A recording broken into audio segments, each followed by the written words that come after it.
Sasa wewe unatetea nani hapa? Wewe unajitetea mwenyewe, wacha kusumbua raia. Sikizeni wangwana, watu ya Kakamega. Sawa sawa. Mumias East Constituency Member of Parliament Peter Salasia, he decided to inject, advising President William Ruto on how to tackle this Chief and Sha nonsense. Just listen to what Peter Salasia had to say. Mimi nataka Bwana Rais unichukue mimi, nikuwe personal advisor wako, unilipe.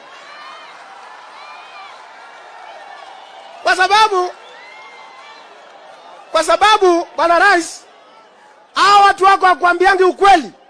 Wanakwambia SHA inafanya kazi na haifanyi kazi. Wanakwambia new model inafanya kazi na haifanyi kazi. Bwana Rais, mimi nataka nikuambia kwamba wewe ni mtu ambaye uko na moyo wa kusaidia nchi ya Kenya. Lakini kuna makatels, matapeli wako katika serikali yako ambao hawataki ujue ukweli wa maneno. Mimi najua you are a God sent leader who was sent to come and save this nation. But kuna watu ambao wako hapo katikati wanataka kutumia wewe vibaya ili ya kwamba nchi yetu isonge mbele. Mimi nataka wakati unaingia katika ile kura ambayo nataka, kura za civil servant, Bwana Rais, nataka usilete karibu. Kwa sababu hao wakora wamekudanganya ukafinya payslip ya Mkenya. And that's why you see Kenyans are bitter with you, Mheshimiwa Rais. Mimi nataka Rais. To be honest, with all these frustrations, pain and suffering that the Kenyan people are facing today, this is the only thing I can tell my people. This is what I urge Kenyans.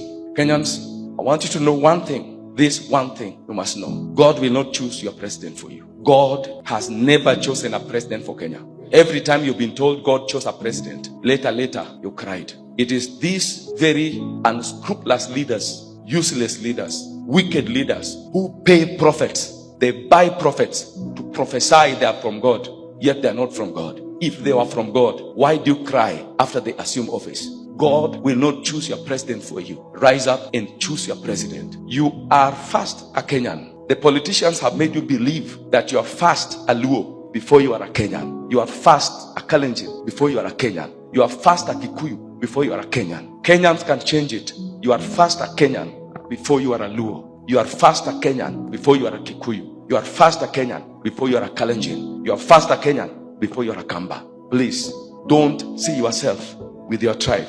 Identify with your country. And help heaven take these evil politicians from the leadership of this nation. May God bless Kenya. May God bless Kenyans. Truly Kenyans, God will not choose a president for us. But it is upon Kenyans, it is upon you and I to make the right decision, to vote for the right leaders, not because of tribe, not because of religion, but because of good governance, better and reasonable policies. Where some pastors decide to make sense and enlighten the congregations, some other pastors somewhere else decided to use their brains, their heads as facilities to store shit. Like one pastor, he was given a chance to talk, but he sounded more like an ass kisser. Just listen to this.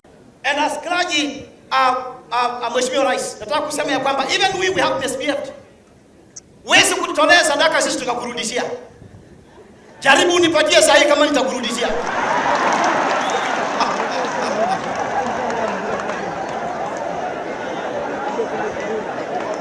It is bad manners. Ni tabia mbaya kuaibisha kiongozi wa nchi.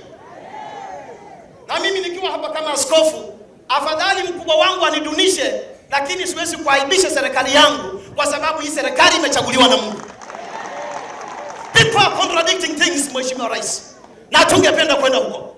Nataka kusema ya kwamba serikali hii kama imechaguliwa na Mungu, lazima tumpe Mungu nafasi, and let us not use the hindrance, the hardship ambazo ziko mbele yako kama ndio kisingizio ama kikwazo ya kukuchukia wewe. Na kama wamekuchukia wewe, siwapende pesa. Kila kitu inaendelea, alafu washenzi wengine wanasema ati Kasongo Ruto must go. Nina zenu hao ambao wanasema hivyo. Mbona ukatuita kumina? Mbona ukatuita kumina? Sisi ni kumanina.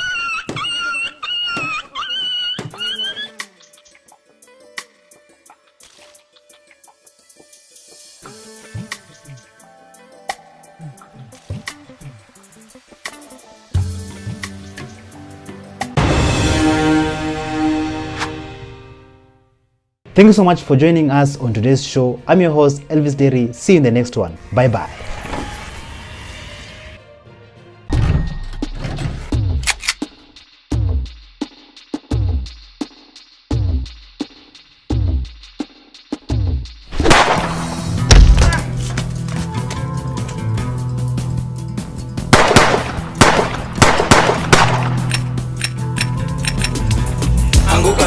We are coming for you.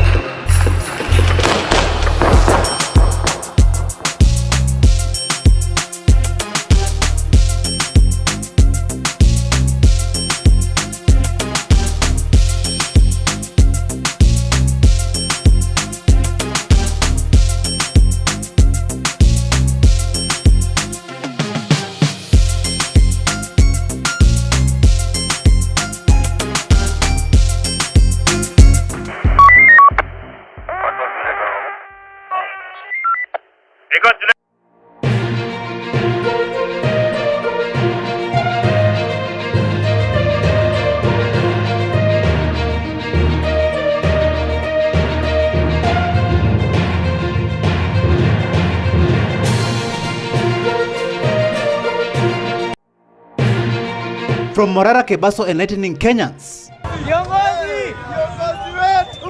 to Crazy Kanar exposing the political class. The first artificial intelligence road that will be completed in less than 1 year. Are you a spoken word artist? Mambo inazidi kuchacha na nyinyi mmeshuhudia. Mnyonge ana haki, sauti yake nani ataisikia? Billions stolen under Ruto's government. And the amount is 70 million. Angi, kap koti moja. Ni koti tu ulikuwa nayo. We are coming for you.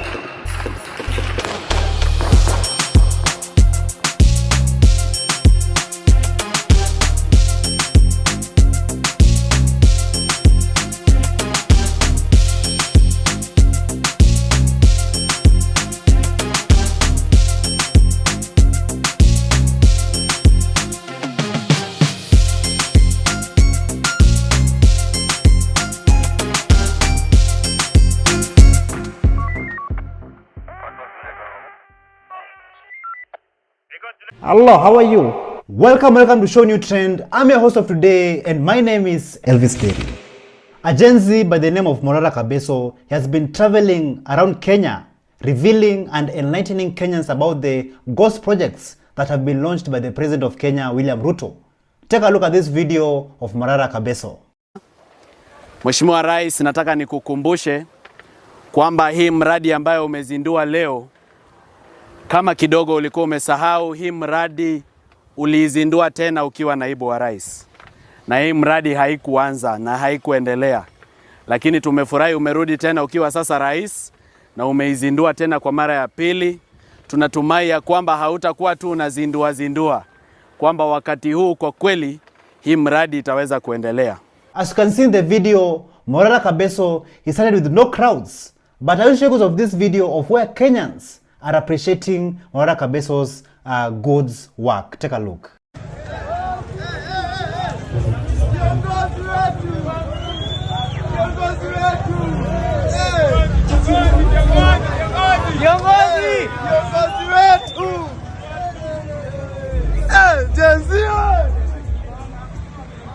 Kenya boma yake ambayo anaiba mali ya umma. Ameiba sana.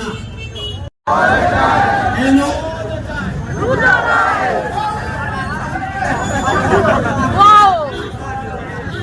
Haters and stupidity deserve to be buried in the same grave. I'll show you of this man from Embu County who was threatening Morara Kabeso Sr. not to go to Embu County and continue enlightening Kenyans about the ghost projects. Take a look. Hivi leo tumeshinda hapa tunangojea jamaa ati anaitwa Marara ama ni Morara ama sijui nini. My friend, we were waiting for you here. Hapa Embu hatutaki hiyo ujinga. Tunaona kazi yako ni kuchangisha pesa ukitumia mbinu ambazo sisi tunaona hiyo ni fraud. Hatutaki kunjua wewe ni wakili ama ni nini. Respect the president. Na sisi kama watu wa Embu, we know what the president is doing here. Anatufanyia kazi, lakini inaonekana wewe kuna secret players wenye ambao wanakulipa pesa. My friend, ndio ukuje uharibu jina. Tumekungojea hapa, bahati yako haukukunja. Na jaribu ukunje, tutakungonjea hata siku hiyo. Tutakungojea tu ukunje hapa tukuone. Wewe mwenye kazi yako ni kung'ang'ana na kutukana president wa Kenya, wa Jamhuri ya Kenya. I don't want to comment too much about this man, but all I know is that he deserves greetings. So if you know where he lives and you know his phone number, just comment down below and he will be dealt with accordingly. Ama ni morara, ama sijui nini. My friend, we were waiting for you here. Hapa Embu hatutaki hiyo ujinga. The world and Kenyans at large are aware about what is happening at the Jomo Kenyatta International Airport. I'll show you of this video of Senator Onyonka blasting Deputy President Rigathi Gachagua live. Take a look. Your Excellency, how can we sell our airports? What is it? How can we take 14 airstrips and give them to an Indian company? Nobody knows the agreement and what has been signed. We have 5,000 employees with the Kenya Airports Authority and nobody knows where these people are going to go. It's not okay. Tell the president we have no issue with him. We only have a problem with his policies. Our country needs to be taken care of. We are not taking care of our country. So shout out to Senator Onyonka for blasting Deputy President Gachagua about the airport and the Adani group.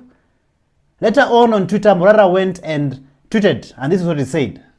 The corrupt Indians are finally here. I don't believe this is happening. Our president who loves Kenya so much is finally giving the airport to Adani group for 30 years, guys. Like for 30 good years.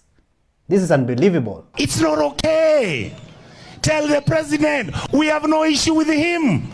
We only have a problem with his policies. Moving on to the next video. Corruption is real in this continent of Africa. I'll show you of this video all the way from Kenya in Shanzu, where this man was detained for challenging a judge. Listen to what he said. It is very unfortunate that I have to be brought into the court cell because I told the magistrate that what the lawyer for the accused was doing is completely unacceptable. At this stage of the case, the lawyer cannot stand there and start arguing a case, bringing unsubstantiated issues. And then when I said no, I'm being brought into the cell.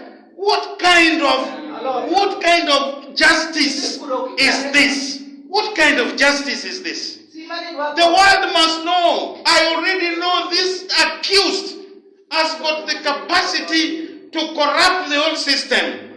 But I told her she will never do it with me. She tried to do with the police. She was charged today. She will not do it with Gordon Omondi Tete. Thank you and the best of luck, my friend. I'm in the police cell at Shanzu Law Courts. For what reason? Let this magistrate explain the reason why she decided to put me in the cell. For what reason? Simply because I've objected to the way that lawyer is making presentation. A popular comedian, actor, and content creator, Crazy Canal, all the way from Kenya, East Africa. He shocked the world by making a video, a comedic video, revealing to how Kenyan and African politicians behave. Take a look. I am proud to announce to you the first artificial intelligence road that will be completed in less than 1 year. The government is setting aside 10 billion for the completion of this project. Thank you. Thank you.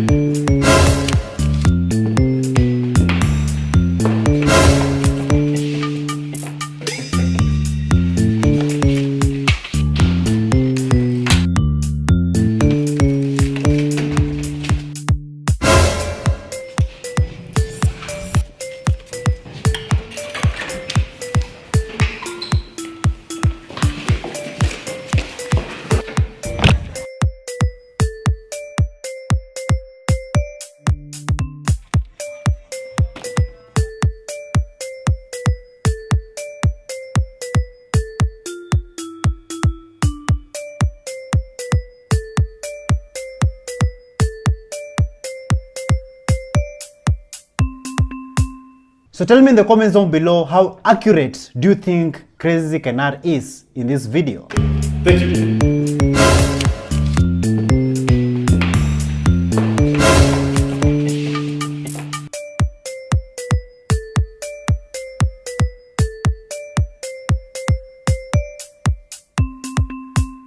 Let us take a short break. We're gonna be right back.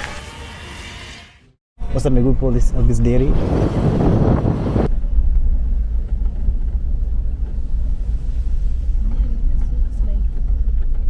Ruto. I don't know if President William Ruto means it, because he said so many things and I can't locate him these days, because the things he said during election and the things he's doing now are two different things. I don't know, because I heard him saying we need to do away with the dollar and build our own currency, but his actions are not speaking to anything of doing away with the dollar. The latest being putting a red carpet for a murderer. Tell President Ruto that the people of Palestine are what Mau Mau was. Tell President Ruto that the people of South Africa are what Palestinian people are today. It can't be correct that President Ruto, knowing the history of this country and the history of South Africa, comes and tells us that it's with Israelites. Let there be peace in DRC. Without peace in DRC, Kenya will never know peace. Ruto must go! Ruto must go!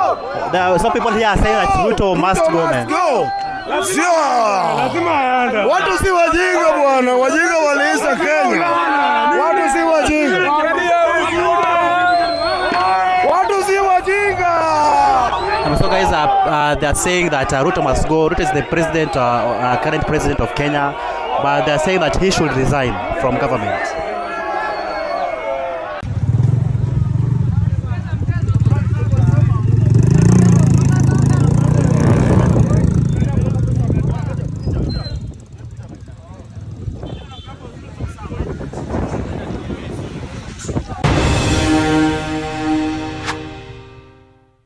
Kenyans, did you know that millions and billions of shillings are being stolen under your noses? I want to take you guys all the way to Uasin Gishu County, where a Gen Z explains to us on how their politicians in that area are robbing them in broad daylight. Listen to this. Uasin Gishu County, Honorable Jonathan B., there is a project entry at the audit report that has the title Governor's Residence. And the amount is 70 million. Angi, kap koti moja, ni koti tu ulikuwa nayo. Nyumba, milioni 70. Bwana. Hey. Deputy Governor's Residence, 65 million. Okay. Umepita ile njia ya Kapseret, uko chini kidogo. La. So, do you see what happens if you elect people because of stupid reasons? Governor Jonathan B. of Uasin Gishu County, he was only elected because he already had one court. Can you imagine that? Nonsense. Honorable Jonathan B., there is a project entry at the audit report that has the title Governor's Residence. And the amount is 70 million. Kenyans have raised a huge amount of money for activist Hanifa after she published a report of how 31 million shillings was spent during the Reject Finance Bill protests 2024. Later on, she was asked, what does Kenya mean to her? And this is what Hanifa had to say. Listen to this. So I just have two questions. What does Kenya mean to you? Kenya is my country. I love Kenya. And as you can see, everyone here too. And that's why we're fighting for this. Because of the love we have for our country. It means everything for us. Our allegiance is to our country and not the government. So we are going to protect our country from the government. Yes. Kenya. What is your dream for Kenya? My dream is a corruption-free country, a country free from nepotism, a country that has, equal opportunity for everyone, a country that doesn't bully the poor. Yes, a country that, works for everyone. Yeah. Kenya ni wapi? Kenya ni home. Home ni wapi? Home ni Kenya. Thank you so much. So shout out to activist Hanifa for the great work she has been doing since day one. And also tell me in the comments down below, what does Kenya mean to you? Kenya ni wapi? Kenya ni home. Home ni wapi? Home ni Kenya. Thank you so much. A spoken word king by the name of Willie Oweba, he has been educating Kenyans since day one on why the country has to change and why the country needs good governance. I'd like to show you guys of this video of Willie Oweba's spoken word. Listen to this. Viva corporates, viva! Viva Defenders Coalition, viva! My name is Willie Oweba. I am an urban spoken word artist. Ni combination ya failure na success. Vitu most zilikosa meaning, squeezy music impress, ndo ni smile ama na smile kujimpress. Tumilianzia nax tunai saiko hewani.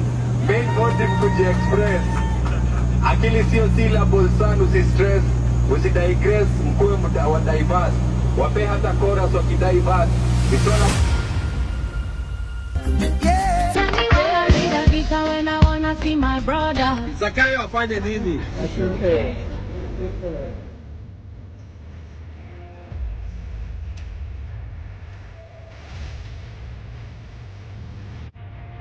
Dear Mr. President, do you know the leaders of tomorrow are dying today?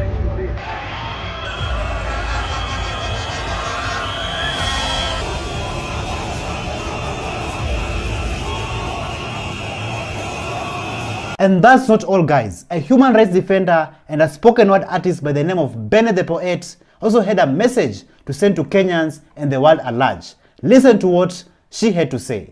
Sovereign power belongs to the people, but it's too unfortunate vile regime ina power kuliko raia ina leader. Nchi inaongozwa kwa giza na tuna Kenya power. Ni innocent people in this country wanazidi kubleed. Freedom of expression squeeze iko limited to zero. Na kuikosoa serikali wanasema umetukana na kutukana. Kana serikali ole wako unatatikana. Singependa kuongelelea ili swala, naogopa maswara, sina lawyer mi, ila nimejaribu kunyamaza ila nafsi haitaki, nikaona nilifanyia haki. Baitha, hizi abductions in a democratic country aswa azileti shangwe. Ningependa sana kuachana na kazi ya wanaharakati ili kujepusha na watu wasiojulikana. Ningependa sana kufanya mziki kawaida kama Nadia Mukami, ila kwangu si rahisi. Hii ni sauti ya mnyonge anayetetea wala hoi wenzake na sipo atazidi kuathirika. Mambo inazidi kuchacha na nyinyi mmeshuhudia. Mnyonge ana haki, sauti yake nani ataisikia? Risasi pekee ndio hukumu imemkuta kijana asiyekuwa na hatia, na wakiulizwa wanasema ni mistaken identity. Mistaken identity kweli? Kinachonikwaza zaidi ni jinsi bei ya bidhaa imepanda na wapinzani wamenyamaza. Sijui kati ya mtawala na mpinzani nani mwoga hapa. Hivi ni mtawala anayekataa mikutano zifanyike, au ni mpinzani anayekataa kuifanya wakati anajua ni haki yake? Siku hizo king'ara tu kidogo KRA wako na wanek hawamini ni bidii na Mungu, wanadhani ni wash. Ashenzi nyinyi. Bidhaa jenzi, peni rais time afanye kazi. Mnataka nchi yetu ibana. Sasa nyinyi mnafanya kazi, chini endelea kufanya kazi. It is happening, guys. It is happening. It is happening. It is happening. Washajua.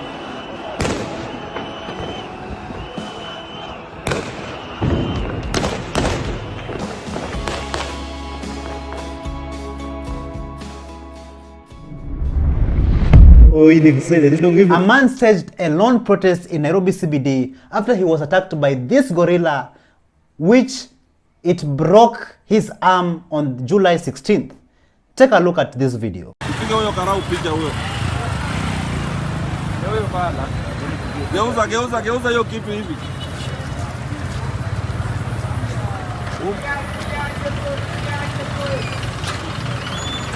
Our brother by the name of Japheth Olima, he seriously needs some medical attention. Also, he deserves justice. So if you love to help him, his number is on the video.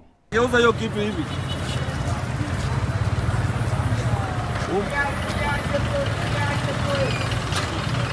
Jacaranda grounds has been giving Kenyans sleepless nights as a result of this video of the people there deciding that they are not going to support Ruto, neither are they going to support Raila. Listen to this. Ukiona mtu anasifu William Samoei inafaa peleka mapare apime kama akili mzuri. Hiyo ni point umeongea. Mwenye na support William Samoei Ruto inafaa apelekwe mapare apimwe akili kama akili yake ni tamamu.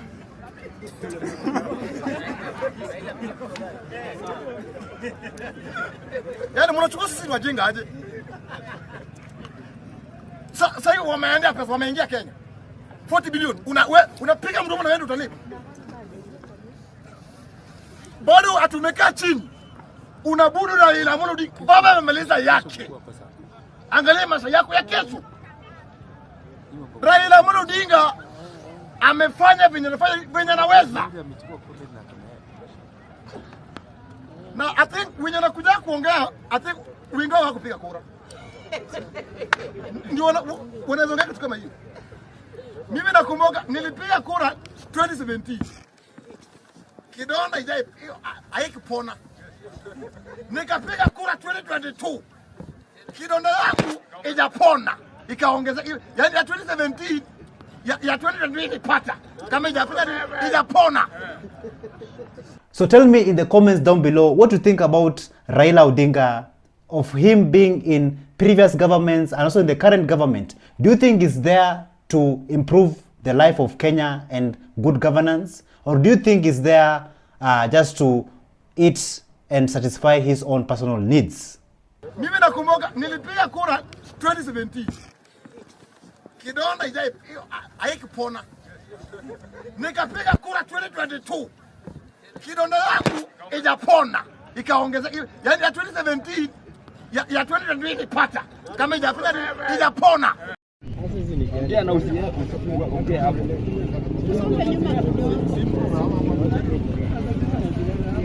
Wewe Ruto wewe ni kubwa wewe.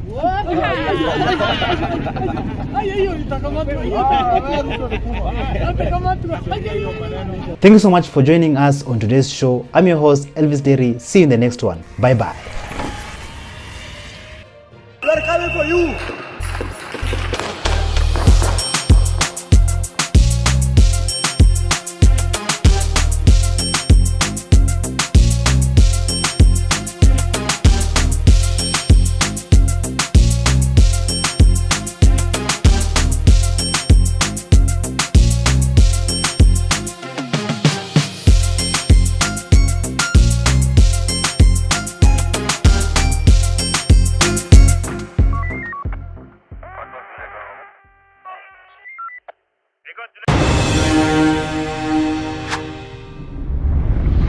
Oh, you didn't say that. Don't give Elvis Derry.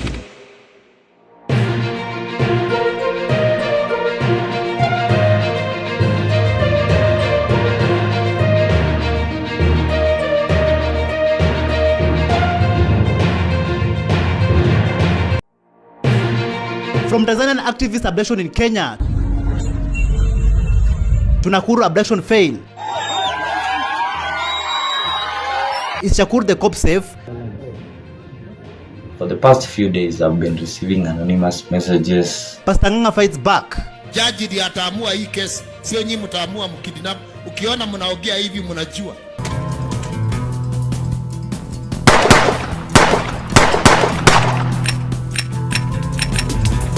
Anguka na. We're coming for you.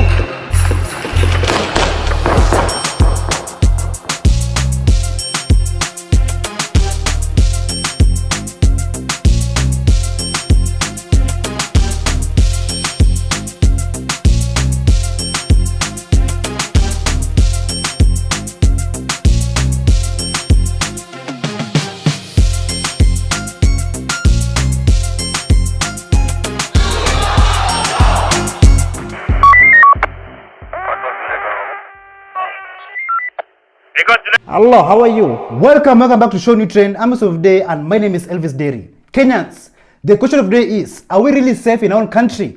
Like even asylum seekers are being abducted. And so many cases of asylum seekers have been taking place in this country. A case has been trending recently of a Tanzanian journalist by the name of Maria Sarungi Tsehai. She was abducted in broad daylight, and even some Kenyans tried to help her. Just before we continue, just take a look at how things unfolded.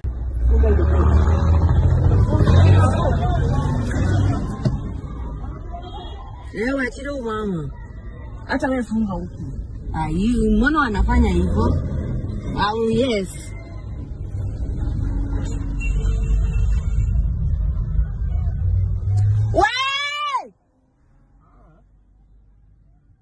A very big shout out to that city hopper driver who tried to block that car which was being used to abduct the Tanzanian journalist.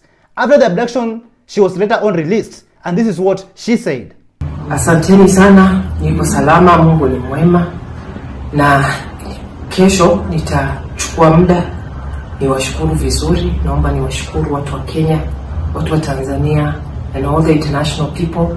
Specific shout out to the people who are the man nation, because today I have been saved. Thank you. As you can see, she's clearly shaken after going through all that, being abducted in Kenya. So what really happened? Let's listen to how she narrates her story. I think I answered your question on the asylum and how many people there were. 4. So 3 were the ones who got out of the car and were always moving around. There was the driver. At the last time we stopped before they released me, the driver also got out, and I was left only with the person on my right who was holding me and choking me most of the time, and he kept holding me all the time. So he never got out of the car. He was the one, I think, who was assigned to basically keep me there. And the driver, when he got out, that was the longest time they were gone, and I believe they were doing some consultations. The passenger in front is the one who I suspect, because was speaking to me in Swahili and my name and always wanted to get my reaction. I suspect he's the one who was actually giving or taking instructions. And sometimes I could hear and I could feel movement, so I think they were doing sign language or something over my head, so I wouldn't understand. But those were more like maybe saying, let's go or watch or something. But if they needed to do any bigger thing, they would leave. What a sad state of affair. Just because she called out the Tanzanian government, run by the president of Tanzania, Samia Suluhu Hassan, for her wrongdoings, now she's being abducted in Kenya. And remember, Kenyans, this is an asylum seeker in Kenya. That means that she should be protected under the Kenyan law. But yet, the same government that should be protecting her is the one that is being used to abduct her. Like seriously, why do you abduct asylum seekers in Kenya? Why do you abduct visitors and investors? This does not make sense. Like, just listen to what the villager 254 had to say about this. Wadau, things are getting very thick for our country. Imagine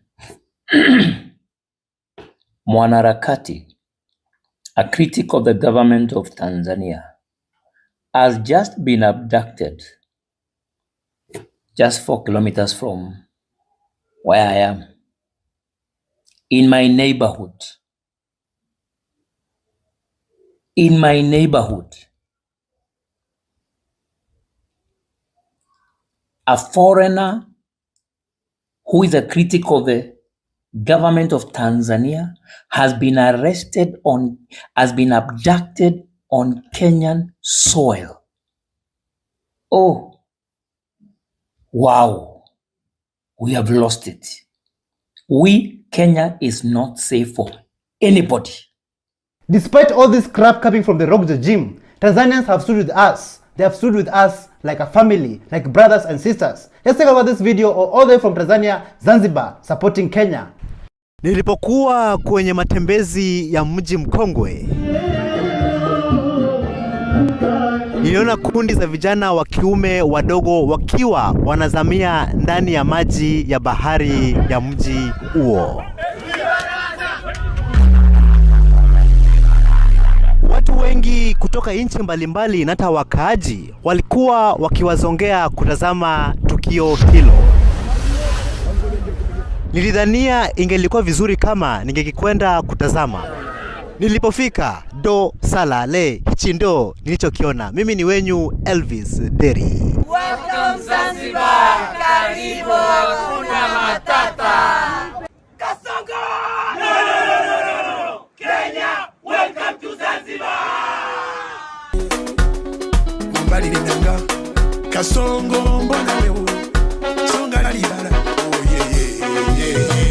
In Nakuru, another abduction case unfolded, but this time round it was not successful.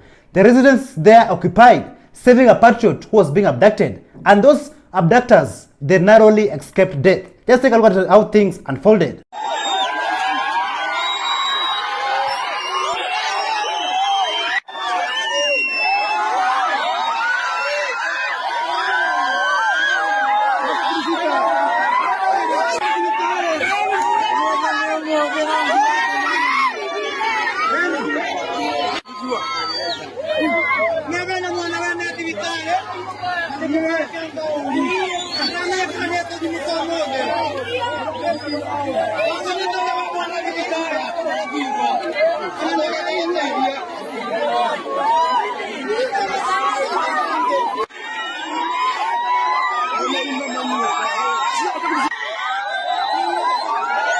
But if you ask yourselves, what really happened during the abductions in Nakuru?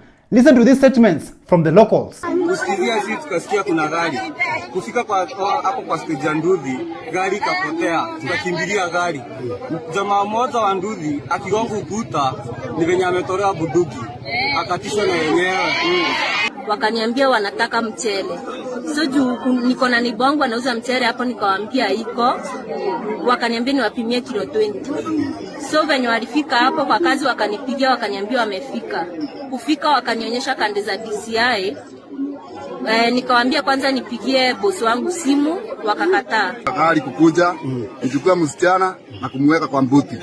Sisi kwa watu wa Kiamanyaki tukatoka mbio na kufuata gari. Niliamka nikasema siku hizi mtu anaenda kwa hakujulikana. Wameponea kifo kwa kufuata njia mbaya yenye wamekuja kushika mtu naye. Na zile gari wanakuja kushika nazo ni zile zinaandafti watu. Maafisa wa polisi kutoka DCI wamekuja hapa, walikuwa na mtaka mshukiwa mmoja, kwa hivyo wakaweza kuja kumchukua, lakini kwa vile hawakuwa na gari ambayo inaweza ilebainika vyema kwamba ni ya polisi, raia walipoona hiyo gari wameweza kuleta shinda na wakaizuilia. Still in Nakuru, where the residents occupied, a patriot was being abducted in broad daylight, Kenyans, in broad daylight. But the residents there resisted and they went on to save this patriot from being abducted. Just take a look at how things went down.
Another patriot who has always been there since day one, Shakur the cop. He was being detained and forced to eat the inmates' food. Like, I'm just wondering, this regime, what do they have against freedom of expression? Just take a look.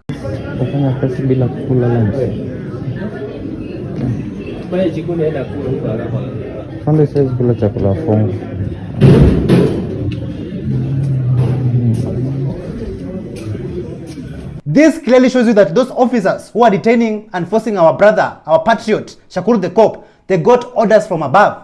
And even Shakur the cop, he was almost abducted. Just listen to his story. My name is Jackson Kuria. Most of you know me as Cop Shakur or Shakur the Cop. Today, I've survived an attempted abduction. Were it not for my self-defense skills, stories ingine. For the past few days, I've been receiving anonymous messages, anonymous calls. So amekuwa akinipigia na private number akiniambia vile wataniua, vile I should stop criticizing the government. Yet I'm not even criticizing the government. I'm just speaking the truth. The government is killing people. The government is abducting people.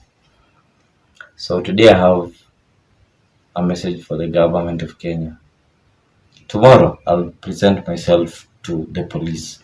If you want to arrest me and charge me, do it.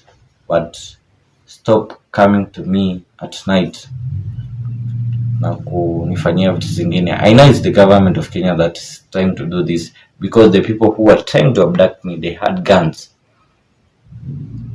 Tomorrow I'll present myself to the authorities. If you want to charge me in the Kenyan court of law. That's my message.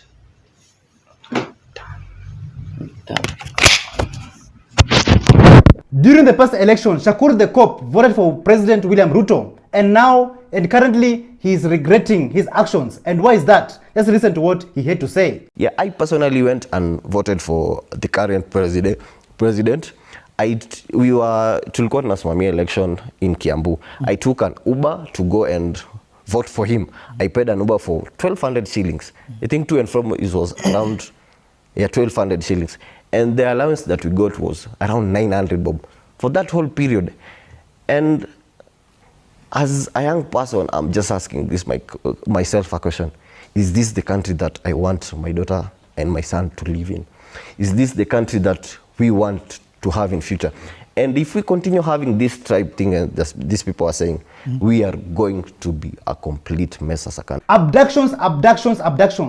Like for how long? For how long Kenyans will you keep on hearing about abductions in Kenya?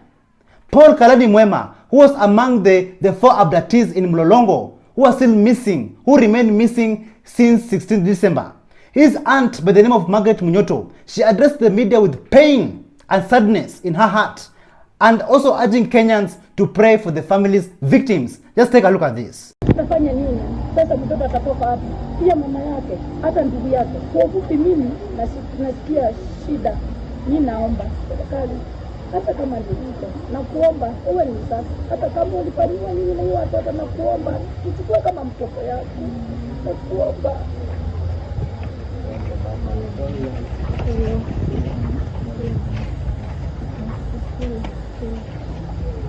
Kenya's controversial pastor by the name of Pastor James Ng'ang'a, he went head-on with Oscar Sudi and Kimani Chungwa over the abductions that is taking place in Kenya. Just take a look at how Pastor Ng'ang'a injected. Previously, on Keeping Up with the Kenya Kwanza government. Sasa wangenipatia hiyo docket hiyo ya usalama siku 3 peke yake. Hiyo watoto na ujinga hiyo ya kuchora vitu kwa maneno itaisha. It's about to go down. Nimeona Sudi akisema ati kama ni yeye angeandikwa angeua watoto, siue mama yako, umbwa wewe, takataka, you are killers. Sipeleke mtoto kotini, sipeleke mtu kotini. Naona jana wanashambulia ati mpaka na mapasta. There is nowhere. Kotini kuna mada, kuna life. Jaji ndiye ataamua hii kesi, sio nyinyi mtaamua mkidnap. Ukiona mnaongea hivi mnajua. Ukiona mnaongea hivi mnajua kule watoto wanaenda. Don't blink lances. Na hii mwaka na nyinyi mtaona mtakufiwa na special thing. Shame on you. Shame on you. And I say again, shame on you, Governor. You cannot claim abductions when you are the key abductor and murderer of Kenyans under the previous regime. Mnachochea, wewe unaenda Rift Valley, wewe ni mtu wa Kiambu, kaa kwa mama yako, stupid. Utaendaje Rift Valley kwenda kuchochea? Natembea kwake. Unaenda kwa natembea kwake. Si wachane watu wa kwake wapigane wenyewe. Lakini utapigana na mtu. If you want my battle, wewe Joe. Driver yako ataigisha gari yako kwa lori nyuma. Huyo bodyguard yako ndio atakushoot. Sababu tutapigana na nyinyi kiroho. Nyinyi mtumie polisi, na mimi nitumie spirit. Hata hao polisi wenyewe wanakulana. Spiritual controller. Kuna siku nilikuwa nataka kuua watu. Hao watu walikuwa wananigiria. Bwana kaniambia goja. Sijakupatia hiyo lakini wakikuattack. Sasa nagojeaga mtu ani-attack. Nagojeaga tu mtu ani-attack. Hata kama ni nani, I swear before God, I will show you. Mungu si wa kutukano, kibarangoto. Salimia mtu mwambie achana mimi. Utaja. Kenyans, if you are asked to make a wish today, what kind of wish would you make? And what kind of positive change do you think Kenya needs right now? Listen to this. The positive change is Kasongo must go. That's what we look forward to in the year. Huh? So you know, when we went to pray over Christmas, we asked God to lift this cup of our shoulders, take this burden away from us. So if it is going to be a new year that Kenyans are going to celebrate and feel a positive trajectory, then Kasongo has to resign or to get out of office. Because look at it this way. His economic policies of last year made us have a very somber Christmas. Now we want to again wait for another 1 year. 2 more. The question of the day is the DCI boss, Mohamed Amin, a wanted fugitive? And Kenyans, who do you think should be arrested first when it comes to all these abductions that is taking place in Kenya? Just take a look. Okay, so the second day in a row, DCI detectives are almost getting lynched by crowds. Okay, right now it literally just happened in Nakuru. And you guys, you should be very wary, okay? Because you're going outside saying you're following orders. If you end up being lynched or killed, are those orders going to feed your family? Okay, this is not making sense. If you want to start arresting criminals, start with your boss, Mohamed Amin, who's a wanted criminal right now as we speak. Okay, stop going and risking your life for nothing. Okay, if that crowd decides that, it doesn't matter whether you're, because even these people abducting kids, they are still security agents, and some of them are DCI detectives. Okay, if that crowd becomes riled up and they say they are gonna lynch you guys, trust me, there is nothing you and those 12 bullets in your side piece are gonna do.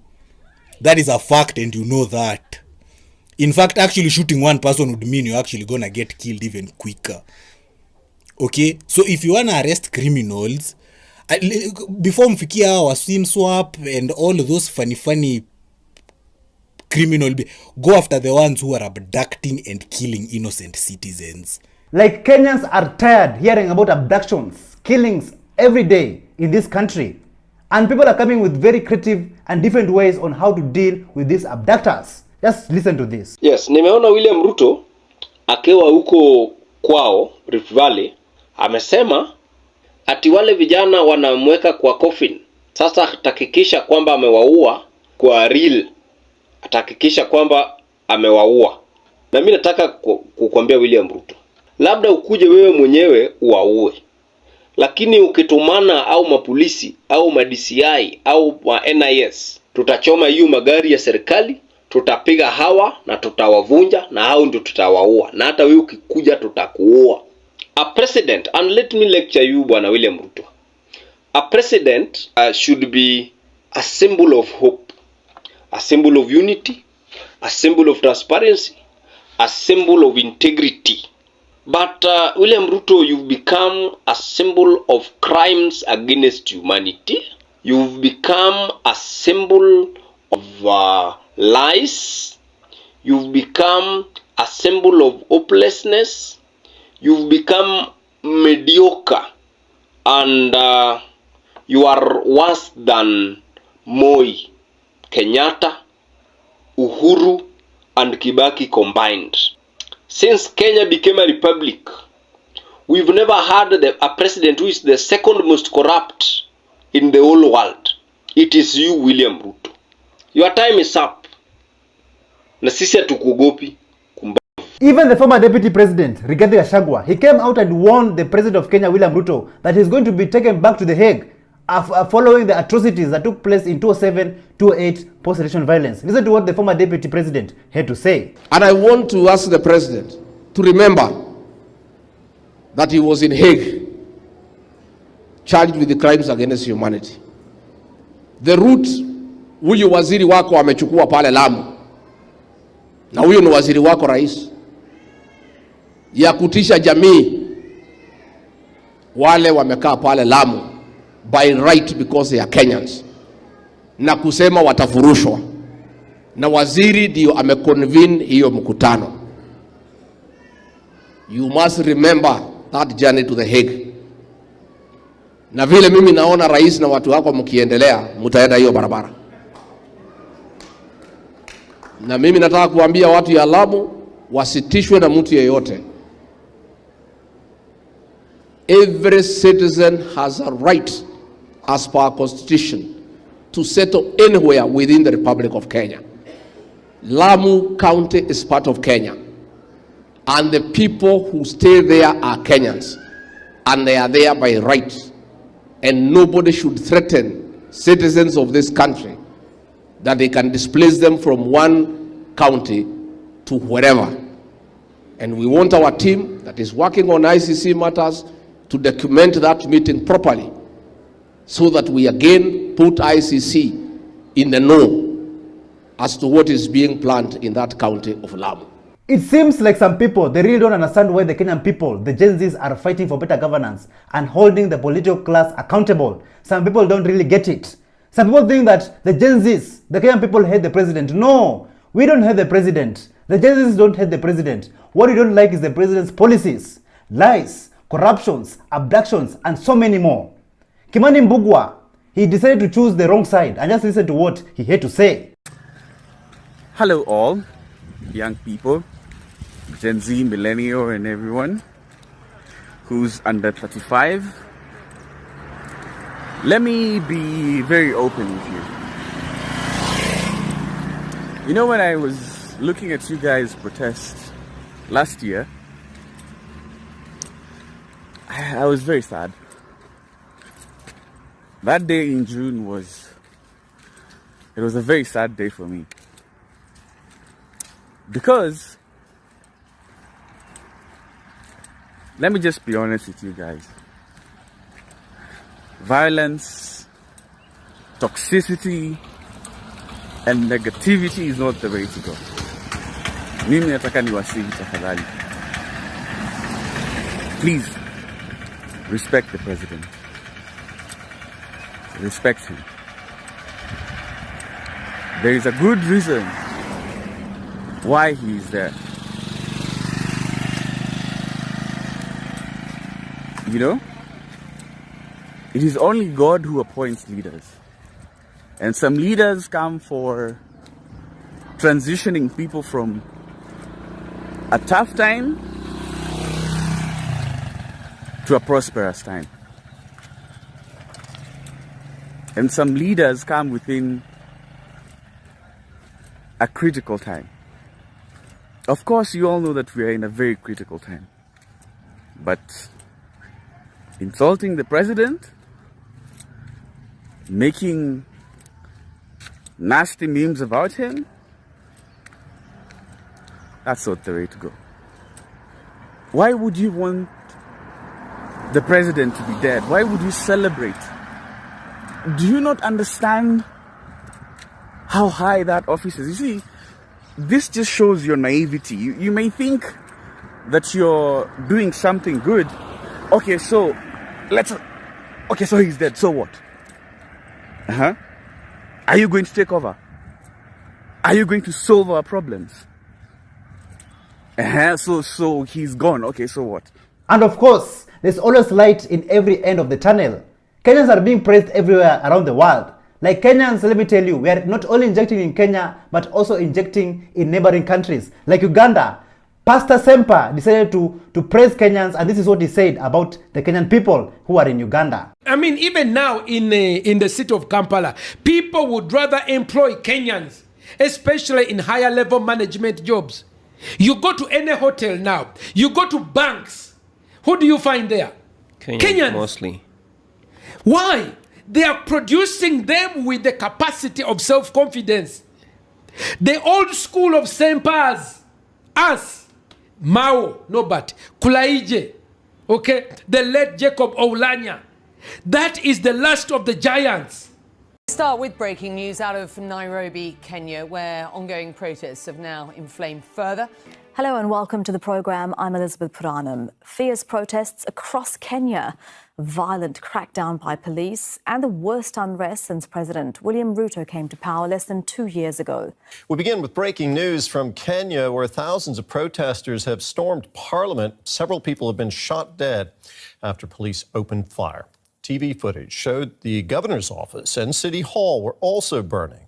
So why has this bill brought so much anger, and what are the wider implications? Thank you so much for joining us on today's show. I'm your host, Elvis Derry. See you in the next one. Bye-bye.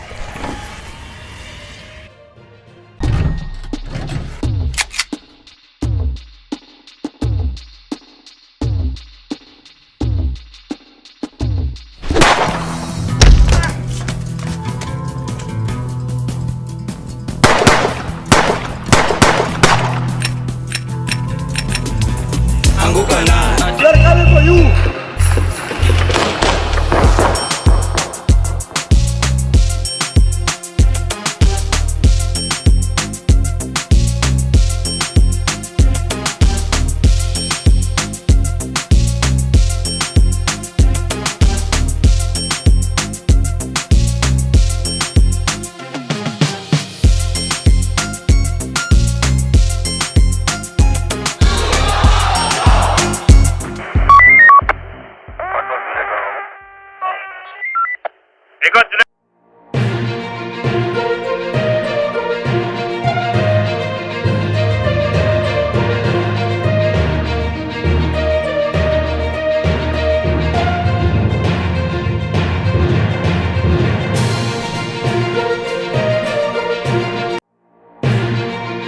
From Okia Mtata addressing CPK.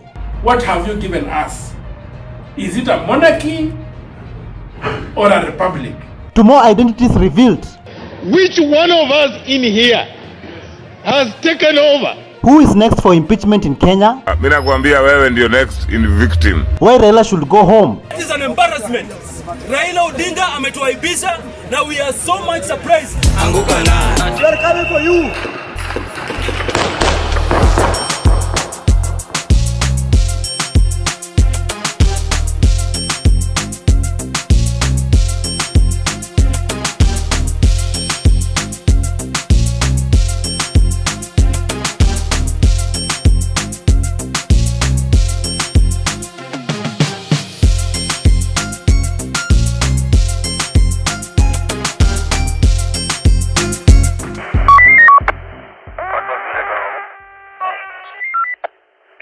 Hello, how are you? Welcome back to ShowNewTrend. I'm your host of today and my name is Elvis Derry. A defiant Isiolo governor by the name of Abdi Ibrahim Guyo. He refused to comply and to appear before the Senate after so many calls for him to appear for questioning. And remember that Governor Guyo has skipped multiple Senate appearances, including before the County Public Accounts Committee and several other key committees, prompting calls for police intervention to enforce compliance. Just look at our leaders. They cannot even comply for simple Senate questioning. Take a look at what he had to say. His Excellency, the Governor of Isiolo County, Honorable Abdi Ibrahim Guyo. What is your message to the people of Isiolo? Thank you, Moha. I want to tell the people of Isiolo, you've heard rumors going around social media that the governor has been arrested. There's nothing as such. As governor of County of Isiolo, I'll continue complying with the Senate summons, but I'm not ready to answer to political questions from Senator Fatuma.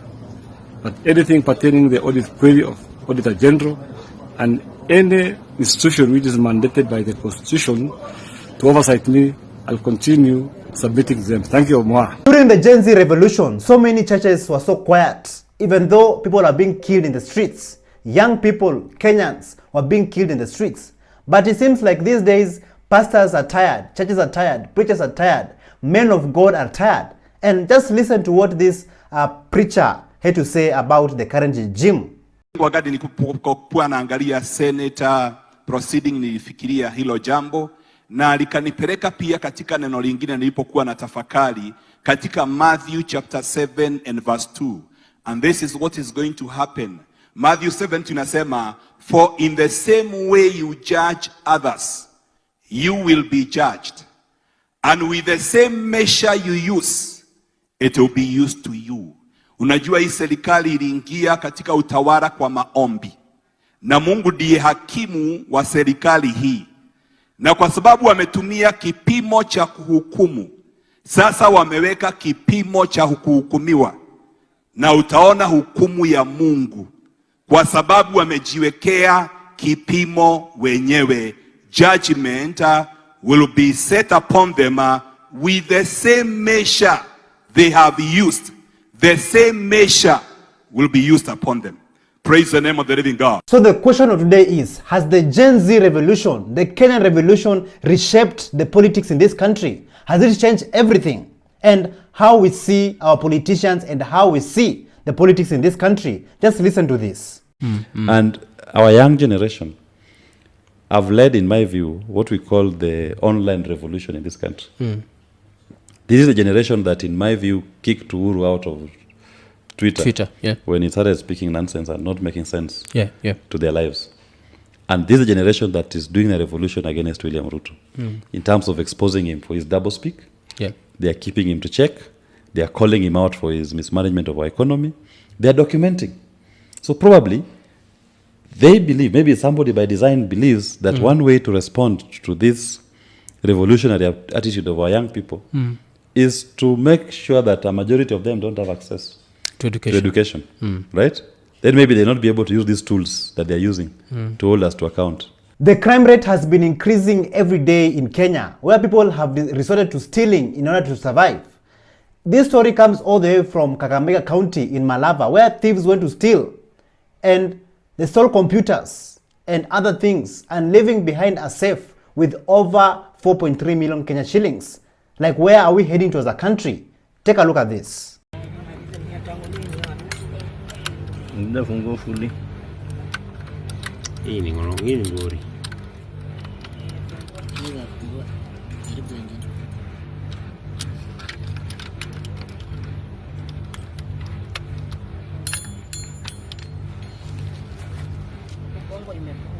Hapa imegonga ikarudi ndani. Unaona hapa? Hapa. Hapa.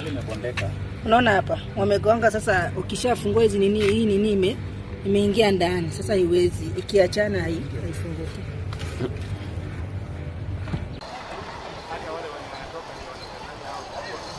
Gani? Wewe ngoja. Register majina.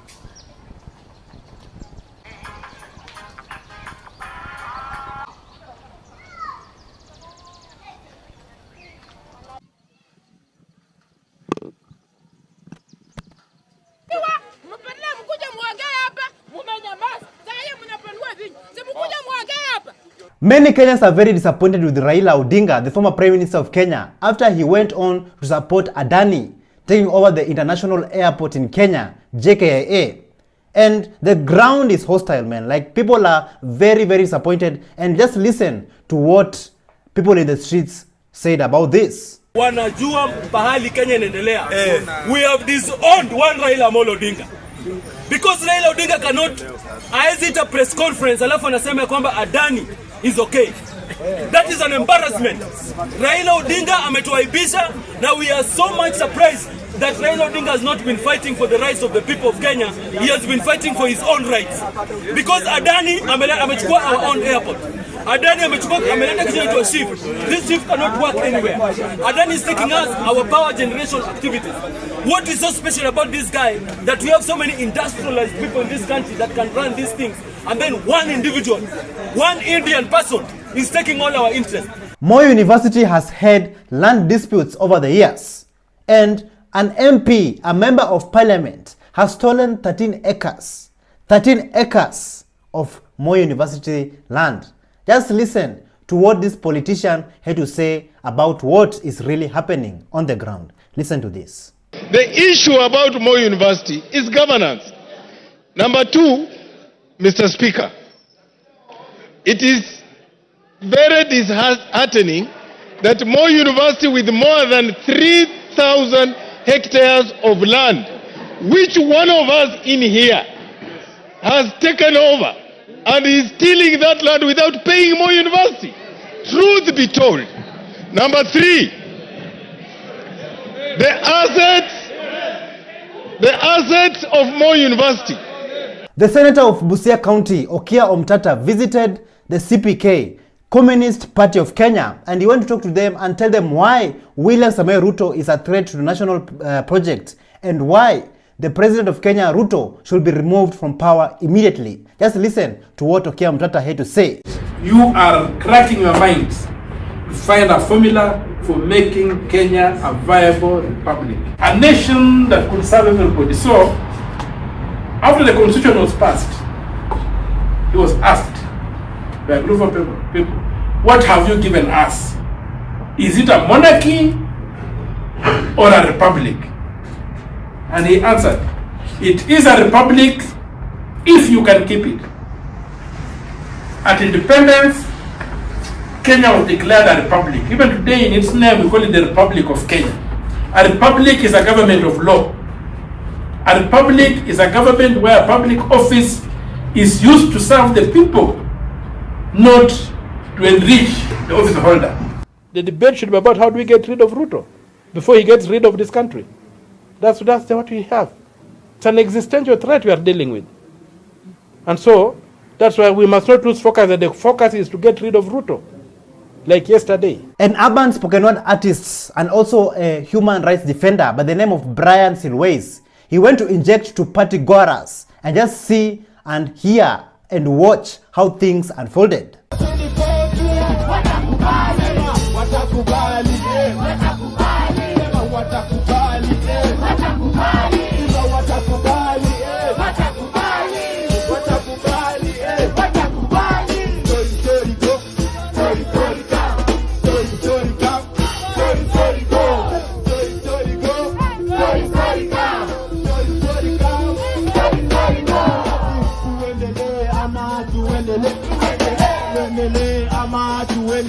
So after Gachagwa's impeachment, the former deputy president of Kenya, so who is next?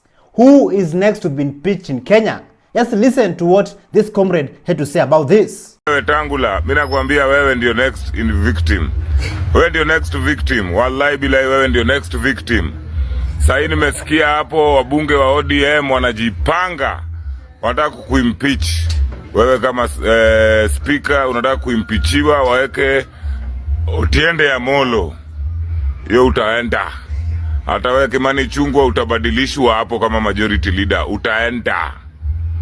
Malipo ni hapa Kenya. Tunataka kufinywa kama kiroboto. We all know that Kithure Kindiki has been appointed as the new deputy president of Kenya. But while the Gen Zs were protesting, he had all the power to stop all the bloodshed, all the killings, all the abductions, but he never did.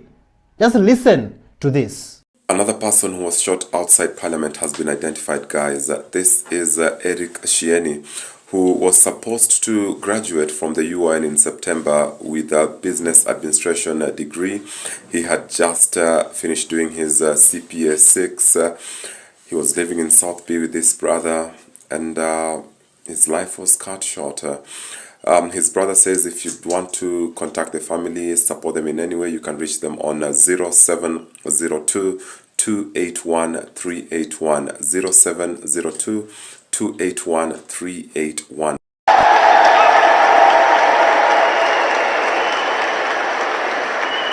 Reject the finance bill.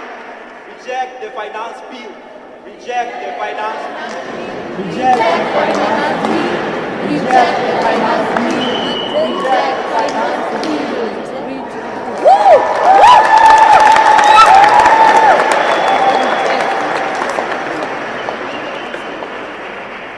Let's give him a round of applause for expressing himself. Thank you so much for joining us on today's show. I'm your host, Elvis Derry. See you in the next one. Bye-bye.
From Billy Mwangi's father seeking justice, Seriously, who took my son and where is my son?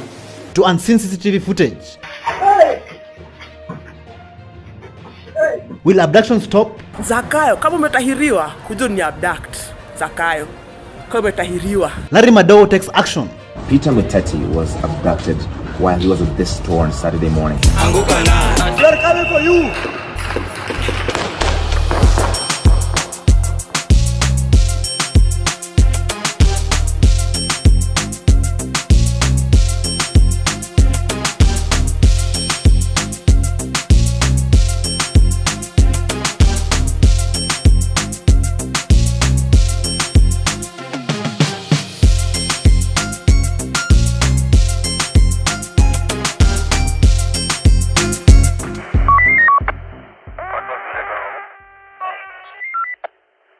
Hello, how are you? Welcome back to ShowNewTrend. I'm Yusuf today and my name is Elvis Derry. As Kenyans are being traumatized by daily abductions and kidnappings, a well-renowned journalist and a patriot by the name of Larry Madowo, he came back to Kenya after cancelling his vacation to come and report on the mysterious kidnappings and abductions that is taking place. Take a look at this. Peter Muteti was abducted while he was at this store on Saturday morning. He was buying milk and eggs. And a lot of people have been to question the staff there, except the police. The police have not asked them anything. If they claim they don't have them, he was bundled into a car that was parked over here. But here's the interesting thing. The building has 5 different CCTV cameras facing here. There they are. Those are the cameras on every floor of this building. There's a CCTV camera, and the family has not been able to get access to them so far. Currently, so many Kenyans are still missing. And people are asking themselves, where have they been taken to and how are they surviving? A social media influencer by the name of Peter Muteti, who was abducted just outside his apartment in Uthiru. Just take a look at this CCTV footage.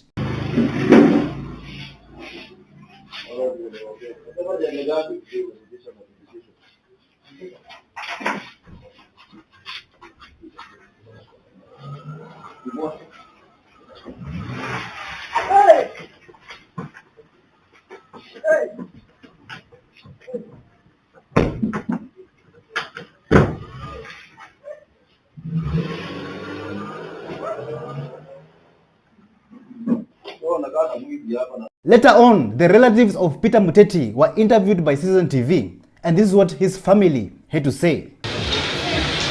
It is outside this apartment in Uthiru, Nairobi, where 22-year-old Peter Muteti, a social media influencer with a considerable following on X, was abducted by 4 armed men on Saturday at around 9 a.m. According to family members, 2 armed men jumped out of a moving vehicle, registration number KCF 035M, and bundled him in. 2 other people, including a man in a police uniform, were inside the car which sped off. His mobile phone was switched off and he became inaccessible. Jana aliendea breakfast around 9 and hakurudi, so I went downstairs to check on him. Nikaambiwa na some witnesses amekuwa abducted. Wambui says Muteti was living in fear after receiving threatening messages from unknown persons on the X platform. The threats followed a post he made on Thursday afternoon with a picture of the head of state that some would find in bad taste. She says he was concerned about the threats and he deleted the post. And that's not all Kenyans. In Ngong Town, a digital content creator by the name of Bernard Kavuli, he was forcibly bundled into a probox by unidentified men.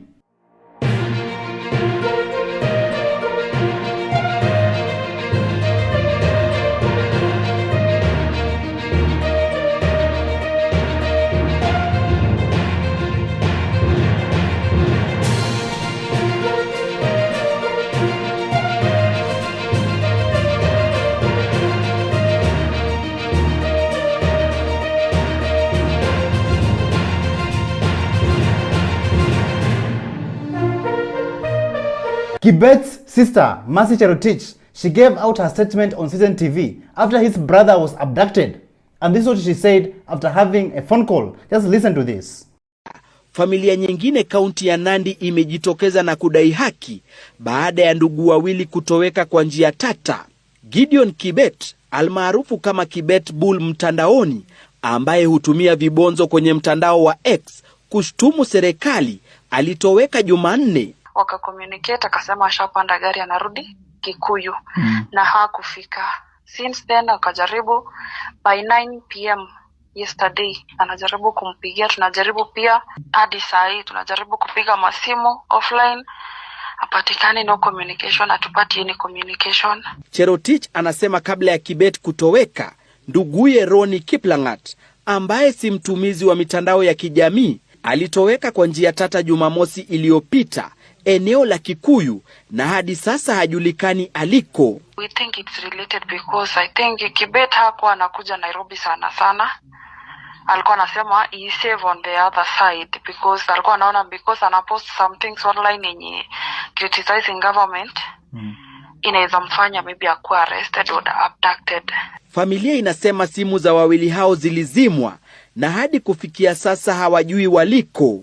A group of bodaboda riders, they decided to inject and they conducted a civilian arrest and they occupied one of the cars that was being used to abduct Kenyans. Take a look. Leo tumeshika moja yenye inaopita kingi watu, ndio hiyo wase. Leo tumeshika. By the way, tunazaiweka tu moto. Tunazaiweka moto na tuacha aende. Tumeshika moja zenye zinaabduct watu hapa, hii hapa.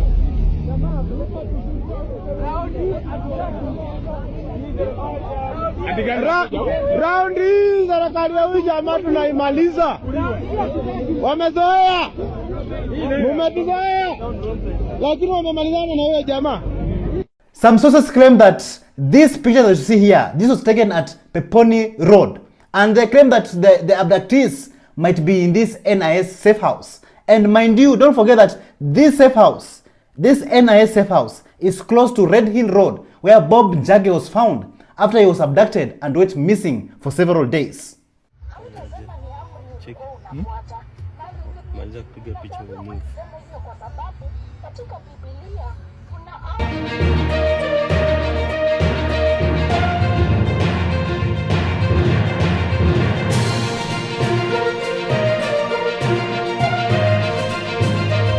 Due to all these abductions, currently Kenya is getting the international spotlight after Larry Madowo cancelled his vacation to come and speak out and document about the current happenings in Kenya. Just listen to what Dr. Mumbi Seraki had to say. So the police coming out and saying they're not the ones behind the abductions and Kenyans should stop spoiling their name. You know why they did that? Because of Larry and how much international attention the abductions are getting. Yo, everyone is watching what's happening in Kenya, including the ICC, but these guys don't seem to get it. 7 days ago, Nabi tells parents to tell their children or to teach their children how to talk. Now within 7 days, we've had 7 abductions. Then now the police have come out and said that they're not the ones behind it. It's so dangerous what I'm seeing, man, on these TikTok and X streets. Guys now are arming themselves because they're saying, yo, what's going to happen? Like, who are these people? So, either these are our guys, ama this rumor of guys being brought in from Burundi, Uganda, Sijui, where to be part of a squad. This December has not been very great to so many families out there. Many people are still grieving and many people are still looking for their loved ones. Billy Mwangi's father was in court and he broke down and pleaded with the court to help him find his son. Like, this is just so heartbreaking. Take a look. At the Bukibi pickup, which was behind that build the car. Yes. When they came to where my son was, the fuel the car was ahead. The fuel the car immediately left, but 4 guys, very strong guys, from the double cabin car, popped out of the car when mishandled my son and threw him inside. Yes.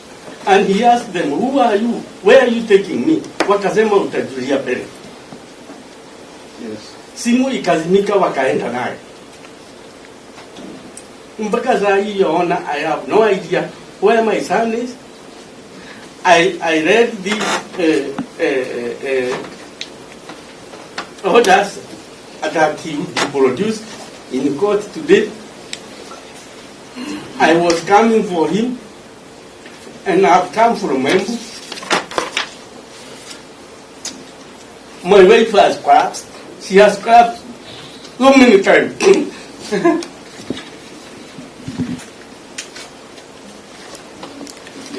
I did not come with her because I cannot be able to handle it. So when I look around the courtyard, I cannot see my son. I thought he is here. Seriously, who took my son and where is my son? It seems like not all politicians are in the same basket. Some politicians have come out and spoke against the illegal and unconstitutional abductions that has been taking place in Kenya. Like a member of parliament by the name of Gitonga Mukunji, he came out and demanded the immediate release of Billy Mwangi, a social media influencer who was abducted in Embu County. Listen to what he had to say. Nataka kusema ni huzuni sana ya kwamba watu wanapotea, hawapatikani, na serikali inajifanya inasaidia lakini haisaidii.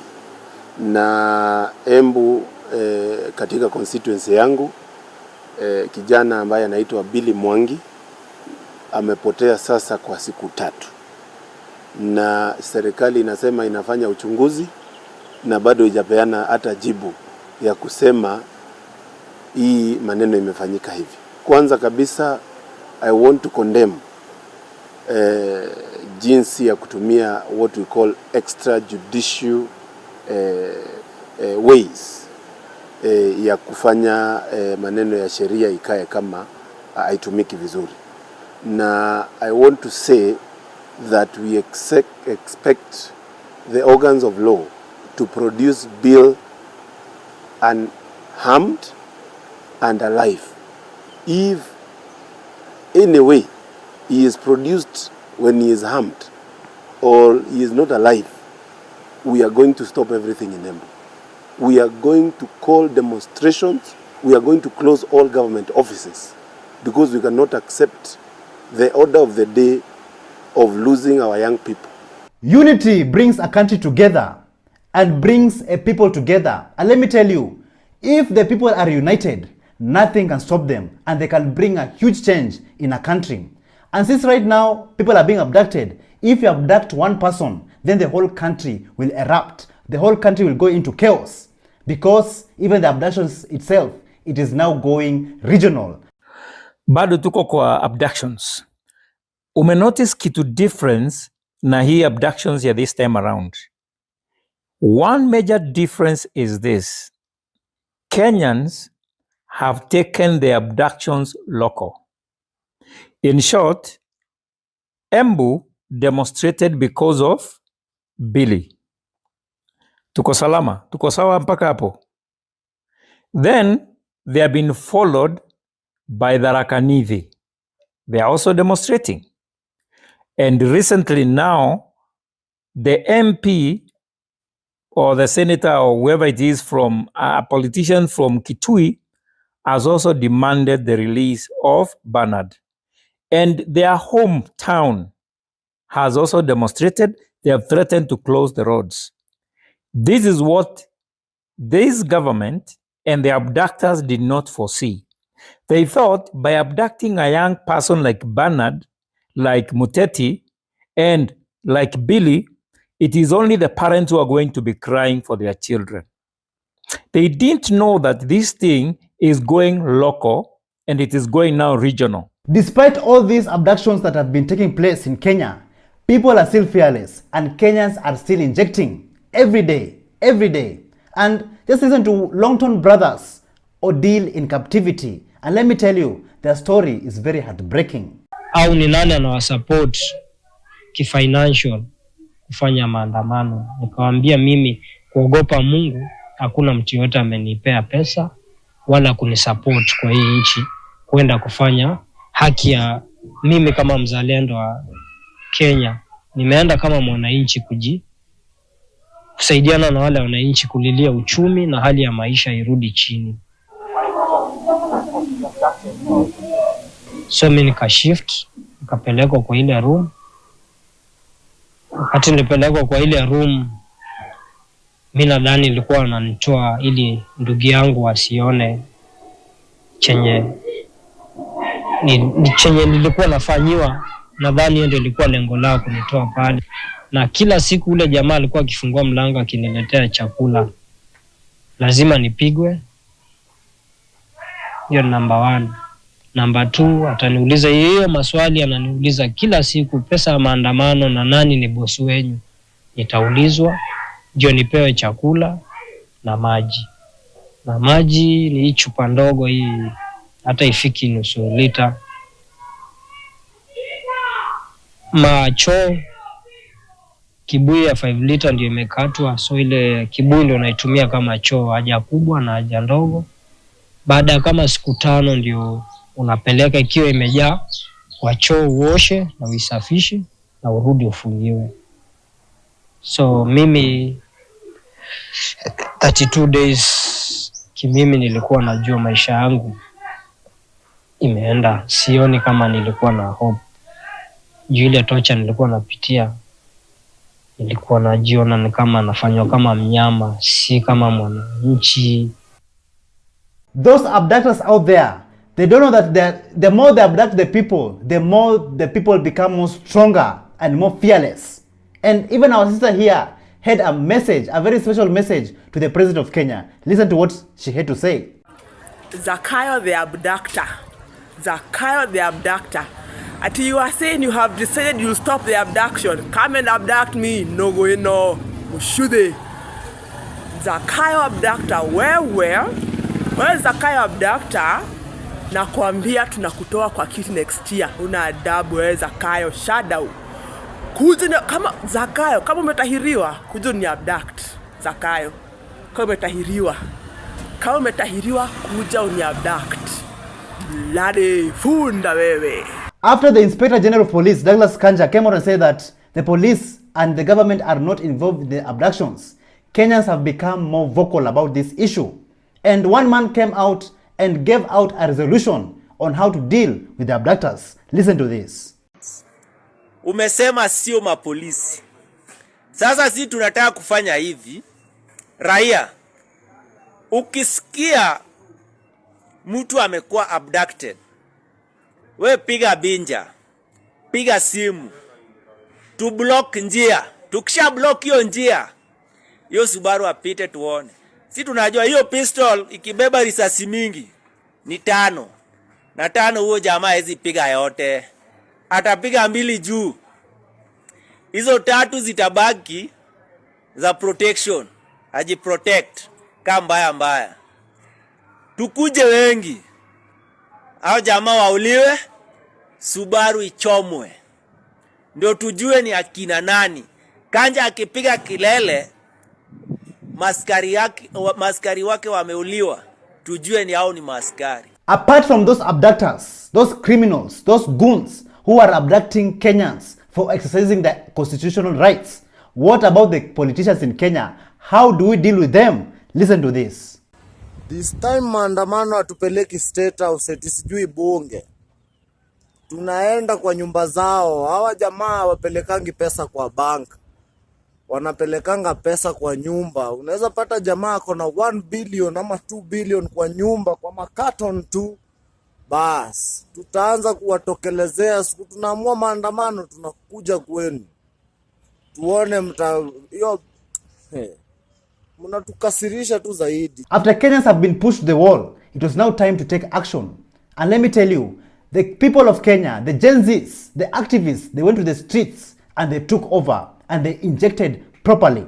Here are some of the scenes that took place during the Monday end abductions protest in Kenya. Weka katika wimbi la uteketaji nyara kote nchini, wanaharakati hao wamezipa mamlaka husika makataa ya saa 48 wakionya kwamba kushindwa kuchukua hatua kutalazimisha maandamano. We join all patriotic Kenyans in calling for nationwide protests on Monday, the 30th of December 2024 to demand for justice and accountability. Monday, we are going to call for the mother of all protest.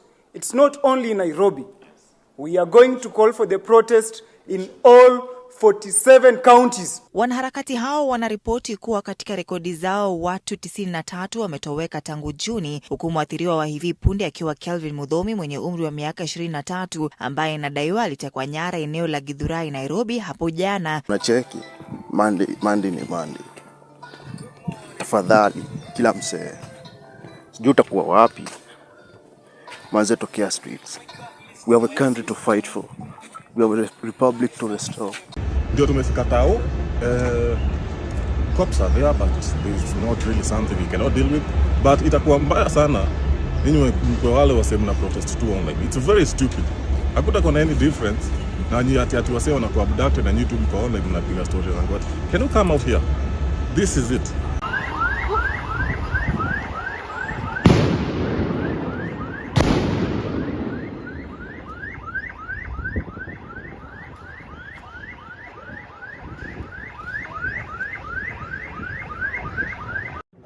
Wewe ulisema kwamba tusiende maandamano, sisi tumelipwa.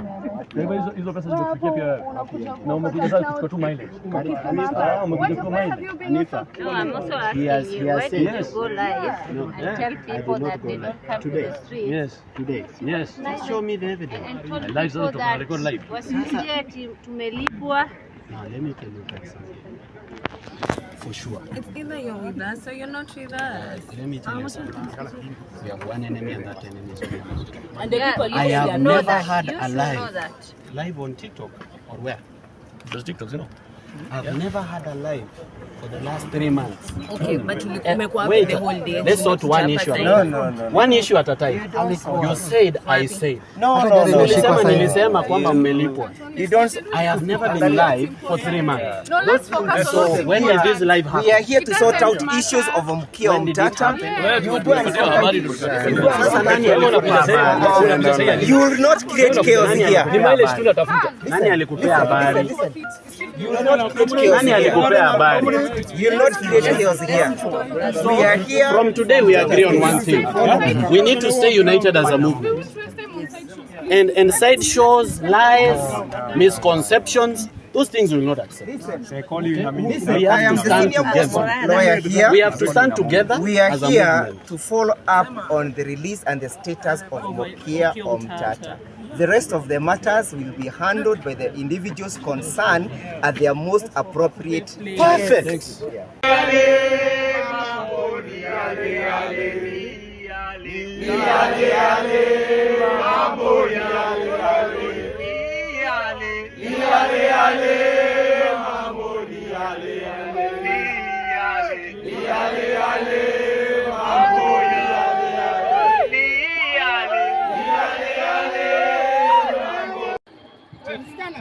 Ona, cheki.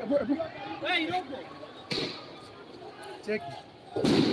Sasa wana create kitu hata haiko.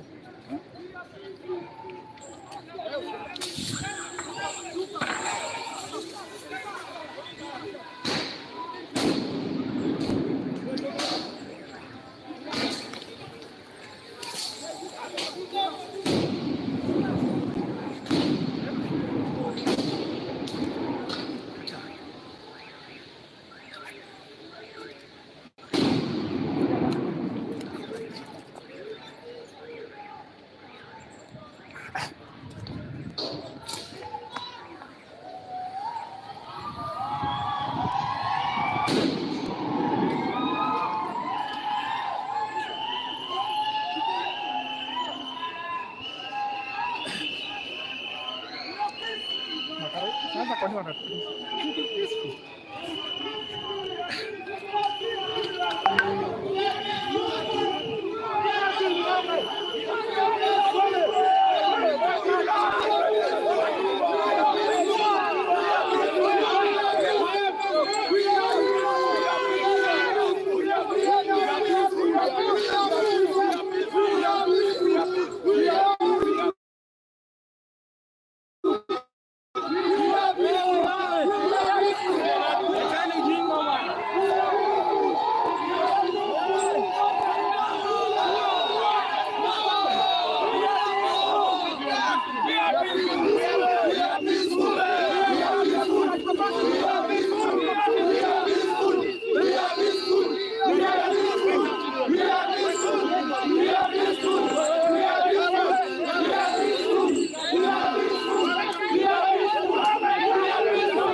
Uzuri hapa tunasaidia ni nini? Somali.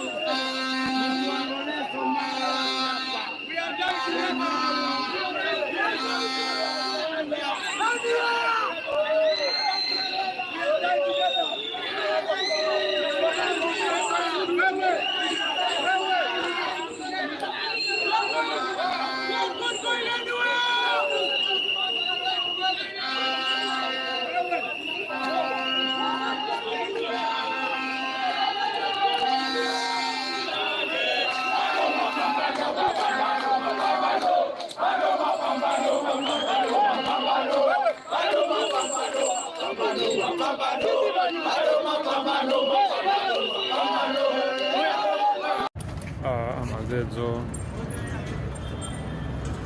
Pingu.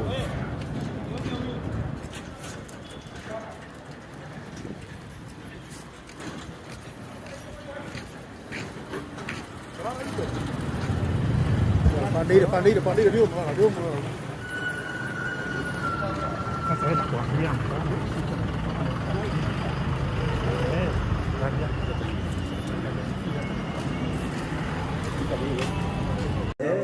lakini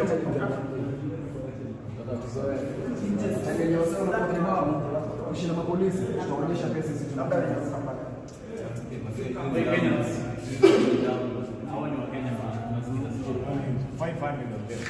hata wameniachani bila zipu na mimi belt yangu. No, don't move. Don't move. Don't move. Don't move. Don't move. Don't move. We are peaceful. Don't move. We are peaceful. We are peaceful. We are peaceful. We are peaceful. We are peaceful. Ambayo inafanya outside police. Kwa Afrika zinaweza sisi kulingana na kazi yetu. Ikiwa amefanya makosa, tunafanya tunaitwa arrest na tukitumia njia ambayo inakubalika. Analetwa hapa, hata utampata pale. Lakini sasa hiyo wengine sijui kama kunayo kwa sababu sina uwezo wa kufuata kama kitego wengine. Mimi wa polisi, mimi nataka kuwaomba kwa unyenyekevu. Mtu ana mtoto. Hakuna mtu ambaye tunataka mtu ana nini ana kijana ambaye anaweza misbehave. Leo tunaongea hivi familia ya mmoja tunaenda mwana wetu mtoto wetu kwa haijui mtoto wetu inaweza kuwa hata mtoto nini lakini huyo kijana nawe kama kwa sababu hayo walishia. Na unajua Wakenya wameanza kuwa watu ambao wanaangalia wanashangaa. Serikali yetu inataka tupeleke niue. Kuna sasa mimi nataka kusema hivi. Kwa sababu tumeongea. Hii ilikuwa ripoti ya kujua mnafanya nini. Mmeniambia mnaendelea na investigation. Ni sawa. So, okay.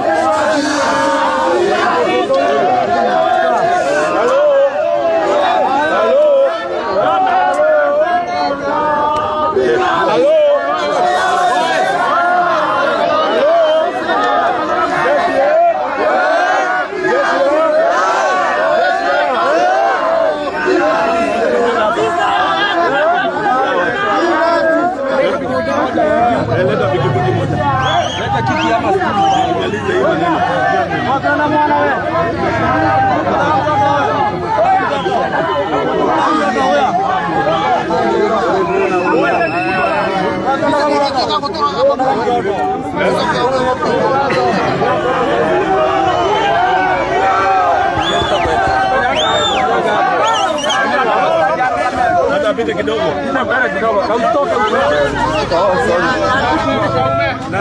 Kanyanga hapo mheshimiwa.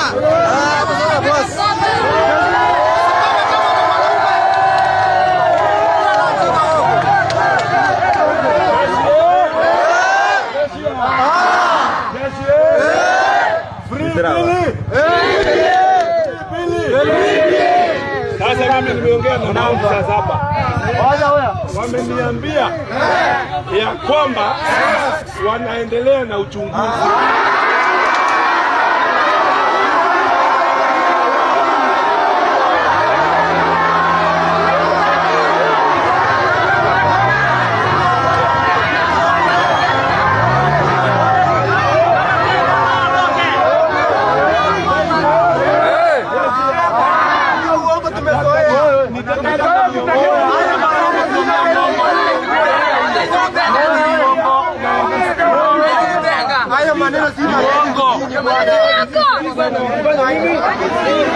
Mimi nasema hivi, tumewaongeza 24 hours.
Tuingia ndani.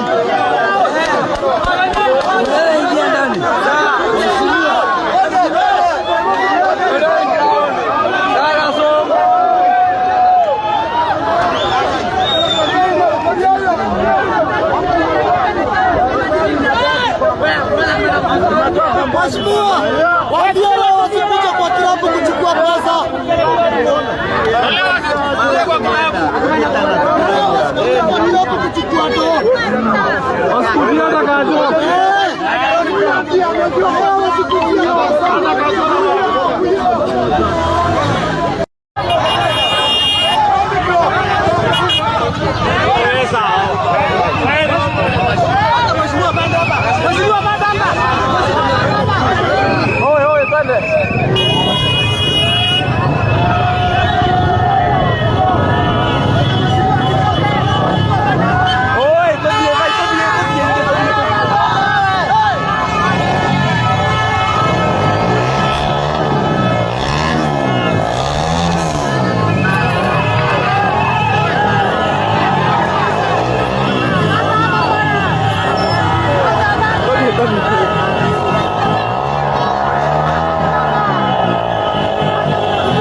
mounting on Kenya's President William Ruto to end a surge in abductions and enforce disappearances. According to local reports, at least 8 new abductions were reported in the last 4 days. Human rights organizations have documented over 70 cases since June 2024. The Law Society of Kenya, LSK, has threatened legal action, expressing concern over the rising trend during the festive season. Kenya's police have denied involvement in the abductions, which have targeted government critics and protesters. International bodies, including Western embassies, have condemned the arbitrary arrests and disappearances, calling on President William Ruto's administration to ensure the rule of law prevails. Thank you so much for joining us on today's show. I'm your host, Elvis Derry. See you in the next one. Bye-bye. 170 go control.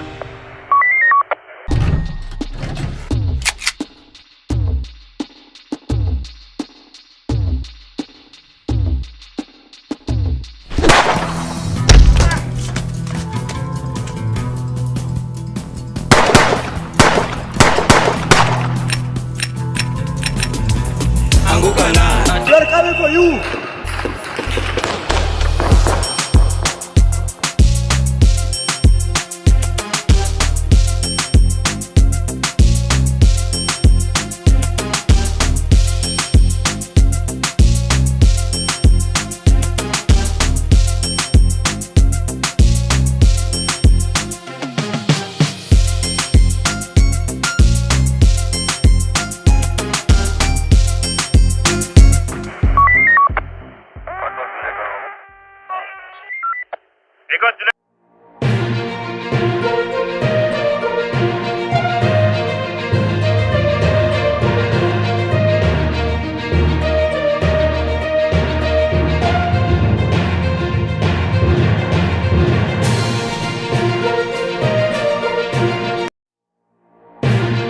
From Nairobi University on fire. Hakuna kitu mbaya kama moto.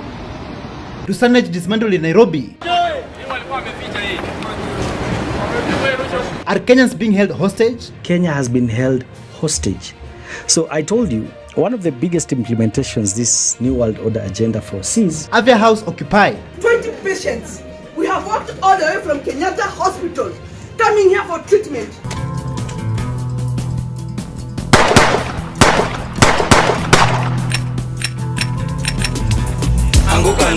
They're coming for you.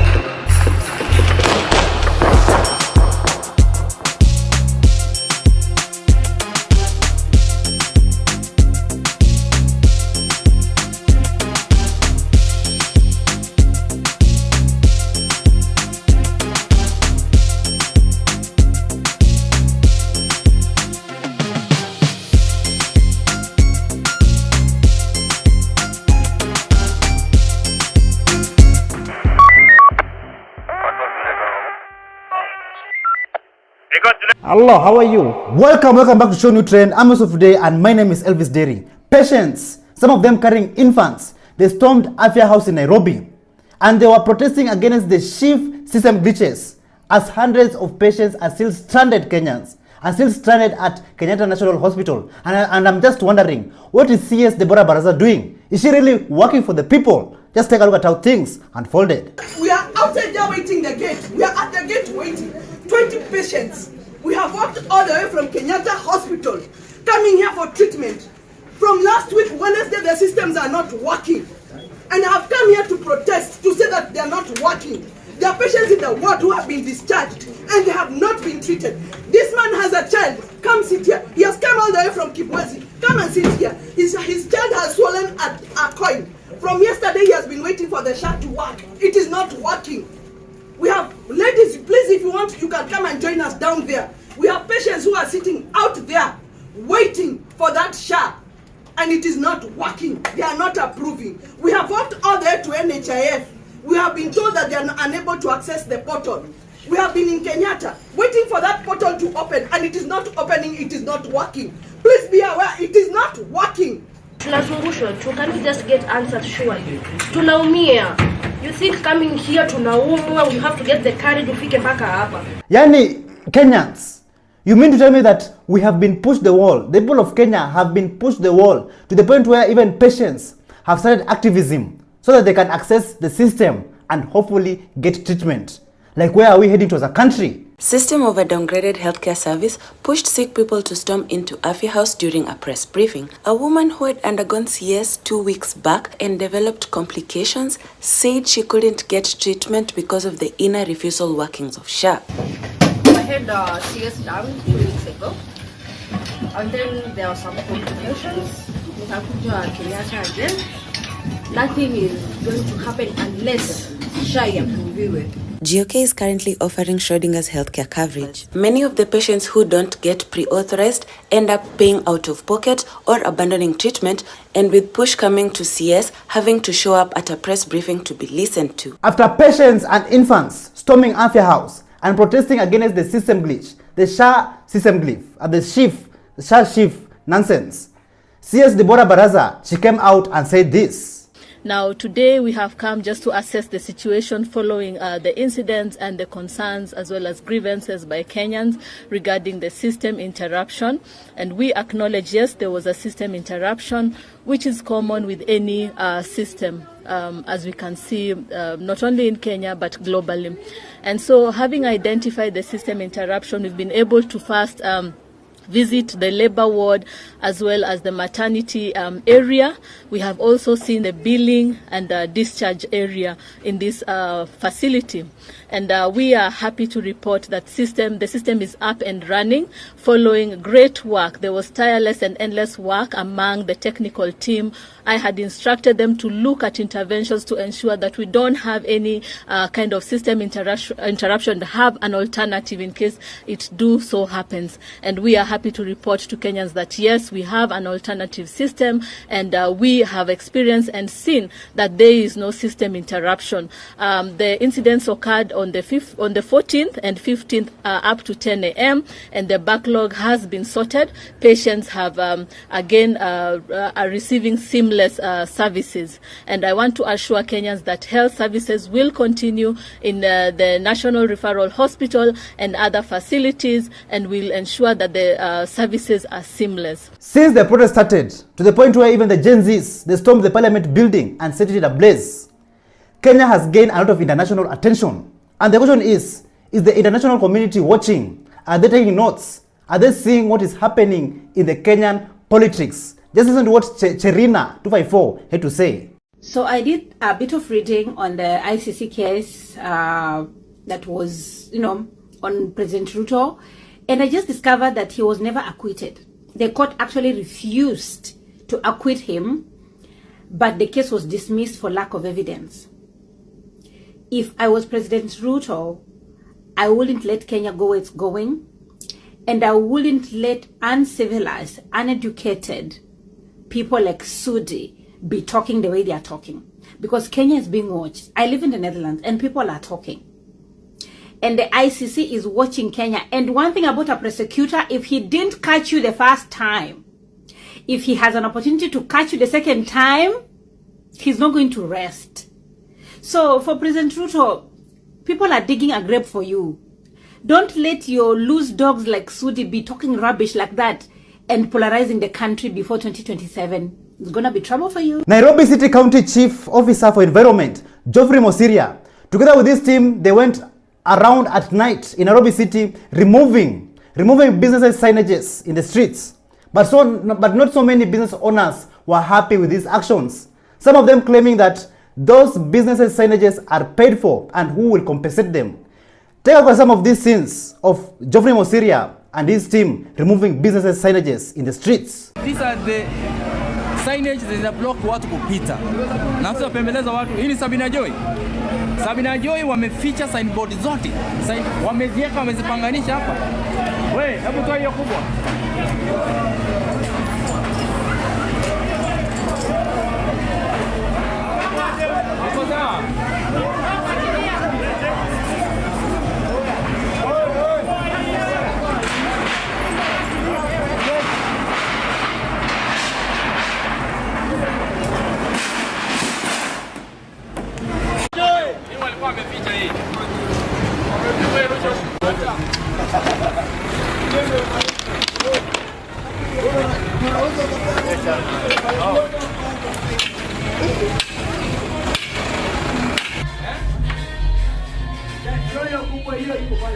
After many complaints from business owners, Geoffrey Mosiria, he came out and said this. Mlisema mnataka CBD kwe safi. Mkasema amtaki kuona uchafu town katikati. Amtaki kuona zile mikokoteni zinafungwa kwa walkway zinawazuia kupita. Amtaki kuona zile masanduku, my illegal structures ziko kwa walkways zimejaa uchafu kila mahali. Kama department ya mazingira chini ya uongozi wa Governor Sakaja tumeamua kusafisha jiji. Tunakuja, tunasafisha, tunatoa all illegal structures. Kuna wengine walikuwa na complain ukitembea town hata some of the signages zimewekwa zinagonga watu vichwa zao. Some of them are illegal. So let me say this. We are going to remove all illegal signages ambazo zinafanya town na kuwa chafu. Watu wameprint paper signages wameweka kila mahali. Kama mtu kuna duka, kwa mlango wako pale kwa mlango, wekila signage yako vizuri. Haja gani kwa walkway unaweka signage ambayo inafika kwa macho ya watu? Even the CCTV cameras, they cannot capture the movement surrounding. After business signages were removed in the streets in Nairobi CBD, this is how Nairobi City looked like the next day.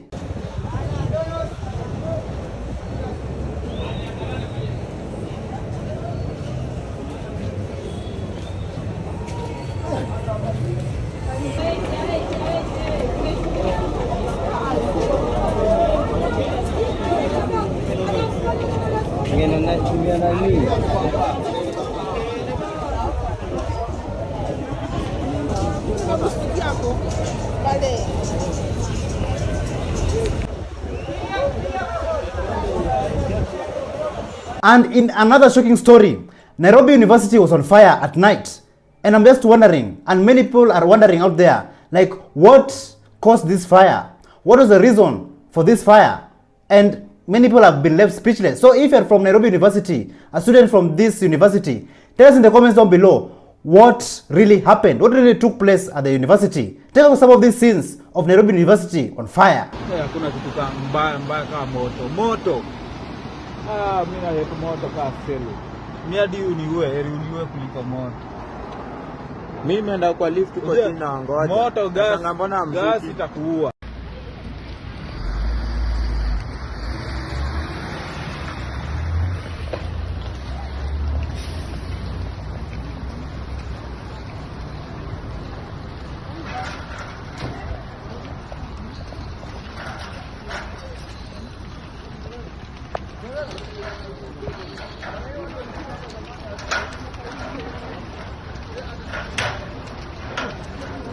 Just take a look and listen to what Dr. Mumbi Seraki had to say about University of Nairobi on fire. Can you imagine, family? There's been a massive fire overnight at the University of Nairobi.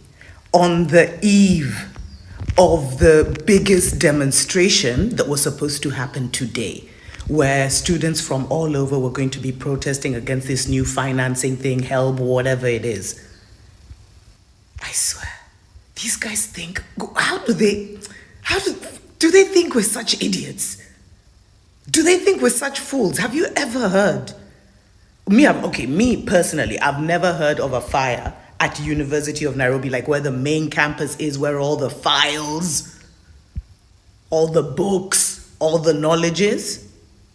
And we already know now what's happening with DCI, with everything we've been told about Noordin Haji. So who do you think's behind this? So this is the fire at University of Nairobi. There was one fire truck that came. Guys are saying they hope it's not the finance department, because you know how these guys like to joke around. So Kenyans, after all this, do you think that there's a money problem in our universities? And do you think that the President of Kenya, William Ruto, was crafting the university funding model? Listen to what Chege Majuis had to say. I can see comrades all over the country saying that they will organize a mammoth strike if President Ruto does not tell the Minister of Education to release the money for the HELB. You know what these people, they don't understand is that when Ruto was crafting the band 1, band 2, band 3, he was cunningly crafting it because hakuna pesa kwa serikali. Are you together? So he was crafting it so that university comrades will not get the funding through the technicalities. Ungekuwa unajaza hiyo band 1, band 2, band 3, unaambiwa wewe hutapata hizi pesa because of A, B, C, D. That was the reason Ruto was crafting it. Awanyime pesa. That's why the band 1, band 2 was being crafted. Because he knew these things of help, as long as a student amefikisha cut-off points za university, anastahili apewe help. Na kwa sababu Ruto don't want to give out that money, kwenye anapeleka pesa za taifa ndiye anajua.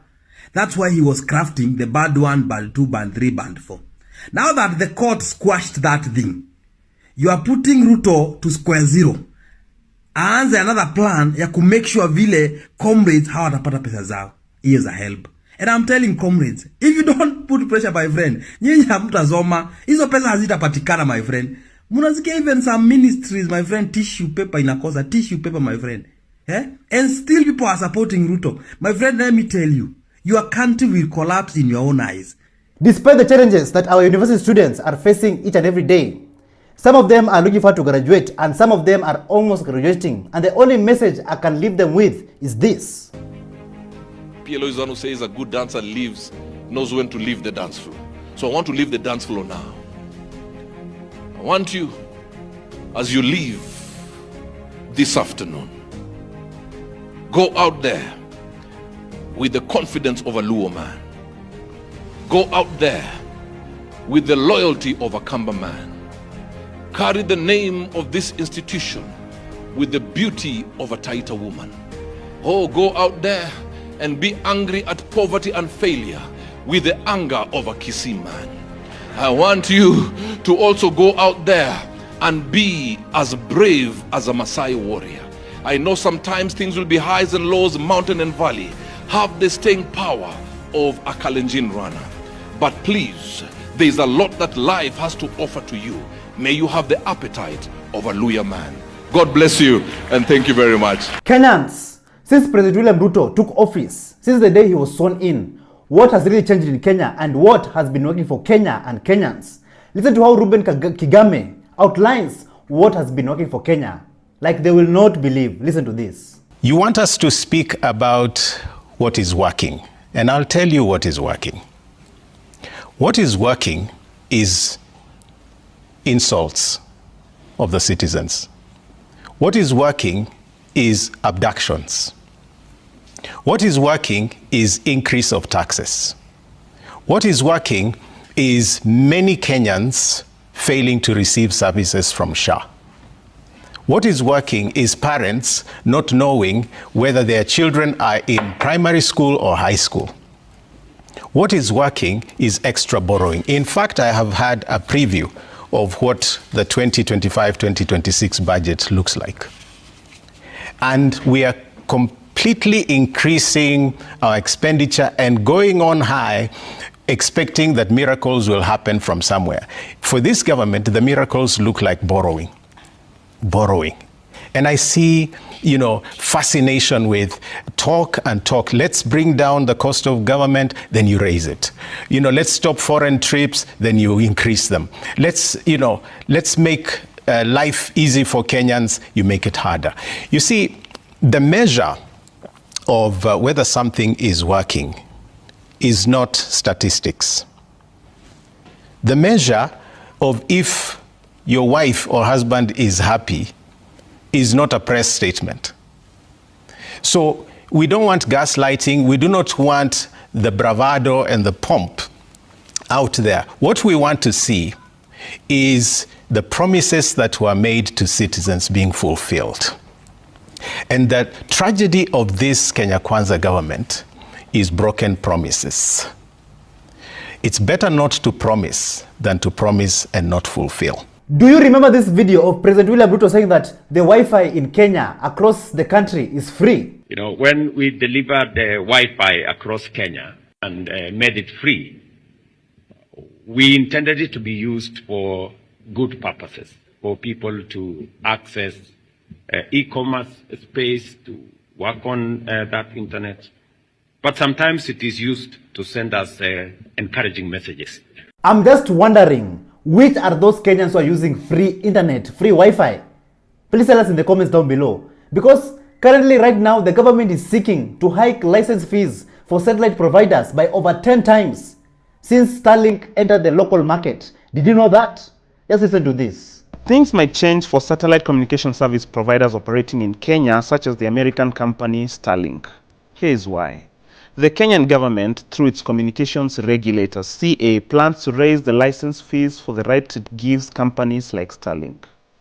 Per new proposals CA published in December, Kenya seeks to review the satellite landing rights, also known as SLR, license it requires companies to obtain in order to land their signal in Kenya. CA seeks to raise the SLR initial license fees from the current $12,500, which is about 1.6 million Kenyan shillings, to 15 million Kenyan shillings.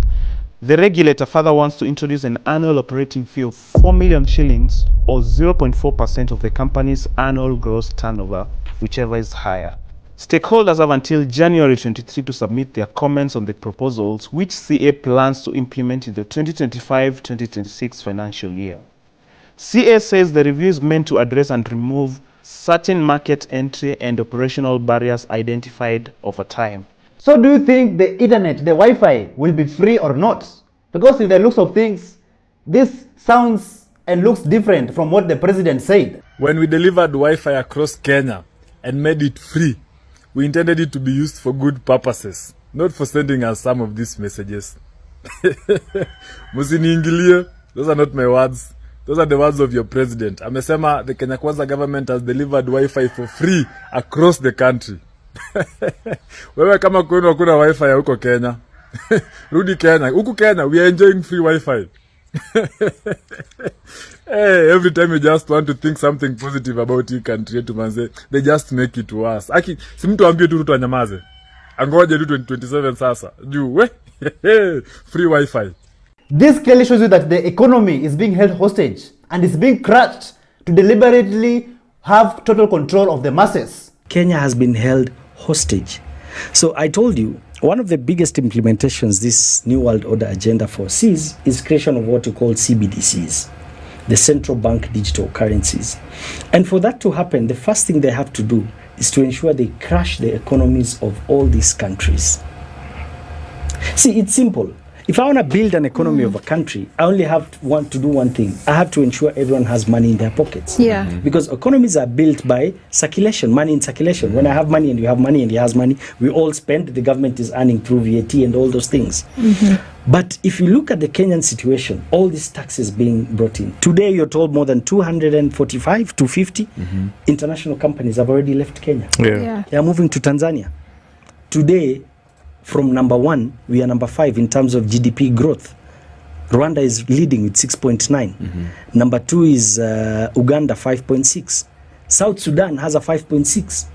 Tanzania has a 5.5. We are stuck at 5.0, 5.1. Why? These policies you're talking about. So we as Kenyans have to sober up. And this goes to the leadership. As in, it costs nothing for leaders to decide that building a country is all about baking a bigger cake. So today we have a leadership that is all scrambling for this small piece of cake. What they don't know is that once you bake a bigger cake, you'll even have enough for yourself. Exactly. Yeah. So that is how they're supposed to think. You know? But if you look at the situation and the way these things are being implemented day in, day out, it tells you we're in a very big problem. And the government of the day has been held hostage. And we have to say as is. And that's the reality. To be honest, it is quite clear that Kenyans are tired and they want a change in this country. They want a better future for this country. And one man decided to inject on the streets in public, despite his current situation in life. He understands exactly what is taking place in his home country. Let's listen to this.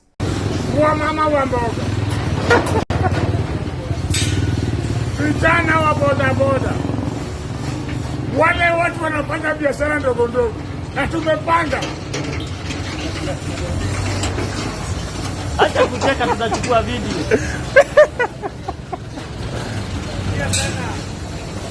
Tumetenga bilioni 52 wa mama wa mboga, vijana wa mkoteni, watu wa bodaboda, wale watu wanafanya biashara ndogo ndogo, na tumepanga na tumeweka mikakati.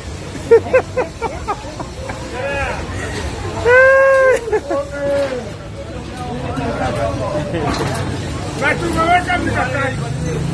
Safari hii hatutakubali mwananchi wa kawaida akosa pesa mfukoni. Ama namna gani jameni? Wale that women will no longer use jembes to till their land. Government will import between 7,000 and 10,000 tractors into the country.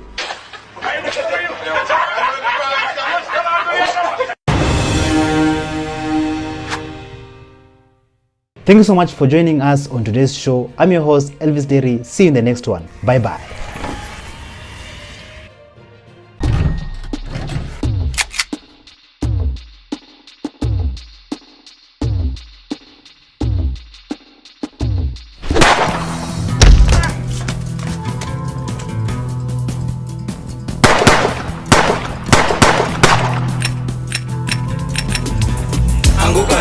They're coming for you.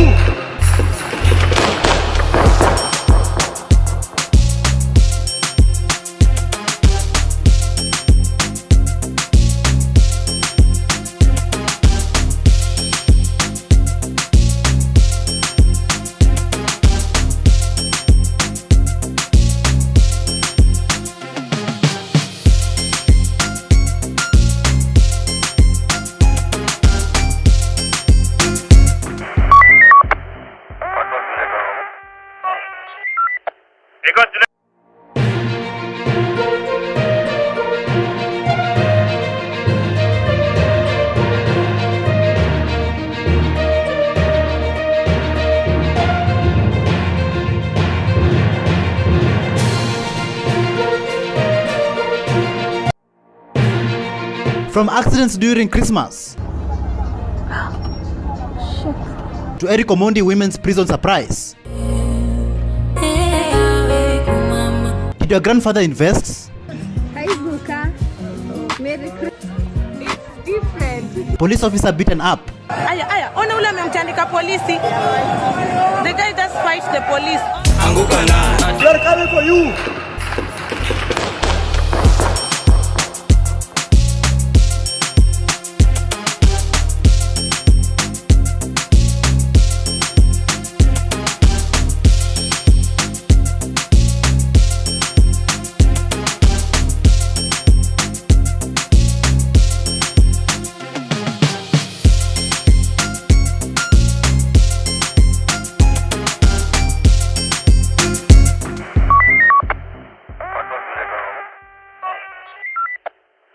Hello, how are you? Welcome back to ShowNewTrend. I'm host of the day and my name is Elvis Derry. This Christmas season has been a season like no other. So much drama, so much things have been going on, and today I want to share with you guys of what has really been happening.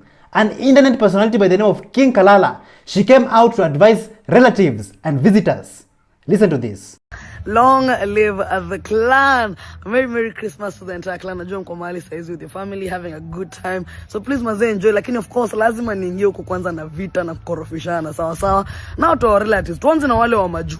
Kwanza itabia kusema ati I don't know how to cook this. Baba hukuzaliwa majuu. Ingia pale unde modhokoi sawa. Na pia kuingia kwa kitchen tupike vitu tunajua ati sijui chipotle sauce. Hatupangi kuhara Christmas sawa. Number 2 wageni wa Nairobi. Itabia kudhani ati soda imebaki ni wageni wa Nairobi alafu chai ya watu wa mtaani. Atijui soda cheka nget kwa big up Nairobi, big up Kamija. Wewe that one we're not going to tolerate. Sawa. These relatives was wapi Christmas tree? Where are we not under the mistletoe? Pereka yo jinga yako ya runda huko. Hapa maze tuko Ocharoria. Sawa. Now last but not least, these relatives with kids. Me because I'm your younger niece does not make me your personal babysitter. Atijui nishike, atijui undie Lewis uji, ati sijui enda cheza na mtoto bwana wewe, carry your burden. Me I'm here to enjoy. Lakini you know what? Merry Christmas and a happy 2025. I'm on prosperous. In Mombasa, Bamburi, drama was unfolding after one police officer was beaten up after they were trying to go and save a bodaboda guy. And even the motorbike was burnt. Guys, the police are being chased away because they don't want the police to save the boda. Guy, look, see. Guys, see. Even the police are running away. Look. The police themselves are running away. They don't. Aya, ona ule amemtandika polisi. The guy just fight the police. Oh my God, look guys. Ikije kapolisia.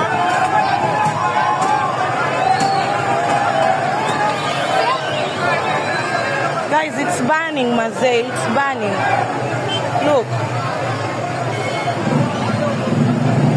And people are passing. Watu hawaogopi. Nowadays people are not scared at all. Watu hawaogopi kabisa. Yaani moto waka tairi la wenyewe lile pikipiki basi ni mpya Mazee, mwenyewe amepigwa akafukuzwa. Angalieni. Angalieni, hapo kuna jamaa amempiga polisi na jiwe. Kuna jamaa amempiga polisi na jiwe akia nani? Angalieni guys, na hata watu hawaogopi. Many Kenyans are currently traveling back to the villages to spend time and celebrate Christmas with their families. One TikToker by the name of Winnie Masin, she came out and injected and educated Kenyans on how they should be dealing with their families and relatives who are back in the villages. Mimi niko ushago. Na ushago unajua watu wengi saa hii mtu anakujanga anaona pesa nyingi unamtumia upkeep. Si important kama ile mheshimiwa nonsense atakuja ampatie kama 200 kama 500. Hawa na value hiyo sana. So kama unataka civil education huko Ocha, ule anko yako mwenye anakujanga na kuomba kaso 2 hapa, mpatie 50 ama mpatie so. Akianza kukuuliza ni mwambie unaona hii uchumi ya Kasongo hivi ndo kunaenda. Mama yako kani ule ati damu, baba damu, sijui nani damu. My friend, anza kukata upkeep. Kama ulikuwa unatumia mzazi wako 5k, tuma 25. Tuma 25. Akianza kuuliza maswali mwambie unaona hii serikali ya Kasongo. Create hiyo anga. Ndo watu wajue watu wanasafa kivipi. Jue watu wako ushago wajuangi. Mtu wa Nairobi anasafa aji na mataxes. Yeye anataka tu nitumie.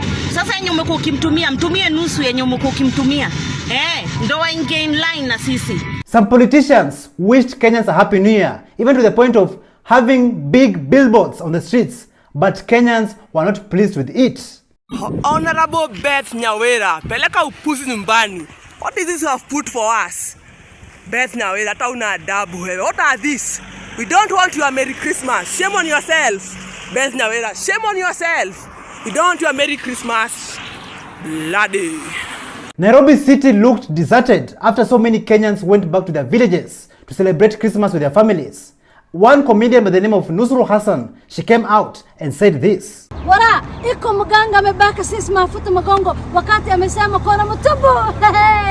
Habana lambo wara. Iko watu sisi Somalia kiongea kitu kidogo wanatuambia twende jumbani yetu. Kitu kidogo sisi kijangia naambiwa ende jangia upumbafu jumbani yenu. Swali nataka kuuliza nyinyi ni nani ameenda jumbani yao? Nani amewajiwa Nairobi? Wara, angalia Nairobi habana iko na mtu. Hakuna mtu hata mmoja. Wara, next time mtu na kuambia maneno ya ende jumbani yenu, ambia hii watu wakati wao wameenda ushago kukula jabati na busa.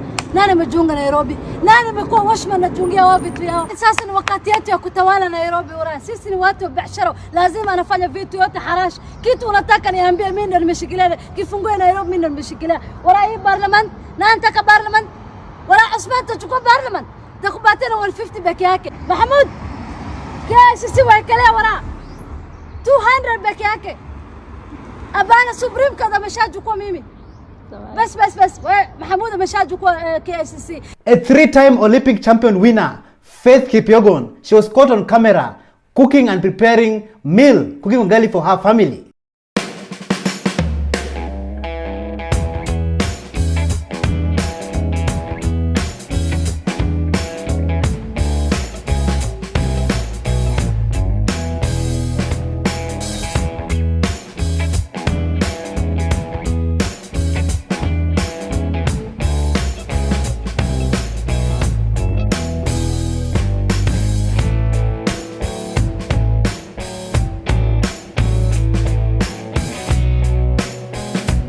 While people are traveling, Modern Coasts was caught in a scandal. People booked from Nairobi to Kisumu and others to Kampala, but over 50 people got stuck because the buses were unavailable and the money had already been chopped. The staff even fled the scene. Take a look.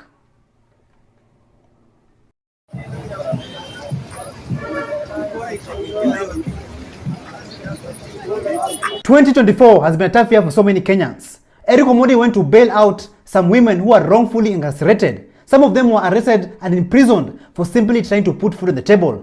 One was arrested for hawking without a license. But thanks to Eric Omondi, they got their freedom, they got a few shoppings, and thanks to him, they are going to celebrate Christmas with their families.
Kenyans, do you remember this guy? Viva comrades, viva! Viva! Viva comrades, viva! Viva! Viva the people of Kenya, viva! Viva! Kasamal Makore went all the way to Eldoret ahead of President William Ruto to attend the official opening of AIC Kipkogots, even meeting up with other politicians like Oscar Sudi.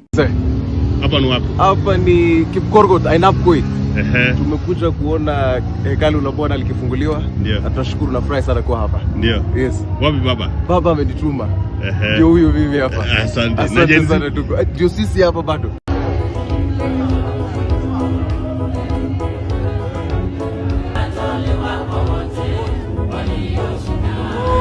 But one man by the name of Big Bad Ogre was not pleased with Kasamal Makore's action, and this is what he had to say. Yo, Kasmuel, unaweza enda kukutana na Ruto. Kasmuel, ojana hii, unaweza enda kukutana na Ruto. Alafu umepiga smile kubwa sana. Ni kama kupatia land huko hivyo Soigoi.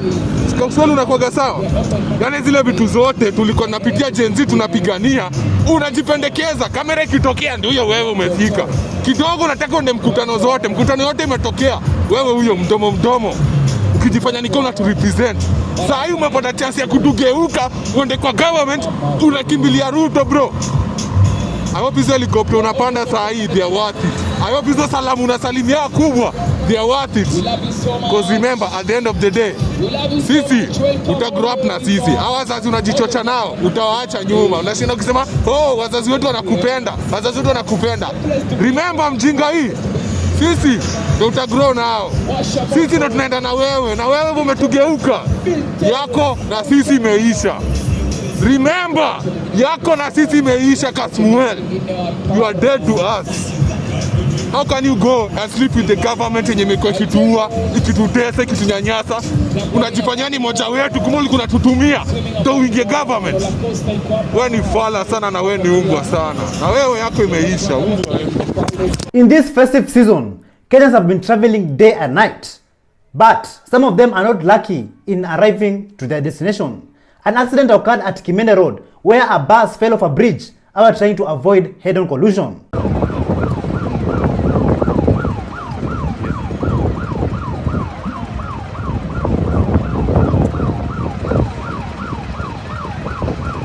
And that's not all. Another accident occurred which later on turned into a fight.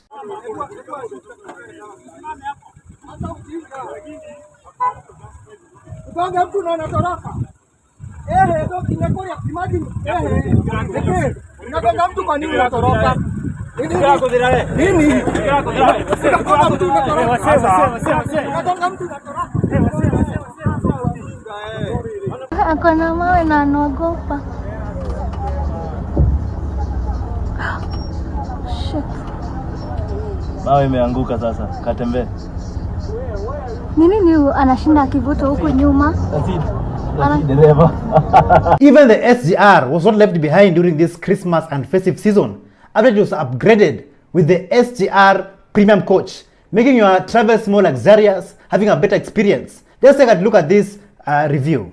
This is the Madaraka Express SGR Premium Coach, and I want to review the tech inside this place. Let's find out. First up, the internet. There is Wi-Fi on board, and these were the internet speeds. But put in mind, we were just 6 people out of the 28 people this couch can hold. And as we all know, the more people, the slower the internet. Before we go to the entertainment, let's talk about the seats. It's a recliner with 3 presets, and the bed can go fully flat. This is me trying it out. Each seat comes with a pull-out touchscreen display. The resolution is not 4K, but it is way better than what I've seen in some airlines. And there are few entertainment options to choose from. And trust me, hautamaliza zote. They give you headphones, which is quite nice, but the volume is terribly low.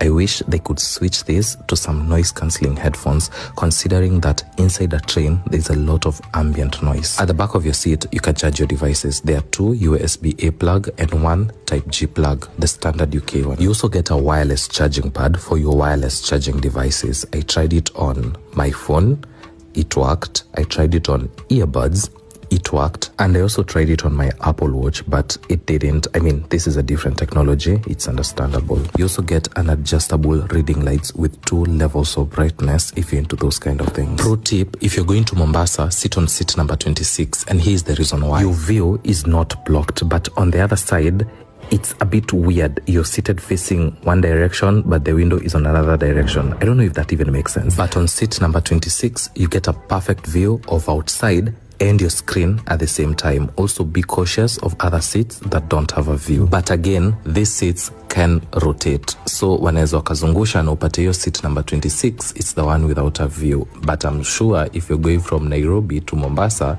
it's okay.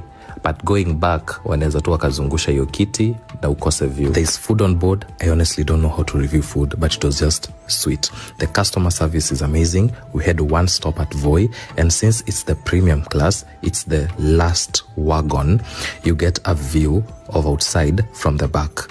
This is how the amenities look like. They are clean. And the question of the day is, can your grandpa even? Just take a look at this family where they went to visit their grandfather. And let me tell you, the grandfather has built an amazing home for them. Yo.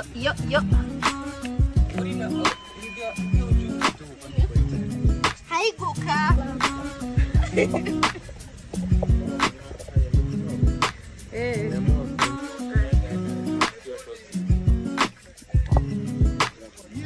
Hi, Guka. Merry Christmas. It's different. It looks so nice.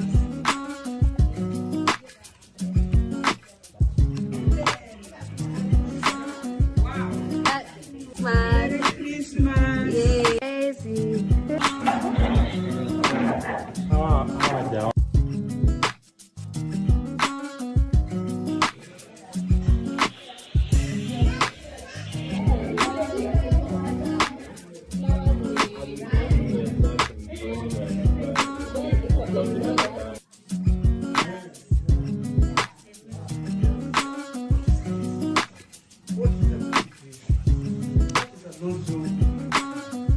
And in that case, I will leave you guys with some of the footages and videos showing you guys on what has been happening in December and what has been taking place in this Christmas and festive season. Starting off with Kasipul, just show you guys how Kasipul behaves around people who have money. Take a look. Salimia Mama Samia Suluhu, mwambie nampenda sana. Nashukuru sana ndugu yangu. Na wewe ndo Simba, East and Central Africa. Wengine ni bure. Tokeni Simba toka ingie. Tokeni Simba bana. Tokeni Simba.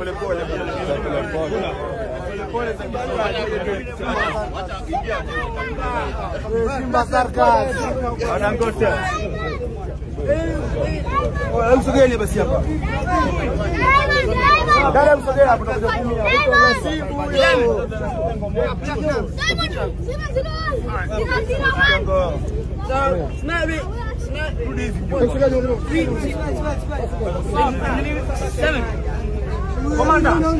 Komanda hiyo basi hiyo. Oya.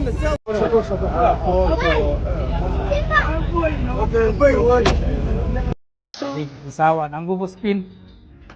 Unaona ukipata nini wewe? Kamagara. kama atapata na magara.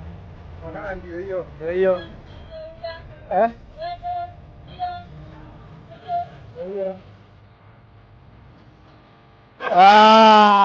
Amepata katishi.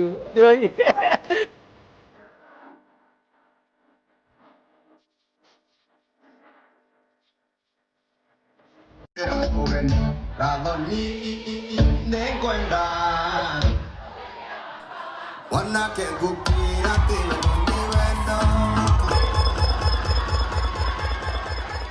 He has the taste, definitely has the skill.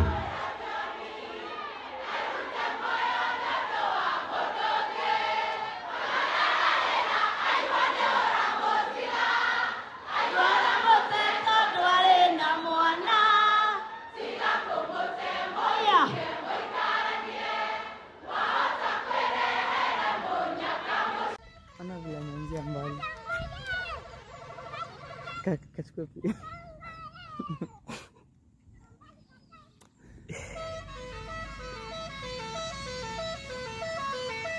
Ano, kaya lopal kami.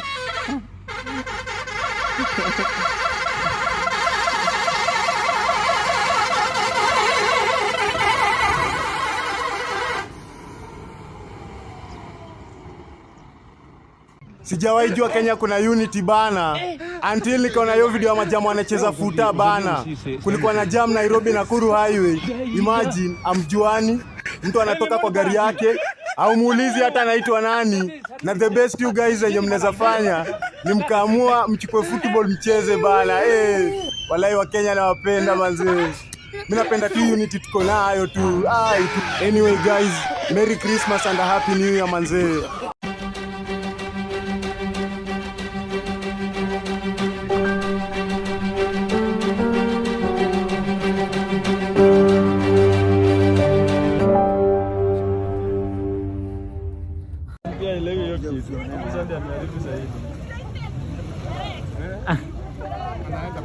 Angekuja pole pole.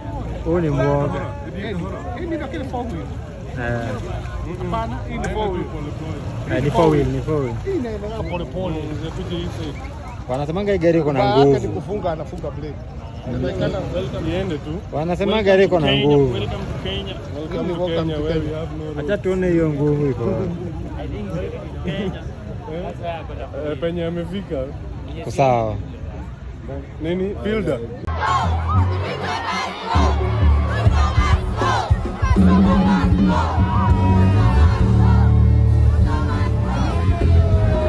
Kasongo Mombali na umeshinda mali ya kuekelea Kasongo mbona wewe songa libala oh yeah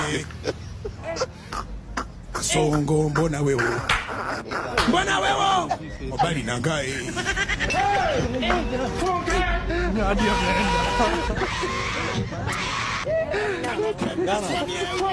ameenda mama ya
Ithina ithuĩ tũrĩ kũu wĩ mũtitũ, ona thakame tũgĩitwo inyuĩ mwarĩ o toro, ona ithamĩrio tũgĩtwarwo mwarĩ o mũciĩ, nokĩo mwaremwo nĩ gũthikĩrĩra mũtĩmũ.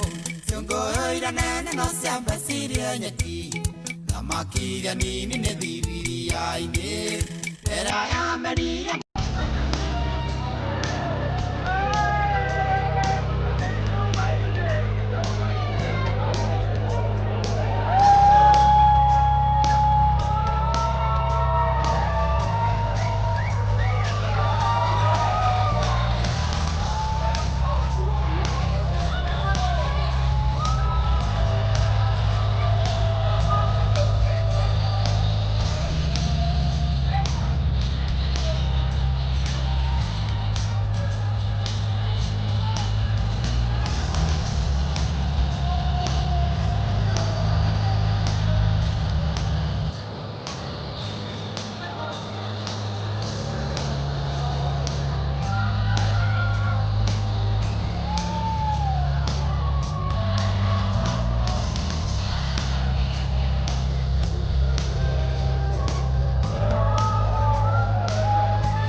Thank you so much for joining us on today's show. I'm your host, Elvis Derry. See you in the next one. Bye-bye.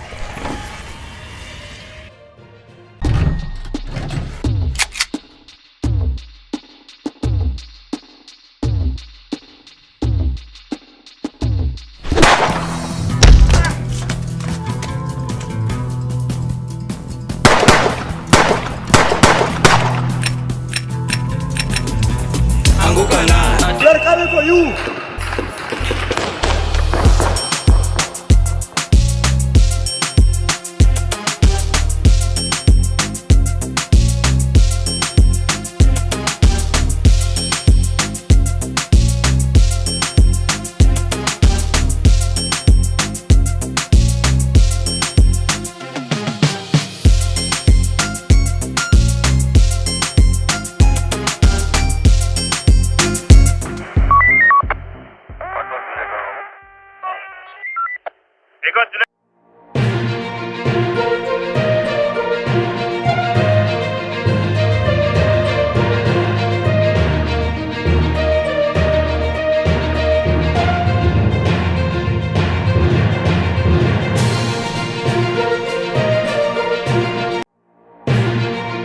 From Kalenjin community complain. Hakuna mtu anataka kufanya biashara na wewe juu anaona wewe ni mwizi.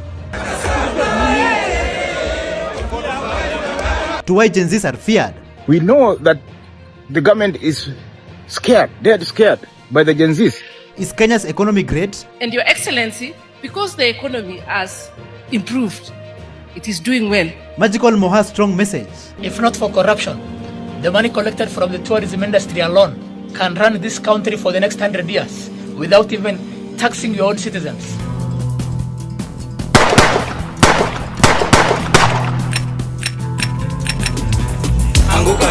We are coming for you.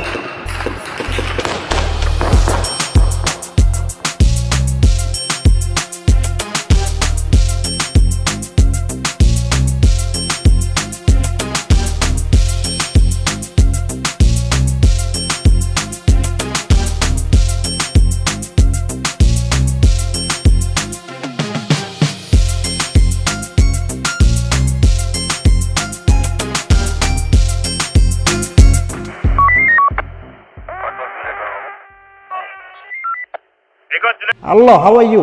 Welcome back to ShowNewTrend. I'm your host of the day and my name is Elvis Derry. Elections is around the corner and many Kenyans are anxiously waiting for 2027 elections. One Kenyan man came out and explained on why the Kenya Kwanza government is going to fail. Famously known for abductions, is going to lose the elections. Listen to this. Is that Ruto has a big problem. Very big. In 2027. You know, people have been saying that Ruto will rely on IBC. We rely on the judiciary. Lakini mimi, I beg to differ. Because it's the same narrative yenye akina Uhuru na Raila walitumia 2022. That wakona deep state. That is what now Ruto is bringing now. Right? Number two, he 2027 Ruto hata kibribe IBC na judiciary. It's like when you go into a boxing match. So I'm fighting against you. You are the better boxer. But nimehonga referee, that is IBC. Nimehonga judges, that is Supreme Court. Then tukianza kupigana nayo unipige knockout. You know, once you give me the knockout, there's no way the referee will assist me. There's no way the judges, hata kama wangefanya nini, the best referee can do maybe a count pole aseme 1, to slowly. But if I don't wake up from the knockout, there's nothing that can do. As Kenyans are anxiously waiting for the elections, which will take place in the year 2027, the question still remains, will we even have an election? Listen to this. 2027 hakuna election. Hiyo kwanza ni jambo ambayo natakana wewe kuwe prepared. Ukiona yule Senator Cheregei akisema ati waongezewe term limit kwa 7 years na tukapiga kelele nini, alikuwa kuna sababu ambayo walikuwa wanamaanisha. Kitu ile ambayo inaweza kuongezea Ruto term limit yake ifikie hapo ni sheria na katiba. Kwa sababu gani? Katiba inasema IBC ikiundwa inatakana ikue at least 2 years ofisini ndio iweze kuconduct general election. Sasa kufikia sasa IBC hakuna. Hawa watu walivunja IBC tu wakijua IBC itakuwa hakuna pengine mpaka next year. Ikifikisha next year, kama IBC itaundwa, kikatiba haitaweza kuconduct general election kama haijakaa at least 2 years. Sasa hiyo ni kitu ambayo ukuwe prepared, kwa sababu tayari hivi Ruto ameungana na Raila na Uhuru. Sasa hakuna mtu mwenye anaweza kaongea jambo hapo ama kamobilize kitu hapo ama akasema hapo serikali kasikia. Many Kenyans, activists and Gen Zs are out there fighting for better governance, fighting for a better future of this country called Kenya. But have you ever sat down and asked yourself, why do nations fail? Listen to what Gabriel Marquette had to say. For a change to come, you either have a visionary population, like in the situation of Kenya, or you have to have a very visionary leadership, as in the situation of Rwanda. So in absence of these two, progress is so difficult. You either have a visionary leadership or a visionary population. A visionary population. Situation of Kenya, even the transformation from the Moi rule to whereby Kibaki came in, and Kibaki was able to make a very quick progress. I can proudly say it. If Kenya would have transitioned directly to another Kanu rule at the time when the election was held, Kenya would not be where it is today. But it took somebody like Kibaki to be able to break that. Dear Kenyans, today I have a very important and specific question to ask each and every one of you. Like, this is serious, Kenyans. This is very, very serious. Like, why is Kenyans' public debt stock not declining despite allocating a substantial proportion of government revenue to debt servicing? Why is that, Kenyans? Do you know the answer to this? If we say we are not going to pay this odious debt, Kenyans have it in their hands not to pay it. And they can say we are withholding our tax money if you are going to pay that odious debt. That is the difference. We want to come up with measures that deal with the problem, and it is in the people's hands. We are saying we are not paying it. We are saying we are not going to take domestic debt. If you see us trying to do the opposite, you stop us. Because we've given you a tangible promise of what you cannot do. Because we're saying it is this burden of debt that is killing this country. And William Ruto's time is over. He's borrowed beyond the capacity and the capability of this nation. So you're going to see a debt default. If not a debt default, you're going to see salary delays. If not a salary delays, you're going to see pensions not being paid, or salaries themselves not being paid at all. Or he defaults. Already as I'm talking to you, pensioners have not received their money from the month of June. We're in the end of month of August. For 2 months. 2 months. Capitation, their schools are not receiving their capitations on time. Why? That is a default. Counties are not receiving, are borrowing. They are not receiving their monies. Truly, our beloved country Kenya is dying due to corruption. One thick-headed lady went on to praise, thank, and congratulate the President of Kenya, William Ruto, saying that the economy is doing well, insinuating that roads are just congested airports. And she concluded that the economy is on an upward trajectory. Just listen to this fool. And Your Excellency, because the economy has improved, it is doing well. Traveling has become a problem. Our flights from Nairobi to Eldoret are full. The roads are full. That is a sign that we are doing well. Your Excellency, we are requesting that we dual Nairobi-Malaba highway so that we can have a smooth movement. It seems like some politicians, they will never learn. Like some of them still believe that the Gen Zs were paid to go on the streets. They were paid to occupy the parliament. One of them, a politician by the name of Musalia Mudavadi. Just listen to what he had to say. From where you're seated, do you think it was politically instigated for those young people to go to the extent which they did? Yes. Yes. Why do you think so?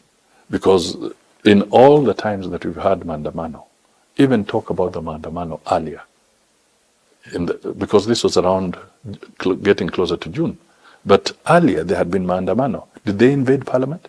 No. They never invaded parliament. In all the years we have had demonstrations, has parliament ever been invaded?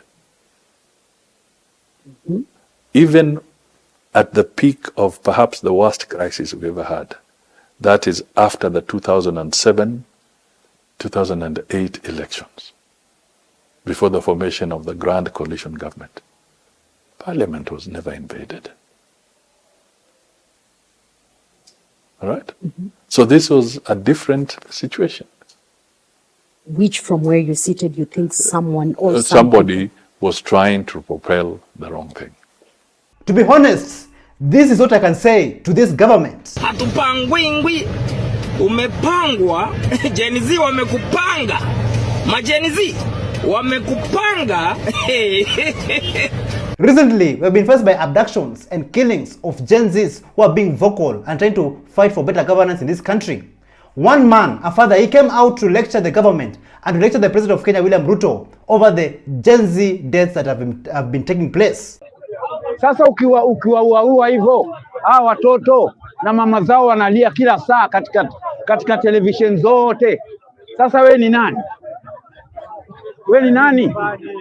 Sasa umemshinda hata Idi Amin.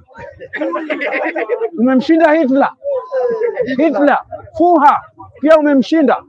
Stupid guy sana wewe. Wewe nikikupata kama nina something ile inajulikana, finish you. Not a joke. Even one mother who is already frustrated, she came out and she said this, and she said this without fear of contradiction. Rudia Bwana Ruto. Je, umeona watoto wa ndovu kidogo? Basi bado utaona makubwa. Na ukicheza hata hiyo miaka 5 haitaisha, utaenda. Ulitukosea sana sisi kina mama. Ulitutia huzuni nyingi. Sasa Waswahili walisema malipo ni duniani. Hata upande ushuke utakwenda. Currently, the political class is shivering and trembling after Kenyans and the Gen Zs declare that they are going to take back what rightfully belongs to them. Listen to this. Wamebabaika kwa sababu tumesema tutaendea pesa imeibiwa na zile madeni walichukua hazikufanya kazi kutoka 1963. Wamebabaika, tutachukua mali yao. Halo, sijui kama mkorada. Adui zetu wameingia kwa kona moja wote.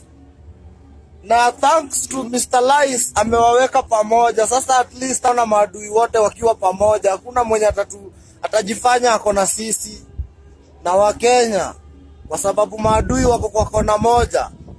Wamekuwa wanoma pia, mnafaa mjue. Kama hatutatumia akili, kama hatutashikana kama Wakenya, tuache kusema eti mimi ni mkabila. Vita ya watu wamegawanyishwa, hatuwezi shinda.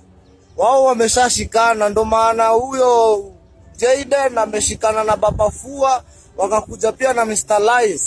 Wameshikana wote pamoja, wale maadui wamekuwa wakipigana for the last 10 years ama 20. Kama tutashana kama Wakenya, Mkisii, Mkamba, Mjaluo, Mkikuyu, Mluya, Wakenya wote tukuje pamoja, iko shida. Hapa mbele mutaitana ndugu yangu. The President of Kenya, President William Ruto, is from the Kalenjin community, and due to his actions, the Kalenjin people, our brothers and sisters from the Kalenjin community, have been affected. Their lives have been affected. And how have they been affected? Just take a look. Sasa kwa Mkale ni ngumu. Sasa kufanya biashara na mtu ni hard sana. The moment unataja una bargain kitu kidogo, unasema sasa una bargain na serikali ni yenu. Unashindwa, kwani serikali inakusaidia na nini? Sasa hata kuangelesha msichana the moment anajua wewe ni Mkale, anaona uaminiki. Hakuna mtu anataka kufanya biashara na wewe, anaona wewe ni mwizi. Unaenda kuomba kazi, mtu akufanya interview anakukumbusha ati Ruto si ako na kampuni nyingi, uende ujaribu kazi huko, unashindwa. Sisi wote tunachukia Ruto. Kwani mlikuwa mgeukia Wakale? Na si wote bana, tuko nini moja. Kama Ruto amewakosea, ametukosea pia sisi. Hakuna siku yenye Ruto ameiba pesa akakuja kutupatia. Hakuna siku yenye Ruto amewadanganya akaambia Wakale ukweli. Wote tunasafa. Do you think Chief Justice Martha Koome will survive the onslaught in 2025 coming from the senior bar? Because, to be honest, her position as the Kenya's Chief Justice is untenable. So do you think she should resign now to save the judiciary's image? Because to be honest, a country cannot survive a corrupt judicial system. Just take a look. I think it's the beginning of a long journey that we want to undertake as both the senior bar and, former chairman of the Law Society. We have started the first step, to say that there's a problem in the justice sector. We are using the issue of title just as an example. I mean, it could apply to another case. It could apply to children's case. It could apply to a commercial matter. But I think Kenyans relate more to the issue of a title, and that's why we are giving it as an example. And I think the other thing we're saying is that let us collect this data of all this malfeasance, all this corruption, all this. Once we have this data, the next logical steps, I think, we will share with Kenyans on how we'll move forward. But this is the baby step we are taking today, and I think this is the foundation that we recognize as former chairman of Law Society and lawyers who have practiced, for so many years, that we are at a critical juncture. I mean, there is a big problem facing our judiciary. I mean, there is impunity, there is corruption, all these issues. A TikToker by the name of Pedro Skill 021, he came out and urged the former Prime Minister of Kenya, Raila Amolo Odinga, to withdraw his members, his ODM members, from the current government. Raila Amolo Odinga, that tough statement you have given to Kenya Kwanza government against the abduction of young Kenyan youths who are frustrated with Kenya Kwanza government is very welcome, but it's not enough. You must also withdraw your members of ODM from the cabinet. You are the one who seconded those members to government, to the cabinet, after the Gen Zs were just very close to sending Kenya Kwanza government home. You saved them. And now you're telling us that this government is primitive. You told us in 2022 that this government is illegitimate and they must go home. But when the Gen Zs started protesting for the finance bill 2024, you saved them. You saved the government. We know that the government is scared, dead scared by the Gen Zs. The Gen Zs have a brain, but this government is scared of brains. So Raila Amolo Odinga, the only way we can take you very seriously that really this government is primitive, as you say, which I actually acknowledge that is primitive, is for you to withdraw your members of ODM from the cabinet. That's the only way we can save Kenya. Because Ruto is so scared by young people just because they are opposing his government and his policies. But Ruto opposed Uhuru's policies for 4 straight years, picking young people from the streets and taking them to undisclosed places. It's worrying. So if this really happens and Raila Amolo Odinga withdraws his ODM members from the current government, who will come and save President William Ruto? Listen to this. To the butcher of Sugoi, William Ruto, nothing will save you.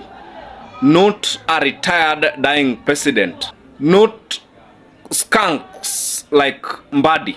Not corrupt COVID-19 billionaires like Kagwe. Not drug dealers like Hassan Joho and Kabogo. Not corrupt leaders like Lee Kinyanjui. Not a retired conman called Raila Odinga. Not surrogates and illiterates like Farouk Kibet and Oscar Sudi. Not the likes of useless idiots called MPs will save you. Kenyans have said no. No to corruption. No to incompetency. No to mass abductions. No to illegitimacy. William Samuel Ruto, you either resign or we will topple you up altogether. Viva! A true patriot will hold the government accountable because a true patriot loves the country and they want to see their country moving forward. So to all those politicians out there, to our president, it is also good to be criticized. It's also good to be corrected by the people of Kenya. Yani William Ruto mmeshindwa kuongoza nchi. Unakuja kupigana na vijana hapa nje.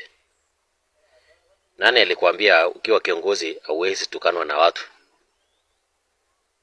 Nani alikwambia ukiwa kiongozi hata kuwe mzuri aje hautakuwa na maadui wako? Nani alikwambia ukiwa kiongozi hautaongoza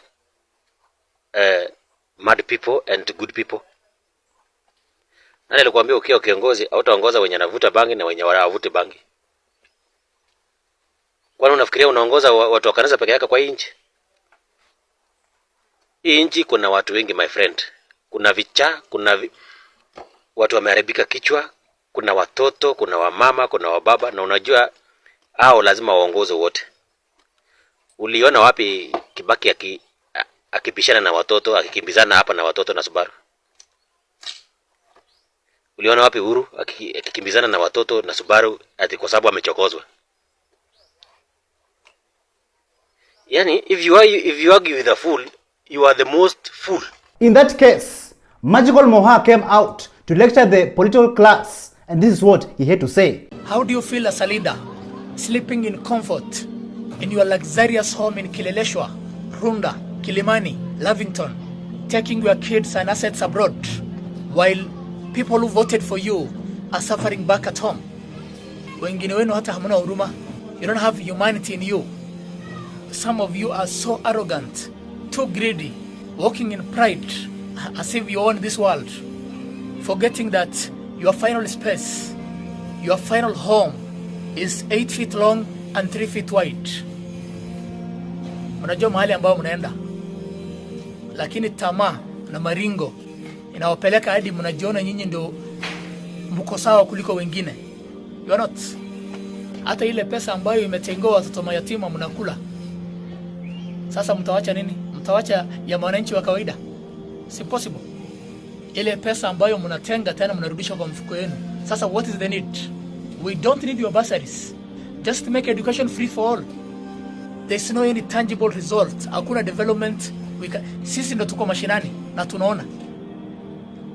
Wewe umekaa hapo Runda na Lavington, ile vacations ambao unaenda ni Dubai na UK, utajua aje hasa kuhusu wale watu ambao wanaishi interior. If not for corruption, the money collected from the tourism industry alone can run this country for the next 100 years without even taxing your own citizens.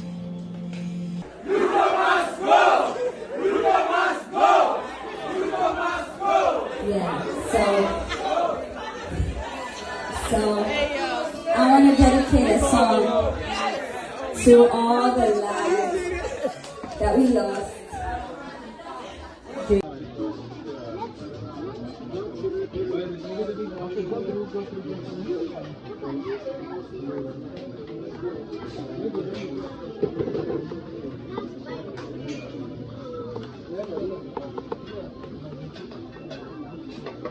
Thank you so much for joining us on today's show. I'm your host, Elvis Derry. See you in the next one. Bye-bye.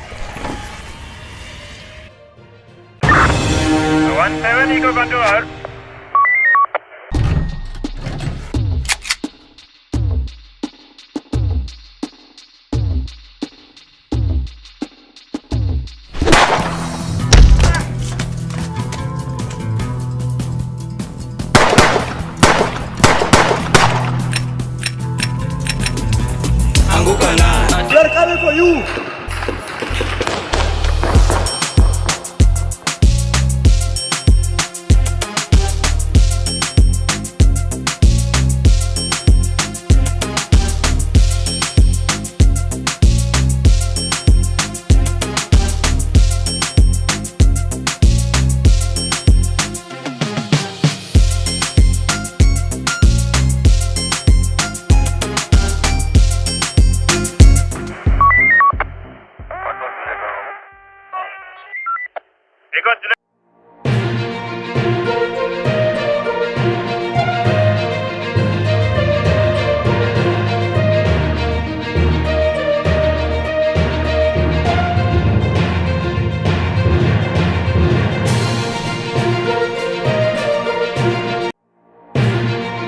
From farmers being charged. Another bill has been presented in Parliament, the Horticulture Crop Authority Bill. To pastors and opposition leaders put on blast. Sa ile sisi tunaenda kudemonstrate, hamukuwa anywhere. Do you trust the leaders in power? Gachagua anataka munagawana nusu nusu. That is the only fight they're having. Say no to sympathy votes. Raundi hakuna kitu kama sympathy vote. Hakuna. We are coming for you.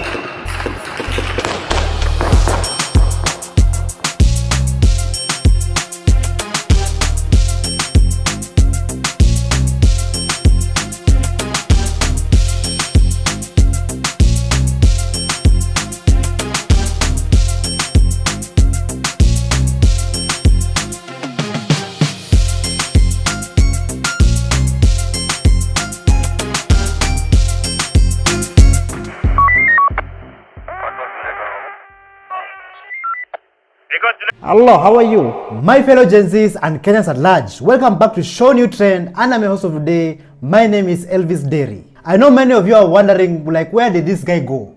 But in short words, this is how my week looked like.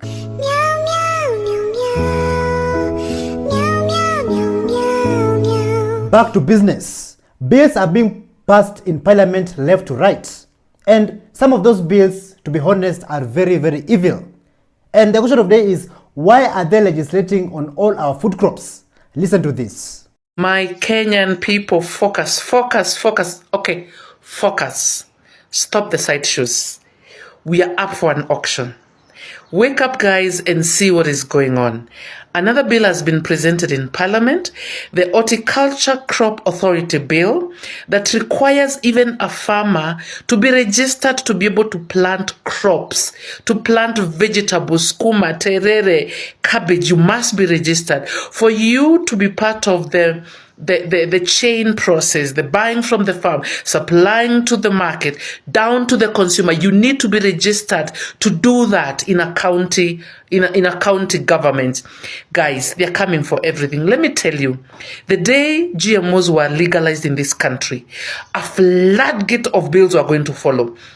All these bills you're seeing that are happening, they are happening to take over food sovereignty and food security in this country. A billionaire like Bill Gates, he's using all his money not for good, but for evil. Our farmers, not only in Kenya, but in Africa, they're under attack. Listen to this and just open your eyes and open your minds and just listen to what this man had to say about this. He got a hold of the regulatory agencies in African countries and forced them to to change the nature of agriculture. You know, there's 20,000 generations of agriculture of people growing crops like sorghum and plantains and yucca and all these plants for subsistence. And he said, no, we're going to transfer them all to these, GMO monocultures of corn, and then we're going to bring in the companies that he owns, Kraft, Coca-Cola, McDonald's, these big food companies, processing companies, to buy that, and that's going to be the deal.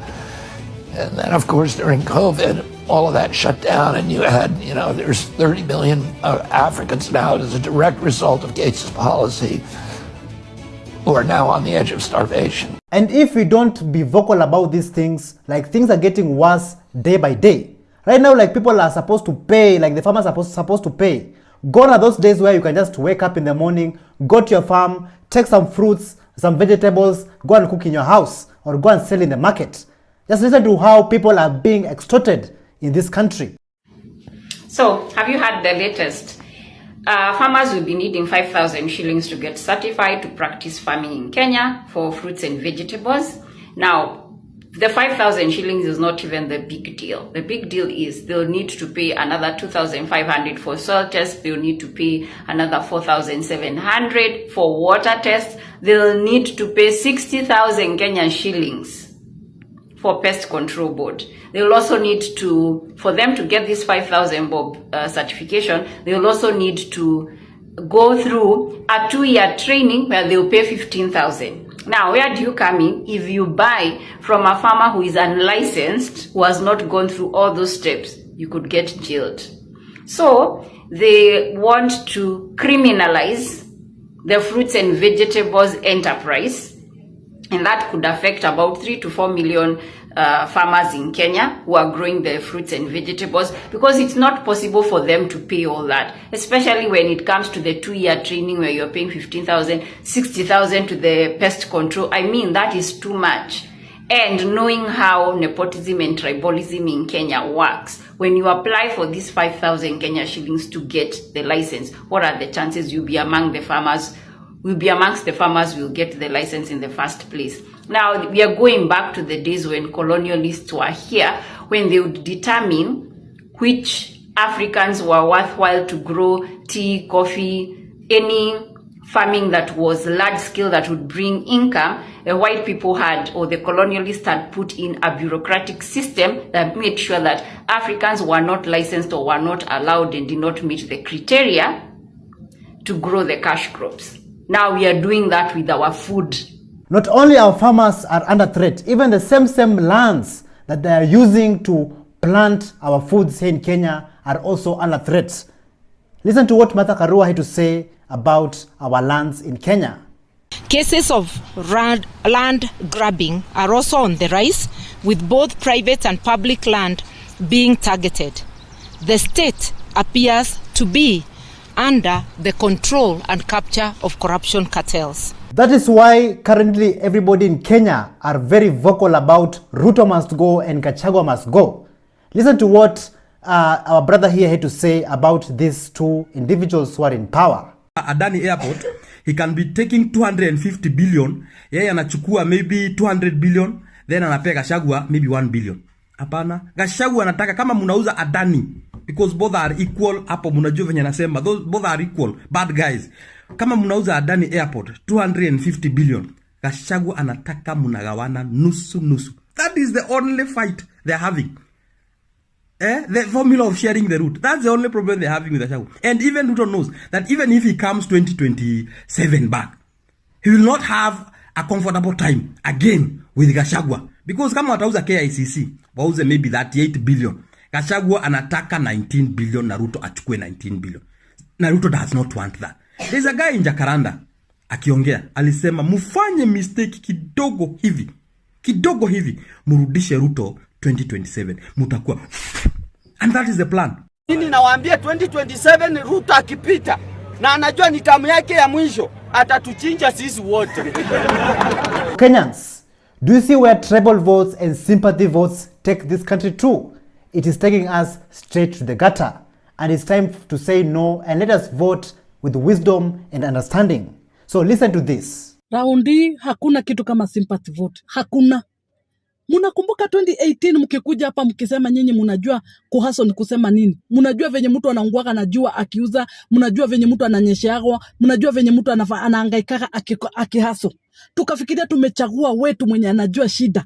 Lakini si mulienda huko juu mkatusahau sisi wenye tunahaso.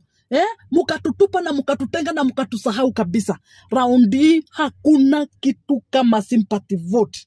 And then mukapigania huko, mulikuja hapa mukasema mumetengwa, tukawahurumia venye mulikuwa munalia. Sasa tena mumekuja tena mumepigana. Piganeni hata mkitaka kuuana muane. Lakini hatuwahurumii. Hata ukuje kama umejipaka mafi useme wewe ndio unakuwa mwaga siweji zote Kenya. Ama unaoshaga mtaro, hatukupei kura zetu bure, hata ulie machozi ya aina gani. Raundi hakuna sympathy vote. Munaenda huko juu mnatusahau. Hebu ona venye tunateseka, hebu ona venye tunangangana na maisha. No.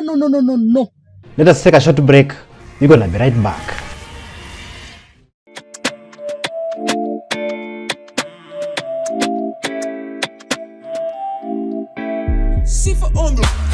Henju 以前我见面来以为牛孩，朋友我告诉你，那时候我真的好帅。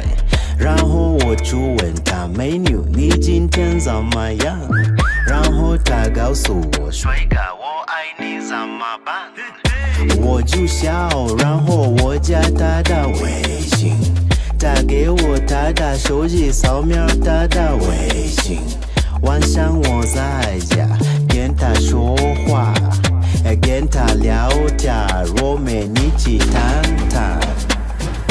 他是摩他，因为摩他，我爱摩他，因为摩他，他是摩他，我爱摩他，摩他摩他摩他摩他摩他摩他摩他摩他摩他摩他摩他摩他摩他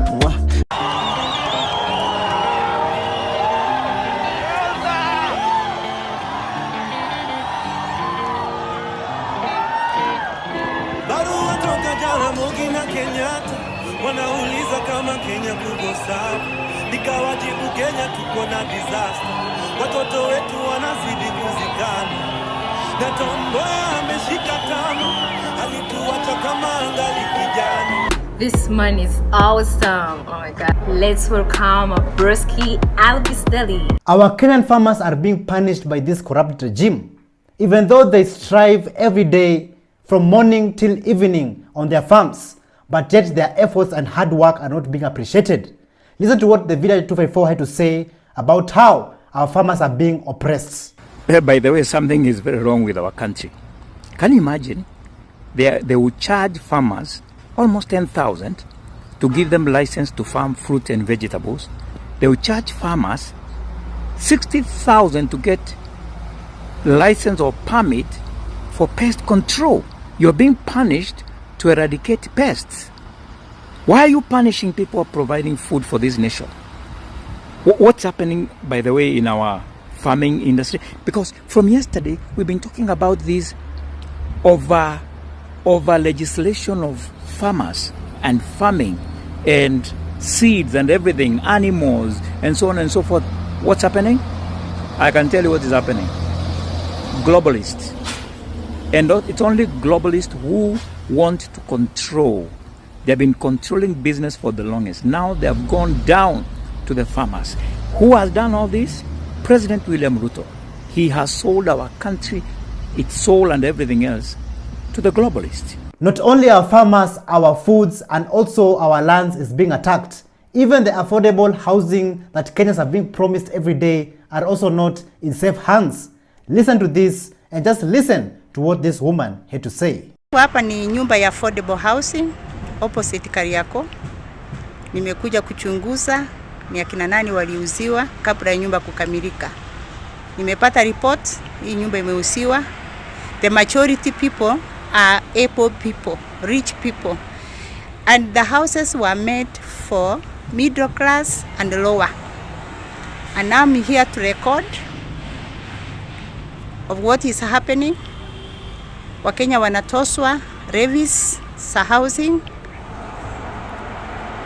Hawajapata any unit, but kupitia uchunguzi wangu Park Road iliuziwa matajiri, na hii ya opposite Kariako imeuziwa matajiri. And this is the report I've gotten through my investigation. Serikali inafaa isimamishe wale wote walilipa pesa warudishiwe, ili Mkenya wa kawaida yule alikuwa ametoswa levies apewe unit. That is my report. During the protest, so many people lost their lives and others even got damaged severely. And later on, you saw like some pastors and some bishops, they went to State House to meet the president. And those same people, they never demanded justice for our people. Listen to what our brother had to say about some pastors who are not walking in God's light. Listen to this. Kenyan pastors, unaona vile mmenyamaza hivyo? Nyamaza, mnyamaze kabisa. Unaona vile mpotea hivyo? Potea na mpotee kabisa. Hataki kuwaona tena, hataki kusikia anything from you people. Nyinyi ni mafala na nyinyi ni wajinga namba moja mmekuwa mnatumia sio Kenya. Sasa ile sisi tunaenda kudemonstrate, hamukuwa anywhere. Tukakuja tukapiga kelele, hamukuwa anywhere. Then after that, nyinyi mkaenda State House mkapewa pesa, mkakula, mkajifanya sijui ndo mnaongea na president, sijui mnaongea on our behalf of which hatukuwatuma, mkapewa mabahasha za brown, mkarudi kwa makanisa yenu, mnakula mapesa zenu huko, mnakula sadaka ya wenyewe, mnakula mabibi za watu. Saizi mmenyamaza when Wakenya wanaumia. You people are nowhere right now. And then sile tutarudi kudemonstrate tena. Sile tutachukua sheria mkononi sisi wenyewe tuanze kutafuta hawa politicians. Ndo mtaanza kutokea, mwanze kusema don't pay evil with evil. Wewe, saizi tumeamua tumefika place tunaenda kupay evil with evil. Saizi mtu akituibia tunaenda kwake, tunachukua chenye alituibia na tunanyang'anya yake yenye alikuwa nayo. Hapo ndo mali tunaenda saizi. Saizi hakuna ile story tulikuwa tunaambiwa ati sijui kipigwa kofi huku hivi tunapeana huku pia pigwa kofi huku. Haya hapana, tumepita hiyo place saizi. Saizi ukinipiga kofi na kupiga ngumi, ukinipiga ngumi na kupiga fimbo. Saizi ndo tumefikia hapo kama wa Kenya. Because hizi ma stories zenye mapastors mlikuwa mnatuambia stories za kijinga. Na watu walikuwa wanatumia hiyo kitu kutu control na kuteka advantage on us. So Mr. President, instead of inviting those pastors and bishops who they think they have wisdom but they don't have, invite Kenyans who are suffering, Kenyans who are facing the same problems every day.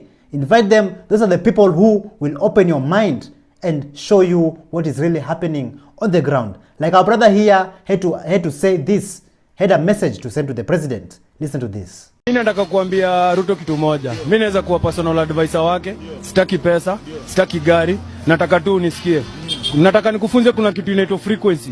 Frequency ni intentions, thoughts na feelings zako nazo. Na whatever frequency unapatia raia, hiyo bado ndio itakurudia. Kila mtu anaona wewe ni ignorant. Kila mtu anaona uko na deaf ear. Ile frequency yenye wewe uko nayo ni frequency yenye uliintroduce na watu wako majuu. Invitation za majuu ukienda hizo ofisi au unajua ni nini unaintroduciwa kwa hayo. Unanipata? So wewe unafaa kufanya hivi, unafaa kurudi home kama ni Sigoi. Enda kwanza hata ujaribu ile kitu yenye hujaifanya. Enda utoe viatu uingie kwa maji ya nyumbani, uoge na maji ya mtoni, jaribu hata kama utakunywa changa kidogo ya huko, ndio at least hiyo ifungue kitu fulani yenye umefungwa. Either way, ile kitu yenye tunakuambia ni ati tunataka urealign na ile frequency ya watu wenye uko connected nao. Connected with your family, connected with your country. Na zile vitu zote zenye ulifanya, maliza, ulitumia jina ya God. God akaona hapana, ukijana wangu anafanya kitu poa sana kwa sababu anatumia jina yangu na anataka kwenda kusaidia watu wangu. Along the way alichanganyikiwa. Amesahau alikuwa anauzaga kuku pale mile 9, kidogo akajenga kanyumba Sigoi, saizi yako State House. Nini imehappen hapo katikati? Unanipata? So ile kitu yenye tunajaribu kusema ni ati hakuna kitu yenye, hakuna makosa yote jenzi wako nayo. Jenzi wanakuonyesha hawa ni last born wa God, hawa ni watu wenye wamelelewa na Google na net, na hawa ni watu wanataka kukuonyesha in the next generation yenye inakam. Hatutaki kusikia ati mimi ndazaliwa alafu unasikia ati mimi niko na deni ya kulipa na nalipa deni ya pesa yenye mimi mwenyewe sina. Okay. Unaniget? Nimeshukuru sana ndugu yangu. Yeah. So guys, thank you so much for joining us on this show today, and may God bless you and may God bless our amazing country Kenya. See you guys on the next episode. ShowNewTrend, Elvis Dairy. Bye bye.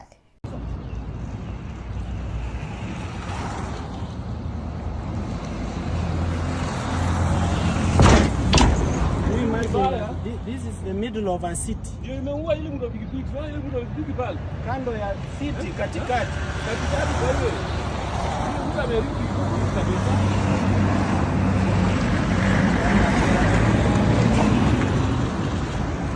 Thank you so much for joining us on today's show. I'm your host, Elvis Dairy. See you in the next one. Bye bye.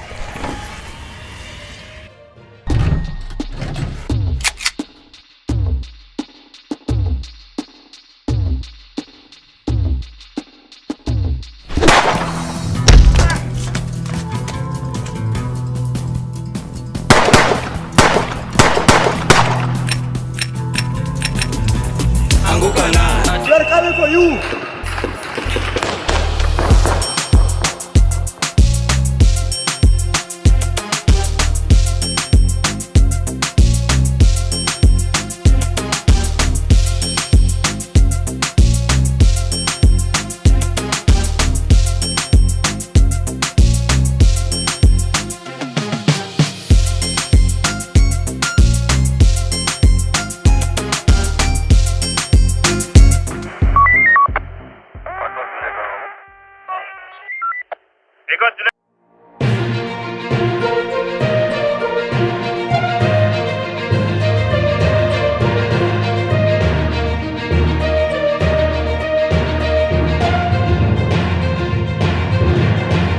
The problem is not the citizens of Kenya.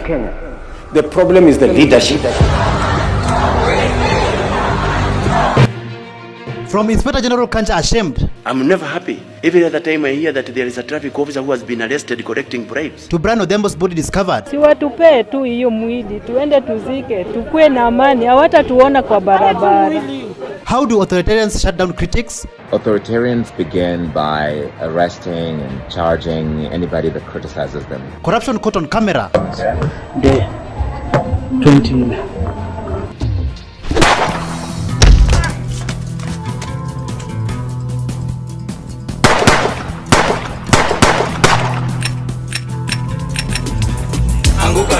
We are coming for you.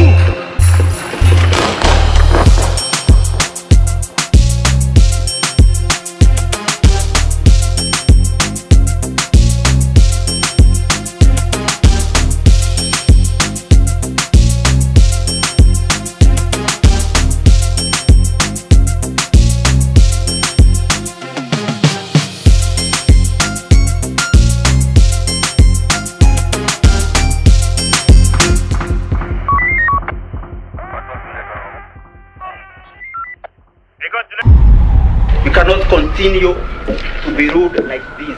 Being ruled by sick people, by mad people, by liars and thieves and criminals. Hello, how are you? Welcome back to ShowNewTrend. I'm your host of today and my name is Elvis Derry. Since the Gen Zs decided to be vocal in the political arena, holding the government accountable and politicians accountable, fighting for a better future and a better governance for Kenya, many of them have gone missing. Many of them have been abducted, arrested, tortured, and even worse, get killed. But the fight still continues. The journey still continues.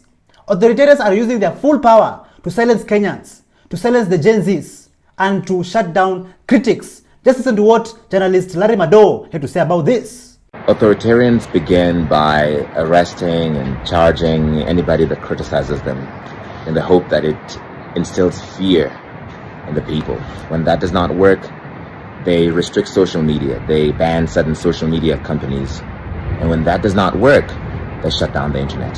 Kenyans, Comrade Brado Odhiambo, who went missing in Nakuru last month, his body has been recently found floating on Lake Nakuru. But after this discovery, the game rangers went on again to disappear with his body. Listen to what Brado Odhiambo's mother had to say about this. Watu yenye tulipata,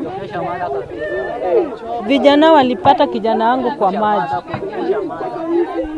on Monday. Wakitaka kumtoa, boti ya game park ilikuja na wakusugulika hata na wavuaji wa samaki. Wakati walisema huyo ni Brayo, walikoku bunduki wakitaka kushuta hao vijana.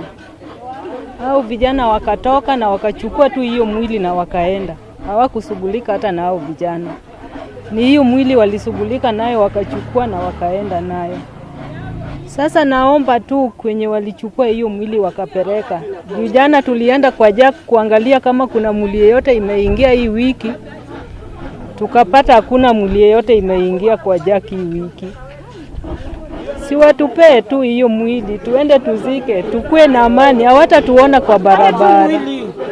Why are you giving Brado Odhiambo's family a hard time? You have already inflicted enough pain to the family and to the Kenyan people. Enough is enough. I'm just wondering, where is justice when you need it the most? So kuna kijana alijitokeza jana, ametoka huku hivi Ronda, akakuja akatuambia kuna mwili ilipatikana kwa maji na ilikuwa kwa gunia, but waliona mguu. Na wali suspect ni Brayo kwa sababu they immediately waliona wamechukua hii mwili. Kitu yenye hao watu walifanya, walikuwa kubunduki na wakashoot juu. Hawa game rangers walikuwa wawili.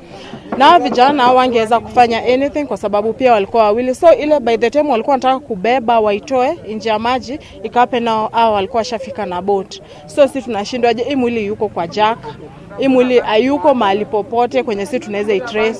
Simu kama ukweli walipata mwili, si hawa KWS wangetoa tukuje tujue aje mwili ni ya nani, ama wangepeleka kwa Jack twende tutafute tujue ni wa wapi. Lakini sasa kama mwili ilionekana, walichukua mwili wakapeleka wapi? Acheni kutusumbua, kindly tupeni Brayo. Is this the future that the Kenya government promised the people of Kenya during campaigns? Injustices after injustices taking place every day. And I'm just wondering, where will the Kenyan people run to when they need help? Where will the Kenyan people run to when they're in trouble? Where will the Kenyan people seek refuge? And for how long will we keep on losing our people, losing our children, losing our brothers and sisters, our mothers, the young people of Kenya, the future of Kenya? Like seriously, Kenyans, it is time to take action. Listen to what We Don't Have a Country Here had to say about Brado Odhiambo's case. Okay, so Brado Odhiambo's body was found last night floating in Lake Nakuru, and once the KWS Rangers knew that his friends had discovered his body, they came cocking guns and forcefully took the body away, okay? There's something that I wanted to reiterate to the state, or to the political class in general, or to the rogue colonial state. Mkiwa online, you know, when you're reading funny Kasongo tweets, or you're seeing funny TikToks of people making fun of Jambazi and his rogue terrorist regime, mnaonanga hizo vitu mnakuwa like hii ni kelele, or plus even those tweets and TikToks, most of them, or most of these popular people on social media, 99% of them, they are all politically correct, okay? They won't tell you the way we are going to drag you out on the streets and put your heads on pikes. Okay, they'll just be saying, oh, sijui, oh, Maraga, sijui, Matata, sijui 2027, sijui, the way Babu Owino, sijui is sucking whose cock, Sakaja, sijui. You know, there's this echo chamber of media where media always wants to control the narrative, always wants to show, you know, things are going well. Let me remind you something. On June 25th, and even during other protests, those people you see on the streets, Akina Sisi, we are not usually laughing with you people. We are not usually making funny tweets, oh, sijui endorsing bogus state presidential bids and all that crap. Once we're on the streets for the second and final wave, it's gonna be bad. It's gonna be getting dragged out on the streets and choppers flying out of the country. Apart from the abductions, unlawful arrests, and murder that is taking place in the land of Kenya, another serious crime is taking place under our noses, Kenyans. In Masai land, forced marriages of young girls is going on. Just take a look at this.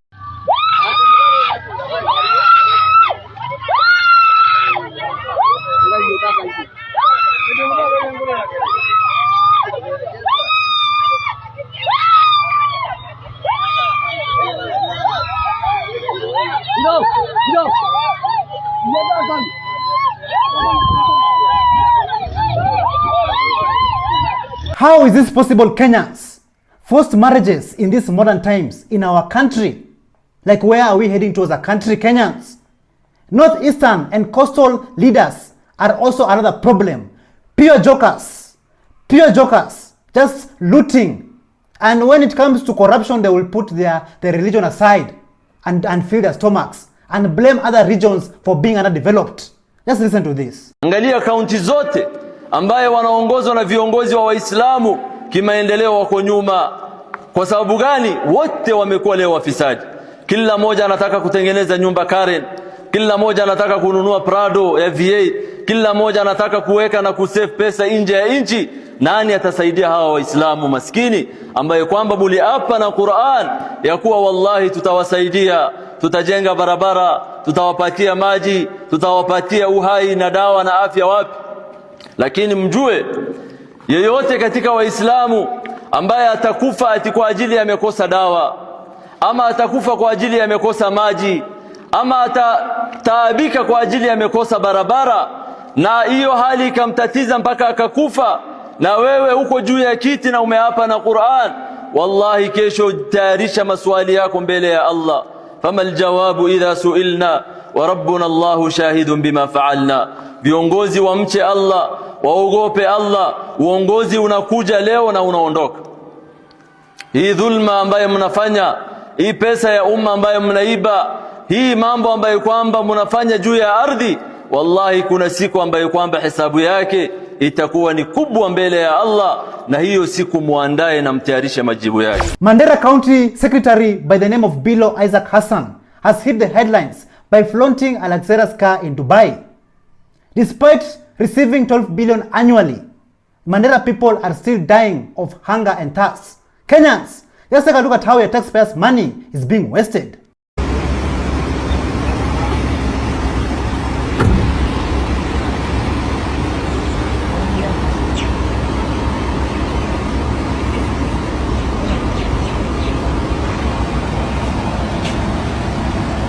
It is quite clear that these politicians, these corrupt politicians, are not respecting the voters, are not respecting the Kenyan people. The people are your employers.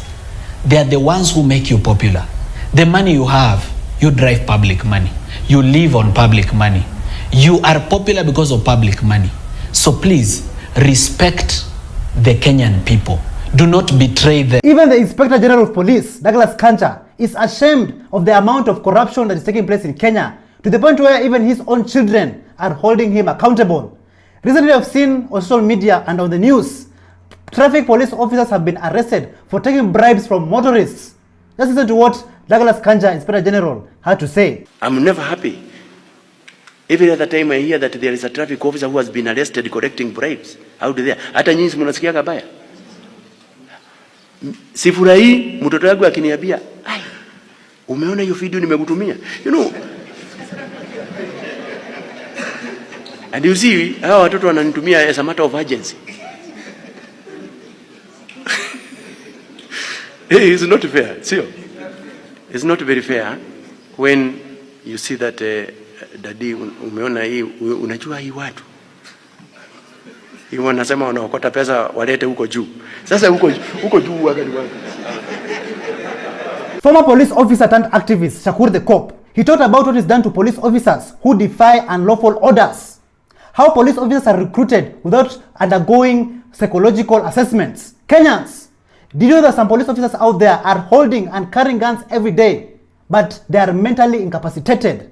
These are some of the issues that needs to be addressed. Listen to this. Sema like nilikuwa na pass message ya makarau wa respect lawful orders. Unajua a cop has a right to decline unlawful order.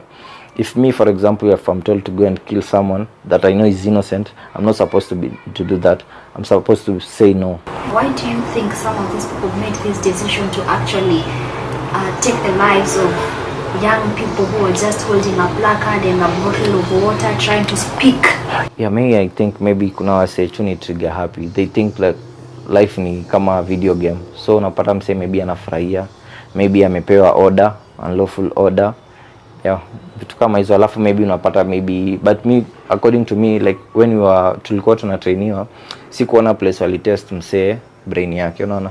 So na feel pia unaweza pata tu umepea mse kichwa mbaya bunduki, so yeye ana shoot tu kama ana play video game. Yeah. I'm talking more about police officers. Machakos governor by the name of Vinya Ndeti, she's using police officers to silence her critics. A millionaire revolutionist by the name of Felix Mambo has fallen for this. He was arrested for holding the governor accountable. Just take a look at this. Vinya Ndeti, maamua takuwa nipeleka koti kila mwezi juu kuambia unaiba, unatesa watu wa Machakos. Tunataka mbali, majenzi utapatana wao na hiyo tuachi wewe viatu twende. Since when did holding the government accountable and holding politicians accountable, criticizing them for the wrongdoings and the corruption that is happening in this country be wrong? Since when, Kenyans? The Deputy President Kithure Kindiki, he went on to say that government critics should be fair. Just listen to this. Mimi naomba wakosoaji wa serikali, be fair. Be fair. Be fair. Because, you know, Rais Ruto hakusema hii mambo yote atafanya in a day or in a week. He has a 5-year term. So those questions will come at the right time.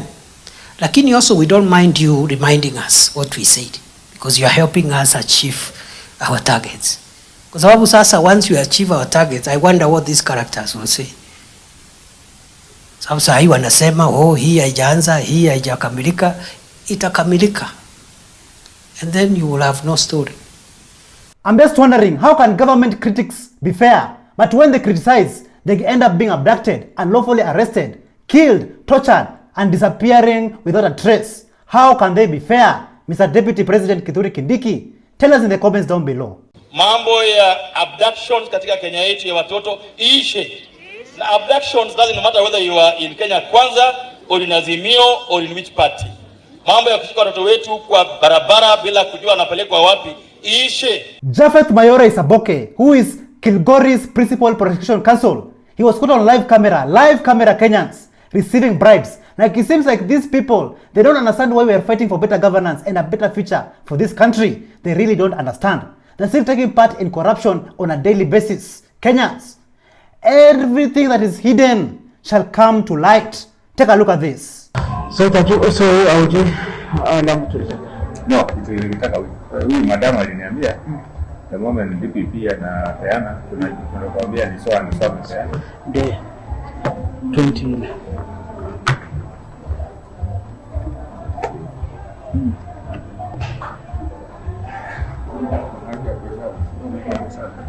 Sources have revealed that the former IBC chair, Wafula Chebukati, has been declared clinically dead and most of his organs are no longer functioning.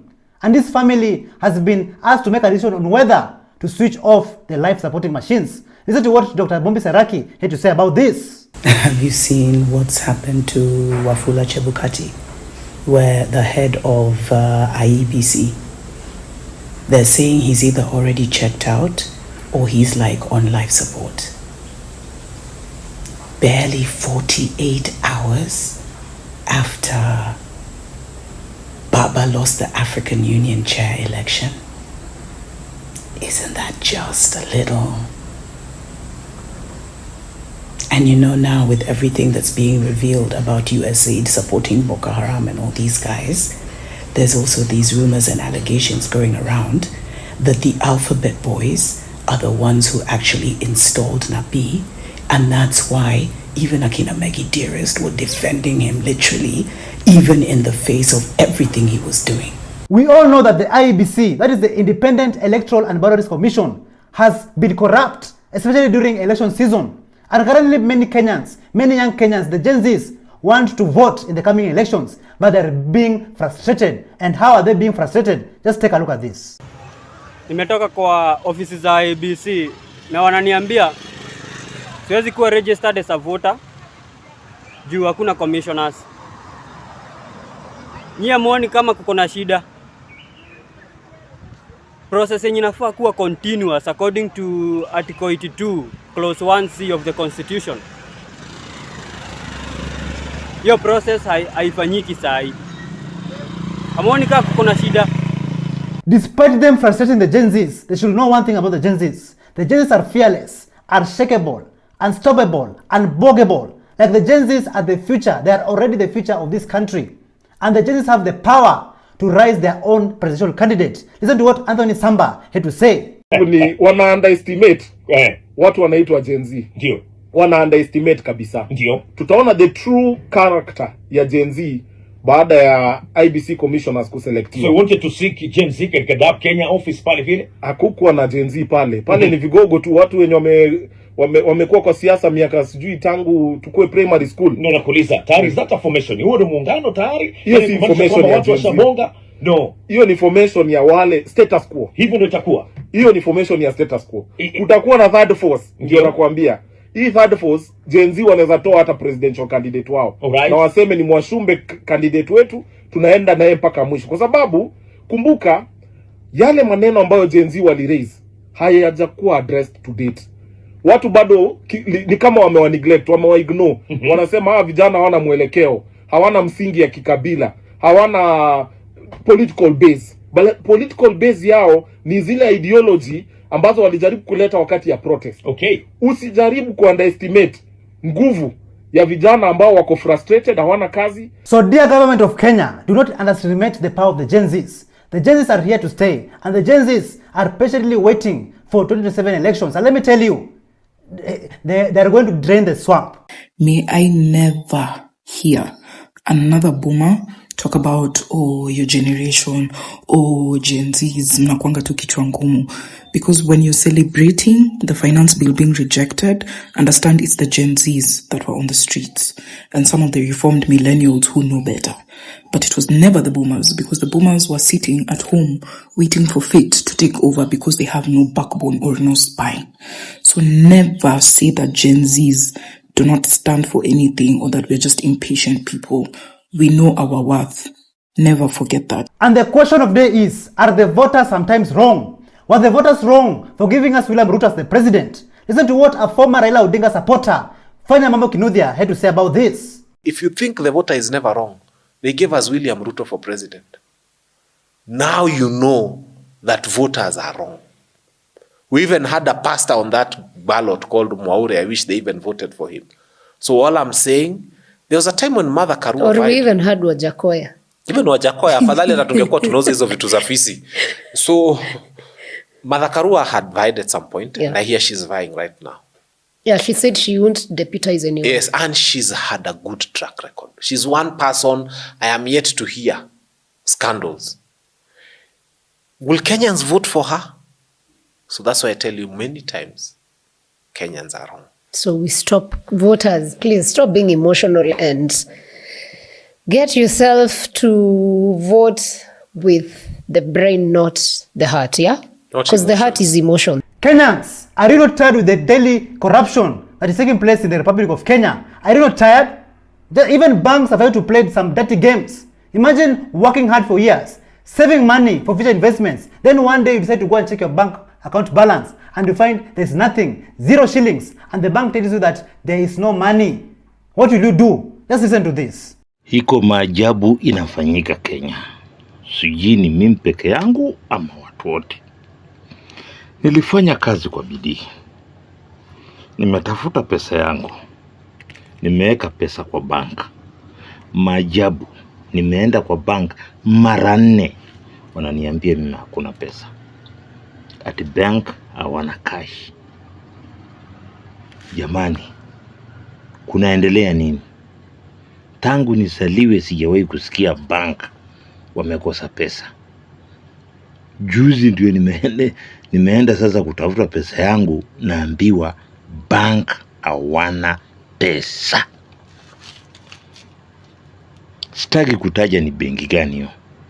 Na wameniambia bank hawana pesa. Maajabu si maajabu hiyo. Sijui nipeleke bank kotini, sijui nifanye nini, kwa sababu pesa yangu nilifanya ni jasho yangu nimeweka kwa bank. Ninataka hiyo pesa kutumia, naambiwa bank haina pesa. Sijui nitafanyaje. And that's not all Kenyans. Even some banks have threatened to auction the affordable houses that have already been sold to Kenyans. And I'm just asking myself, is this really affordable housing in Kenya? Just take a look. A local bank has threatened to auction the Pangani affordable housing project, where some Kenyans have already bought units. And you probably have seen a project that is being constructed that is known as Devanji Estate, what used to be county houses there. But the land was later taken over by a developer for purposes of building affordable houses, where construction is currently ongoing. Now, there's a dilemma because once the developer started building the new houses, the title of the 8.9 acre piece of land was transferred to a special purpose vehicle where the developer would own the majority share and the Nairobi County government will get a 20% valuation. The developer was even allowed to take a loan against that piece of land, it's public land, because he needed the money to build the houses, which were then to be sold to Kenyans at a later time. He got a loan from a local bank that was about 1.9 billion. The land was valued at about 1.8 billion. And now the developer has defaulted on that loan. And the Nairobi County government now is claiming that the land which originally belonged to the county was greatly undervalued. That is to say, if you take 1.8 billion by about 8.9 acres, you will say each acre was being valued at about 200 million. These houses were under the affordable housing program by the government, but the bank says if the developer does not pay up, they'll have to auction the entire project to recover their money, because the collateral given to them is the title deed of the land. And even if the county is disputing the process, the title is already held as collateral for this piece of land. There are also other issues where there are claims that the developer is already using the piece of land for other activities unrelated to the affordable housing project. To be honest, Kenyans, we cannot continue to be ruled like this by sick people, mad people, liars, thieves, and criminals. Like, enough is enough. Just take a look at how a fearless activist by the name of Julius Kamau injecting. We cannot continue to be ruled like this. Being ruled by sick people, by mad people, by liars and thieves and criminals. These are the people who are in power in Kenya, in Africa. That is the situation we are living in. That is kind of life we are living in. That's why people are dying and nobody cares. Poor people are suffering, nobody cares. So I don't know what's the role of the government. I don't know. I want to know today, what's the role of the government? To protect the people or to kill the people or to make the people suffer? I think we have failed our people. The government has failed. Everybody has failed. We have also failed ourselves. I don't know. My concerns will not allow me to keep silent. And at any time, at any moment. I don't know whether this is going to come up anywhere, but we must have this debate. We must have this conversation. We cannot continue living in fear. I see a lot of fear in this country. A lot of fear in the courts. Just yesterday, we saw a magistrate who was shot by a police officer. I want to speak, my dear friends. I want to speak because when you try to tell me to keep silent, my heart is burning. You know, it's burning because of this country. Because for 60 years, we have been living like we are not human beings, like we are half human beings. We are considered like children of a lesser God. Now, this cannot continue. It cannot continue in any way. We are ruled by a minority that does not care for the interests of the majority. Politicians are liars and thieves. As injustices, crime and corruption is taking place in the country, your politicians who you voted for are busy having a good time. Take a look at these members of parliament playing in Naivasha.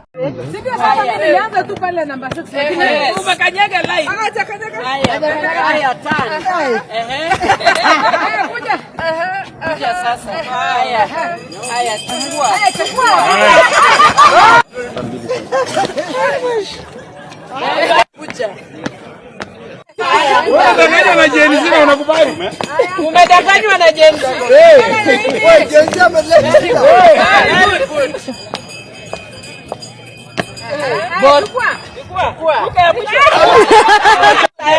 Unaruka hiyo ulikuwa umeweka kitu. The Kenyan people are being frustrated each and every day, to the point even where comedians have also decided to use their platforms and their voices to speak out and be vocal. Just take a look. I'm actually very excited because Ruto got haircut in Isiolo. Yeah, that's what's up. Yeah. Do you know how shitty of a person you have to be haircut by people in Isiolo? Like, people in Isiolo still think Kibaki is the president, but they know Ruto must go. Like, how bad can you be as a person? You know, like, what do you know about Isiolo, sir? Exactly, but they know.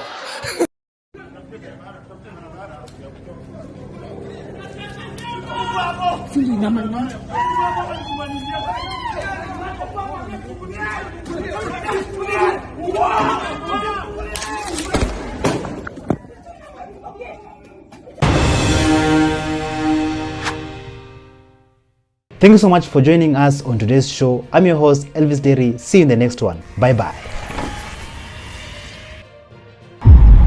We cannot continue to be ruled like this. Being ruled by sick people, by mad people, by liars and thieves and criminals.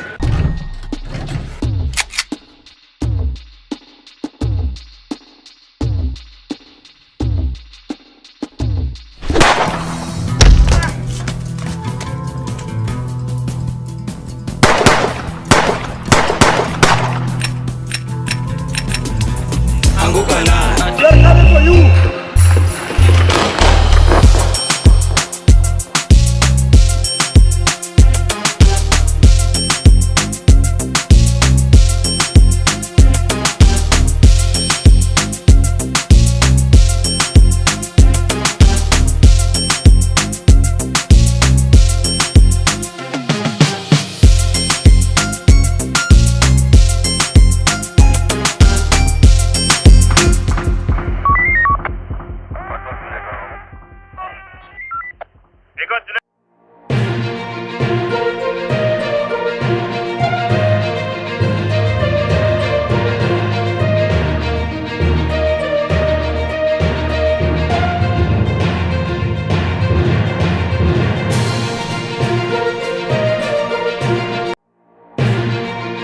From Kenyans reacting to Farah Maalim. You are an idiot of the highest order. You are a murderer. To joblessness in the city. People should not be sleeping at 10:30 a.m. in the garden. Will next elections get rigged? Kenya hakuna rais ameenda kwa miaka 5. Kwani huyu ndiye atakuwa wa kwanza? How indisciplined are the youths?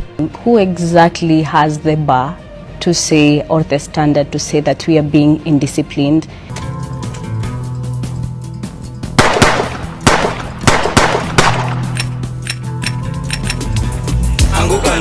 They're coming for you.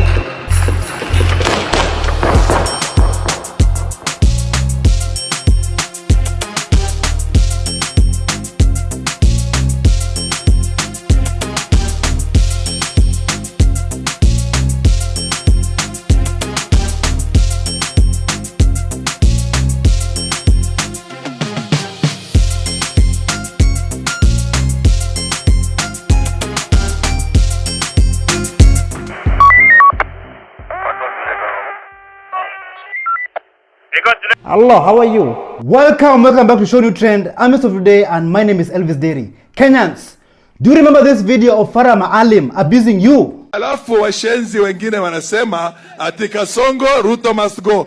Kwa nini zenu hao ambao wanasema hivyo? Kwani amekaa kwa kiti ya mama yako ama baba yako? After this video of Farah Maalim abusing Kenyan people circulated on the internet, the people never kept quiet. The people were angry but never silent. Just listen to this. Yani nikikaa nikifikiria nikikumbuka tu Farah Maalim alitutukana tu kumanina zenu.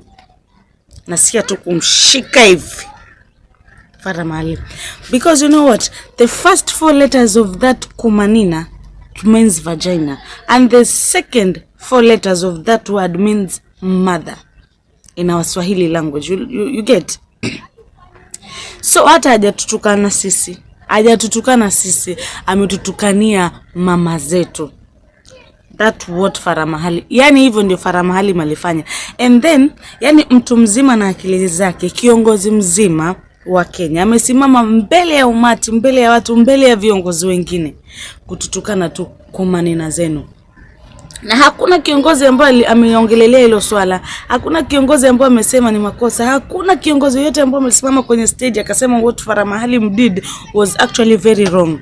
Lakini ingekuwa nimefanya mimi Mkenya tu ambaye sina lolote, sina chochote, ama angekuwa amefanya Mkenya mwingine, angekuwa ametafutwa na DCI, angekuwa ametafutwa na polisi, angekuwa ametafutwa na kila mtu, akashikwa akakuwa abducted. Lakini kwa vile ni MP Farah Maalim, nothing has been done.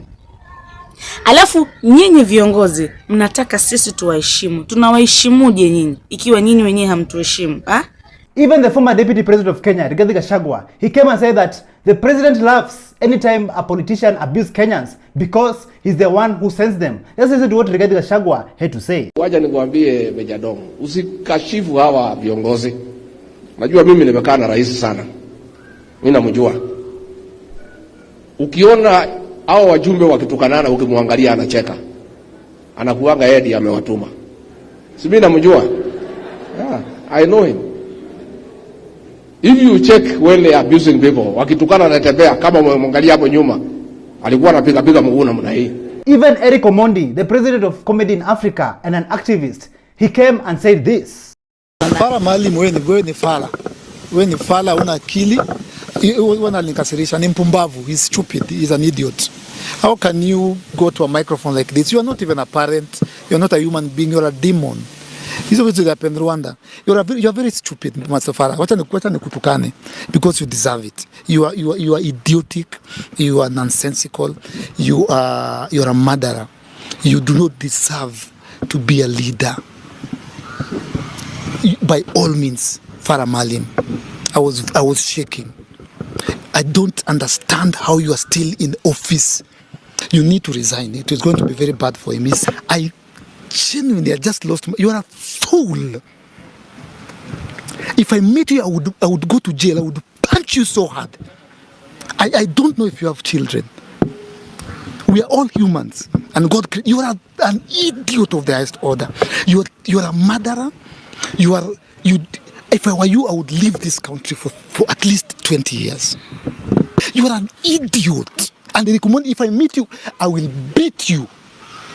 You deserve a punch on the nose. Farah Maalim, please resign today. I'm advising you. Do not wait for us to come for you. It will be ugly. Cool our tempers by resigning. Farah Maalim, do not attempt to go back to the building that is the Parliament of the Republic of Kenya. I repeat, Farah Maalim, stay in your house. I dare you to get into your car and attempt, don't even do, to go to the Kenyan Parliament. Try. Even a fellow politician was not happy with the Member of Parliament, Farah Maalim's statement, abusing Kenyans publicly. Let's listen to what this politician had to say.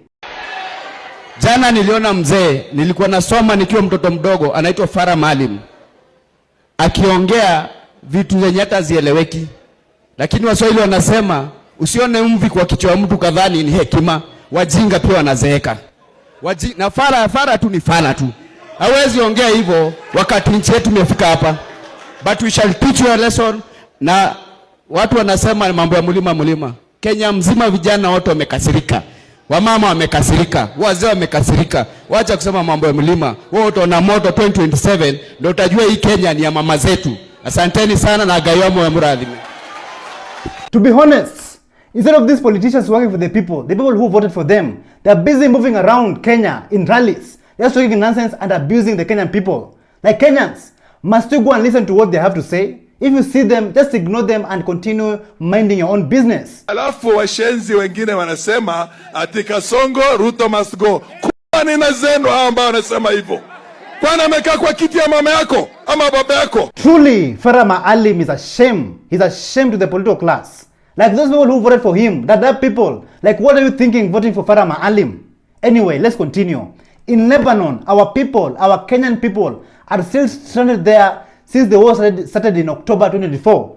Like the Ministry of Foreign and Diaspora Affairs, they went there to start the eviction process, but they never finished what they started. And our people are still stranded there, still suffering there in these times of war. Just take a look at how our people are surviving.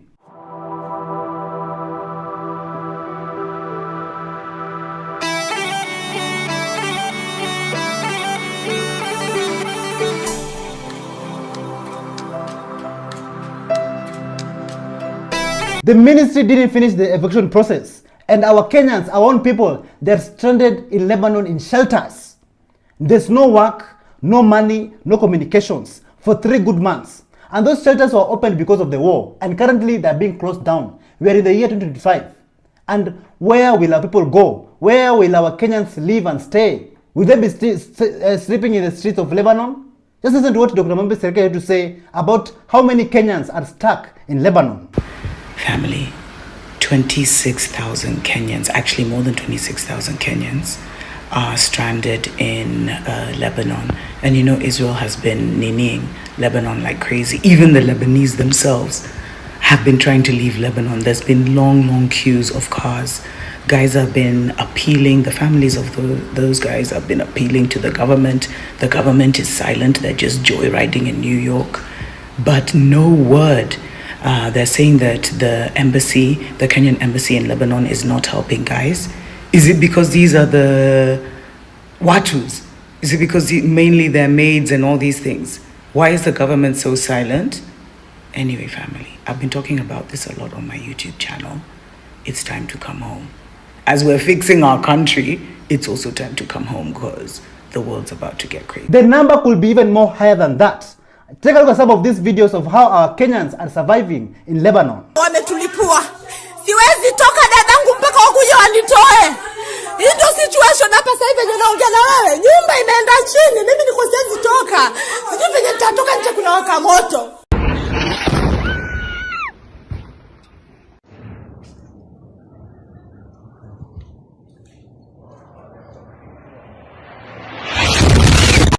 Akiwalini siku za Lebanon, aki tunakufa hivi ndio tunakufa. Acha nimeendea bishti yangu. Oh God. Narusha bomu. Aki Mungu tusaidie. Mwadhani, acha niwaonyeshe. Na nimeendea bishti yangu. Wanalia huko. Jesus please God. Please Father please. God please. Gai mwadhani watu wanapiga nduru. Hivi ndio tunakufa. Apart from our people, Kenyans being stuck in Lebanon, in Kenya, their own country, things are even more worse. It feels more like the government has declared a cold war against its own people. Like yearly, we have influx of graduates, high demand of job opportunities, but there's none. And this has led to our youths, our young people of this country, being depressed, being suicidal, early pregnancies, drug abuse, and so much more. Just take a look at this. I took these videos at Jivanji Gardens at 10:30 a.m. Yes, 10:30 a.m. There's people sleeping in the gardens early morning. Okay? This shows there's something very wrong somewhere.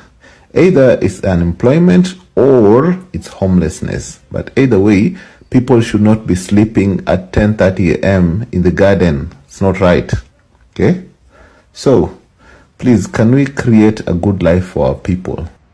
These people deserve jobs, you know. They should be working in factories or businesses or whatever, not sleeping here early morning. This is not right. So please, my people, no one is coming to fix us. Let us fix ourselves. Let us get these people some decent form of employment or something. Let's work hard to make a better country and eventually a better continent.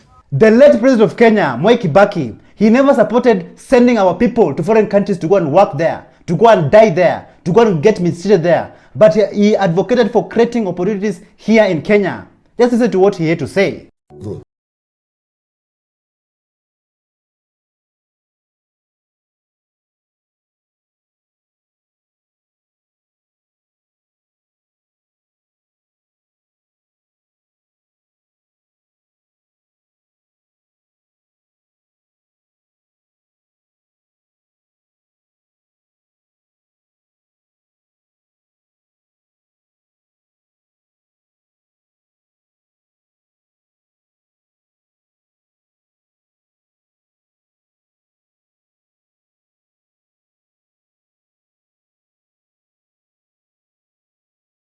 And did not do.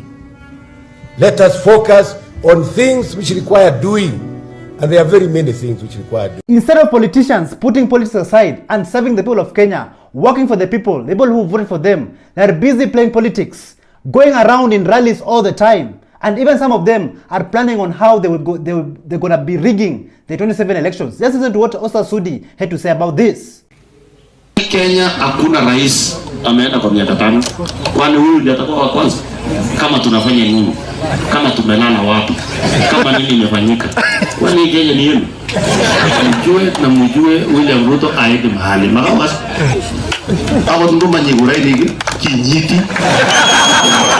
One thing that I love about Kenya right now, currently, is that there's nothing like tribal divisions. Tribalism is something of the past. And currently, Kenyans are more united than ever. They're more patriotic than ever.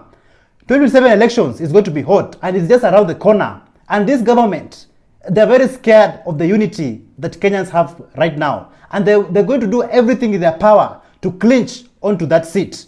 But the question is, with all this unity that the Kenyan people have, and all this patriotism, will they succeed? Will they manage to run the government again? Listen to what Wood Kano had to say. Nataka kuwatabiria hii na inaenda kufanyika.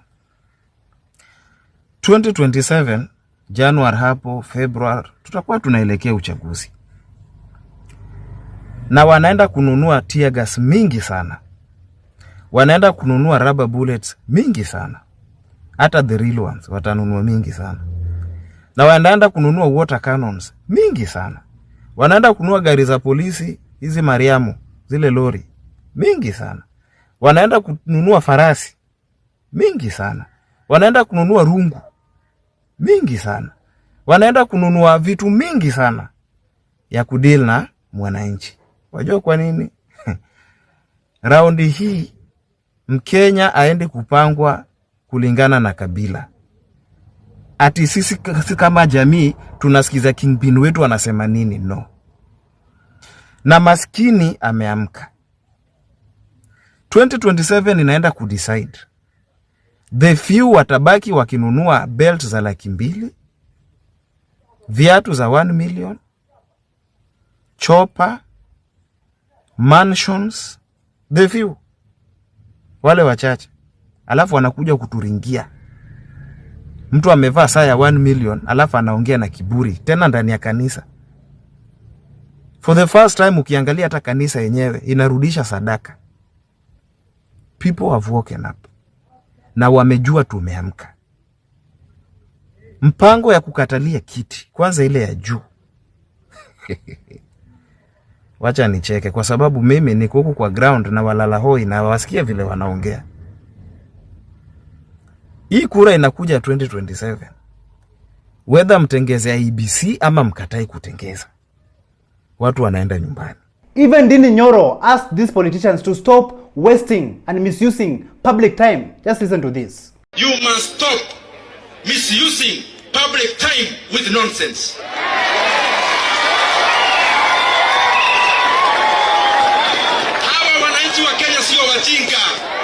So So many corrupt politicians have been exposed with time, and so many ghost projects have also been exposed thanks to the vampire diaries of Malala Kebaso and many other Kenyans who have also taken part in it. So Kenyans, do you think that these corrupt politicians and anybody who has ever worked in the government office and has a history of corruption, do you think that they should be charged and jailed? Listen to what Karanja Kibuku had to say. Wazito, the pressure is increasing.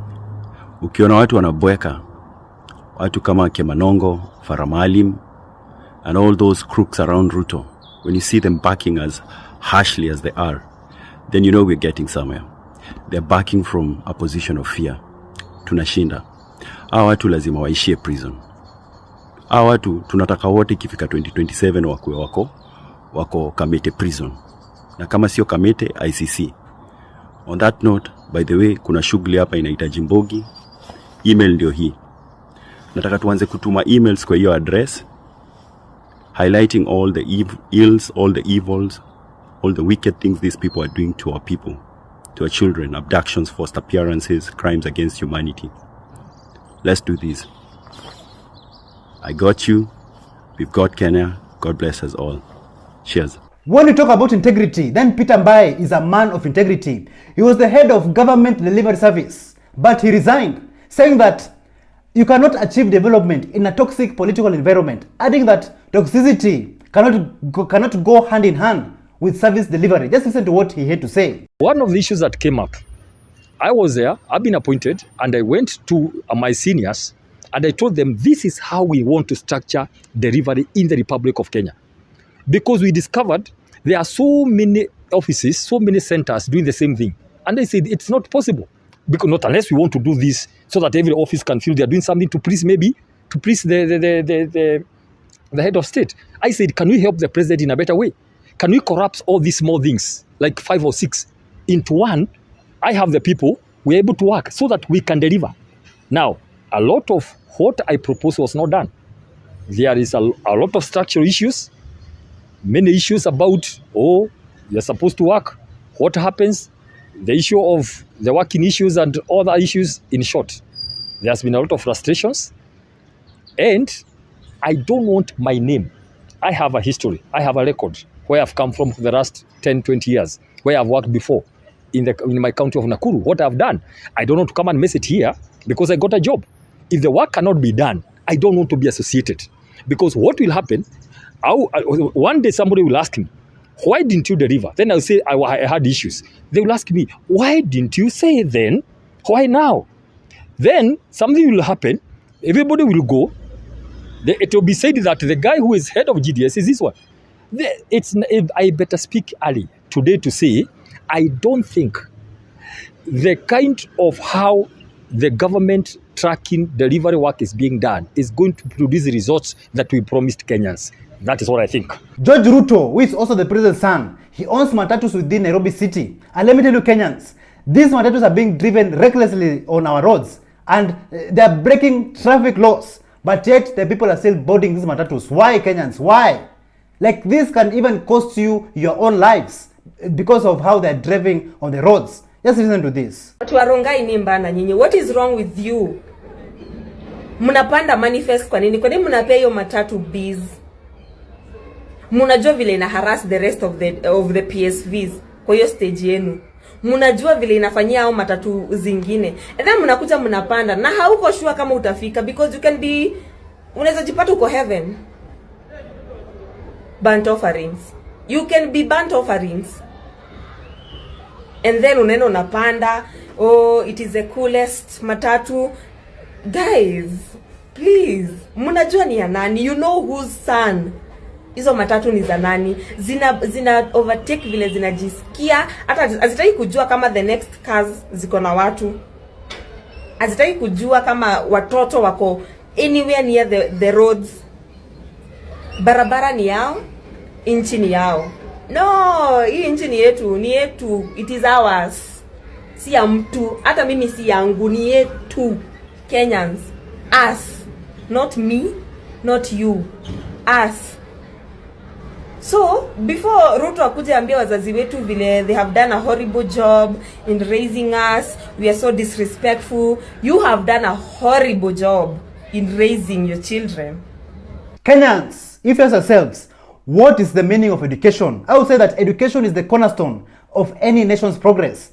But currently, Kenyans, it seems like the government is trying so hard and very determined to sabotage the future generations by crippling the education sector. This is what Honorable Evans Willis Otieno had to say. Today, we have a situation where students who are supposed to be joining grade 9. Grade 9, yes. Nobody even knows where they're supposed to go. Even their results. Even their results is still a problem. Yes. And remember last year in November, the PS education had said they are putting up 11,000 primary school blocks to accommodate those who are going to join grade 9. Today, there is no classes, no classroom. There is no infrastructure in this case. These people are trying to mess up a generation. Because once you want to kill a country, you don't have to drop a nuclear bomb. You just mess up its education system. Then you'll have killed that entire generation. Because when those people grow up, they will not have land. They will be zombies. So these people are just really committing an economic genocide on the people of Kenya. They're killing the entire nation of Kenya when you mess up the education system. And we must call out the Ministry of Education. If they are not ready for CBC, they should own up and do the right thing. But we cannot have a situation where our kids are exposed to an uncertain learning environment. We have to call them out and demand better for our kids. Sometimes in politics, betrayal is always constant. It's no different from saying that kugongewa ni constant. Brian Weke believes that those people who are surrounding the president, President William Ruto, those are the first people that will send him back home in the coming elections 2027. This is what Brian Weke had to say. William Ruto akifanya saa hii opinion poll ya ukweli. Watu wa mdomo mbaya kama Kimani Ichung'wah. Kimani Ichung'wah amekosea mheshimiwa rais. Kura ya Central imeenda. Sasa mahali William Ruto anaweza saidika ni Nyanza, Western, Coast, Ukambani na Northeastern. Saa hii tena umetuma Kimani Ichung'wah akatukane Waluya kwao. Bravo Lolo. Sasa unasaidika ama usaidiki? Naona watu wengine kama huyu Kamket. Atanasema ati watu wakicheza William Ruto atatakaa 24 years. Unajua sometimes I ask myself, hao watu ni kujenga wanajenga ama ni kubomoa wanabomoa? Mheshimiwa Rais anafaa ajipige msasa. Ajiulize hao watu ambao wanamfuata. Are they with me ama wanamharibia? Kweli. Bravo Lolo. Because Kenyans mambo yao ni simple sana. William Ruto has to pesa mfukoni, tax breaks umesema, jobs, mausami barabara. Ni kazi rahisi sana Bravo Lolo. Saa hii wameongeza bei ya school fee. Ya ma university. Ukiangalia ile mimi nyakati ya Uhuru Kenyatta, nilikwambia mtoto wangu anafanya law hapa Catholic University. Nalipa 30,000. Anko yangu mtoto wake anafanya mechanical engineering hapa TUK. Analipa 90,000.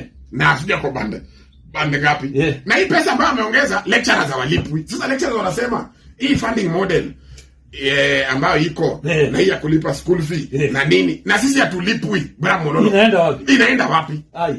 Waziri Mr. William Samoei Ruto, abandon hii project ya kutengeza manyumba. Tengeza manyumba Nairobi, maliza hii maslam. Huko kwingine Oshago tuachie, sisi tuko na manyumba zetu, tuko sawa. Currently, we know that the former Prime Minister of Kenya, Raila Amolo Odinga, is fighting to get the AU seat.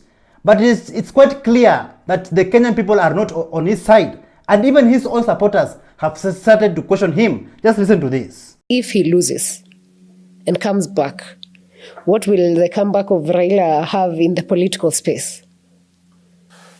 It'll be different. This is the first time when people are questioning him. Even his own supporters are questioning him. There were times when they used to say Raila Baba, Raila Mwana, Raila Roho Mtakatifu. And they used to do everything he said and in the way he said it at the time he said it. Right now I am seeing young people even in Bunge la Mwananchi coming out there because I watch their proceedings. People may want to trivialize that thing, but it has its own followers. And they are saying, Baba, you shouldn't have led us to Ruto. I saw people who have supported him, like a young man who attended the anti-femicide demonstrations, and he was chased away just for following Baba. While Raila Odinga is still fighting for the AU seat, Honorable Ndindi Nyoro, he came out with a very shocking statement. Like, Kenyans, corruption in Kenya is real. It's real. Like, I was just speechless to hear this statement. And I don't want to talk too much about this. Just listen to this. Mimi kwa miaka, Rais wetu Ruto ni kama baba yangu kimiaka. Na kwa hivyo mimi namheshimu sana kama rais wa Kenya. Mimi ile course nimesomea katika university ni course ya economics. Na hii nchi ya Kenya iko pahali pabaya. Hii muhura tumekopa pesa 7.2 trillion Kenya shillings. Tukifanya hesabu ya hiyo pesa kuongea ukweli, huwezi ona hiyo pesa imeenda wapi. Kwa sababu hiyo pesa kidogo tu unaweza kuwa umeweka barabara yote ya Kenya over 20,000 rami, that is around 1.2 trillion. Unaweza kuwa umeweka boma zote maji at 50,000 at 10,000 households, that is 500 billion. Kuweka stima at 10,000 households at 35,000, that is 350 billion. Ukiongeza zote hata kujenga a level 5 hospital in every constituency, a university of 1 billion in every constituency, hiyo pesa haifiki 3 billion. Na hiyo kusema hiyo, hakuna mtu tunatukana, tunasema tu kwenye tunataka Kenya iende mbele. Educated young people of Kenya, the Gen Zs, they have been holding the government accountable, monitoring the government's every move they take. But it clearly seems like some politicians in the government, they're not happy with this, to the point where they're calling the young people names. They're insulting the Gen Zs. And they're forgetting that in the Kenyan Constitution, Article 33, it clearly upholds freedom of expression. So Kenyans, are the young people, the Gen Zs, in discipline or not? Listen to this. Are the young people in discipline? When they are not, and I want to agree with her when we are asking who exactly has the bar to say, or the standard to say that we are being indisciplined. And the DP starts by saying that we need mentorship. And I want to look at who are our mentors. Is he and Joho supposed to be our mentors? How can they show us what vice is and then demand virtue from us? It is impossible. The young people are a result of the general society and the community. And so if the young people are indisciplined, it is a very clear mirror of what the society is, because basically it is monkey see and monkey do. And so we are just doing what they have taught us to do well. It is wrong to say that we are indisciplined, because truly when we agree with what they are saying, that is when we are being called disciplined. When we cheer for them and say, miaka ingine tano for our president, that is being disciplined. But when we say this is wrong and we stand our ground, it becomes a problem to them. And then that is when they are redefining discipline into indiscipline. The young people went to the streets in June and they were killed. They did what was constitutionally right. And so the protest morphed into an online one where they believed, or where we believed, that we won't be touchable. But then we see that young people from the silhouettes, and again I want to say that that man in the casket is just an old man. Our president is very much alive, and he has proved it over and over again. And so I don't know why the head of the country is reacting to pictures of an old man in a casket, of silhouettes. How does he know how his shadow looks like? And why is he reacting as the head of the country? It is so uncouth and very unsettling to us. And if we're supposed to follow what is discipline, then we are not ready to be disciplined as the young people. We are very ready to be indisciplined, because this country, if we go the way we are going, we won't have a future for us and our children. And so the government should be ready that we will continue to be indisciplined if that is their definition of indiscipline. Yes, all right. That's an interesting perspective coming from the Reverend. Okay, let's. Even some politicians, including the President William Ruto, is pushing the parents to discipline their children, fighting for good governance. But let me tell you, the parents are not taking none of that nonsense. And just take a look at some of these scenes where the parents and the children are having a good time. This is the Kenya we want. We don't want any kind of enmity between our parents. A birthday gift to my dad.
Another primitive politician is the Dagoretti North Member of Parliament, Beatrice Elachi, a clueless sycophant. She came out and said that if you believe Kenya is a bad country, then leave. Like, seriously? Just listen to what the Village 254 had to say about this. Kenya is a beautiful country. Kenya is a good country. A country is as good as its leadership. When the leadership is bad, it doesn't mean the country is bad. It just means we must remove that leadership. That's why we have elections every 5 years. What's wrong with you, Miss Elachi? What is wrong with you? What's so difficult to understand? Yani umeenda shule lakini una reason ni kama mtu wako aenda shule. What is wrong with you? Tuondoka Kenya. Nyinyi wanasiasa ndio mnatoka Kenya mnaenda. We will push you out. What do you mean? What is wrong with you? Kenya, nyinyi ndio mtatoka. That's why we remove leadership every 5 years. Because when you have a bad leadership, you remove them every 5 years. Get out of this country. Enda mahali unajua. Betrayal in the city. Kasamal Makore. He betrayed the Gen Zs. He betrayed the Kenyan people who are fighting for better governance. During the protests, the people are there to protect him and support him. But he went on and turned his back towards the people. He went to join the other team. But currently it seems like even the other team is not very interested with Kasamal Makore. Like Kasamal Makore found himself in the list, but not in the list that he was expecting. Just listen to this. Kasamal ameona list imetoka ya watu wanapatiwa job na Kasongo, watu wale wamelistiwa. Kasamal kaangalia jina yake kwa hiyo list, Kasamal haoni jina yake. Kasamal kapigia Raila na watu wa ODM. Hello baba, baba sioni jina yangu kwa list. Na mulini promise kazi baba. Nilisaliti movement baba. Kasamal, jina yako iko hapo kwa list, angalia vizuri. Jina yako iko hapo Kasamal, angalia vizuri. Kasamal anamwambia, baba sioni niko na hiyo list. Over 20 people, but baba I'm not there. Kasamal, jina yako iko list. Baba list gani? Baba anambia Kasamal, jina yako kwa list ya watu wa kucheza praise and worship kwa status. Unajua Kasamal, you're not a politician, you're an instrumentalist. Sasa wewe huko jina yako kwa list, utakuwa unakuja status kama kuna wageni, unashika keyboard pale, unaimbia Kasongo na watu wageni wimbo za praise and worship na zile ngoma zako. Na Kasamal ukikuja status, make sure umeprintisha CD. Utauza CD. Kasamal anajama anaambia baba nilikimbia ati ile siku ya maandamano. Kasamal alikimbia hadi ile suti yake special. Hata hiyo suti haikuwa yake, alikuwa mombango yake. Vile aliruka pale Nation Center iliruka haga. Kasamal Makore said that he will do anything to get power. But currently, the only power that he will be getting is playing the keyboard for those who are in power.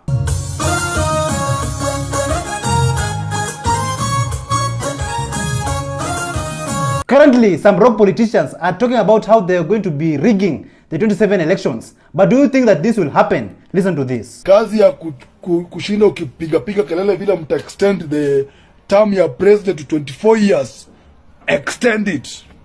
Lakini sisi tunakuomba kamketi, before you extend the term limit to 24 years, kwanza muangalie kwanza rais mwenyewe anaweza stahimili kukuwa rais for 24 years. Juu president aliingia hapo akiwa na afya mzuri, amenona vizuri, akiwa mzima wa afya. Sasa tukiangalia rais kisoko imetoka nje, nywele imeng'oka, amekonda, hatujui shida nini nakula rais. Sasa kwanza inafaa tushughulikia afya ya rais arudi vile anafaa kuwa. Our president is not healthy, yet you want to extend the term of the president to 24 years. Please wewe bwana kamketi, Kwanza tuangalie afya ya rais ndio tufikirie mambo ya kuextend term limit to 24 years. Mnanipata hapo? So Kamket, hatuna shida ukitaka kuextend your term limit to 24 years. Lakini bora election isikose kwa 2027. Nyinyi wekeni term limit to 24 years, but weke election to 2027.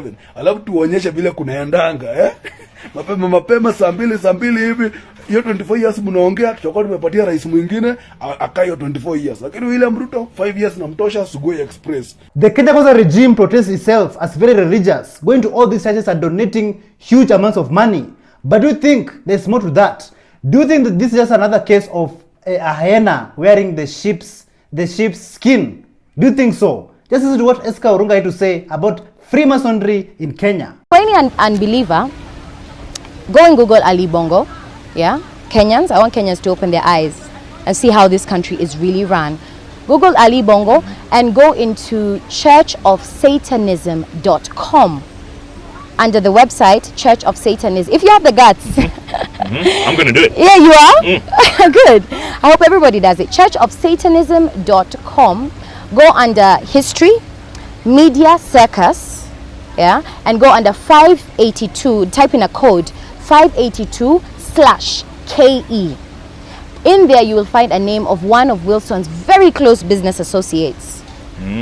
Somebody who we all know? Yes, associated with True Black Company.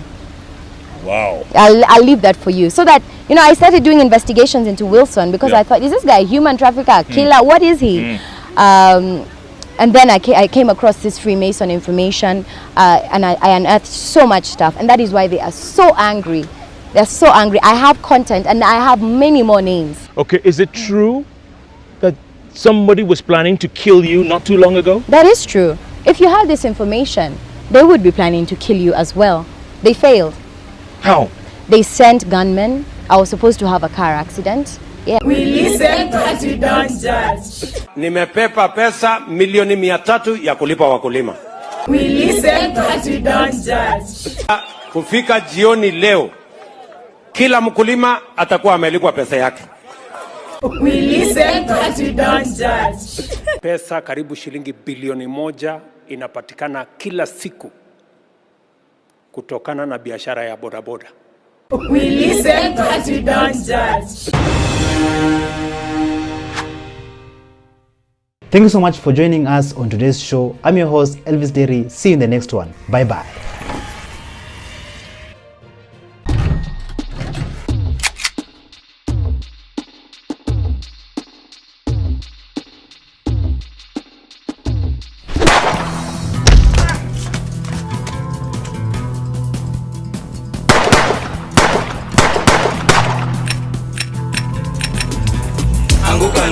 They're coming for you.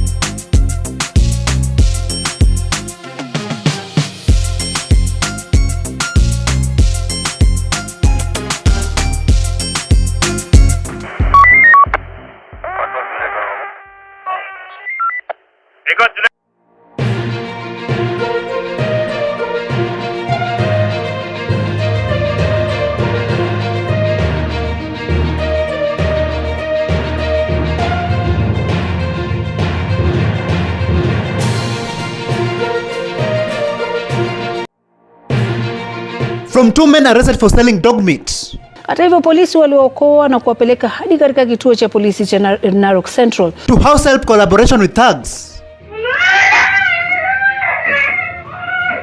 Is this true?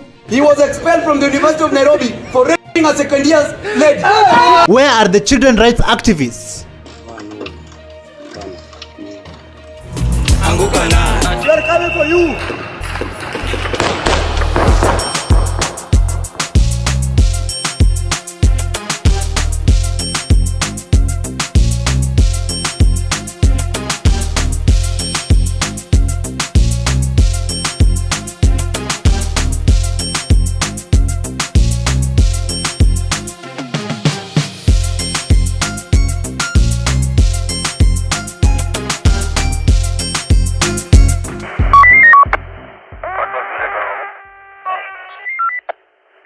Hello, how are you? Welcome back to ShowNewTrend. I'm your host today and my name is Elvis Derry. In Africa, instead of our children going to school to study and get the best education and have the best future, they are forced into slavery. In Congo, more than 40,000 children are forced to mine cobalt in Katanga province alone.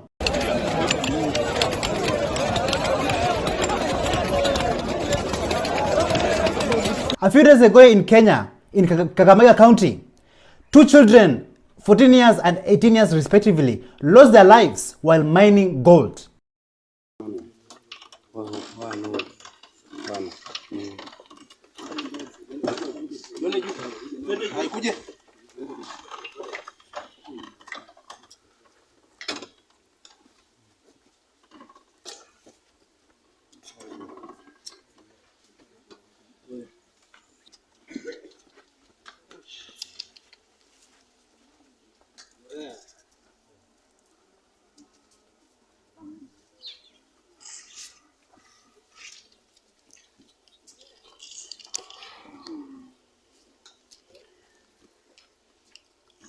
Is this the future that you want for our children?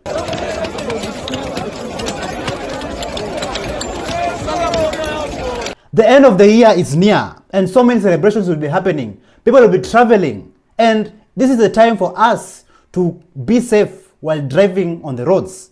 Just a few days ago at the Thika Superhighway, 2 people lost their lives after their private car, lost control and rammed into the Ruiru footbridge. Take a look.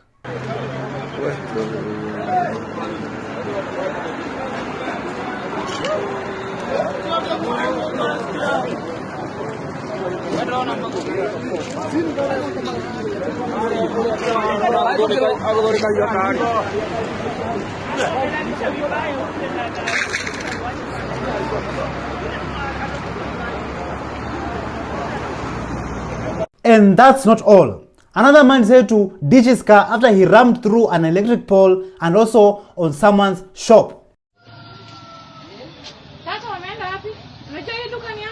Kijana ni kama alimwambia chana anafuta bangi lakini mara yake ya kwanza akakuja akaharibu gari yenyewe hapa na akatoroka.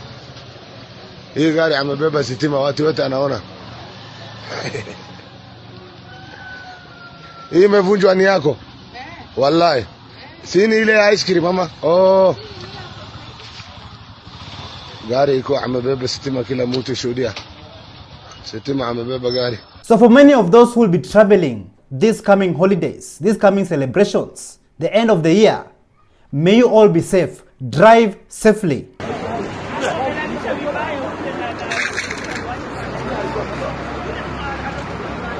Sometimes when you allow people to come into your house, live in your house, or even work in your house, sometimes you never know the evilness that is hidden in their hearts. Here in Nairobi, a CCTV footage captured where a house help opened the door for a criminal, allowed a criminal, a thug, to enter in the house and rob, and suddenly even attacking the owner of the house. Take a look.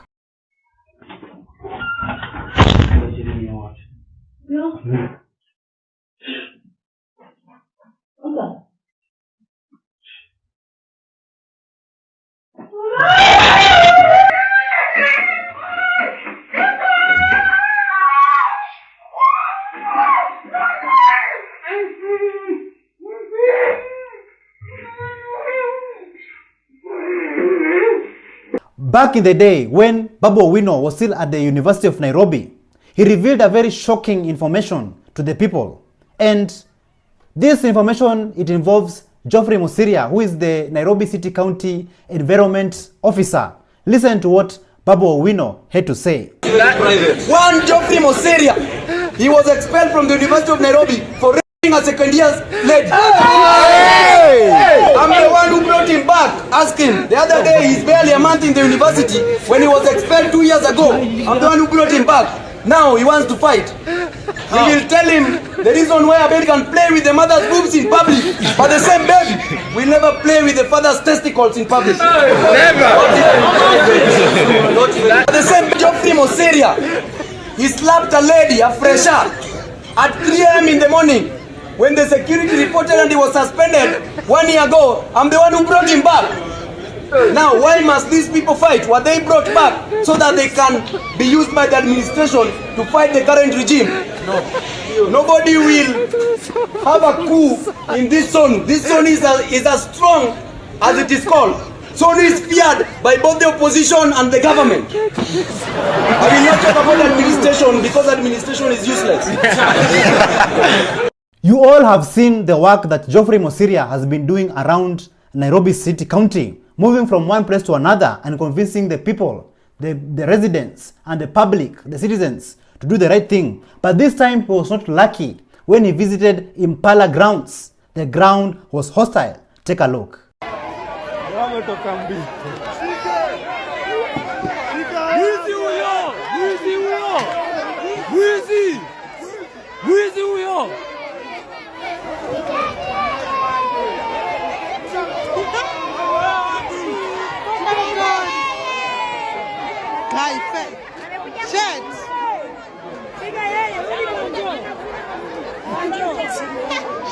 I've captured that. So, what really happened? Listen to this. You know, we're just vibing to the music. Kumeshika, zimeshika. Oh my god, kulikuwa tu like ilikuwa tu just fun vibes. Kidogo naona ule mtu wa environment ule anaitangwa Geoffrey Mosiria ama Geoffrey. Huyo tukamuona like watu walikuwa na mixed reactions. Watu wanafurahi, watu kwa zile za ndio ule juu wanaanga like TikTok and everything. Wengine wanashtuka. But the bouncers were not too happy. Walikuwa wamejam. So at some point bouncers obviously juu ni event yao like walikuwa namzuia kuingia and everything. Huyo msana kama mdogo lakini trust me, akona nguvu. Mimi sijui ametoa wapi nguvu. Lakini vile alikuwa amejam, he meant business. Huyu mtoto alikuwa anacheka, alikuwa tu anakaa tu. Alikuwa anakaa scary. But alikuwa zile za like I'm doing the right thing. But like alikuwa so scary, alikuwa nilikuwa nimeshtuka. But anyway, long story short, ngoma ilizimwa tukaenda home. Sijawahi experience such a thing, Ngoma ilizimwa watu tukanyamaza, kila mtu like tulikuwa so humbled. But shout out to that man, he's doing a really good job. Like anafanya such a nice job. Na niwaulize ameolewa. Is he married? I'm just asking for a friend. It's not even for me. Even in Kenyan football, there's chaos all the time. A few days ago, the head coach of Gor Mahia, Leonardo Martins Naiva, he was saved from police officers after the angry fans attacked him after bottling a 2-0 lead against Moranga Seal at Machakos Stadium. Take a look.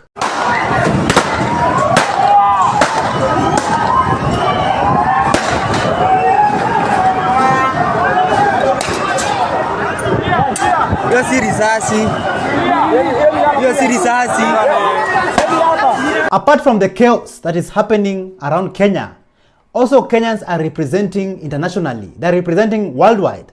A Kenyan born by the name of Hulda Momanyi, not Huda, but Hulda Momanyi. She won the Minnesota House of Representatives seat.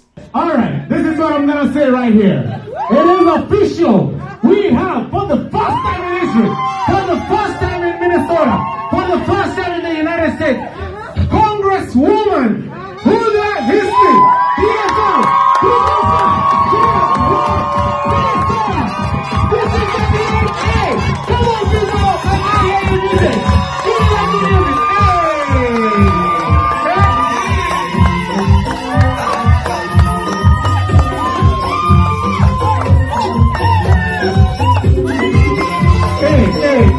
Hey. Come on, move on a little bit. I can't hear you.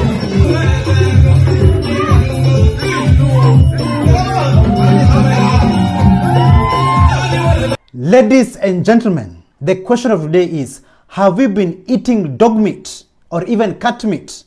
Like many of you like eating mutura, street foods that have meat inside, but yet you don't know the content that is in that food. 2 men from Narok County, they were arrested for slaughtering dog for their meat.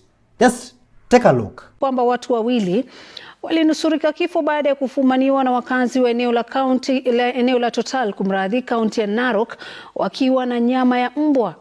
Wananchi waliojawa na hasira waliwapiga watu hao ambao wanadaiwa kusambaza nyama hiyo kwa wanaozia sambusa. Wakazi waliwalazimisha kuelezea walivyowaua mbwa hao na kupakia nyama. Hata hivyo, polisi waliwaokoa na kuwapeleka hadi katika kituo cha polisi cha Narok Central. Wakazi wamekuwa wakilalamikia kupotea kwa mbwa wao.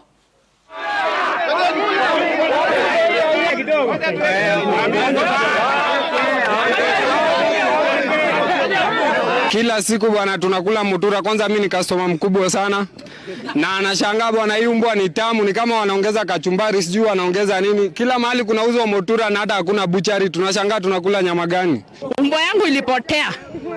Na niyo kubwa sana ya red. Na ilipotea juzi. Kumbe ndio wanakuwa wamekatakata wanatuletea hapa kwa babuchari tunakula. Kama mimi nimekuwa nikikula nyama sana. Nadhani hata jana nimekula hiyo mutura ya hiyo mbwa.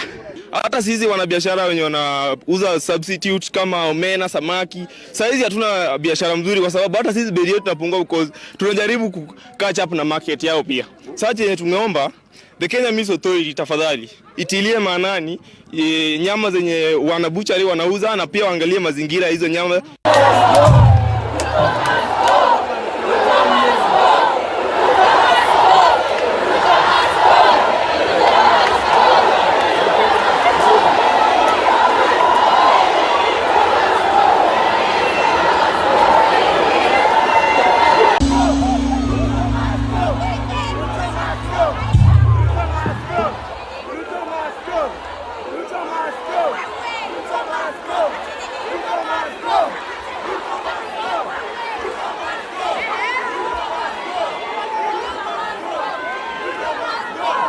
Thank you so much for joining us on today's show. I'm your host, Elvis Derry. See you in the next one. Bye-bye.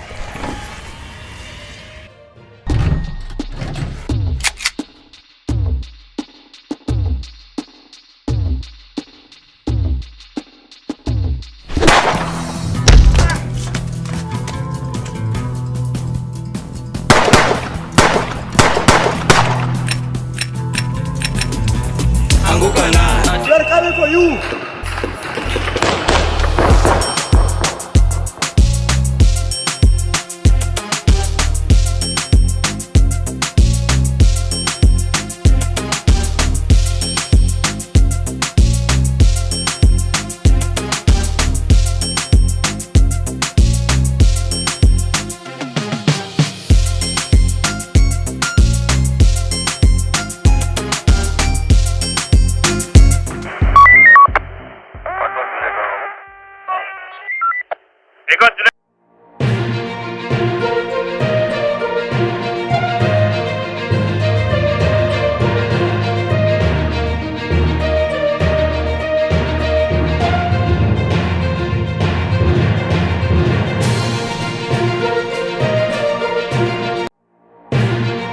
From a Kenyan in pain stuck in Oman.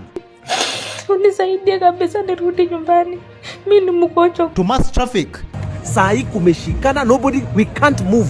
Is there job opportunities? What they are doing ni to make sure we beg from them. Unaenda kwa ofisi ya MCA. What's there for business? Kuongea ukweli tumesurvive na neema ya Mungu. Si venye unasemanga ati Anguka na.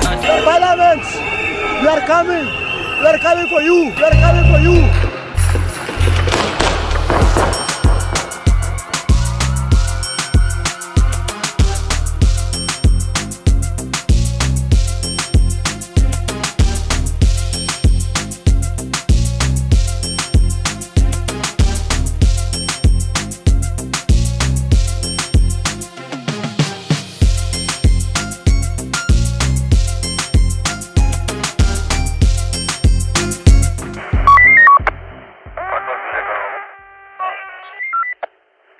Hello, how are you? Welcome back to ShowNewTrend. I'm also today and my name is Elvis Derry.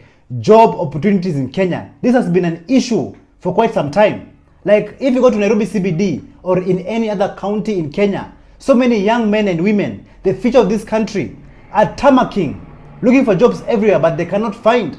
People are stressed, so much pressure. Just listen to this.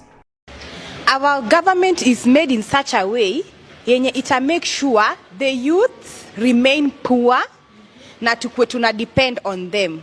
That's why unapata saizi tunasherekea, tunaongelelea nini kazi mtaani. Hiyo ni pesa ngapi? 5,000 inakusaidia nini? Kusema tu ukweli. Utalipa rent, upeleke mtoto shule usome. My dear, we will continue remaining poor na tutabeg from these people. Najua government yetu iko na pesa na inaweza employ youth, but it's not doing that. Why? Juu kitu employ kila mtu akiwa stable, hatutawategemea. So what they are doing ni to make sure we beg from them. Unaenda kwa ofisi ya MCA, you beg for 100 shillings, mwingine na beg 10 shillings ndiye aende kukunywa changapa hivi bonde, si ndio? So I feel government yetu inafaa kuacha take advantage of people from the informal settlement, mostly Mathare, itu provide jobs. Kazi mtaani si kazi yenye serikali inafaa kujisifu imetupatia kazi. That's no. Kama ni kazi, wacha tukuwe na full employment. Usitupatie kazi ya 2 weeks, unatupatia 5,000. I have a family. Yani shida ni mingi. Basic needs. This is purely unacceptable. Like for how long? For how long will they keep on lying about creating job opportunities for the young people of Kenya? Look at how our young men and women are tamacking and suffering out there. And don't forget that our people, the Kenyan people, are very intelligent, very smart, very creative, very innovative, and the list goes on. But yet, there's no opportunities for them. If you go to Kawangware in Nairobi, Kenya, you'll find a young man like Solomon Gitau, who is changing the industry by being innovative and being creative and developing new technology that will change the medical system and also in the school sector. Just listen to his story. In Nairobi's Kawangware area, Solomon Gitau, an engineer and researcher, has created a lighter, cheaper and more sustainable microscope, all made through 3D printing from plastic bottles. We found out that locally we have lots of waste PET bottles, and so from this filament we wanted to show a product that can be used in the industry. And so we came again and met with other people from the UK again, and then we did a merger where we made a microscope. Then from this microscope we started now making the microscope for use in local education sector.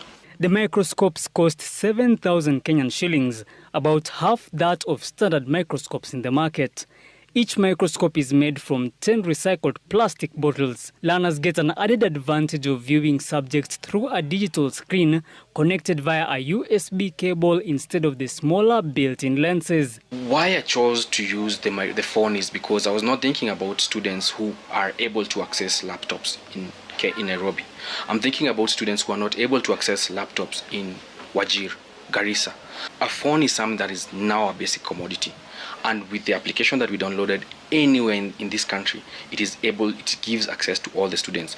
And regardless of how many students can be able to see around you in a microscope, you can actually, in a phone, you can actually be able to twist and have all these like 5 students watching it. But if you want, if better resources are available, you can actually even use a 40-inch screen.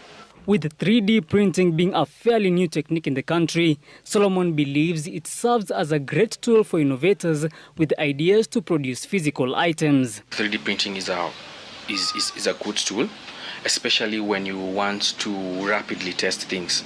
It's one of those tools that is going to revolutionize the African industry, right? Because it's a cheap product that anyone can be able to put in their home and develop with it. Having reached only 10 schools with the microscope so far, Solomon's hope is for the tool to one day benefit more Kenyan learners. Kenyan people around the world are anxiously waiting for 2027 elections. And I'm telling you, like, things are getting hotter. But the question is this. Is the IEBC, the Independent Electoral and Boundaries Commission, is it independent or is it a public, not a public, but is it a political investment? Just listen to what Joshua Okaya had to say about this. That's something we need to correct as a nation. How should we do it? Because IEBC, much as it is a body that regulates or rather conducts elections, it needs to be independent of political parties.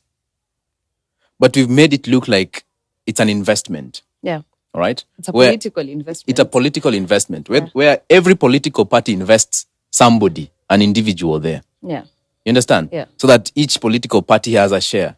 I don't think it should be that way. It should be a completely, the way the name suggests, Independent Electoral and Boundaries Commission. So if you ask yourselves, what is the IEBC? What is the Independent Electoral and Boundaries Commission.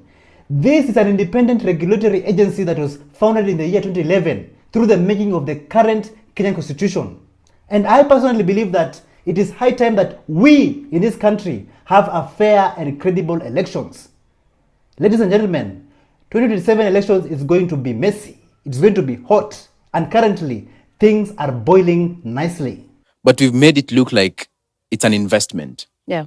All right? It's a political investment. It's a political investment where every political party invests somebody, an individual there. Instead of our government, our Kenyan government, creating opportunities, job opportunities here in Kenya, our people are being sent to foreign countries. And Kenyans, some of them are living under worse conditions. And even worse, some of them come back home in a casket. What a sad state of affair. And a story has been recently trending of Gloria Jameli, who she's stuck in Oman. And she's very sick and she's pleading for her Kenyan agent. But then now Flores Wanjiru for help. Just listen to how Gloria Jameli painfully narrates her story. Mama Deborah, mimi naitwa Gloria. Mimi nimekonjeka Mama Deborah. Tangu nikuja hiyo Oman nimekonjeka. Nimejaribu nimeambia maaje mimi ni mgonjwa. Hawataki kunisaidia. Mimi ninaumia kifua, ninaumia kichwa. Koo imefungana. Sikuli for 4 days sahi. Mimi nimelala tu kwa nyumba. Lakini ninaumia, unisaidie kweli kabisa. Ninaumia kabisa, unisaidie. Nimejaribu nimeambia maaje. Haja ananiambia lipa 150. Unisaidie kabisa nirudi nyumbani. Mimi ni mgonjwa kweli, ninaona sitaweza. Nilikuja kutafuta pesa kweli, lakini mwili yangu kweli sitaweza kweli. Sitaweza. Ni mauchungu ndio ninapitia kwa mwili.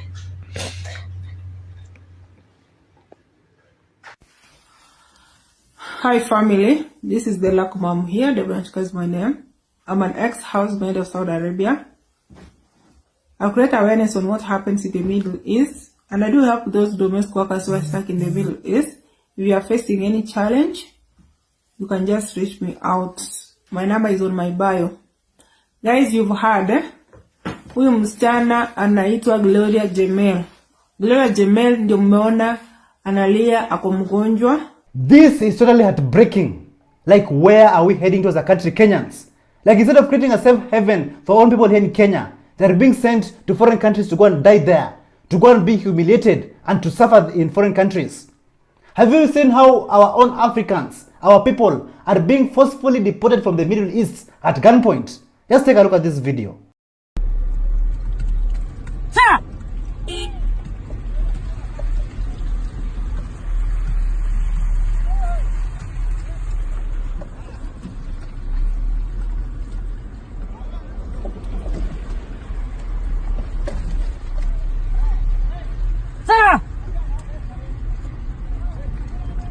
If you go all the way to Kisii town, like it looks like a dumpster in Kisii town CBD, like there's rubbish everywhere, garbage everywhere, and I'm just wondering, how are the voters surviving in such an environment? What is the government doing there? Honorable Paul Simba Arati, the governor of Kisii town, like why are you not working for the people? And why does Kisii town, Kisii CBD looks like this? Just take a look. Simba Bosongo Noro. Robne town yene chafu Simba kwa ngaja kwa Bosongo. Robne Bosongo yene chafu.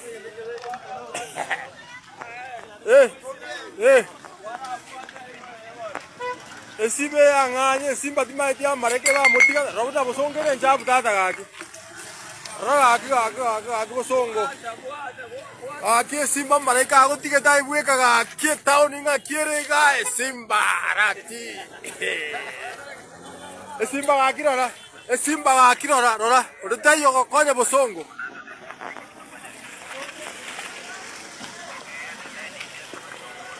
Simba rono ucha burikira asekira kona, digireri. Metare tijeta. Untayo ko tijore mekara. Amaje ngwira abantu. Anya rome demo na bago jabu na. Simba Bosongo anangene stage dada kinjira kwa dofanisi chi hotel chetu chingia ya bantu raje betu baragere ake Simba amareke ba gotiga ala robwatu bya kumano mitati chite pi o mata sema wa kule ambara igoro ane aigo ye Simba saleti esimba bakanza bakwa buse bakobora gaki aya abantu bakuru Nairobi bakonye ne biragita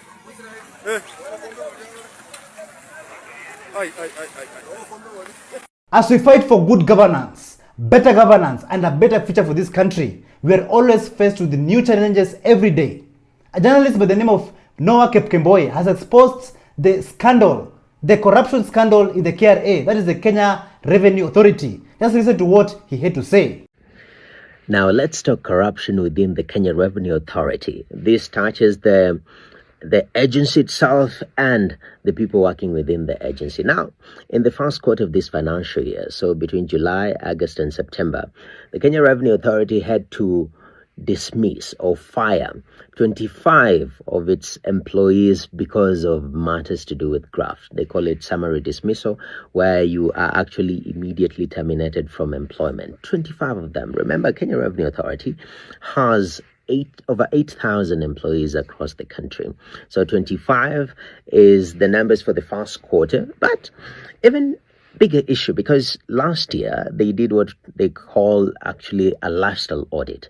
They did 41 lifestyle audits, and guess how much was recovered from the lifestyle audit of some of its team members? 549 million shillings.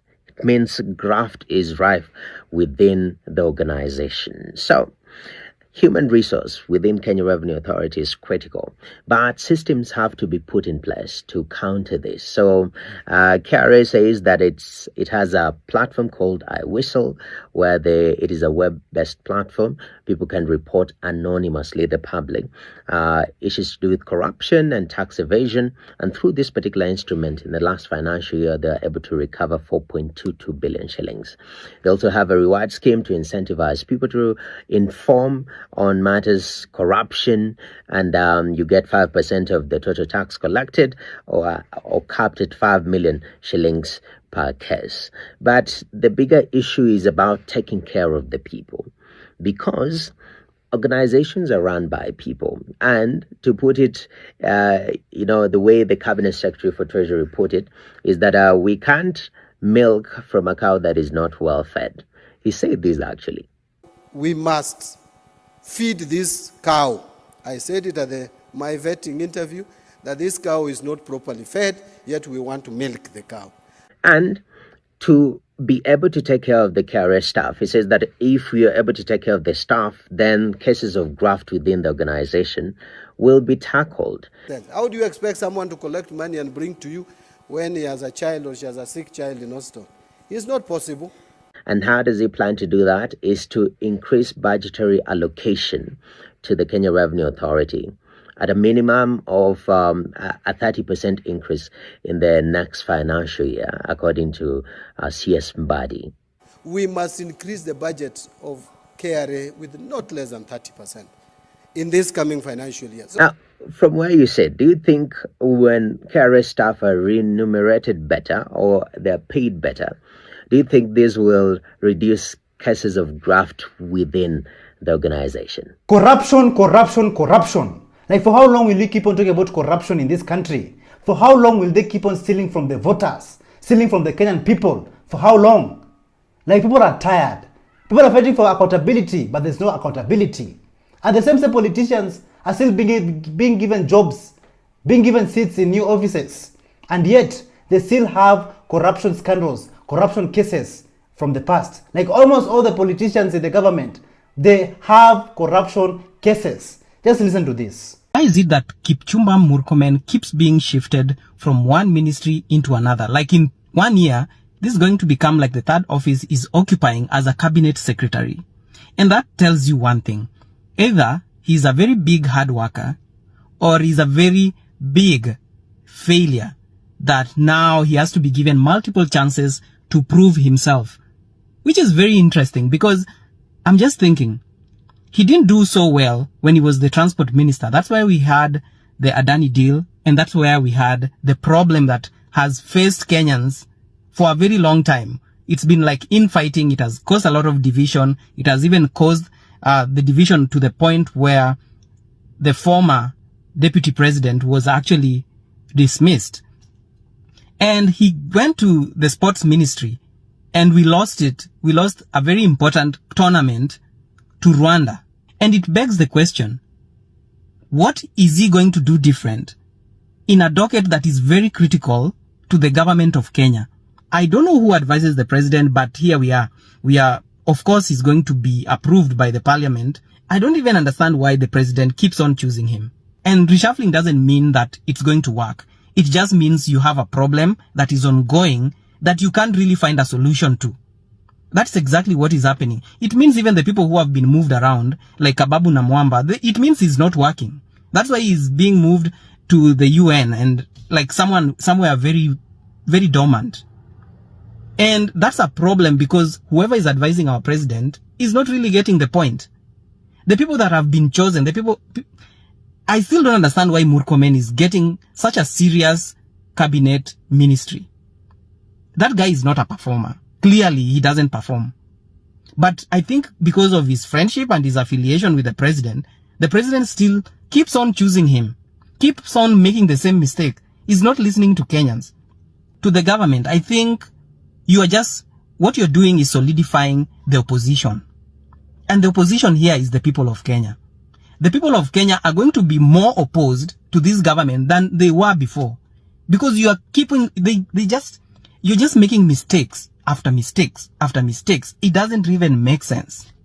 It doesn't make sense. And the more you make mistakes, the more you're getting more opposition. The opposition is now the people of Kenya. So my question is, how long will we keep on making the same mistakes? How long will the voters keep on voting for the same people who are stealing from them? The same people, even I don't want to call them politicians, the same people who have corruption cases and scandals from the past, and they keep on growing. For how long? Just take a look at this video of Onesimus Kipchumba Murkomen, the cabinet secretary of Kenya, who is crying like a small baby after getting a small scratch. Take a look.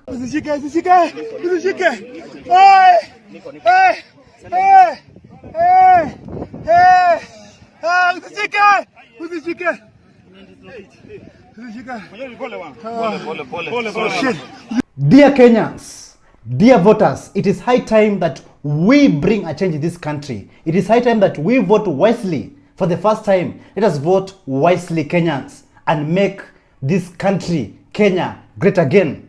In Nyeri Town, the residents in Nyeri Town decided to inject after they heckled a member of parliament by the name of Danka Madenge. And do you know what they were saying? They were chanting, Mwizi, Mwizi, Mwizi. Just take a look.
To all the Nyeri Town residents, I salute you. Viva Nyeri Town's residents, viva. Keep on injecting and keep on fighting for good governance and accountability in Nyeri Town.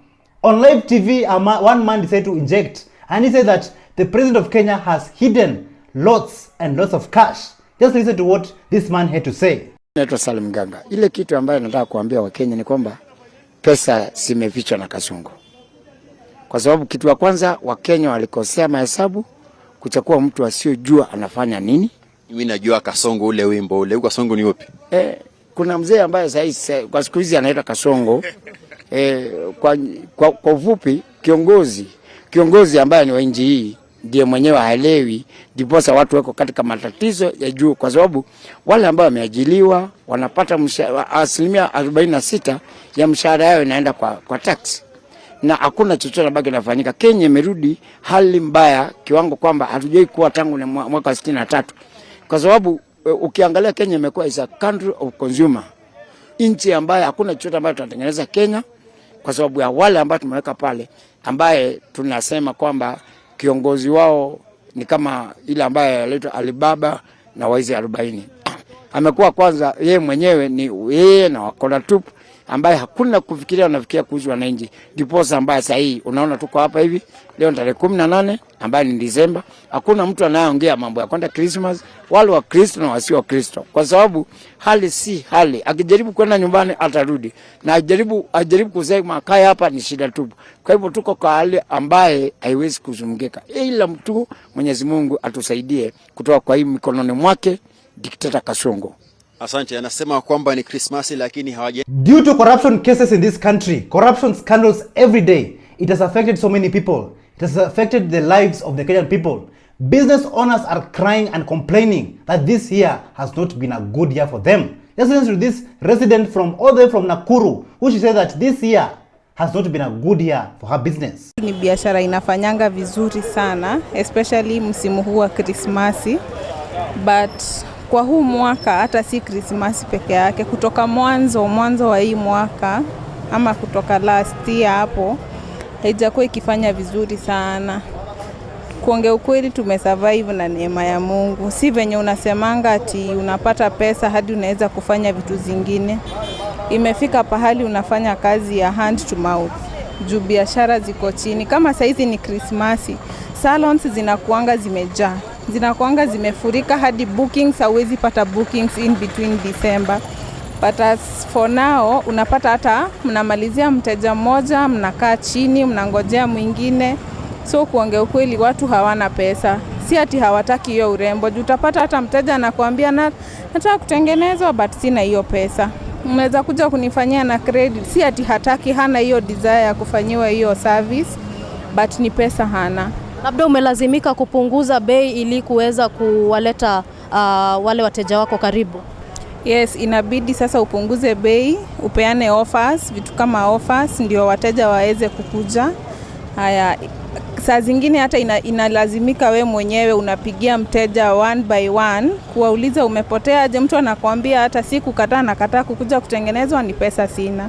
It looks like this Christmas season, this holiday season, so many Kenyans around the world will be celebrating Christmas under depression. So what is there to celebrate even this year? We are only going to Christ to cry, to lift this burden, lift this cup off my shoulder, just like Jesus cried to the Lord. Lift this burden of Kenya Kwanza and William Ruto off our shoulders. Take it away from us. Currently, Kenyans are traveling around the country because of the holiday season. Christmas is around the corner and Kenyans are moving from one place to another. And the only disadvantage that is facing these travelers is road congestion. Just take a look at this video of how motorists are stuck, and they were stuck for hours. Just take a look.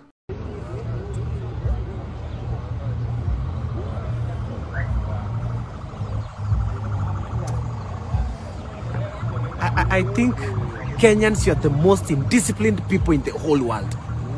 I mean, look at this. This is Nakuru Nairobi highway. Watu wame overlap, saa hii kumeshikana, we can't move. Maimayu imeshikana. Hapa, so kama unatoka Nairobi unaenda route ya Nakuru, baki Nairobi hautapenya. Kama unatoka Nairobi unaenda Kisii, Maimayu haipitiki. It's a total snarl, bakini Nairobi. Wacha sisi wenye tumeenda tuende. Tumetosha wa kuenda sasa up country, tumetosha.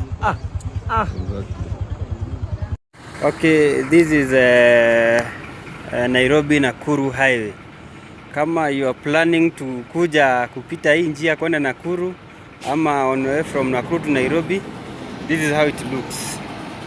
Haya, na Narok pia, Narok kwanza imeanzia pale kwa highway ukiingia. Hiyo ndio unasikia imeshikana kutoka jana. So please, if you can find another alternative size, just use a plane.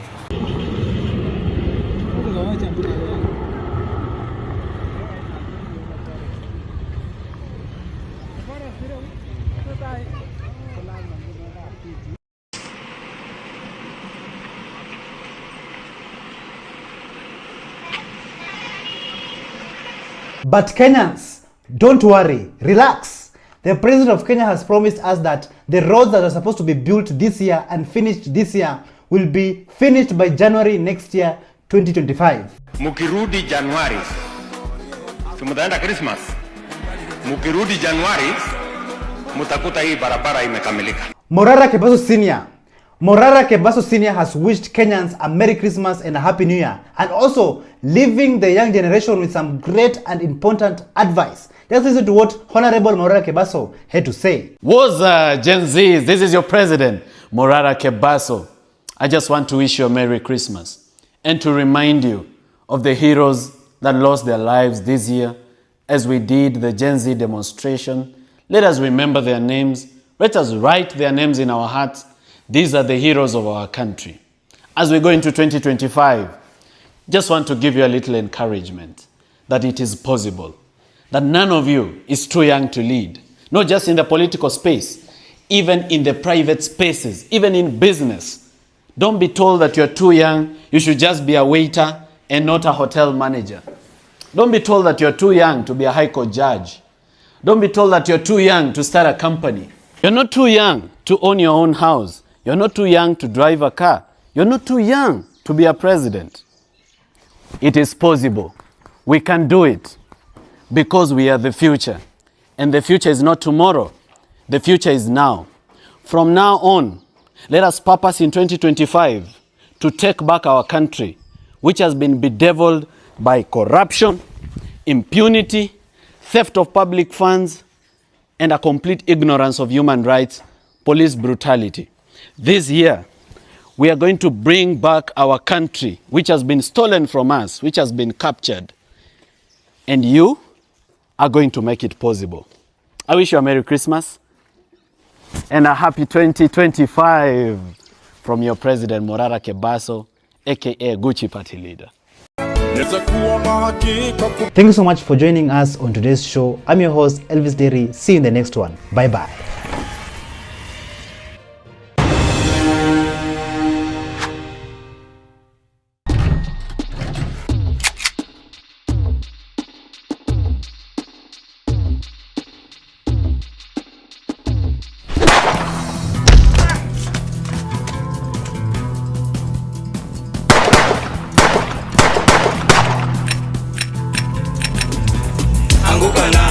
Parliament, we are coming.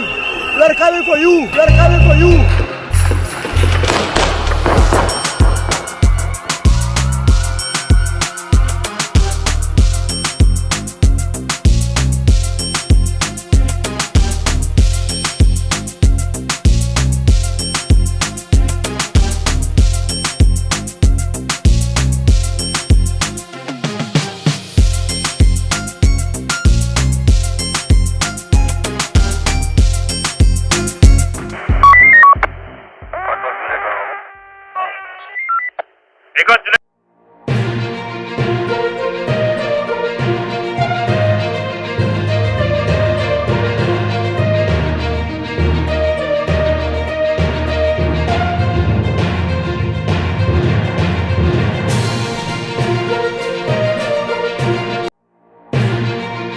From America, hidden agenda revealed. Ati America wanataka another to 2 reasons why we are broke. The government has made sure that there is no circulation of currency. Is Ruto in trouble? Na hiyo ndio pepo tunataka tufukuze hapa. Bwana Yesu asifiwe. Mozambique is injecting.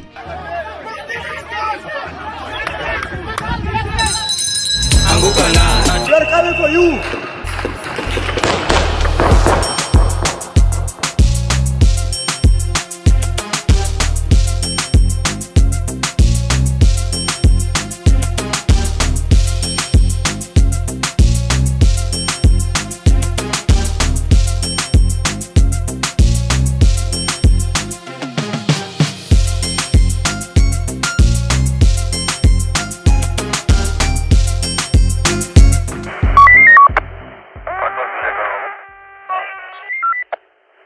Hello, how are you? Welcome back to ShowNewTrend. I'm your host of today and my name is Elvis Derry. To be honest, I am not really sure if witchcraft is real or not, but it has been there for so many years, for centuries, for generations. A few days ago, a man stole someone's motorbike and then the witch doctor sent bees to attack this man. Just take a look.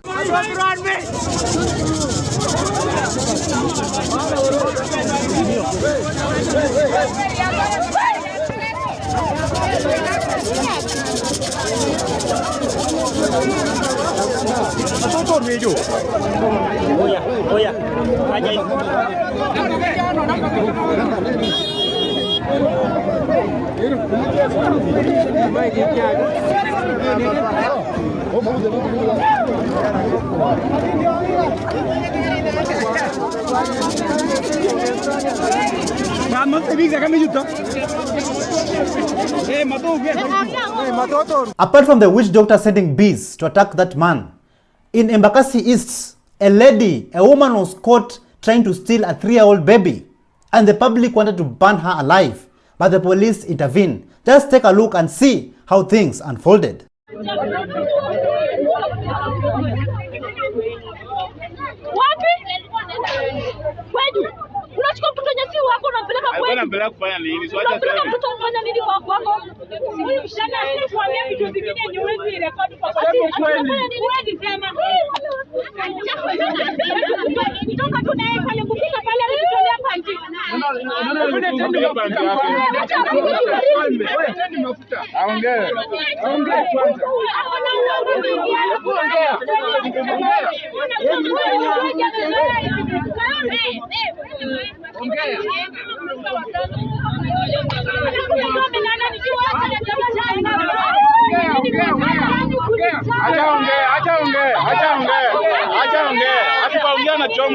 The Ugandan parliament sometimes has drama. Like the politicians, some of them they're full of drama. And recently, 2 politicians, they decided to fight. They decided to throw hands just because of a seat. Like Ugandans, are these the leaders that you are voting for, you are supporting? Just take a look. Can you sit? Can you sit? Honorable members.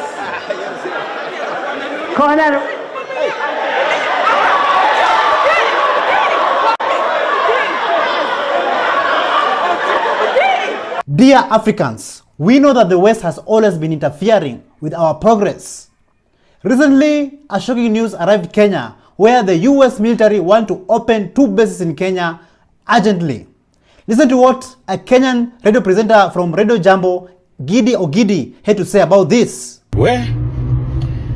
Ati Amerika wanataka another military base hapa Kenya. Na wameambia Ruto it's either in Turkana ama Wajir. Na wanaitaka urgently. Ushona vile msichana anakutumia message anasema send me 2000 urgently. Hivyo ndio Amerika wamekuja wameambia Ruto we want 2 military bases urgently. Ile Amanda wanataka ipanuliwe ikuwe kubwa, wanataka more land, more space. Alafu Wajir ama Turkana urgently. What's going on? Ni nini inaendelea jamani? This is absurd. Do you support foreign militaries in our continent, in Africa, in Kenya? Do you support it? Even when you go to Nanyuki in Kenya, you'll find the British Army there. And let me tell you, they have been doing the worst of the worst in that area. Na wameambia Ruto it's either in Turkana ama Wajir. Na wanaitaka urgently. The US elections is finally over and Donald Trump has won, beating Kamala Harris mercilessly and making him the 47th president of the US.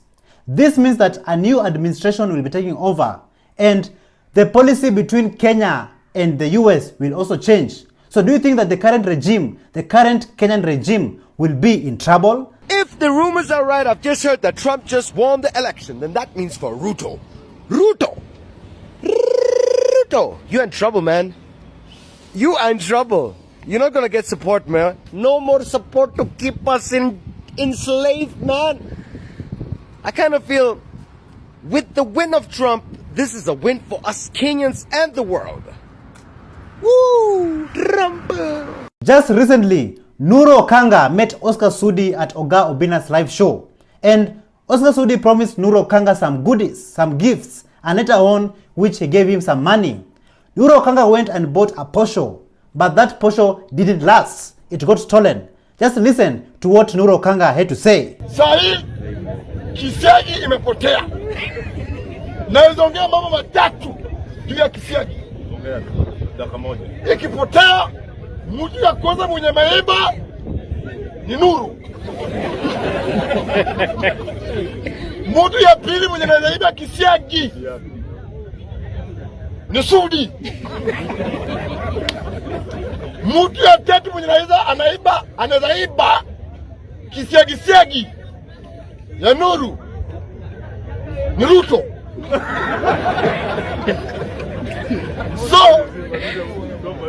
So Mr. Speaker, kisiagi kipotea, tuulize Oscar Sudi. Kisiagi ya nani tena? Kisiagi ya Nuru.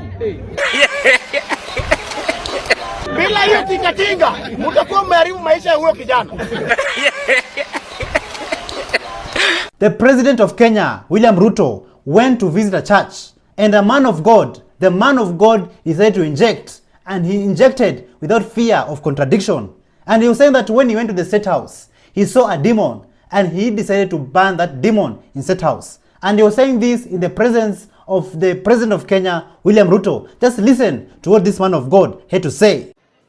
Unitazame, kwa sababu zamani tulikuwa tunafukuza pepo, na pepo ambayo tulikuwa tunafukuza hatukuwa tunaiona, lakini kwa sasa tunafukuza pepo kwa sababu tunajua pepo anaingia katika mtu, na mtu ndiye anakuwa pepo. Mtu anakuwa mtu mzuri, mtu anakuwa mtu msafi, lakini pepo ikishaingia kwa huyo mtu anageuka. Hata kama ni mtu mzuri, unashindwa huyu mtu amegeuka ni nini? Na hiyo ndio pepo tunataka tufukuze hapa. Bwana Yesu asifiwe. Pepo katika jina la Yesu Kristo.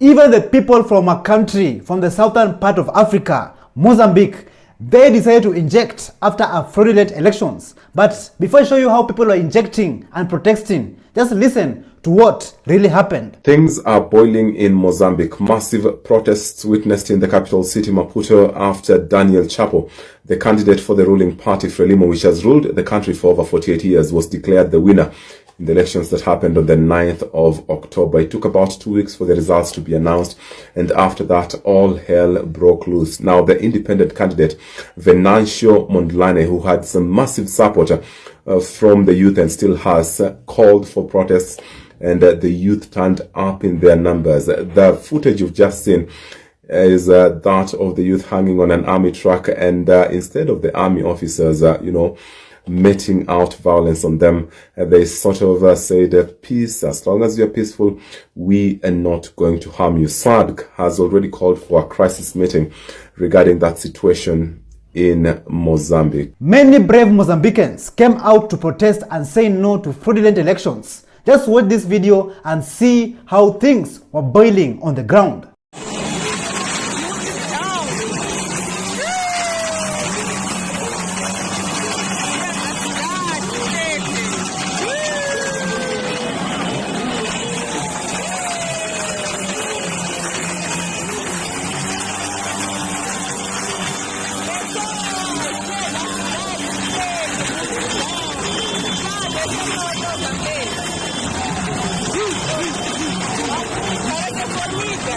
In Kenya, we all remember during the protests that some people who are wearing balaclavas and masks disguising themselves and shooting towards protesters, killing them and even taking part in abductions.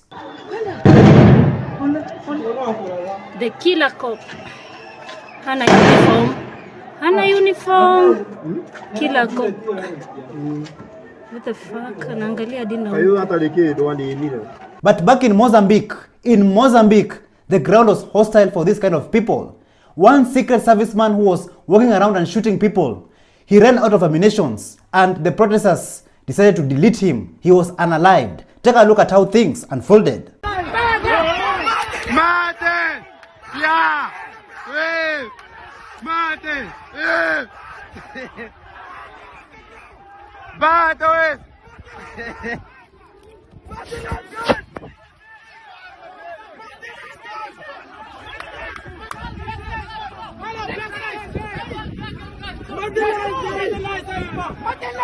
So I want to give a big shout out to all Mozambique comrades. Continue injecting, continue fighting for your freedom, and continue fighting for your rights.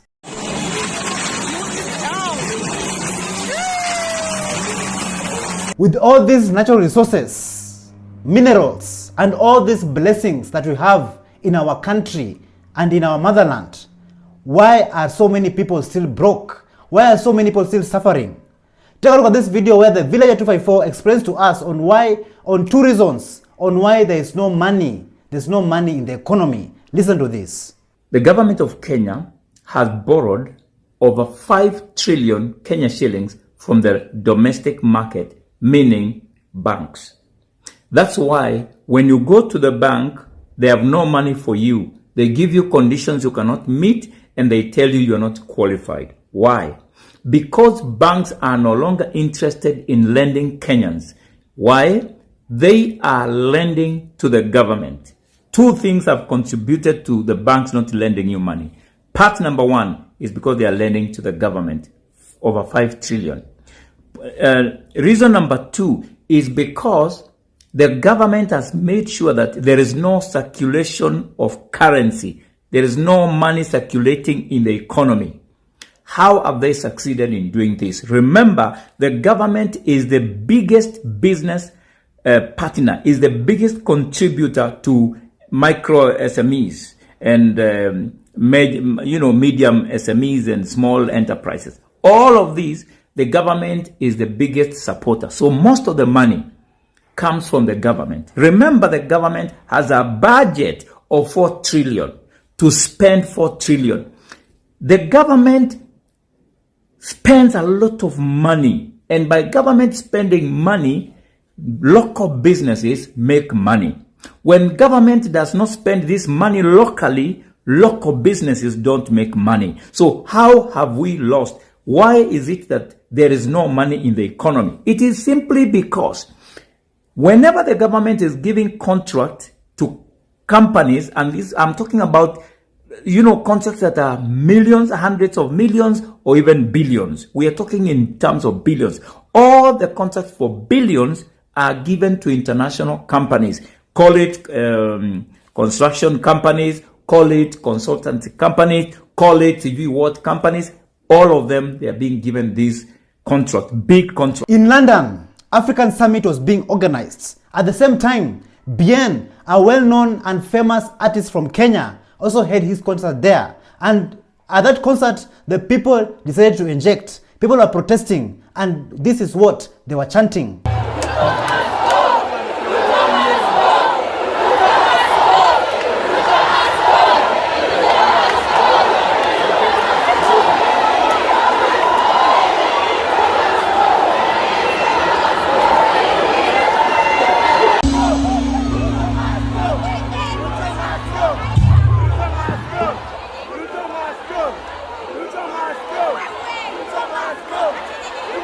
After all this protest that was happening at Bien's concert in London, the officials who are organizing the African Summit in London, they decided that Ruto will not be a speaker and also not even attend. Just listen to this.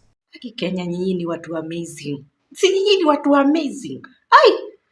Yani nani mtukufu Magosta akifikiria huko tumerelax. Kumbe Kenya huko mayuni kumchomea mapicha. Wanachoma picha.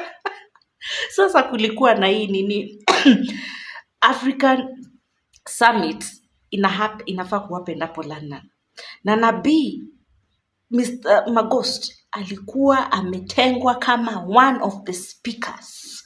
Ataongea kwa hiyo mkutano. Yala? Lakini sasa pia kulikuwa na concert uko London ya Bien. Unajua Bien Musa kijana barubaru wa Sauti Sol. So kwa hiyo concert nakwambia watu walikuwa na chat tu, Ruto must go, Ruto must go. Yani mpaka tumuzunye huko tu ni Ruto must go. Na unaona hiyo summit ina happen London, officials wa kunini hiyo summit wakaona, umesikia vile Magost anaimbiwa huko Ruto must go, na huyo ndo mtu tumeweka kuwe speaker. Ikabidi wa change mind. So ikabidi Ruto maze, wewe you cannot be a speaker. You cannot. In fact, we think you should not attend this one. You should sit this one out. Kaa tu wewe usiattend. Relax. Tutakuita hiyo ingine. Hivyo ndo aliambiwa. We all know that William Samoei Ruto is the 5th president of Kenya. And just ask yourselves, what have all these presidents who have been in power, from the first president of Kenya, Mzee Jomo Kenyatta, to the current president, what have they been doing for Kenya and Kenyans at large? Just listen to this. Mzee Jomo Kenyatta, he was the first president of Kenya. Alipata kama Kenya iko misutuni. He reduced illiteracy, he reduced poverty, and most importantly, he expanded Kenya economically. Mzee Moi, he was the second president of Kenya. He introduced 844 system of education. He introduced milk in schools to encourage people to go to school. Mzee Mwai Kibaki, the third president, he introduced CDF. He introduced free education. He expanded classes. He also introduced roads and he built thicker superhighway. Uhuru Muigai Kenyatta, the fourth president, call him the father of development. He built SGR. He built expressway. He also built several hospitals. He introduced modern healthcare system, whereby he introduced Linda Mama. He also introduced NYS. President Ruto, the current president, ushuru, Shakahola, floods, accidents, tutatenga, tumefanya, tumeweka mikakati, traveling agency. Call him the father of the fake promises. So tell us in the comments down below, is this accurate or do you have a different opinion about this? Ushuru, Shakahola, floods, accidents, tutatenga, tumefanya, tumeweka mikakati, traveling agency. Call him the father of the fake promises. Did you know there's a mountain in Africa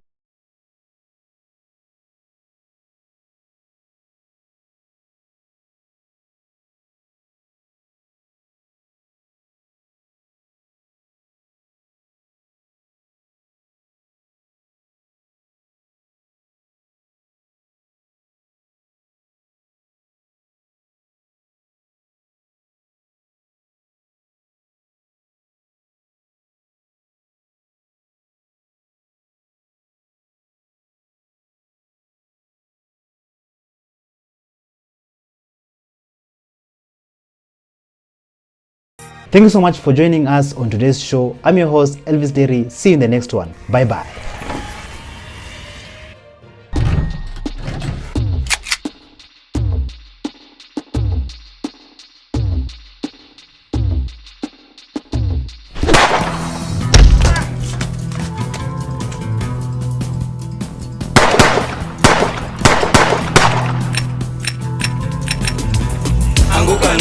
They're coming for you.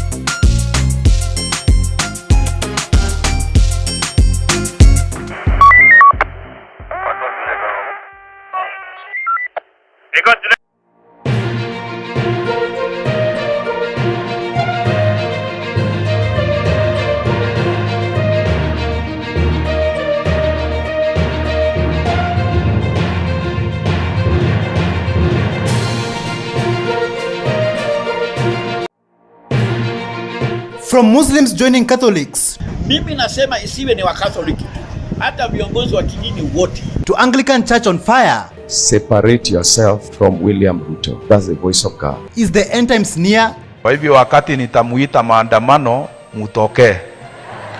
Tukisema haki, Embu governor disrespecting voters. Wanatoka kura tora kali tia. Embu tutiana kinyakau. Anguka na. We are coming for you.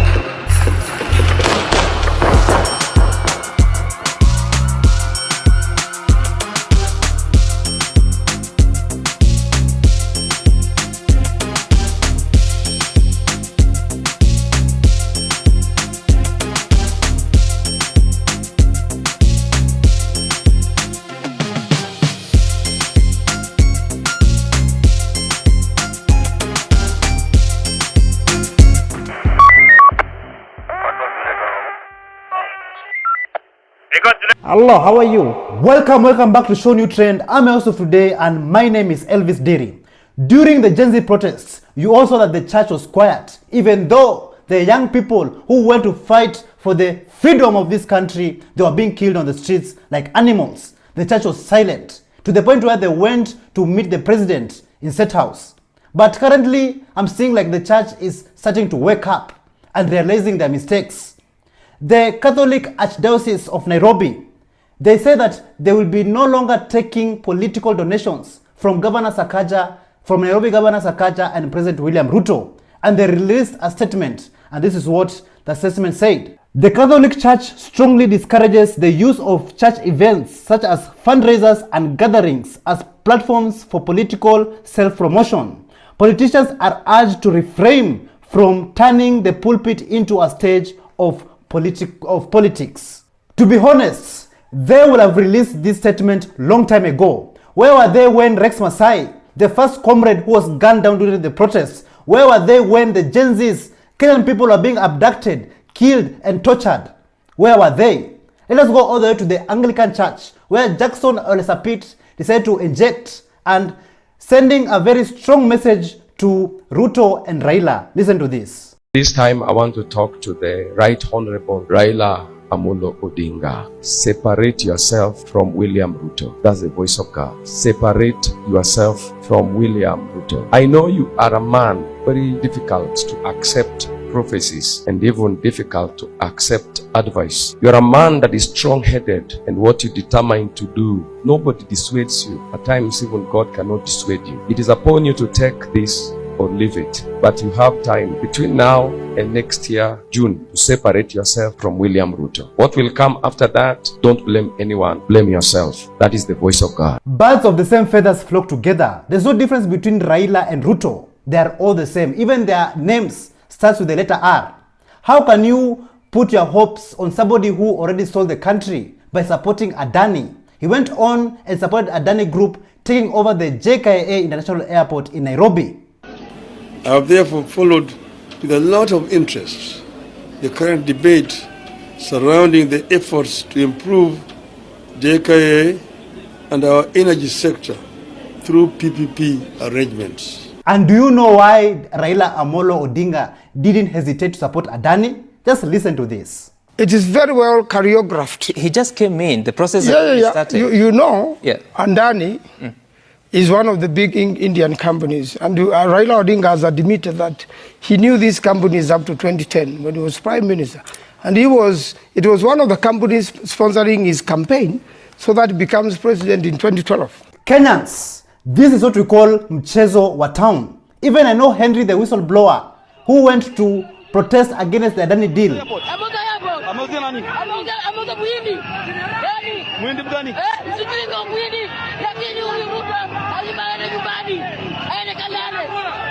When we lose our fear, they lose their power. Churches are injecting left, right and center every day. A Catholic bishop decided that enough is enough and he called for protests. Listen to this. Kwa hivyo wakati nitamuita maandamano, mutoke. Tukisema haki, na mimi ndio nitakuwa naongoza. Na tunaweza ingia State House. Wewe usicheze na sisi. Zote tunateseka, watu wanakufa hivyo bure kwa sababu matibabu imekuwa Hii inaitwa Anganisha na Shia na wote. Si mnaikumbuka hiyo? Hata ieleweki ni gani. Na imekuwa shinda kubwa kwa watu. Na sasa wakaeleza. Na wakaambia kiongozi wetu kuna mambo mengi hawafurahii. Na uongo umekuwa mwingi katika nchi yetu. Watu wanaambiwa watafanyiwa hivi na wafanyiwi. Na hata sisi tunayaona na tunayapitia, na ni sisi tuko pale. Tukiwaambia wanakuja wanatuambia nyinyi hamuna ukweli wa mambo yale mnasema. Even clerics from Pentecostal churches, they were not left behind. They came out in large numbers to support the Catholic bishops who are talking and calling out the government for not being there for Kenyans, for disappointing Kenyans. Take a look. Serikali yetu aweze kujali hata wananchi wake, maana kwa sasa hivi tuko na challenges, hasa kwa ile card ya NHIF kurudishwa kuwa SHA. Imekuwa ni tatizo kubwa kwa wananchi wengi kwa sababu majina yao hayako mahali pale. Kwa hivyo ninaomba ya kwamba yaweze kutekelezwa kwa njia ambaye inastahili ili tuweze kufaidika katika hali ya kiafya. The church stands for harmony of all the Kenyan people, and the church is the conscience of the nation. So whenever we speak on behalf of many Kenyan people, and we speak as the voice of the church.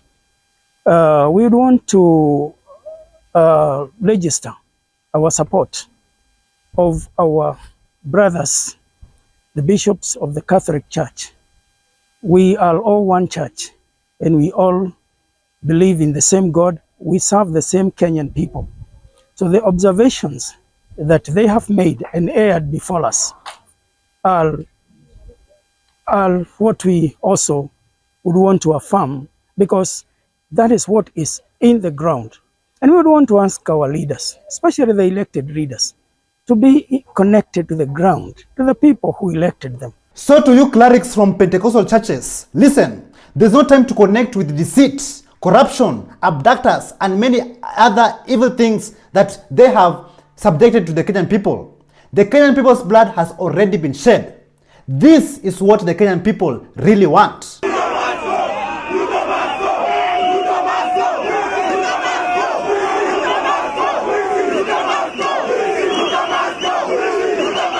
In Kakamega, a Catholic bishop by the name of Joseph Obanyi decided to inject, asking the president, where is IEBC and why is it not constituted? IEBC stands for Independent Electoral and Boundaries Commission.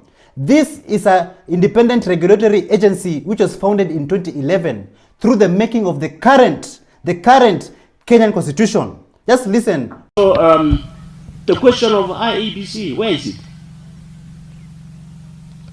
Where is it? Why is it not constituted? This one we are asking. What? Or am I ni mimi nimesahau? Iko. Right now we have to call elections. Is there a body which will carry out that? So vitu kama hivyo tunaomba, na sisi tulifanya hilo kwa wema, so that we can really build a country. We are not doing that so that we destroy any system. No, we are raising issues that are coming from the ground, issues that are real, issues that we get from our people. And when we are raising them, it's not for any evil intention. It is that we can collaborate and see that this country gets what it needs. And we are praying, and that's why we are asking for IEBC and so on, so that people are given their freedom to exercise truly their democratic rights. Even the churchgoers, the born-again ones, are also tired. They are tired with the current regime. While Ruto was in Embu addressing the nation, the congregants decided to walk away while he was talking. Take a look.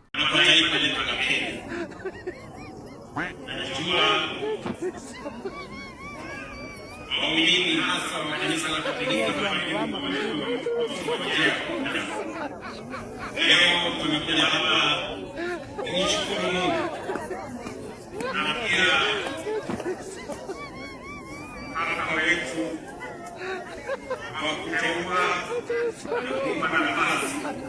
And that's not all. Even when Ruto was leaving Embu, the residents, the voters, Kenyans decided to inject, and this is how they injected.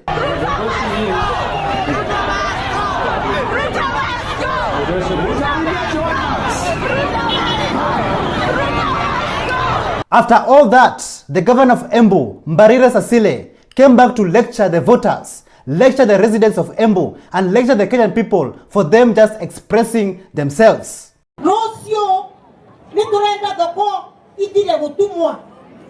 Na ruto tingekora nituretia maundu mau na tutukinye bandu ba gutura ndoni ati tukaugiriria munene wa bũrũri shetani ashinde.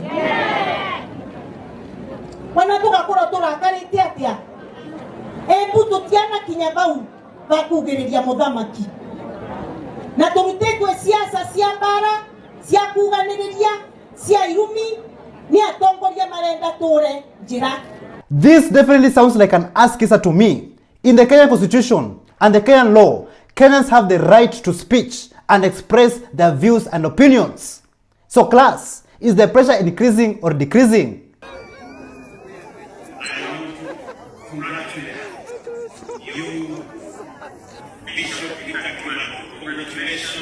Back in Kakamega, Elsie Muhanda, the women's representative, went on to confront the Governor Barasa on stage just to watch how things unfolded.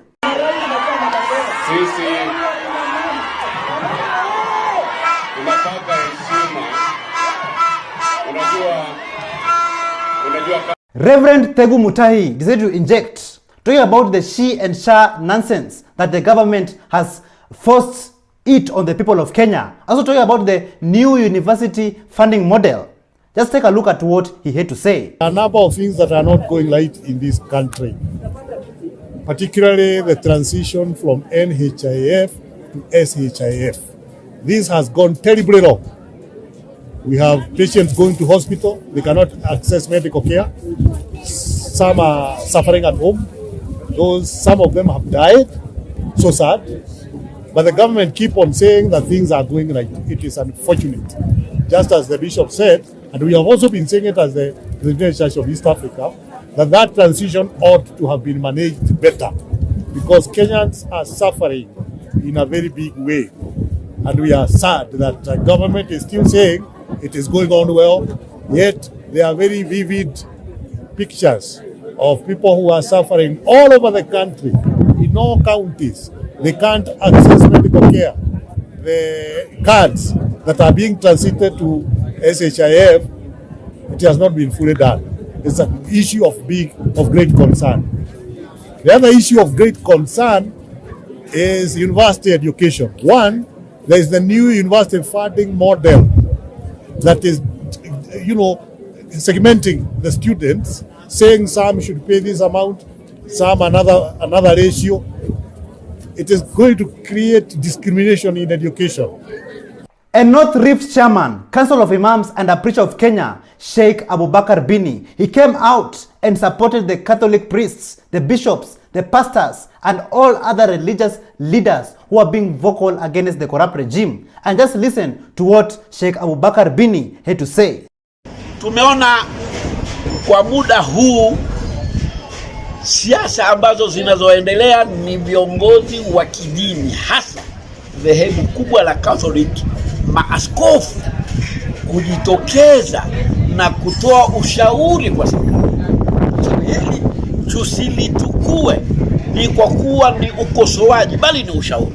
Na ushauri una baraka. Ni vizuri serikali wasikie ushauri kutoka viongozi wa kidini. Mimi nasema isiwe ni wa Catholic tu. Hata viongozi wa kidini wote wanapoona mambo hayendi mazuri, ni wajibu tujitokeze tuseme ingelikuwa uzuri zaidi ifanywe hivi.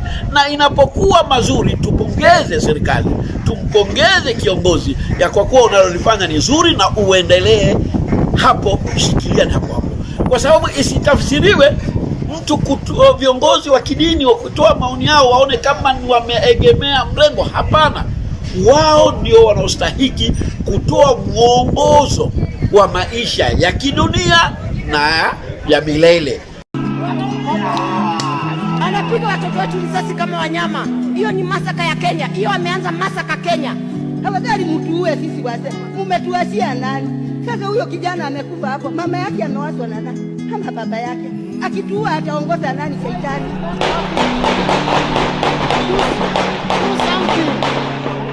It cannot be a matter of killing. Ni mtoto wako analetwa kama maiti jioni. Huni ndugu yako analetwa jioni, utafanya nini? Niko na ugonjwa watu wa gunshots karibu 10 na askari wenzenu. Enda, ndio tutaua wengine wengi. Enda chukua wengine. Sawa. Kutoka. Basi utaua wengine wengi. Okoa ila wengine. All I have is a phone. All I have is a phone. All I have is a phone. Polisi ananichapa hivi nimefanya nini? Man, come and do more, man. Come with it. What am I gonna tell your sister, man? Hao wengine wasonge kando, ni mimi na wewe mpaka mwisho. Ambia hao wengine wasonge kando, ni mimi na wewe mpaka mwisho. Ambia wengine wasonge kando, ni mimi na wewe mpaka mwisho. Ambia hao wengine wasonge kando, mimi na wewe tu.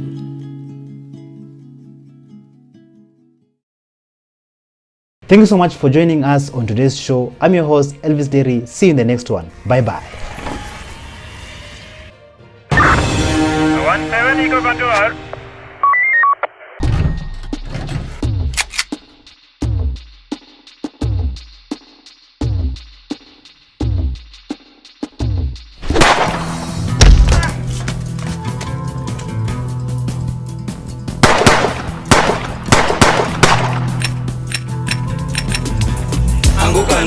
We are coming for you.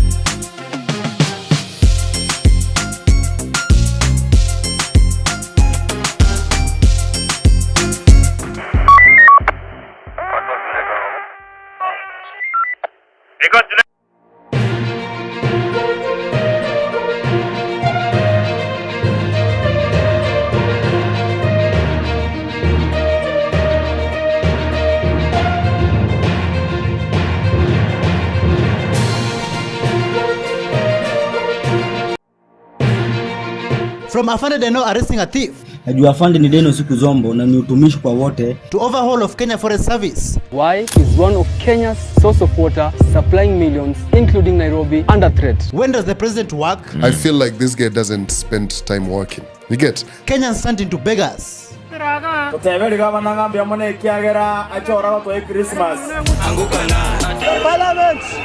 we are coming. We are coming for you. We are coming for you.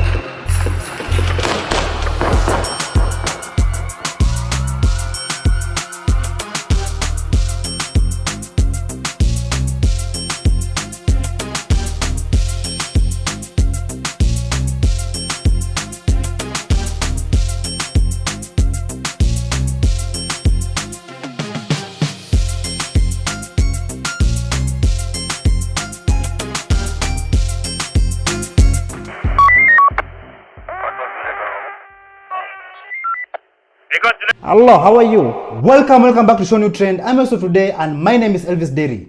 The question of the day is, what time or when does the president of Kenya sit in office and work? Listen to this. my problem with this presidency is I feel like this guy doesn't spend time working. You get? There's always something that he's saying. Like, bro, even as a man, you can't keep that many promises. Do you understand? Like, how about you have 3 days where you actually, we don't know what you're doing. Maybe you're in office chilling. You get? Because, bro, every fucking day, there's something. There's something, brother. I think This guy is not stupid. I think he knows exactly what he's doing. This of course is way above my pay grade, I'll say that. But the optics don't look that great. But he knows what he's doing. Just as G was saying, bro, you can't be tone deaf to what's going on, Yes. right? We have a Facts. medical system that's not I'm working. with you, bro. I'm with you you. understand? I'm with My you. friend was telling me about the mom needs to go for operation, and they were supposed to sort it out, and they've refused because there's a lot of, and that's a lot of people going through this, right? Yeah. That system is a priority. Yes, you get Yes, like if I was him right now, I would fix that. Yes. On a serious note, Kenyans, when does the president really work? Or do we even have a president in this country? Listen to this. When is Kasongo working? Kasongo has been reduced to become his communication and PR team. Kasongo is always responding. Why are you explaining to us how Taifa K is working? Sawa, you're the PS, you're the CS, you're the in charge of health. You are in charge of youth innovation or youth creativity. Sasa umeenda Grammys. You're in charge. Why can't you let the respective ministries and the respective people who've been appointed to do these things, let them do? You endorsing people to talk and retalk, and now our kids, when we take them back to school, they have to what is it called? We have to be on board your project. I don't know if it's Shift, SHA or Taifa Care. I really even don't know how it works, and I don't even have the time to do it, because if it's not working, why am I boarding? Why? Somebody please explain to me, why are we boarding on things that are not working? You cannot be reduced constantly to responding and responding and responding. Can you do your work, and the relevant people in charge of this ministries or dockets will do the responding, and you have a communications and PR team that clearly you're also in charge of, because it is failing you miserably, because they should be the ones painting your tainted image, and they're not doing it because guess who's in charge? You are in charge. As Kenyans are baffled, asking themselves, where is the president and what time does the president really work? I want to show you guys of a rare video of how the president, your president, spends most of his time. Take a look. Ruto ako wapi? Ako hapa. Ndio ule. Kasongo yeye.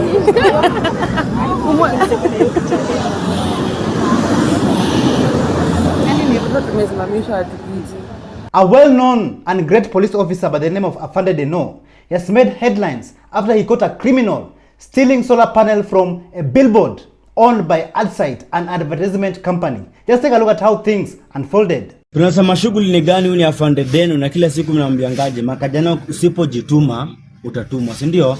Bazenga tumempata juu ya billboard huko juu, top of the topest huko juu. Na billboard na believe ni ya AdSite. So kijana alikuwa anapiga shughuli pale hivyo, ilikuwa imefunguliwa, nilikuwa nataka kuingia ndonyo, si ndio? Tumemchika, tumemweka machengerezi, tuko shughuli, tukomboka kila siku hapa na kijana kwangu anatangwa dash, kijana kujituma, si ndio? So mimi naambia kama kijana waondokea crime. Crime doesn't pay. Unaona bazenga?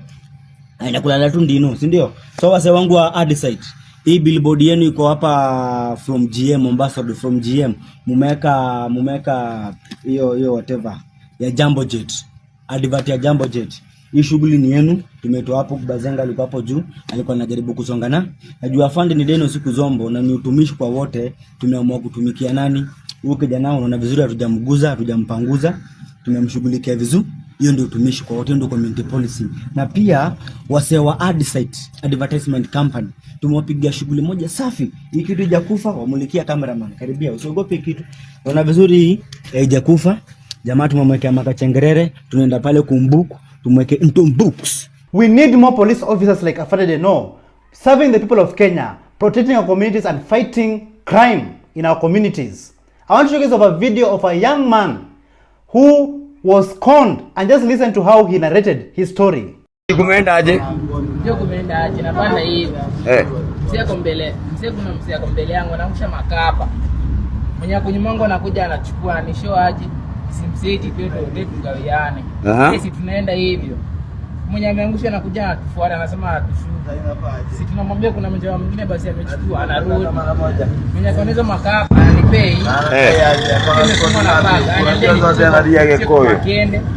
Ndio mwingine anakuja kukujia. Sasa tunajifanya. Watu mbili. Nasema aje? Ambie mjamaa aje.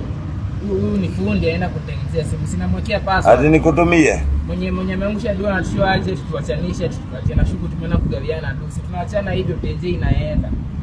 Tenje yako sasa? Tenje yangu sasa. Wameichukua aje? Nimempea nikamwekea password. Kwa nini umempatia password? Tulikuwa tumeagana aje aseme yeye ni fundi ameenda kutengenezea. Ndio mwingine achae na mwenye ameangusha dua achae na sisi. So umepatia na simu yako bure? Ndio wamekupatia nini? Wamekupatia nini? Onyesha na hiyo kitu. Hii. Ndio ume-exchange live. Hapa ndio tume-exchange. Okay. Ndio umefunga. So mimi sina simu yako. Unajua police station? Ya Kilo? Ndio wapi askari hiyo story. Walai. Bye. A conservationist by the name of Dr. Isaac Kalua Green, he has called for the overhaul of Kenya Forest Service, stating that they have failed to protect the country's forests. Listen to what Dr. Isaac Kalua Green had to say.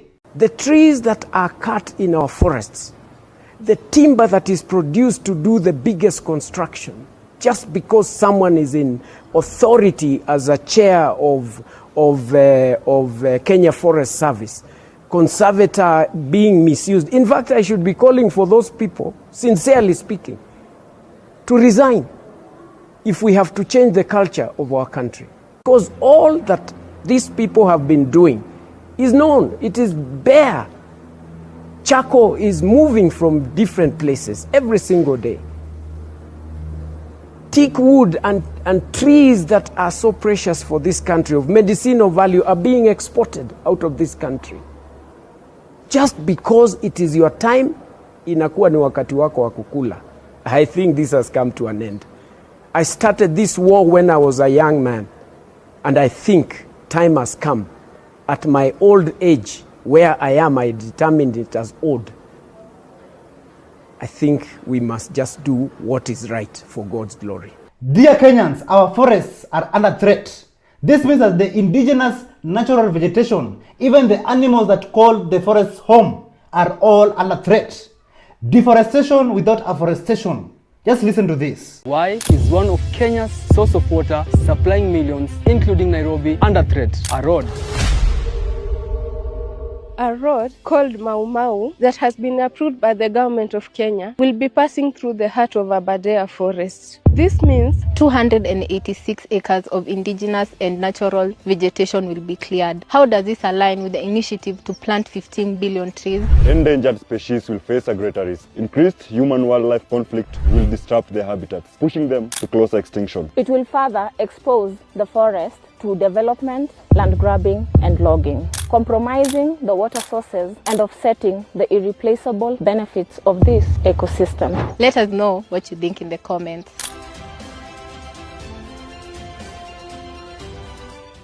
A video has been trending from Kisii County, where the residents there lined up to receive unga for Christmas from their governor, Honorable Simba Arati. Kenyans, just take a look at this nonsense. Mtu aliwa anaona sama tanga. Mtu aliwa anaona sama tanga wa mata, biko tebanga mbele tiyare wote. Mitai bimbi goeta ngaba na Simba Arati to bwata. Eta ya busi. Bujamono. Abana batata Simba Arati agenderere nyasaye. Aba malaika watana kalitu aba nainwe. Masata we. Wana masata Simba no masata marabu. In this video, I don't see the youths there. I don't see the Gen Zs there. What I am only seeing is the beggars. Like, this clearly shows you that the leaders are not the problem, but it's the people, the citizens who are the problem.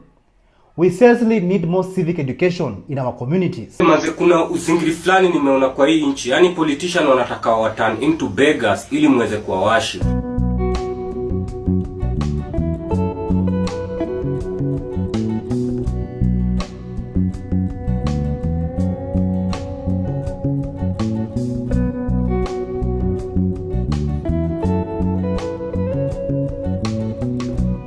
Kiangalia uzingiri mkalenjini hata mwenye hajesoma. Anatumia hiyo opportunity ya watu kuwa maskini kufanya watu wa glorify. Jamaa amefanya wamama wazee bwana, wamama rika ya shosho yake ati wanapanga line ati awapatie food. Sasa hiyo ni uzingiri gani?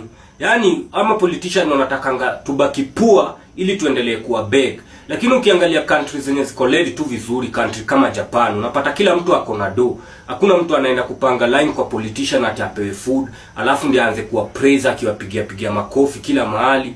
Hii nchi yenyewe Zakayo ametani nchi into a country of beggars. While the beggars are receiving unga from their governor, let us all go to Nairobi City, in Karen, around Bomas Galleria, where a road has been flooding and has flooded for several days, and yet nothing has been done. The gross oversight has not yet been rectified. Like, where is the governor of Nairobi, Governor Sakaja? Where is Kenha? Where is Kura Roads? Like, what is happening in Kenya? Take a look at this video. Hapa ni wapi? Hapa ni wapi? Hapa ni wapi? Hapa ni Karen. Sakaja Bay. Manze. Enya Nairobi jo. Nairobi za ghetto. Na hii place kunanga hata footpath. Unangangana tu na magari katikati ya barabara ndio uvuke barabara. Hapa ni Karen. Kenyans, my fellow Kenyans and my fellow Gen Zs, the fear is gone. The fear is totally gone and the clouds are gathering. William Ruto, that somebody is stupid, somebody is selfish, somebody mwenye anajipenda yeye na tumbo yake. And then you have your girlfriends like Kimani Chungwa na Kithure Kindiki wenye umeweka mbele are supporting everything stupid that you are saying. And you are calling yourself a president. The worst nightmare that this country has ever faced, the worst nightmare that we have faced as a country in Kenya is having William Samoei Ruto as the president. That you're gassing us, these Ruto boys. Hey, we'll find in 2027 Ruto. We'll be there, of course. We are fighting for our own generation.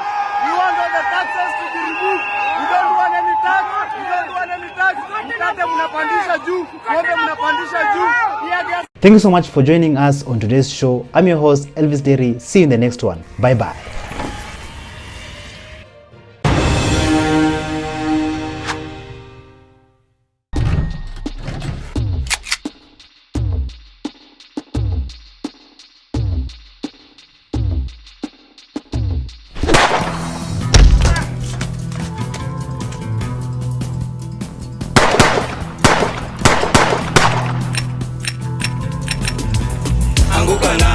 Parliament, we are coming.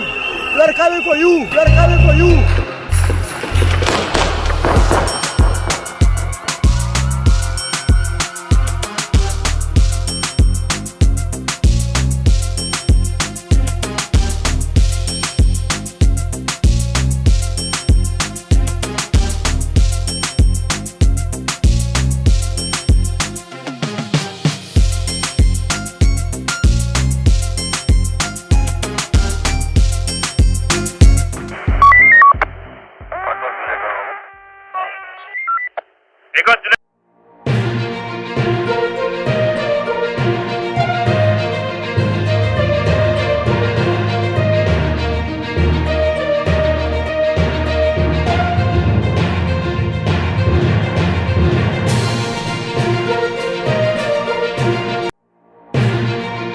From Mashujaa Dayton's chaotic in Nairobi. Hebu niwacheni. Niwacheni. Tunalipeka mkubwa wamefanya. To Eric Omondi disguised himself from arrest. Huyo kijana ametusumbua sana. Ninyi fanyeni venye mtafanya. Criminals dancing to Anguka Nayo. Anguka nao. Anguka nayo. Ruto must go.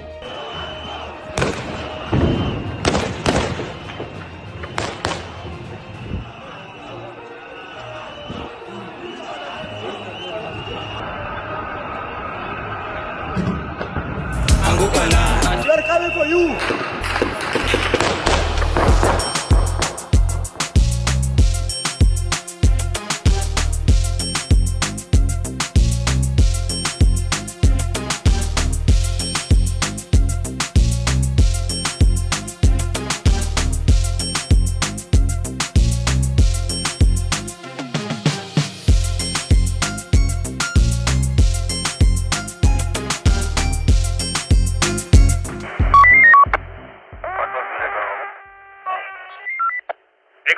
Hello, how are you? Welcome back to ShowNewTrend. I'm your host of today and my name is Elvis Derry.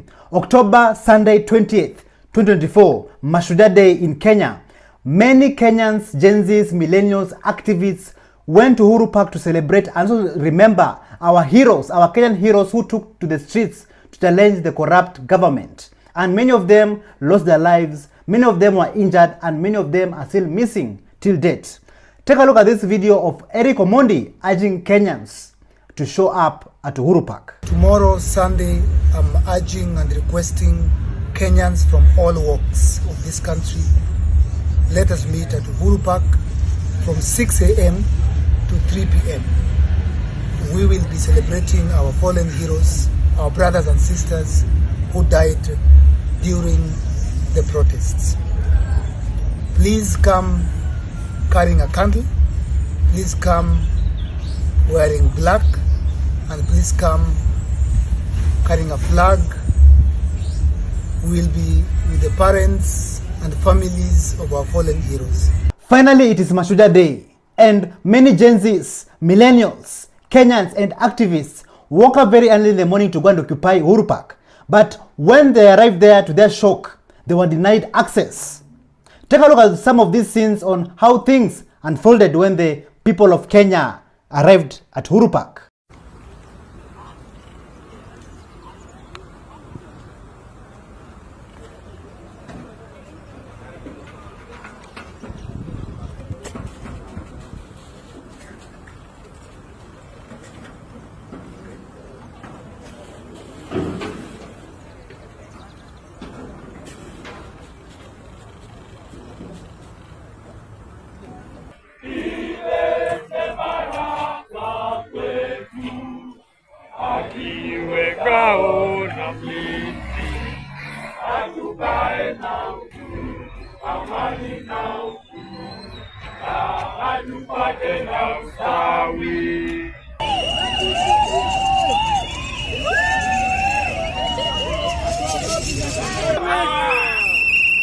Kenya ni home! Kenya ni kwetu!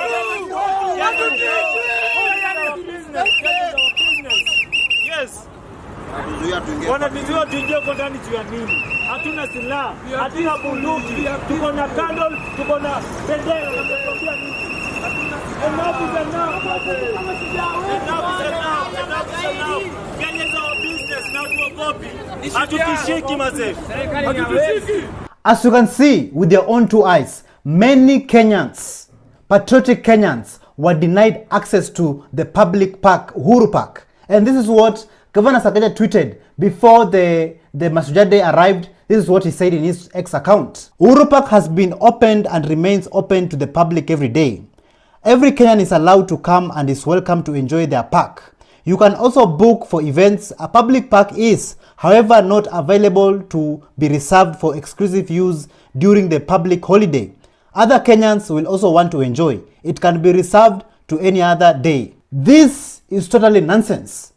How can you say that a public park is not reserved for a public holiday? Like Governor Sakaja, make us understand what you really meant.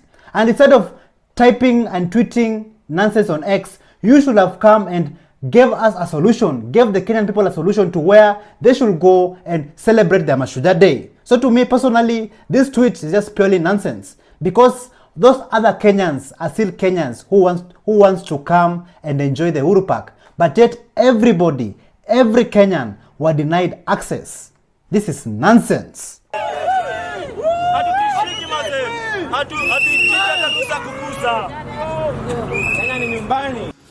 Ruto must go. While Kenyans were being denied access to Uhuru Park to celebrate their heroes, not far away from Nairobi County, Nairobi City, in Mombasa County, in Kwale, Kithure Kindiki receives the President William Ruto, and the First Lady to celebrate Mashujaa Day. The guard of honor was commanded by Lieutenant Colonel, but many Kenyans were not happy with Wadaglis performing Anko Nayo in Kwale County. And some of them went on X and tweeted. One of them was Mistress, and this is what she said. Latest traitors are Anko Nayo hit makers. We met them, but they don't know we can destroy them. Despite all this, Samuel Makore came and defended Wadaglis, and this is what he he had to say. You're shamelessly running a campaign to cancel Wadagli's on your page, right? Right? Because they performed at Mashujaa Day at a state function. You know, this country, be anything but an artist. There's no difference between you and that dictator which you're trying to oust. There's no difference between you and the system that you're pretending to fight. I'll say this because Anguka Nayo is not a song that was born in the protest. It's a song that came out before the protest, before we hit the streets. You don't support these guys because you were not streaming that song until the protests came. But the young men were in studio working hard. Let me tell you, you cannot cancel these guys. If those young men keep on steadily at their craft and hitting the studio, they're gonna dominate the airwaves. You don't stream their music, you don't support them. When's the last time you proposed them for a corporate gig? For any Mashujaa Day celebrations that you planned, did you invite them? Even Big Bad Ogre was not left behind, and this is what he had to say about Wadagli's and their performance. Wadagli's, nimesikia form ni kucancel Wadagli's. You know form? Tumekuwa na utoto hivyo. To the point wa vijana wanajituma, wamepata gig mzuri. Mashujaa Day 2024 kitu watakumbuka for the rest of their lives, bro. Wewe na ujinga yako na upumbavu yako na maskini yako umekaa kwa nyumba ya mamako Gasia wewe. Ukinyoka. Umekaa kwa kile kikakuonesha tu cancel ase. Oh, gagdis or judisi tuliwa build. Muli build nini mother? Noli lipia studio time. Noli lipia studio. Noli beba kamera kwenda kurekodio video yaki shoot. Noli come up na hiyo dance move, bro. Unaenda kucancel nini wewe? Unacancel kitu ku build. This is my own take on this. It is good that Wadagli's went and performed Anguka Nayo in front of those criminals. Even when they are dancing, you can clearly see the guilt on their faces. Mashujaa Day event finished in Kwale County. Our politicians went to wine, dine, and rest in expensive 5-star hotels, but yet our officers were subjected to sad conditions. Take a look at how these female officers spent their night.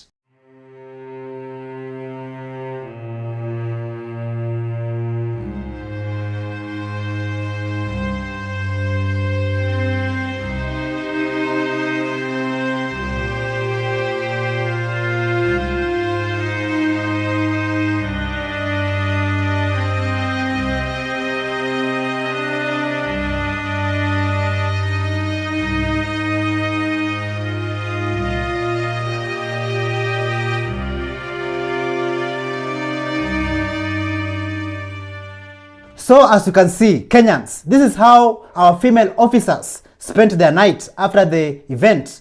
But don't forget that the guard of honor in that event was commanded by Lieutenant Colonel Faith Mogandi, making her the first female senior officer in this country, in this territory, in this land, to command the guard of honor. Like this country, this government is becoming day by day a joke to the world.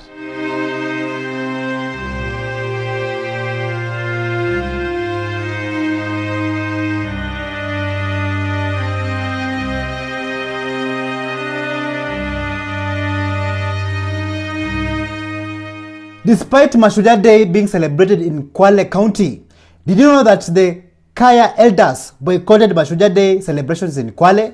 Take a look at what Dr. Mumbi Seraki had to say about this. This is for entertainment purposes only, so family.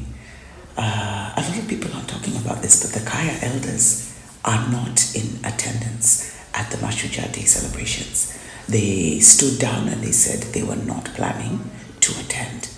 So for the Kaya elders not to attend, that's a big deal, because I actually think Kwale was chosen for spiritual reasons. But you'll start saying stories that Jabba Sigri, what. Anyway, I've also been told that some county staff have also failed to attend. So when you see all these, for anyone who's watching, who's wasting their time watching, that's like their bash. It's a way you can call people to your house for a bash, and then if you're ballers, you'll come with your choppers and everything, but it's not a national celebration.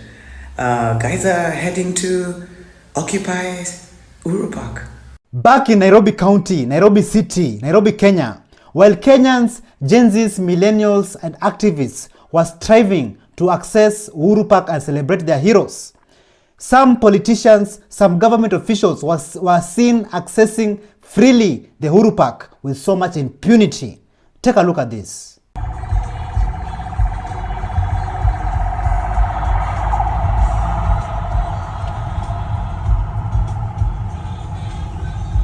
While the MPs were entering inside Uhuru Park freely, outside Uhuru Park, Julius Kamau was injecting and talking to the young people, the young Gen Zs, on why this government is not on our side and why we need good governance in this country. This nation, with this country, is that we have refused to address the root cause of our evils, the root cause of our problems.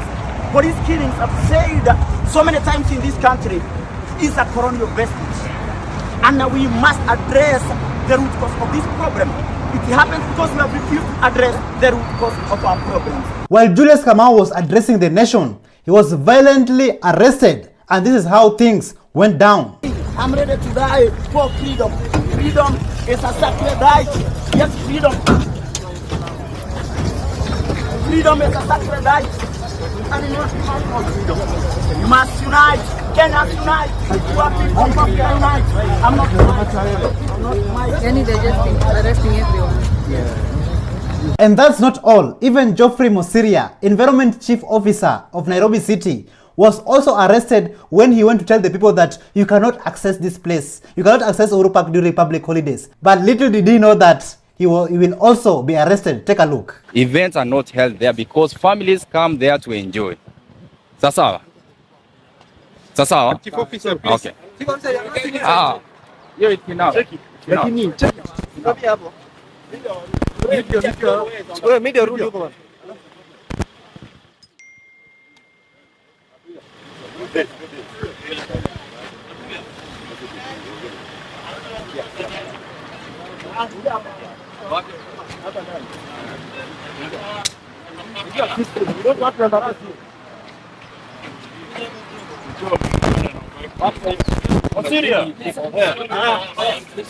Haina shida wewe, imetosha.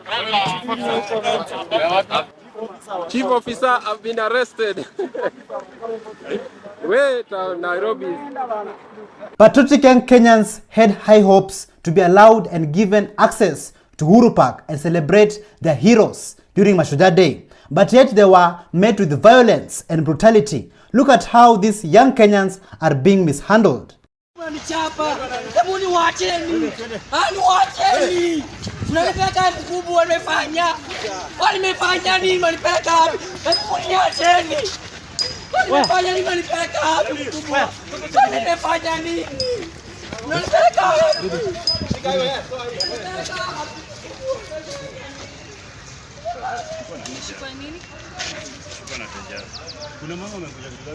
In Juja, the people decided to inject. The deputy county commissioner tried to read Ruto's message to the crowd, but yet the people there didn't want to hear any of it. Take a look at how things unfolded. Speech by His Excellency Honorable William Samoei Ruto, PhD, CGH, President of the Republic of Kenya and Commander-in-Chief of the Defense Forces during the first Mashujaa Day celebration held on Sunday, 20th, 2024 at Kwale Stadium, Kwale County. We, the people of Kenya, are proud defenders of our freedom.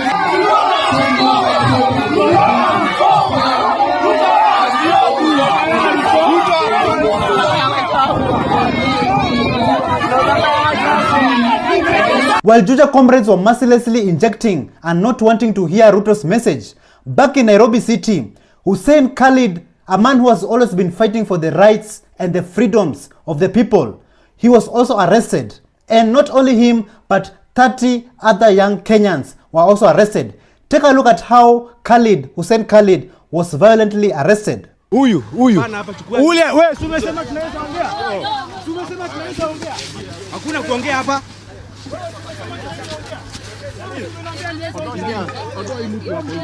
Makosa gani nimefanya?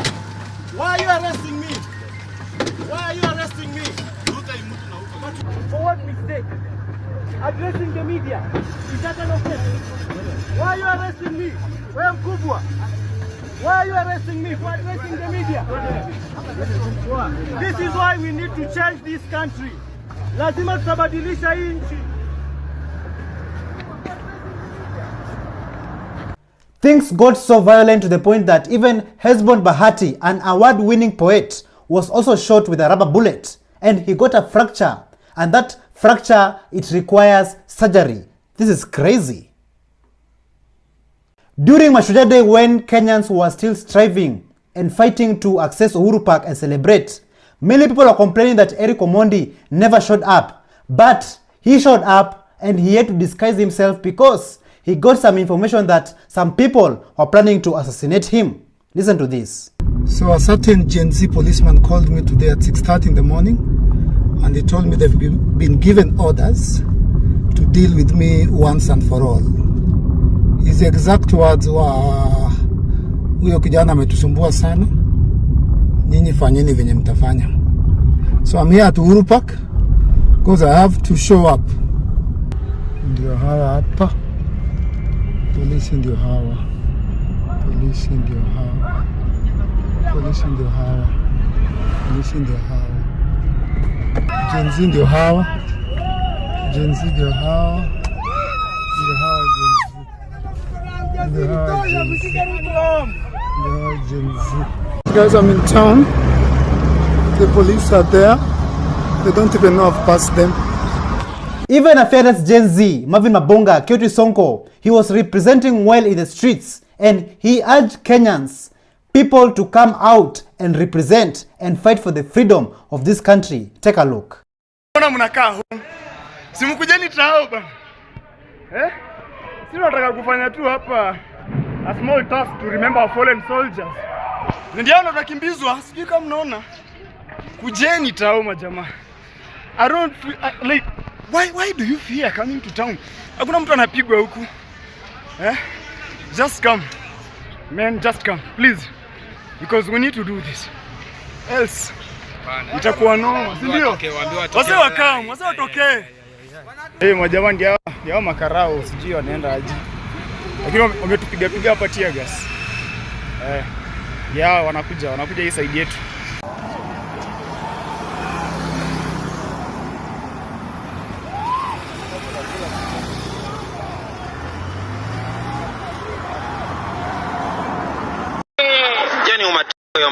Mnatuambia hayo, hatuwezi ishi venye zako anataka, tutaishi venye tunataka. So guys, watu wetu wawili wamekuwa abducted. Hiyo si arrest, hiyo ni abduction. Wewe unakokea mtu hapo unaweka yeye kwa gari. Uhuru paka bila uhuru. Uhuru ni wake.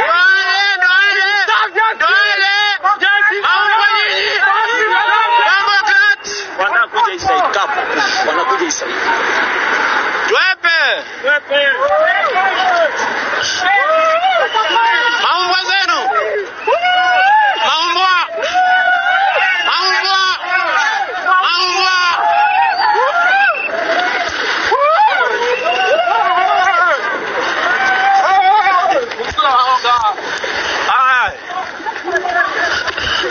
Uhuru paka bila uhuru. Uhuru paka bila uhuru. Under all this chaos, brutality and violence, this patriotic man came out to speak to the young people, and to be honest, his words were very, very encouraging. Listen to this. Anakuja anatupokonya serikali yetu ya wananchi, inakuwa kampuni yake. Unasheki anatumalizia. Hata ulisikia huyo mjinga Gachagua alikuwa anatuambia nini? Ati hii ni serikali ya shareholder. Hiyo ni kumaanisha nini?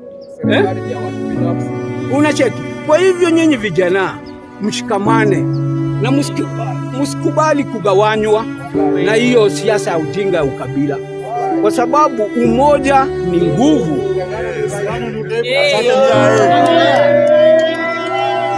Peace, love and unity brings us together.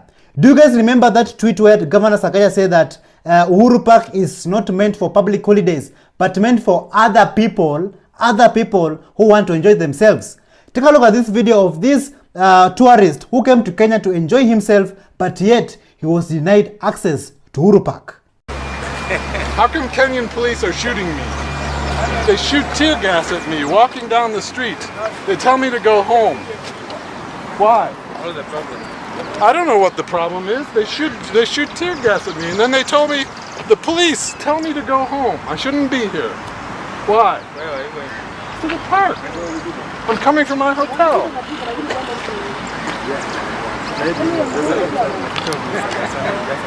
Why are the police treating me this way? Why do they talk to visitors and tourists this way? Tell them to go home. You don't want me here? Huh? You have nothing to say. I'm still very, very confused and wondering who are those other people that the governor was saying that they can be allowed to go inside the Uhuru Park and enjoy themselves. But yet other Kenyans were being arrested, brutally arrested and denied access. Who are those other people, Governor Sakaja? Who are they? Are they those people who are entering inside Uhuru Park with vehicles and yet other Kenyans are being arrested? Are they the ones? While Nairobi County was the only county in Kenya which was very, very chaotic during Mashujaa Day, other counties were very, very different. Like Kisii County. Take a look at this video of how these Gen Zs were entertaining the people there. Kiriwa kimita wabunge kizindo majenzi kiriwa kimbiza wabunge Wakenya wakiwa upande wetu ni nani aliye kwa keluto Wakenya wakiwa upande wetu ni nani aliye kwa keluto Walipokalipia kalepo na punge wabunge wakasikia mruzo wa magena kama mali za zina kumbe walikuwa ni wale majenzi waliojawa hasira mingi na mimi nikakajio rizazi. Even in Nairobi city, despite all the chaos that was going on around, this man showed up in a very unique way and he put a smile on people's faces. Take a look. Hata wanakuja maandamano.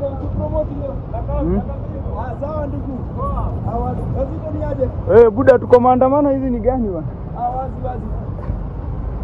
Maisha ni kujituma tu.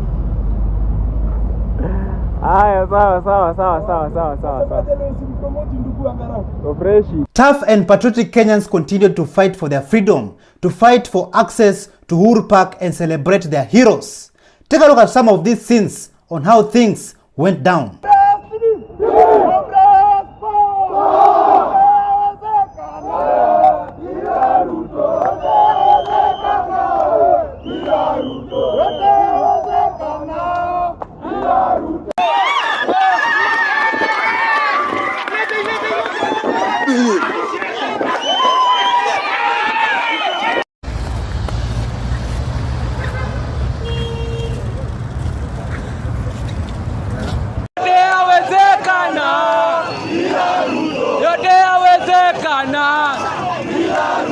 Those are just some of the scenes. So much happened during Mashujaa Day in Nairobi City. Also listen to this music song that Eric Omondi has dedicated it to our freedom fighters and also to the people of Kenya. Listen to this.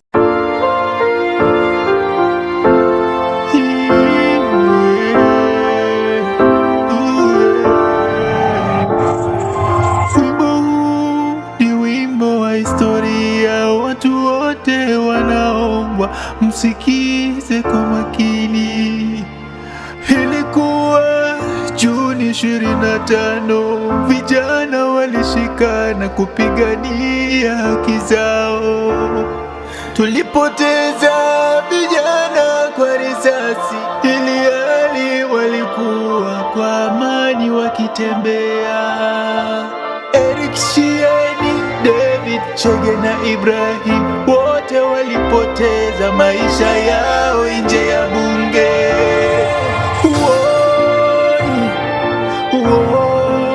Vijana walifariki ndio sisi tukombolewe.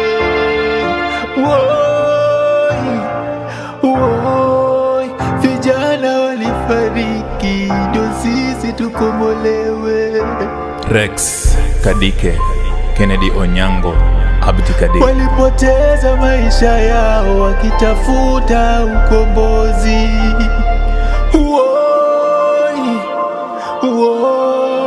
Vijana walifariki ndio sisi tukombolewe.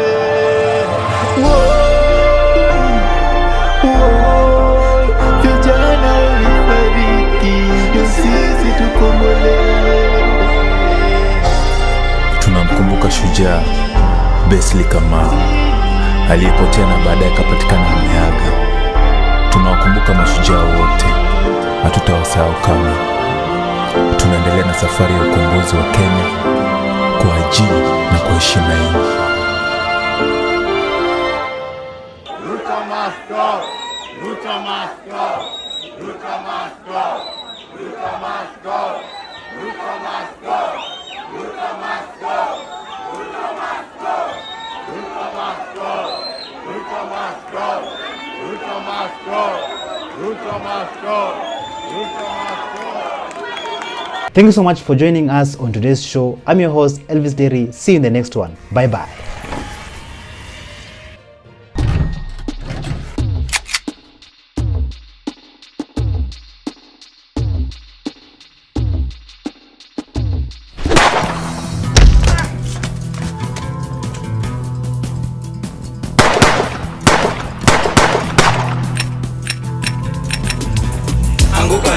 We're coming for you.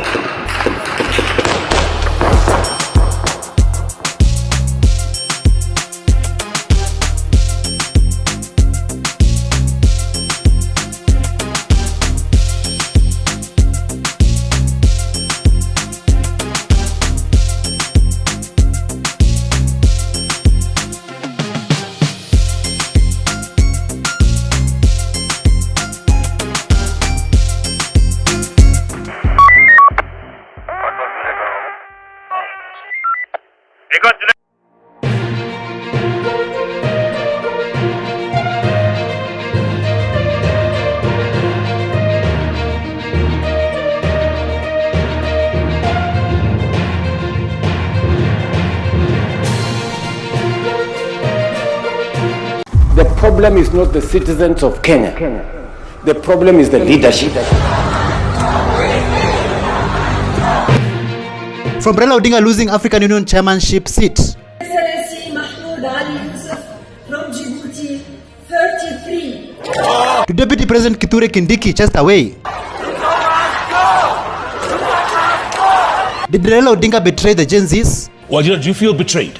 Yeah, absolutely. We were not on the streets for ODM to get positions. We were on the streets to get good governance in this country. Member of Parliament Peter Salasa celebrates Raila's downfall. Ali ndio mwenyekiti mpya wa ANC. Gani? Sasa ona.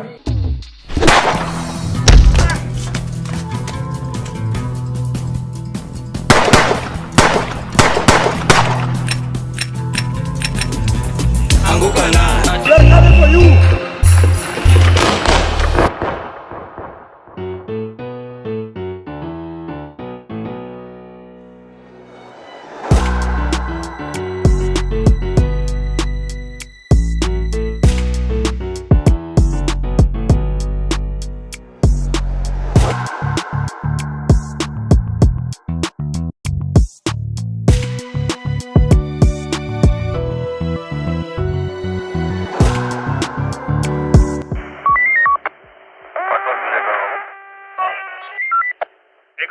Ndio mjue kuna mtu aliiba nyota ya baba. Baba anashindwa mpaka kwa city inaitanishwa na yeye. Hadith ya baba. Allah, how are you? Welcome back to ShowNewTrend. I'm host of today and my name is Elvis Derry. The former Prime Minister of Kenya, Raila Amolo Odinga, he was running for the African Union Commission chairmanship, but he lost. And Djibouti's Mohamed Ali Yusuf was declared the winner. Take a look. Excellency Mahmoud Ali Yusuf from Djibouti, 33.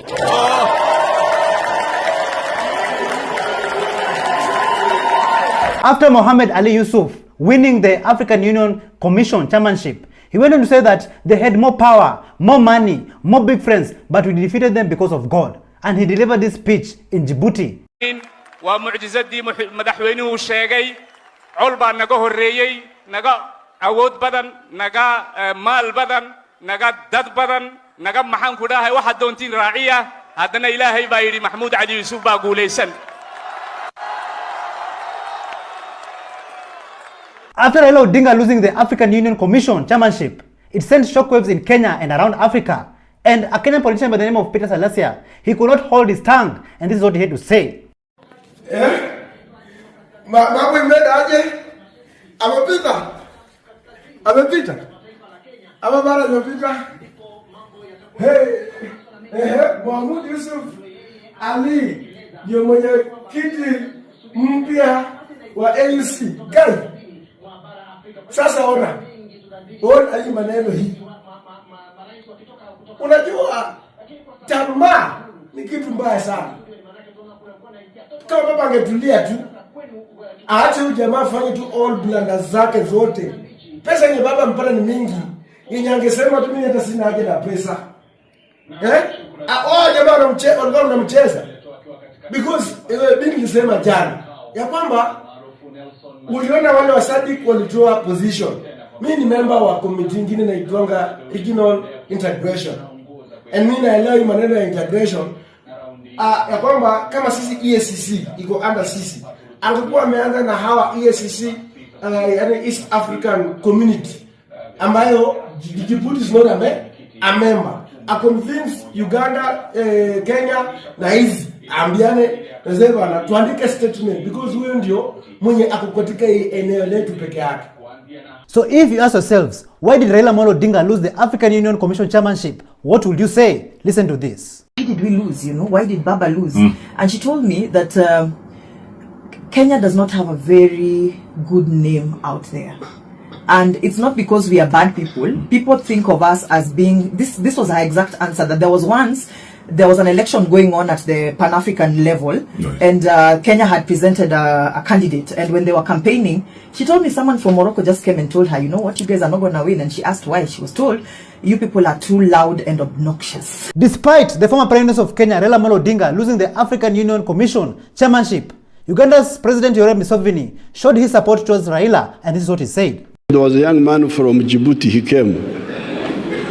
The young man I normally see him that he's a minister. He came and told me that he was the one who was the candidate for Djibouti. Of course, I greeted him well. We took photographs.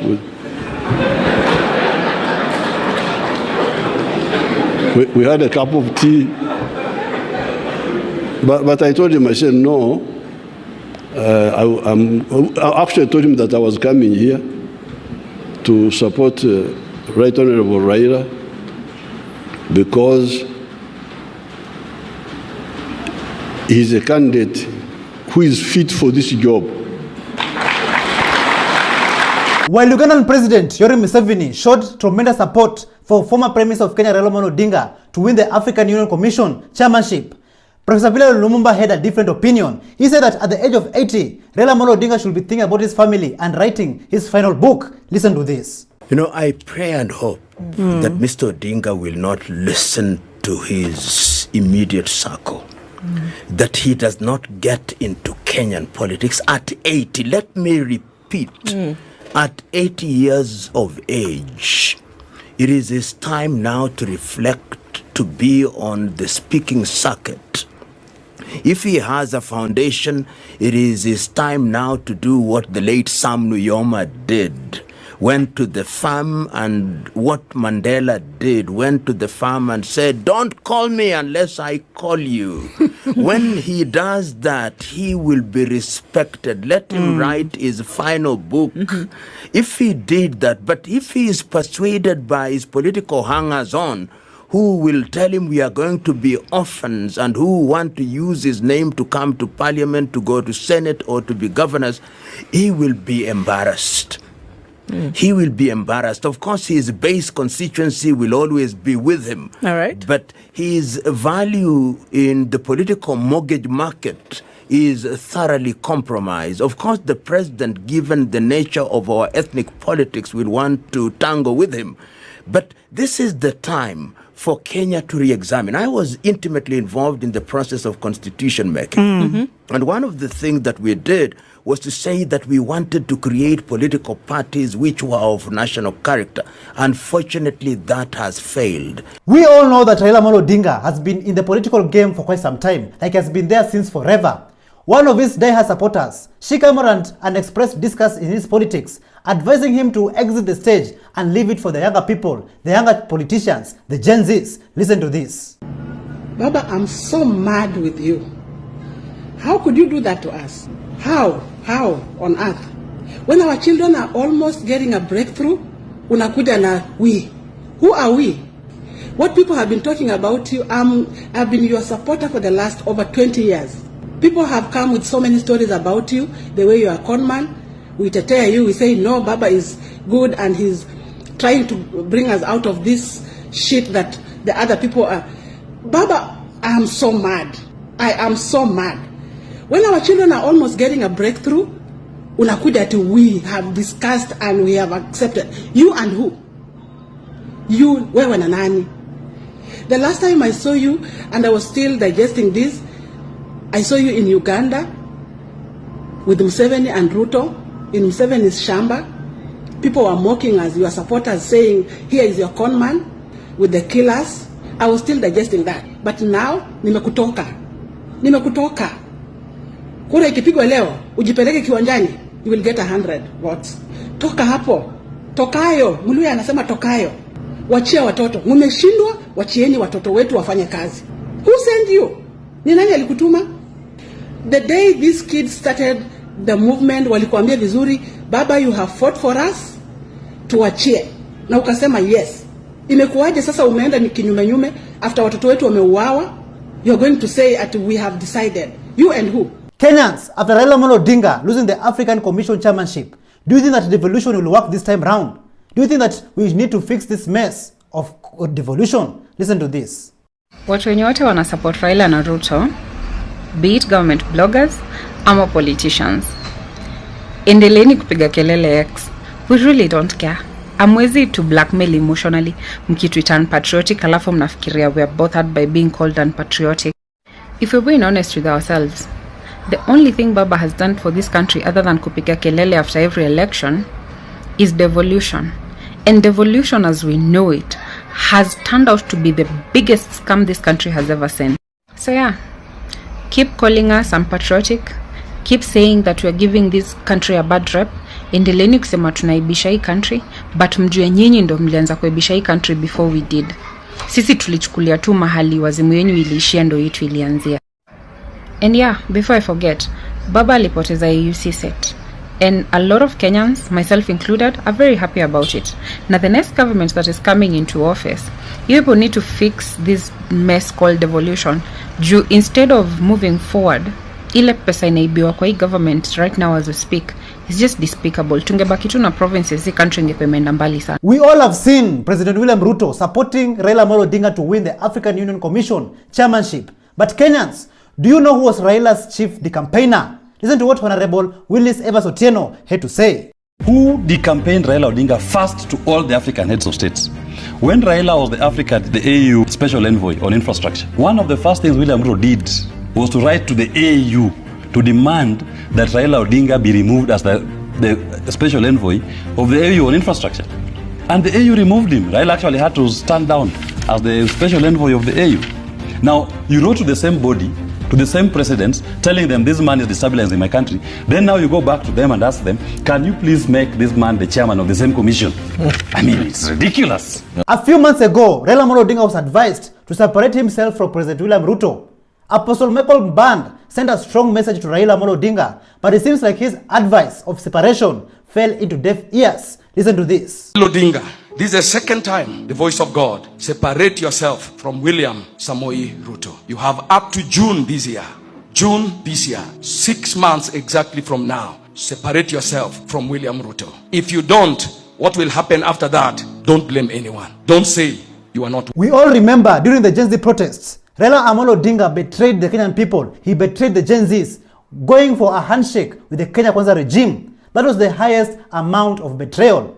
And he betrayed the Gen Zs. The Gen Zs have been seeing Raila Amolo Odinga for years, fighting, but he went on and turned his back on the people. Just take a look at how Wanjiru injecting on live TV. Let Wanjiru speak. Yeah, I don't think we need to be talking about Raila But let me say something about that. No. I will say something about that. Wanjiru, you will be disciplined on this show so that I am very disciplined. It is you bringing Raila into this conversation. So let me say this about Raila. He betrayed us. Okay, hold on. Wanjiru, do you feel betrayed? Yeah, absolutely. We were not on the streets for ODM to get positions. We were on the streets to get good governance in this country. And had Raila joined us, we would be having a very difficult, a very different conversation right now.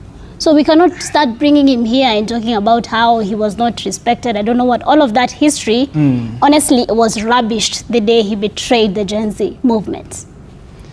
History will not absolve him. That happened when he was fighting Moi and whatnot, but when the people needed him, he turned his back on the people. There is no forgetting that. And also, when you talk about discipline from the young people, I think the Gen Zs have been absolutely disciplined in defending the dignity of the Kenyan people. That is the discipline we need to talk about. They have absolutely fought tooth and nail that the Constitution of Kenya is respected and upheld, that human rights are respected and upheld, that the Constitution is what dictates the politics of the country. And when Farah Malim comes and say, I'm going to kill 5,000 Gen Zs, when somebody says, if you give me 3 days, I'm gonna, all of that happens, and then we want to look at the indiscipline of the people. What about the indiscipline of the oppressors? Who really should be talking about indiscipline from the other? So dear Gen Zs, can you forgive Raila Amolo Odinga? Yes, we can forgive Raila Amolo Odinga, but there's only one thing that the Gen Zs can never and will never forgive, and is this. Take a look. Вы умеете прощать? Да. Но не все. А что невозможно простить? Предательство.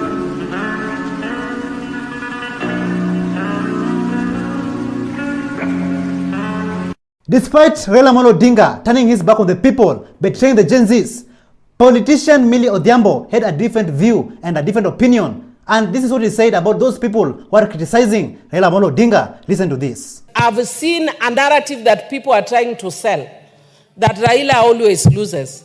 Honorable Raila was a member of Langata for many years.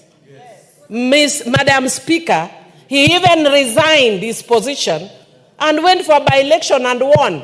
And he has served as Prime Minister. And the one who is saying Raila would never will never win anything, has never even won a village elder position, and will never win a village elder position.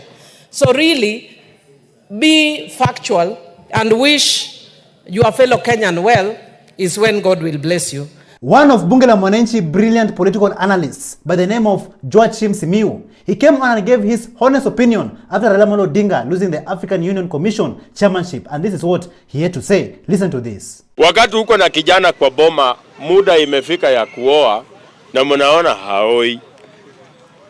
Mnamtafutia msichana, mnampatia, anafukuza, anasema huyo hajui kutandika kitanda. Mnatafuta mwingine, mnampea, anafukuza, anasema huyo hajui kuoga. Nyinyi mnadhani shida ni wasichana. Kumbe shida ni yeye hataki kuoa. Sasa hii kijana yenu mnataka aoe, hataki majukumu ya kupigiwa simu, sijui chumvi hakuna, sijui maziwa. Kuna benefits anapata akiwa bachelor. Akienda mahali tu akunywe chai na matumbo, yeye ako sawa. Anatembea na familia yake yote kwa magoti. Nyinyi mumekazana atienda uoe. Nani aliwaambia anataka kuoa? The reason why I'm saying this, 2022 elections, I'm still on AU. I'm just bringing case studies. Raila Odinga went and voted in Kibra. Akaenda akapata an approximate number of 3,000 voters at that polling station. A person who really wants to be president would actually persuade them to vote. But Raila went ahead and voted alone. Voted. Then akageuka akasema vijana ria. Vijana hai.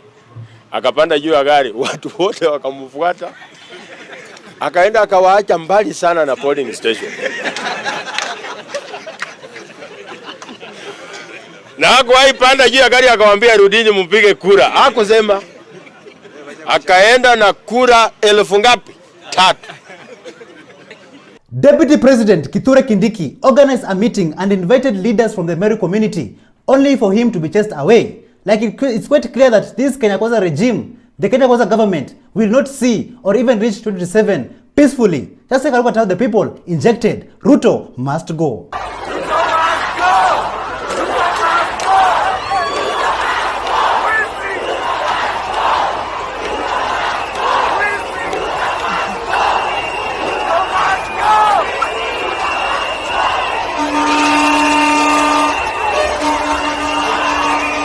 As you can see, the people have been pushed the wall. People have been pushed the wall to the point where they're chasing Deputy President Kithure Kindiki in his own backyard. Unbelievable. Unbelievable. Apostle Michael Band, who a few months ago advised Raila Amolo Odinga to separate himself from President William Ruto, but Raila never listened. He continued with the journey. Now, Raila Amolo Odinga has lost the African Union Commission chairmanship, and Apostle Michael Band has come back again, and this is what the apostle had to say. I told Raila, don't go. He decided to do it. Now see, an old man of 84 years, you are being carried by an agent of the devil. Anyway, Raila did not fail. It is Ruto who failed. I said before, I said since, Raila, forget this thing. He did not listen. Now, see what has happened. What a shame. What a shame. These people will learn to listen to their elders. If they will not listen to their elders, they have not seen shame. They have not seen it. Shame is coming. He said he has 1 bullet left. 1 bullet. It is him who said he has 1 bullet. Now it is me who is saying he has 1 bullet. 1 bullet like this left for him, left for Raila to use. What can happen, not what will happen, if he decides to be wise, is a repeat of 202, the Kibaki Tosha moment. And so my advice to Raila is that he need to change his inner circle, those who are advising him, and let him begin with Ida Odinga. Ida Odinga is the worst advisor Raila has. Raila is very strong outside, but at home, Number 2, he needs to get rid of useless people like Junet Mohammed, Kaluma Opondo Kaluma. That inner circle, afieke yote, afagie yote, atoe. Hakuna kitu hapo. You cannot have within your circle people who are tumbocratically oriented in their way of thinking. After Raila Amolo Odinga losing the African Union Commission chairmanship, even radio presenters from Kameme FM were not left behind, and they decided to inject, and this is how they injected. Take a look. Ndio mjue kuna mtu aliiba nyota ya baba. Baba anashindwa mpaka kwa city inaitanishwa na yeye. Hadis ya baba.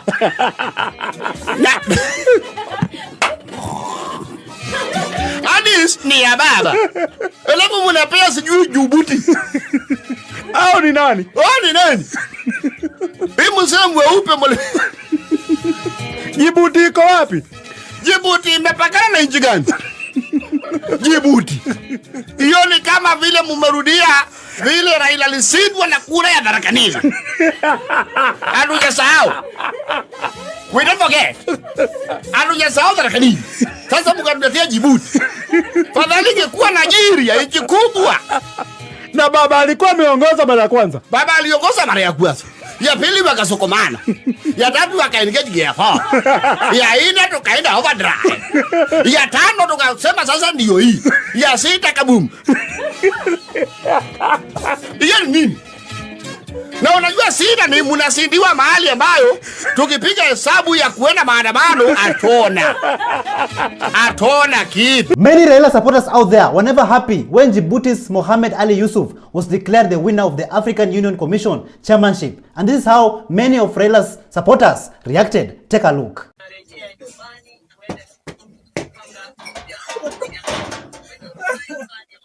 Kwa nini? Ni nini? Kimani ni nini? Ni nini Kimani? Ni nini imefanyika? Raila ametoka. Mbona Raila ametoka? Wapi? Raila ametoka. Sijui amejitoa eti hataki kuendelea na sasa mbona amejitoa? Sasa utafanya nini? Utafanya nini sasa? Ndio unalia? Mimi hata nilikuwa nafikiria ni mtu amekupiga.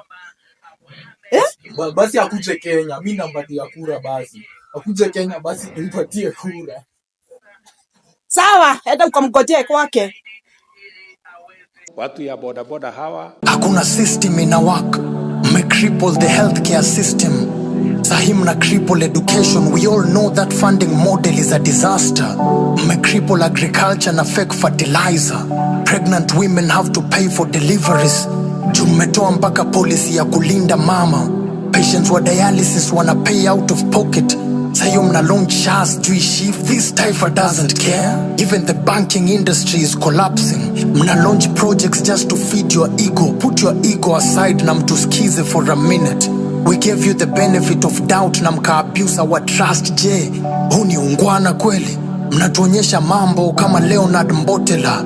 Anything you say this nation will use against you. Wezi ndo wanakuwa promoted na mayutu wanaangush. Should we even talk about police brutality?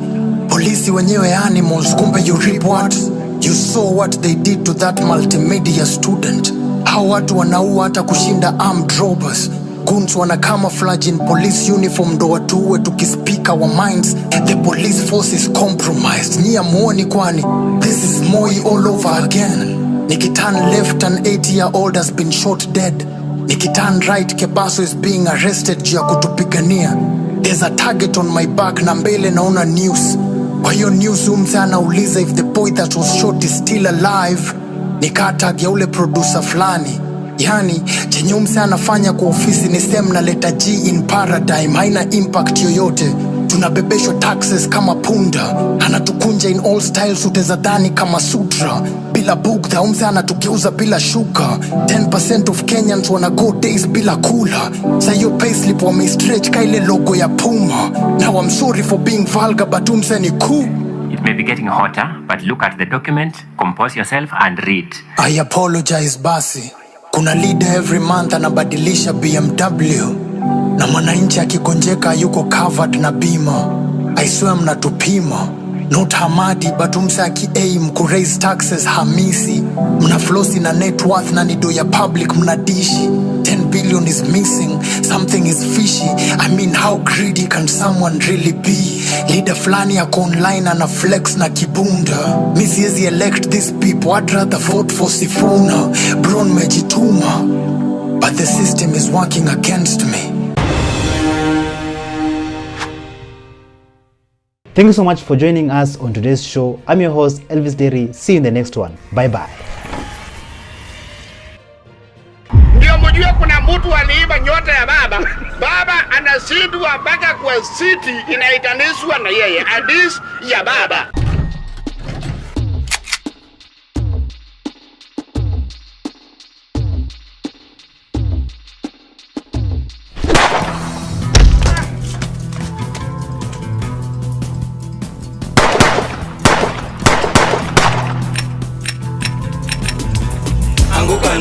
They're coming for you.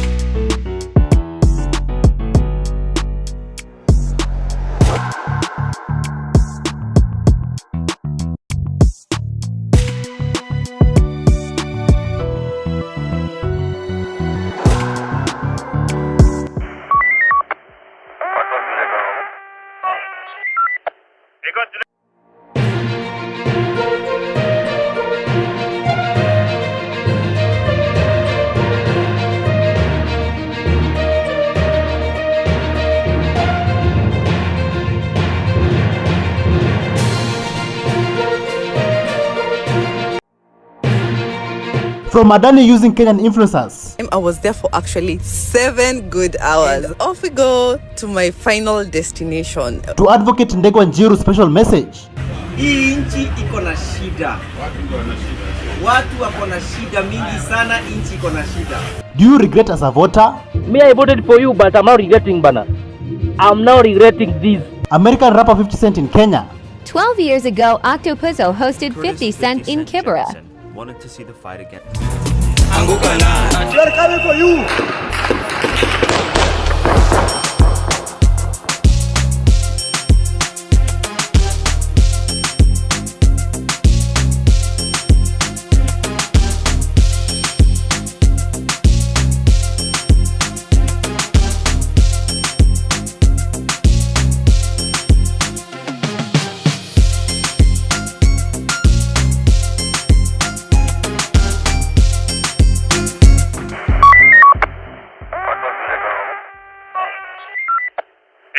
Hello, how are you? Welcome back to ShowNewTrend. I'm your host of today and my name is Elvis Derry. Did you know that Adani Group is not even paying but using Kenyan influencers and giving them free trips to go to India to showcase the Adani Group good work? Did you know that? Take a look at this video of this propaganda video of Nairobi, who was taken to India to spread propaganda. It's time to pack my bags again and head out and see the world. This destination is something you won't see coming. It's the most unexpected destination. In Doha, I had a fun time. I was there for actually 7 good hours. And off we go to my final destination. Let me tell you guys, immediately I landed, I didn't expect that I'll be picked up from the doorstep of the plane. Everything I thought I knew about this country started to fade away. Yeah, in Mumbai. Guys, I haven't told you, I think I hadn't mentioned that I'm actually coming to India, and yes, we're here. So let's come and wait for my bags. Hello, how are you? Fine. So we'll be waiting for my bags here. I'm so ready to explore Mumbai. What's good, India? I'm so excited. Do you regret voting for the current regime? Take a look at this Kenyan man who is very disappointed on voting for the current president. Game imeanza sasa, game imeanza.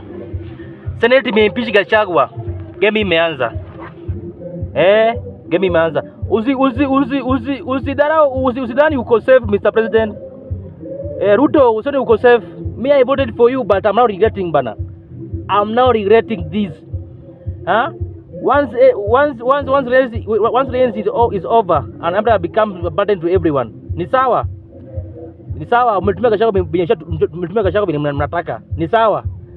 Wacha turudi koti akaje tamona namna gani. Ni sawa.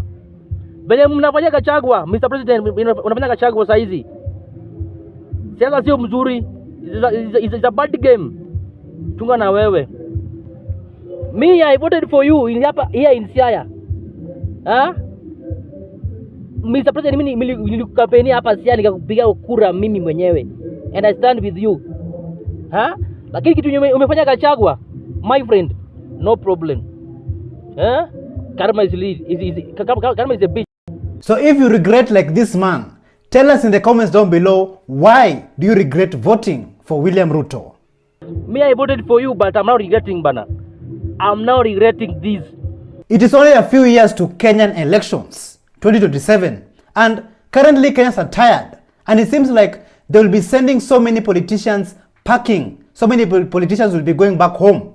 Take a look at this video of this member of parliament lecturing Kimani Ichung'wah and his team. Mheshimiwa Ichung'wah and your team, I want to tell you for free, you will never see power again after Ruto goes home.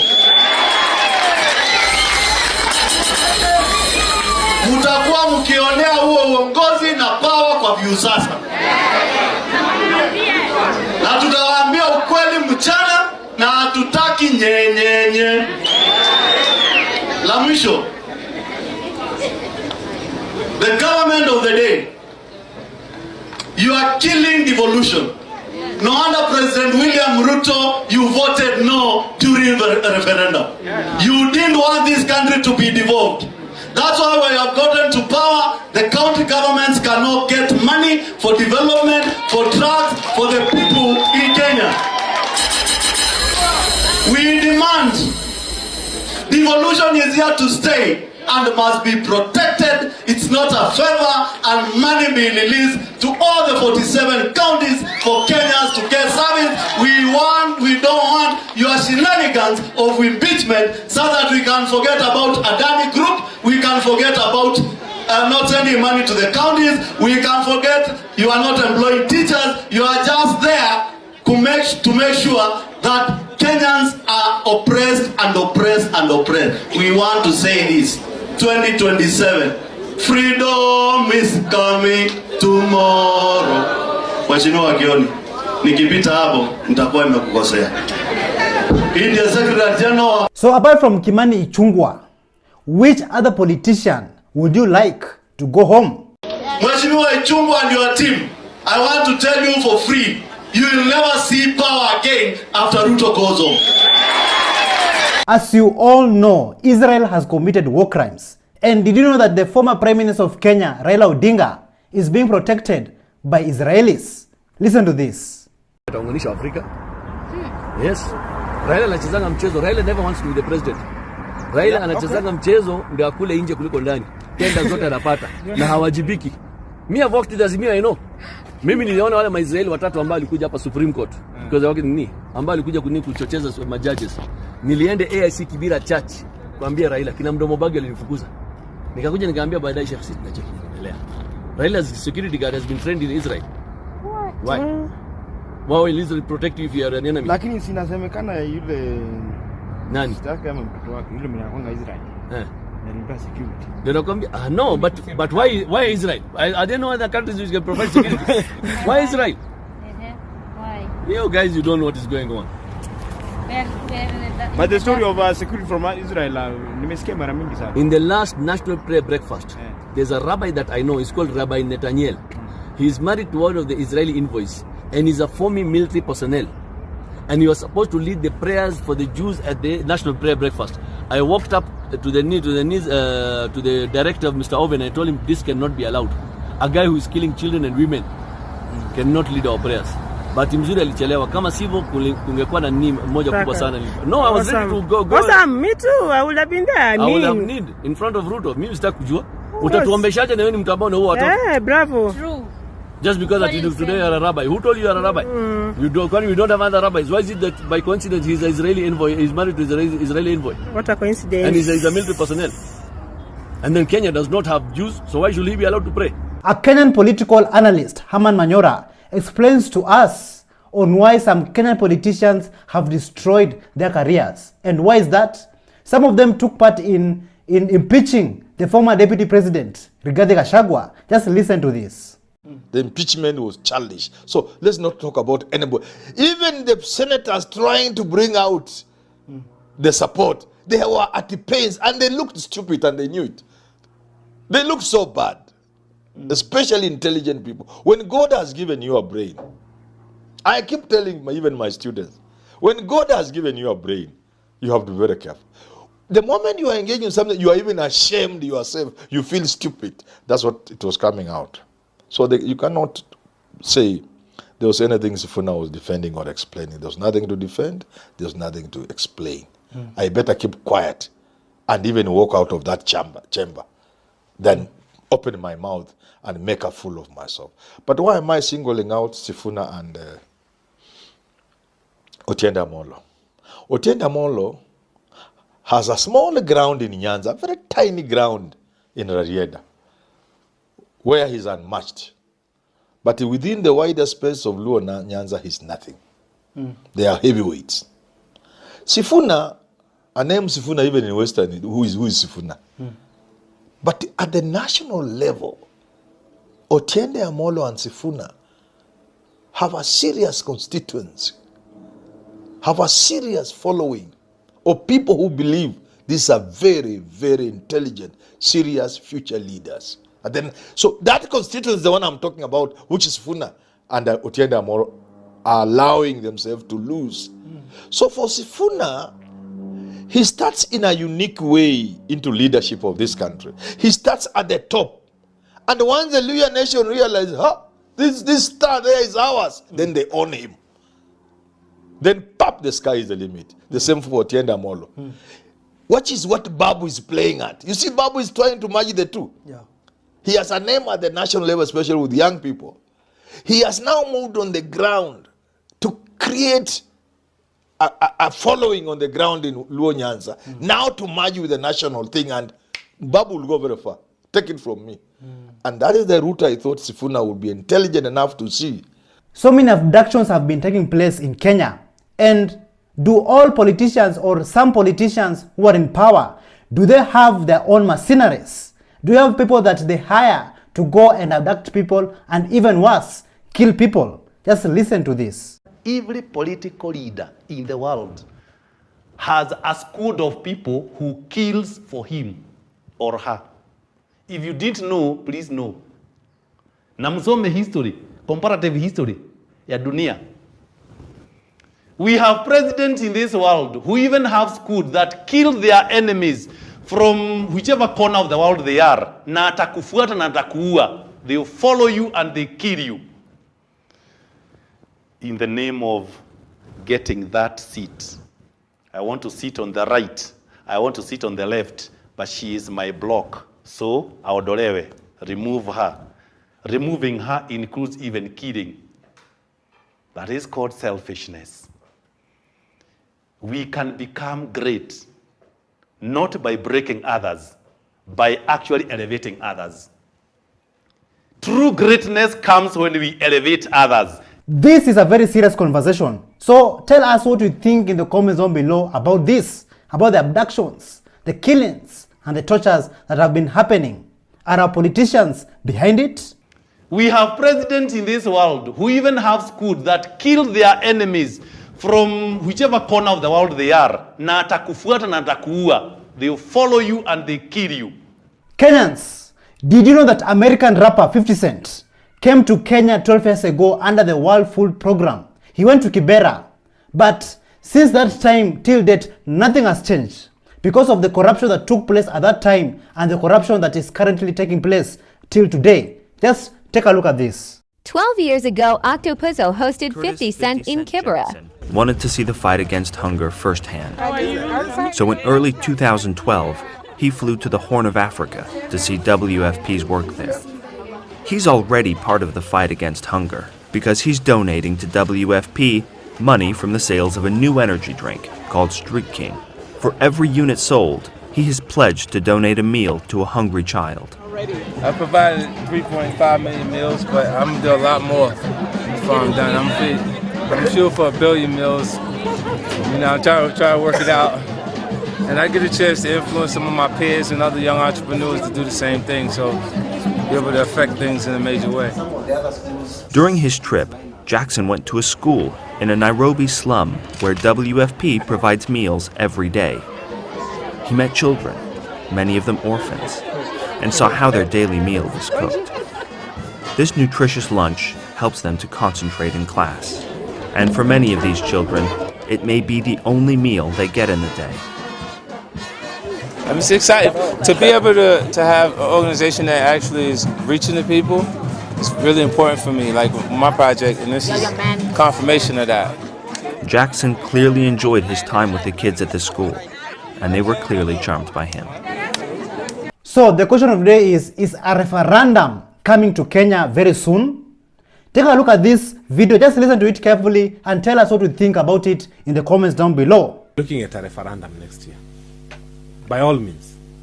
The way they've taken this impeachment hurriedly, they will take us through the steps of a referendum so quickly, we shall create the post of Prime Minister properly. I told you. It will be given to Baba because AUC is gone. Yeah. Ilienda Djibouti kitambo. And that's when now I think things will begin to settle. Yeah. And Baba that is will when become campaign Prime 2027 Minister. campaigns will begin after Baba is And I know Prime the Minister. deputy that William Ruto would have loved if he had his way was Mm. Mudavadi. I usually tell people he's with the deputy you gave him, but he always comes close with the deputy that he loves. Musalia Mudavadi. This other one is the one that you gave him through the ballot. And me, I see a reincarnation of what was the Pentagon. Only that now Balala is replaced by Joho. But Pentagon has come back in its complete sense and the way it was. And Mount Kenya, prepare yourself. It's now you versus Pentagon. Who replaces Joe Nyaga? Who? You know, The Joe Nyaga Pentagon. could not have won any seats in Mount Kenya. It's just like Ishungwa. Joe Nyaga hatakuwa hangechaguliwa na ODM. So it's the same here. There's Ishungwa there. Alikuwa Pentagon. No, Just there's replace him. Ishungwa. There's There's replace Ishungwa someone. there. There's There's Kindiki. Kindiki. And then kuna bonus unapewa free. Yeah, Hawajiko. yeah, Unapewa kama free. Yeah. Assistant Pentagon member. A Kenyan advocate by the name of Ndegwa Njiru, he went to eat his lunch, and at the same time he also had a message to Kenyan people and also specifically to the President of Kenya, President William Ruto. Just listen to what Advocate Ndegwa Njiru had to say. Mtu ni fake kabisa. Hawezi kaa kule githeri kama hii. Sisi tunakulanga githeri kama hii. Aidha ni wakati wa siasa ama si siasa. Mimi najua Wakenya sijui mnarogangwa na nani. Huyo ni nani mnatrustingi ati anaweza wasaidia hii Kenya? Mimi nimekaa hapa Ukunda, nimetoka Mombasa jana, the whole safari sijapata hata excavator moja hata kwa barabara. Wa Kenya bwana. Hii nchi iko na shida. Hii nchi iko na shida. Watu wako na shida mingi sana, nchi iko na shida. Na lazima tujikakamue. Tutoe huyu jamaa State House. Huyu Ruto lazima aende, apende asipende. One term, apende asipende. Na tunajikakamua na tunang'ang'ana. Na nimefika hapa Ukunda leo, watu wanasema huyu jamaa amewachokesha vibaya sana, vibaya sana. Na tutang'ang'ana naye mpaka tumtoe. Tutafanya maandamano. Huyu jamaa ni fake. Wacha tu mimi nikule githeri yangu tu hapa kiasi. Mimi najua Ruto pia ataanza kukula githeri na ataanza kuonekana kunywa machai na mikate hapa pale na kufanya kampeni kwa maana sana. Bure kabisa. Bure. Kenya she must unite against Ruto. Ruto and Raila. That is the Kenyan curse.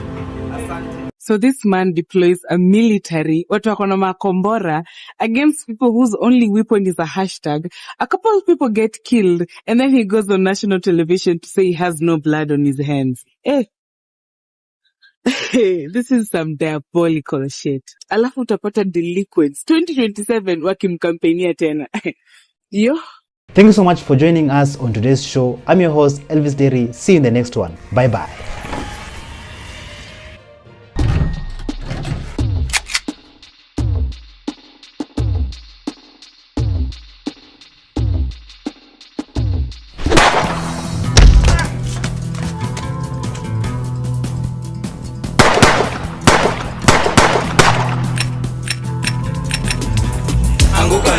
We are coming for you.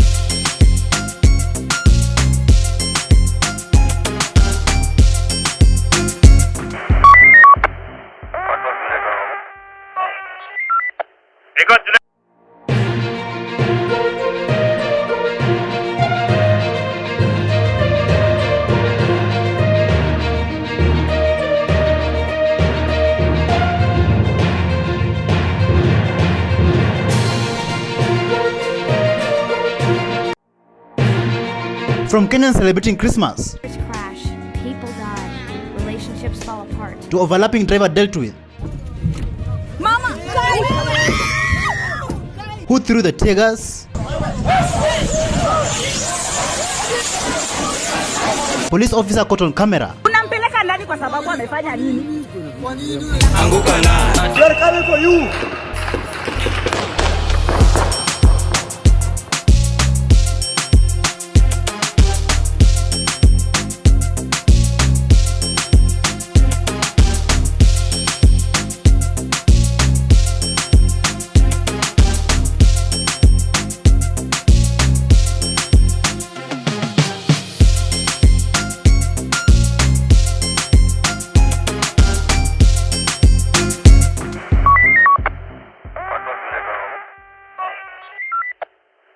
Hello, how are you? Welcome back to ShowNewTrend. I'm your host of the day and my name is Elvis Derry. This Christmas season has been a season of drama after drama, and today I want to share with you some of the things that have been happening during this festive season. We all know that, and we are all aware that anytime you use a public transport, you have to pay. But one police officer was not aware of this tradition. He went on to assault a conductor because he simply didn't want to pay the fare. Unampeleka ndani kwa sababu amefanya nini? Namchukua. Unampeleka ndani na anafanya kazi yake. Amefanya nini? Si amekuitisha message, si ungemwambia tu angalie yake. Unampiga wai?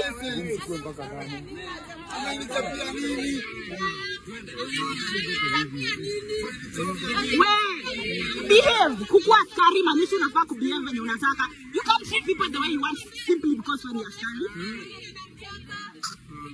In Kahawa Wendani, along Thika Road, one man was hit by a car while he was trying to cross the road. My question is, are there not footbridges in that area? Guys, we are here on Thika Road. There is an accident. Someone has just been hit. by a vehicle here on Kahawa Wendani. The guy is yet to be picked. Bado hajachukuliwa, but alikuwa anavuka barabara na hapa tuko na bridge. So yeye alikuwa anavuka manually from this side bila kutumia bridge, so amegongwa hapa kwa highway. Is yet to be picked. Bado hajachukuliwa. So ndio tuko hapa tunangojea medical assistance ikuje. The guy is trying to roll, he's in pain. Anakuwa position in such a way that damu isiende to the wrong places. Yeah. So while Kenyans are trying to celebrate the Christmas, some people are just engaging themselves in crime. One thief was caught in Rurita, and let me tell you, the crowd, the people from that area, they engaged with him properly. Take a look. Holy hell. Shit.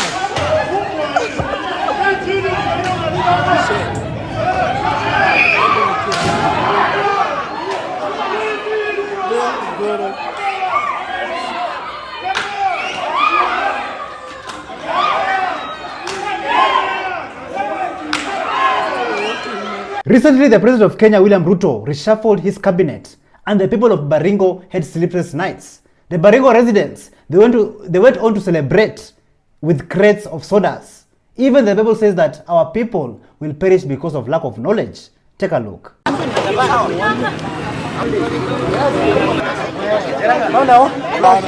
Chumba ni mtu ambaye ile kazi amepewa ni mahali iko changamoto sana kwa insecurity katika eneo lile la Elgeyo Marakwet. Mahali Kipchumba alisaliwa. So tunashukuru president kwa sababu ya kumchagua Murkomen, kwa sababu yeye ni kijana ambaye wakati alikuwa mdogo alipitia changamoto sana. Kwanza kabisa nataka nichukue nafasi hii niweze kumshukuru rais kwa ile nafasi ambayo aliweza kupatia Kipchumba Murkomen. Vile yeye amechaguliwa sasa, mimi naamini kabisa kwa sababu mwanza ya hii mtu mahali penye alianzia mbelene ilikuwa sawa. So ni kupatia tu nguvu na tusapotiana sisi wote. Do you guys remember this man? Jina utaki? Nipatie kwanza. Leonard Msula. Kutoka wapi? Natoka Butere Mumias. Tapkili Manarech was walking in the streets. Then he suddenly met Leonard Msula. And let me tell you, Tapkili was shocked.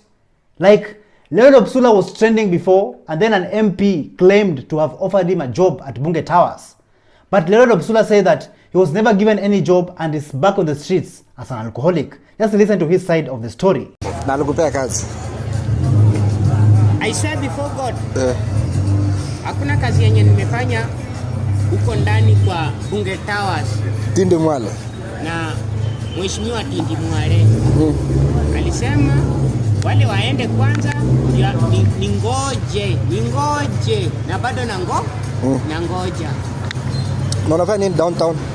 Downtown, I'm a hustler. Always I'm a hustler. I normally live in a hustling manner. Where do you live? Where do you live? Utawala. Let's go commute. Yes. I must report Utawala. Sources claim that he was removed from the streets, taken to rehab, and then later on given a job as an office messenger. But currently, he's back on the streets. But despite his challenges, he came out and sent this message for Christmas to Kenyans. Listen to what he had to say. Hi Kenyans, please Kenyans, let us be patient. This is December. And then let us be honestly in our manner of living. Because at the end of the day, we need each other. Please Kenyans, I call you in my heart and spiritual spirit. Let us move together, we'll feel together. Thank you guys. Wish them a Merry Christmas. And I wish you all the way a Merry Christmas. Jina utaki? Jina nani? Leonard Msula. As per Metro PSV sped off after it was involved in a road accident along Mombasa Road. like it was a hit and run. In other words, yani waligongewa. Take a look.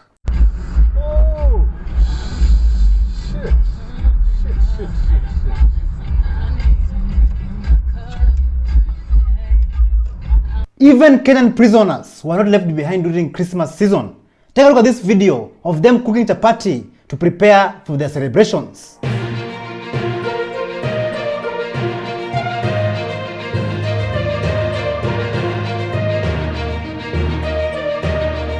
Another thief came out after he stole phones during the Solfest event, and he went on to record his crimes, asking people to DM him and agree on the price if they see their phones there.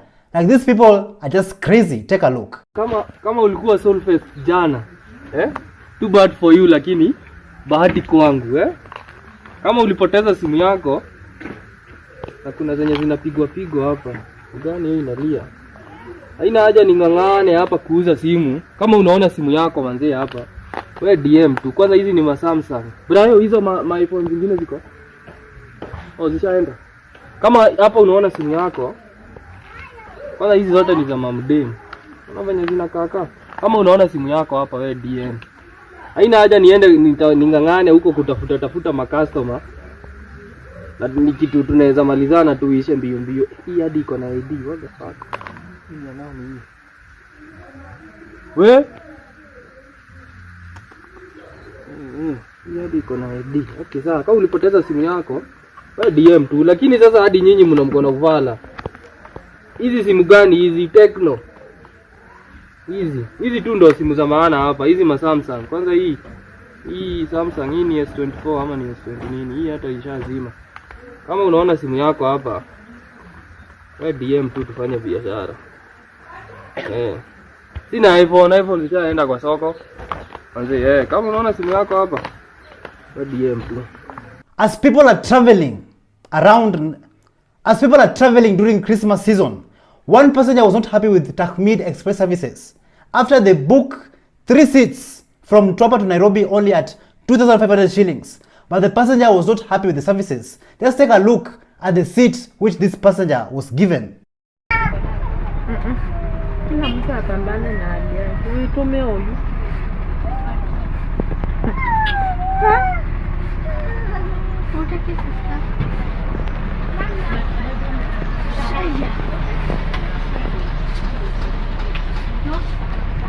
We all know what it means by saying mchezo wa town, especially when you live in Nairobi.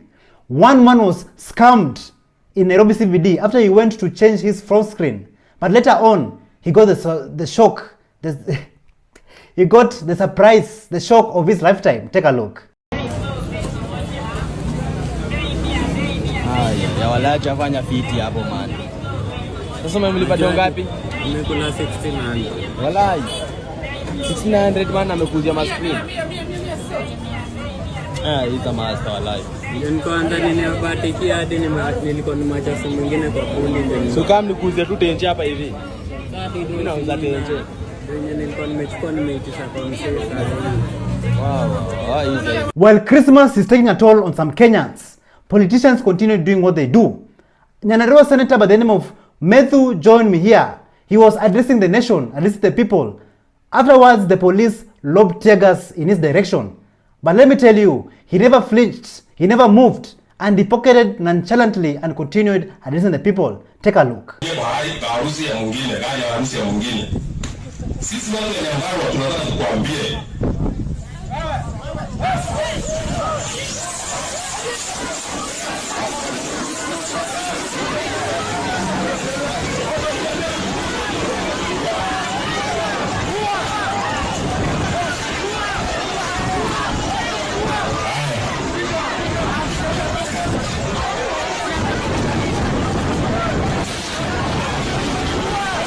This image that you see here, his name is Frederick Gitau Manji. He is suspected to be the one who threw the tear gas towards the senator. We are all familiar with the Chief and Sha scam. Sources claim that 14 billion Kenyan shillings, which has been collected from the She and Shaf scam, it is being held in private secret accounts. Like Kenyans, where are we heading to as a country? Just listen to what the Villager 254 had to say. Merry Christmas, guys. Wale wameenda Krismasi, God bless you. May you enjoy with your family. Us about to celebrate any Christmas because of many issues in this country, God is also blessing us. Shif. Ati nimesikia pesa ina kolektiwa inaenda wapi? Escrow account.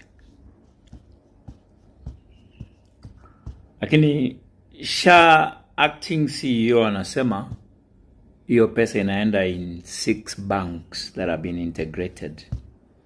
And right now they have collected 14 billion. Lakini Wakenya wapati services. So is it true the money is going to private accounts or it's going to government controlled accounts? Nuru Okanga, who has been very vocal in Kenyan politics, he was having a bad day after he woke up in the morning during Christmas and he found his source of income, his motorbike, has been burnt down to ashes. Naanza mwaka kama nalia. Nilikuwa natarajia hii pikipiki itakuwa inaniletea pesa kuanzia Januari kufanya mambo yangu. Lakini sasa ona venye kijana umetoa 100 and something and 80 umenunua pikipiki. Nimefanya kazi miezi 5, nimerudishwa, inakaa hivi.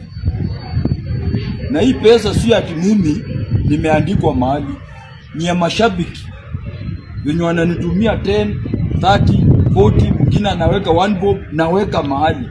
Ikishatosha naenda nanunua kitu kama hii, naweka kwa barabara. At least pia mimi nisiwe naomba kila saa naomba. Mimi sipendi kuomba. Mimi sijafurahia kuomba.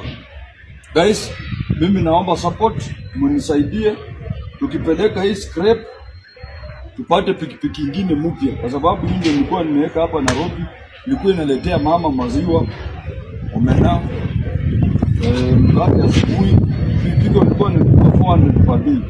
Sasa ona venye kijana mmeharibu. I know many of you are familiar with this song. Kasongo yeye mobali nanga, kasongo ngana wewo songa libala kasongo yeye mobali nanga, kasongo ngana wewo songa libala kasongo yeye mobali nanga, kasongo ngana wewo songa libala But do you know what this song really means? Listen to this. Maana ule wimbo ni nini? Kasongo ni jina ya mtu. Alafu nashangaa hata wanaume wanaimbaga kasongo yeye. Eti mobali na ngai kasongo. Maana yake ni nini? Kasongo yeye. Mume wangu. Kasongo mana wewe. Zonga libala kasongo rudi kwenye ndoa. Kwa kasongo ni mwanamke kumbe. Kasongo mwanaume. Kwa hiyo yani mwanamke ndio anamwambia kasongo mume wake arudi kwenye ndoa. Ngana ndako kasongo misona nzela sokio kozonga die yebisanga macho yangu yote iko balabalani kama utarudi niambie. Kasongo alienda kuchepuka. Kasongo amekimbia familia na bembelezo arudi mama amemisi kasongo. Sasa wakuta mwanaume amekazana kasongo mobali na ngai. Na siku hizi unatumika kwenye vichekesho. Ukisikia tu wimbo kasongo unajua hicho kitu ni kituko. Lakini sidhani kama watu wengi wanajua maana yake tu. Na tunawaambia. Currently we know that things are being digitalized, and one conductor, he was caught on camera trying to explain to his passengers on how to scan using the QR code for payments. Take a look. Why mamaring?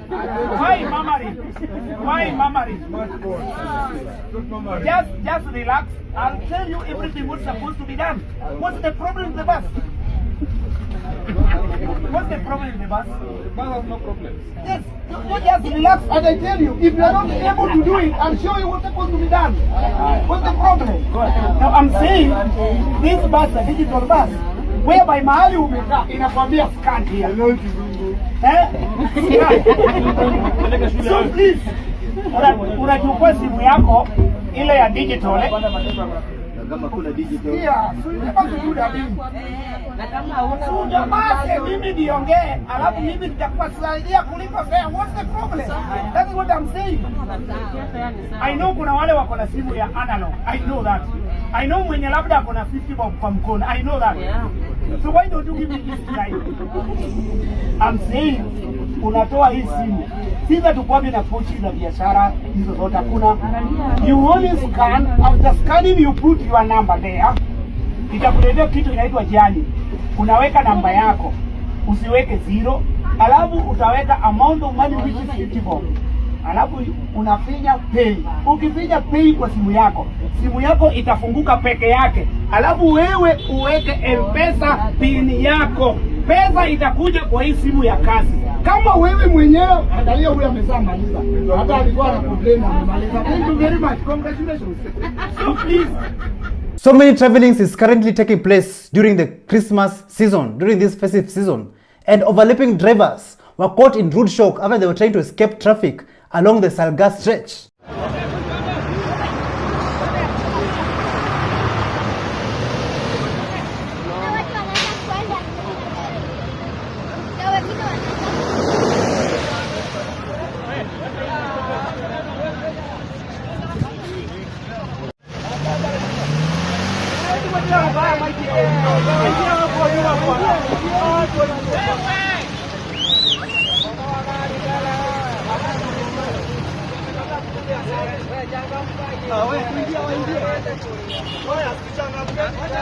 One overlapping driver was not so lucky after the police dragged him out of the car and taught him a lesson, and this took place at Escarpment's viewpoint. Mama,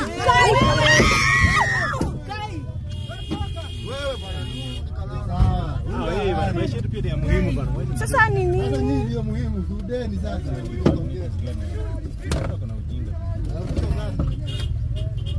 Fungua hapo tutoke.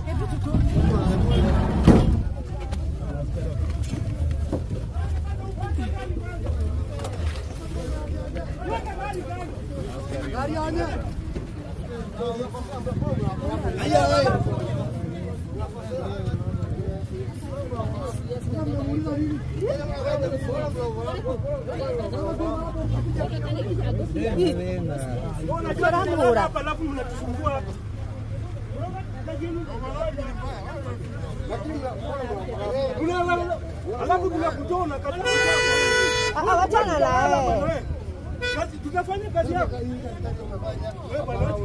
Unaangalia kwa riziki.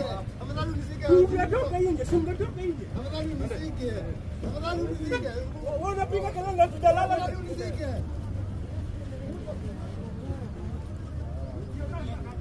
Another driver who allegedly hit somebody to death. He tried to escape. Another driver who allegedly hit someone to death tried to escape, but the citizens took action and they went after the driver. Take a look at this chase.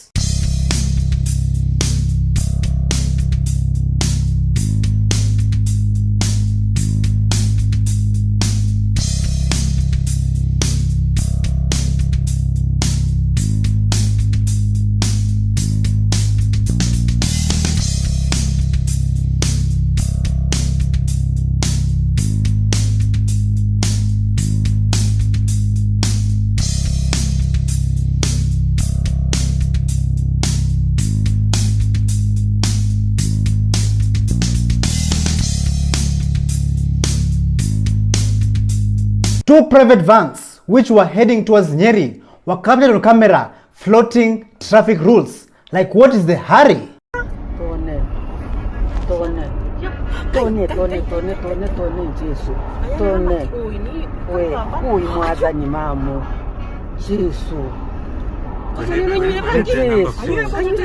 But number plates bado.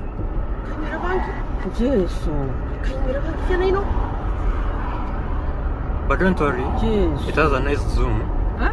It has a nice zoom. Yours has a good zoom, eh? Yeah, okay, so sawa. Maybe ukaribia kiasi tu. Takaribia tu kiasi. I hope you're taking a video. Yeah, it's a video. Okay. After all these road incidents, the NTSA came out and took action, and they made sure that the roads are being used in the right way.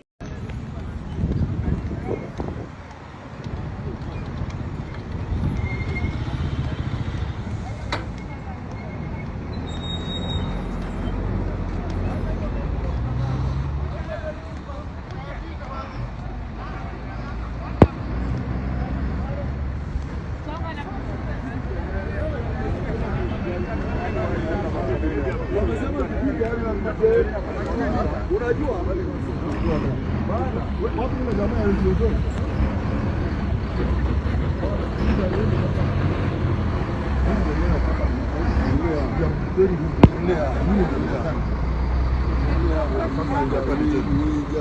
if you're asked who has been your favorite politician in the year 2024, some comedians, content creators came out to imitate a well-known politician by the name of Peter Salasia, who is also the member of the National Assembly. Ulijichocha Mombasa na ukazirai mweshi. Peter Salasia. Alafu hata mimi nilianguka kweli. Nilianguka. Lakini sasa hata alikuwa wanasema ati mimi nilikuwa nimelewa Mombasa mwana dero kama nengo. Mbona nilianguka hapo? Mimi nilikuwa nimelewa. Mimi nafanya watu wangu viazi hizi kazi. Kolado patao. Kazi nafanya hapa sifanyi. In that case, take a look at some of these videos, some of these video clips, the things that have been taking place in December and Christmas Day.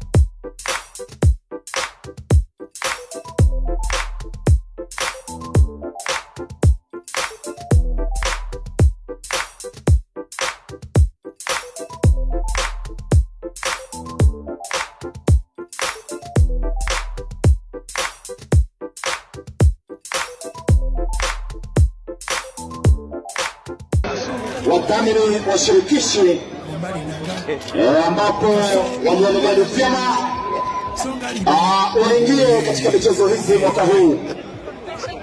Kwa hivyo hao ni baadhi ya wadhamini wote wakuu. Wale wenye wanatusi Ruto wote ni mabeshte zangu. Wamtusi hata wacha niwasaidie. Ruto ni umbwa. Tumeoga wapi? Tunashikwa tunapigwa kidogo, tunarudi mtaa kama yeye. Aston Martin.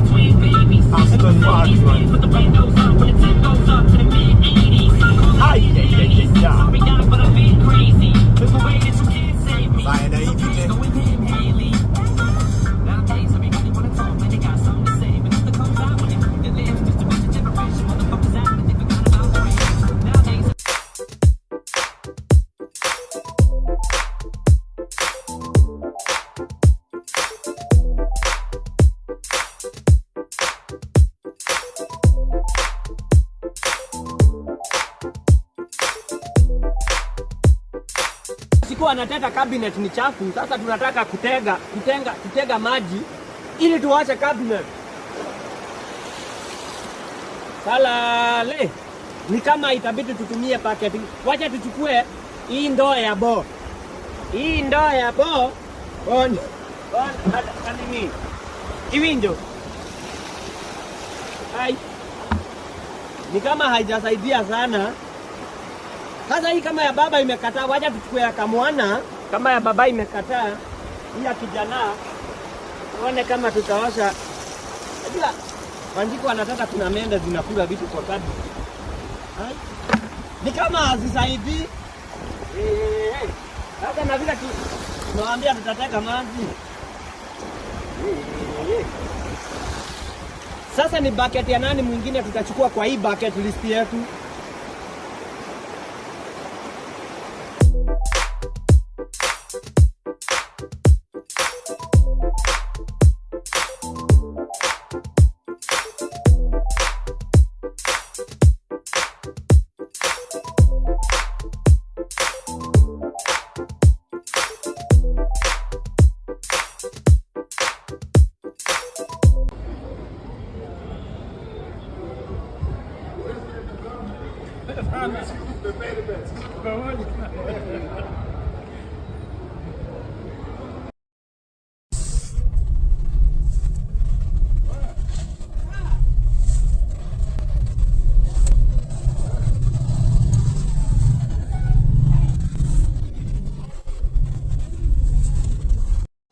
After all, computers the best we can do is breathe and reboot. There must have been an angel by my side. Kuja unikaribia uone, bibi yangu ameninyima siku 7. Si siku 7, wiki 7, nikaribia uone. Ndio mimi nikaribia uone kama wewe ni mwanaume niko na hasira. Nimenyimwa sana, kuja uone wewe.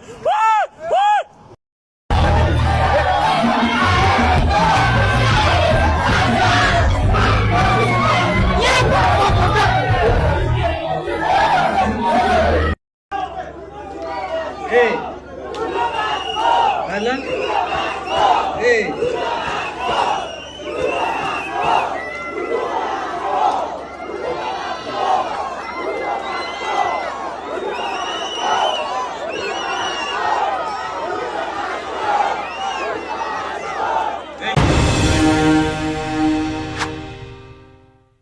Thank you so much for joining us on today's show. I'm your host, Elvis Derry. See you in the next one. Bye-bye.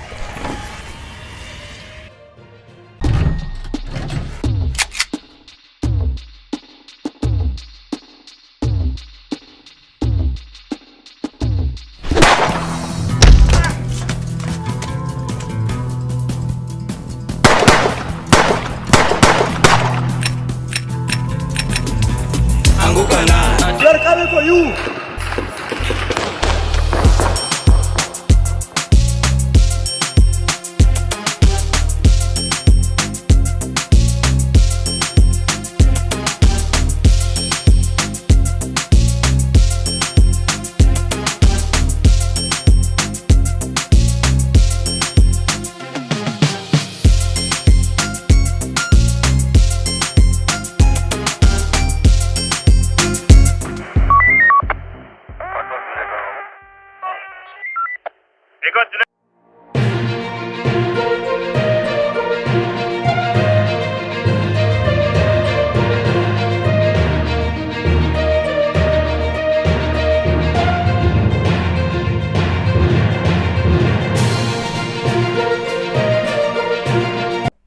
Welcome back to ShowNewTrend. I'm your host of today, and my name is Elvis Derry.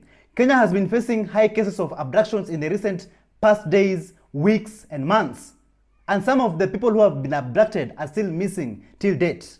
Inject Party leader Morara Kebaso Sr. has come out with a life-changing lessons on personal and digital security for young people out there who are fighting for better governance. So, comrades, enjoy this class. This is a festive season. On an ordinary day, we should be with our families enjoying. However, in the wake of abductions, ladies and gentlemen, I've thought it wise to leave the comfort of my home and come and teach you about some little tactics of how the government traces you, and also some self-defense tactics against abduction. So we're going to talk about abductions. Now, abductions don't just happen. They begin with what we call trailing. So the abduction will most likely begin with trailing and surveillance. Yeah, to begin with trailing and surveillance. Now, the government nowadays is very lazy because of technology. So because of that technology, they found easier ways to trail you and surveil you.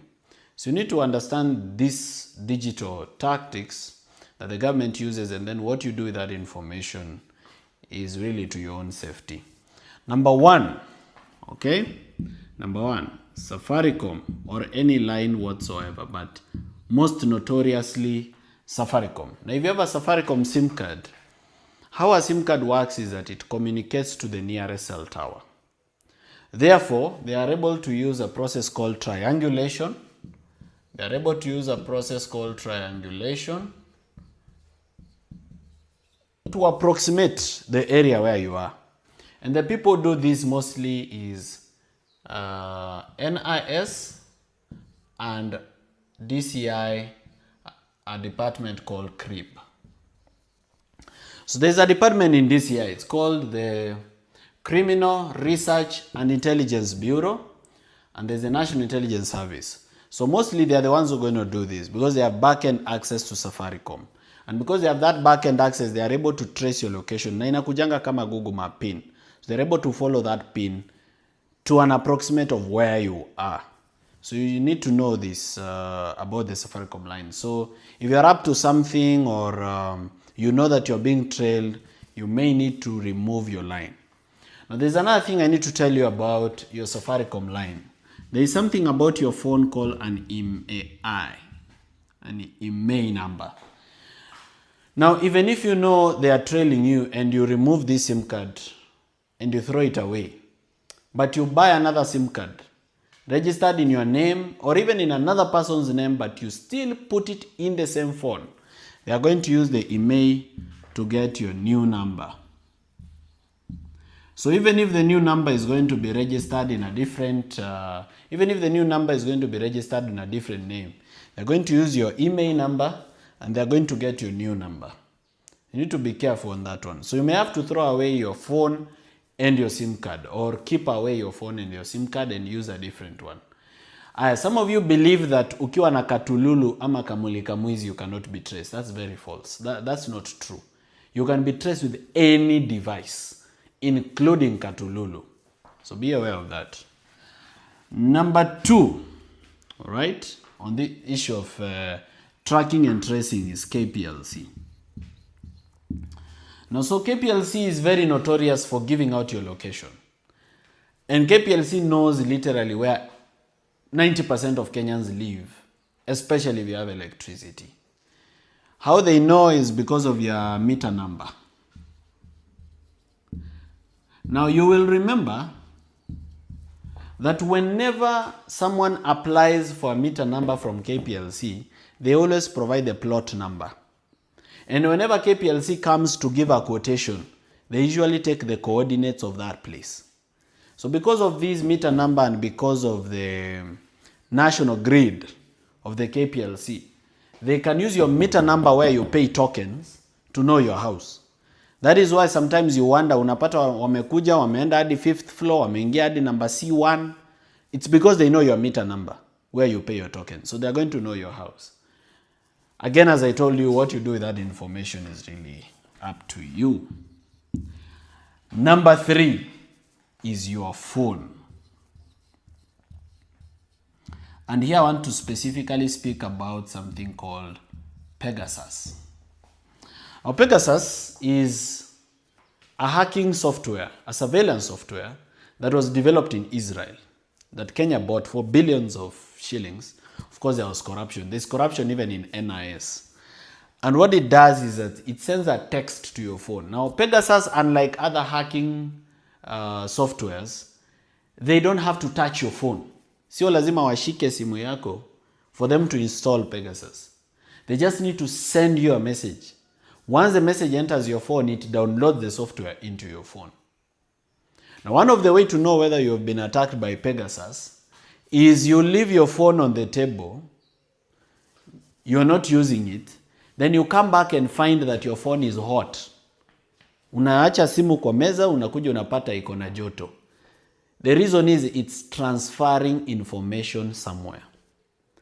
And once Pegasus is in your phone, they can do everything. They can turn on your GPS, they can turn on your Wi-Fi, they can connect to the nearest Wi-Fi, they can read your messages, they can read your WhatsApp, they can check your M-Pesa, they have your contact list. There is nothing they cannot do if they've infected your phone with Pegasus.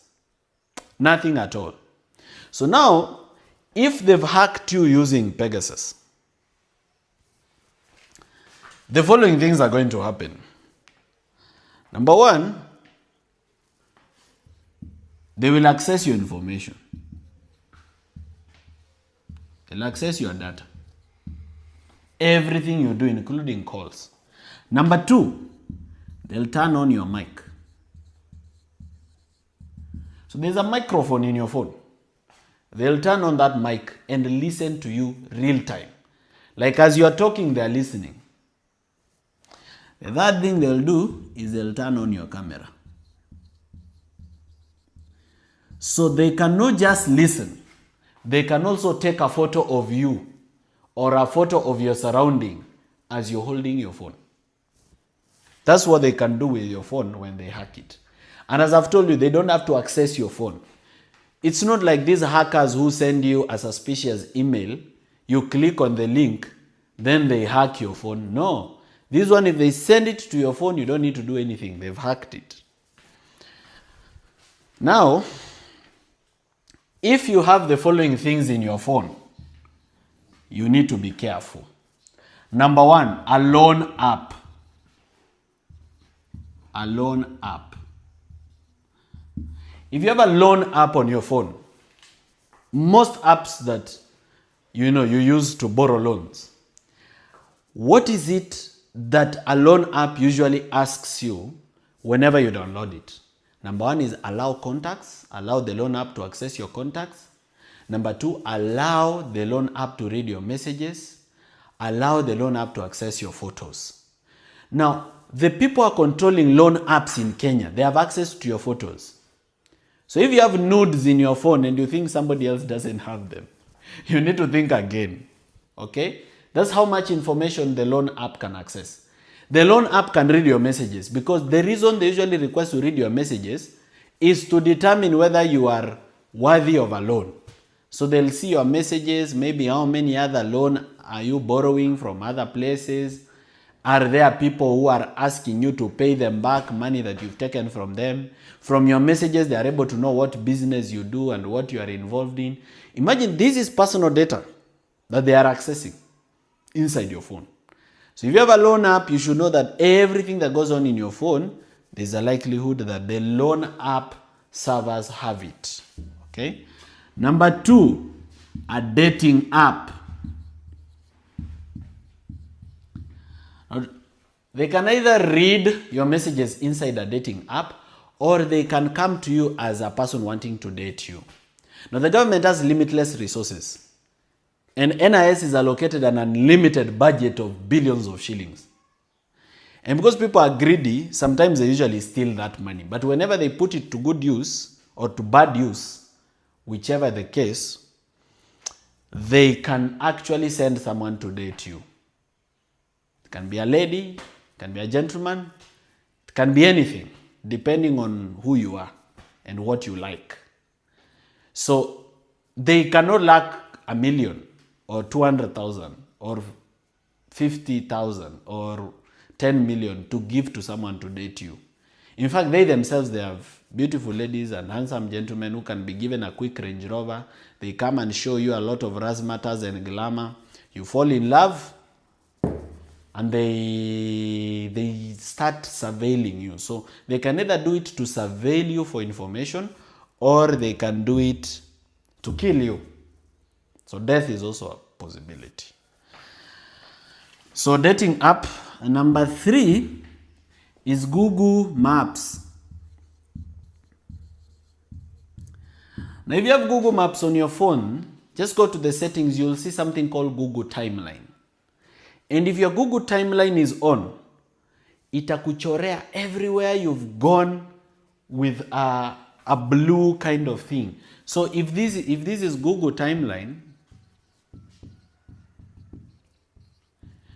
it's going to show you everywhere you've been to. Itasema ulitoka hapa, ukakuja Umoja, ukaenda town, ukakuja Donholm, ukakuja West, ukateremka Mombasa Road, Mlolongo. It's going to draw everything. Every day, not just one day.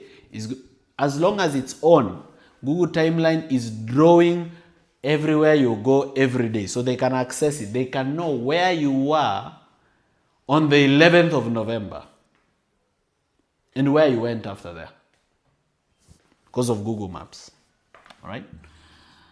Number 4, I'm now telling you about the kind of apps which, if you have in your phone, they're going to be dangerous.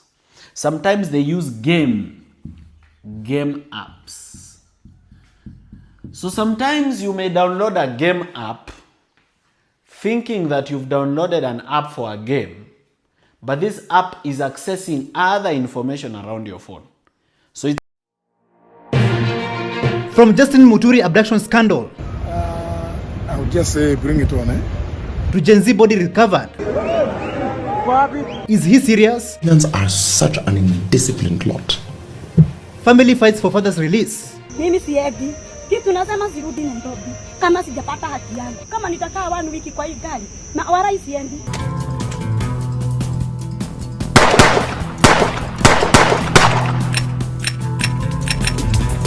Anguka na. We are coming for you.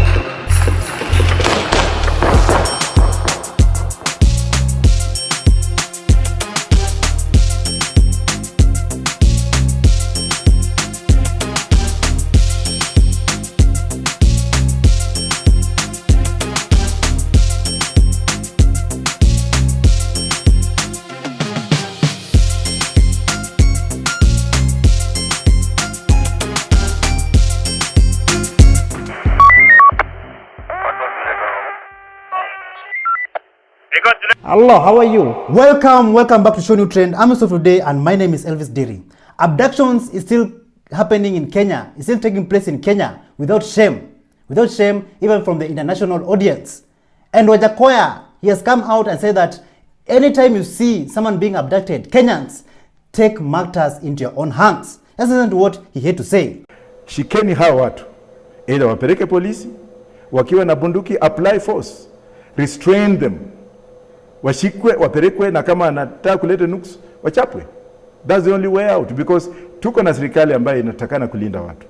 Hapa watu wanasema ati enda waandike statement kwa polisi, kama umeona vile wameambia Muturi hapa ati kama alikuwa na hiyo maneno aandike statement kwa polisi. Unaenda kuandika statement, hao wameshika mtoto wako, hataki kujitambulisha, unaenda kama kuwachezea muziki ile kuchezea mbuzi gitaa. Unajua mbuzi ni burukenge. Come on, if it's me, deal with the situation the way it comes as a soldier. Because mahali tumefika, mbona hatujakuwa hapa siku zingine? Wakati wa Moi tulikuwa na hiyo, dunia ikasaidia because of the Cold War. Saa hizi tuko na Rais Ruto, watu wananyongwa, watoto watu wanapigwa, wanashikwa, wanatekwa nyara. Serikali ni yake, sio ya mtu mwingine. I'm still wondering, like many other people out there who are still wondering, where are the missing abductees? Where are those men and women who have been abducted? Those Gen Zs who have been abducted, who are still missing till date. Where are they and how are they surviving? Bernard Kavuli, who was abducted, later on released, he came out and said that he saw approximately 32 people being held in a single room. For those who do not understand Kikamba, what Kavuli Bernard was saying in the interview that he had during his homecoming party at home in Ukambani was, he was taken to the first place, he stayed for 5 days, he was only given water twice. Very dark room. He was beaten twice a day, clothless, naked. Then they were taken to another place inside the forest. And there, he says he saw Muteti, and there were many young people. He estimates that there could have been 32 of them who are held there captives in the middle of a forest. And they also a man by the name of Mr. Hilary Gichuki, who was allegedly wrongfully arrested and remanded at Kirale prisons for a whole year, Kenyans, for a whole year without being presented to court.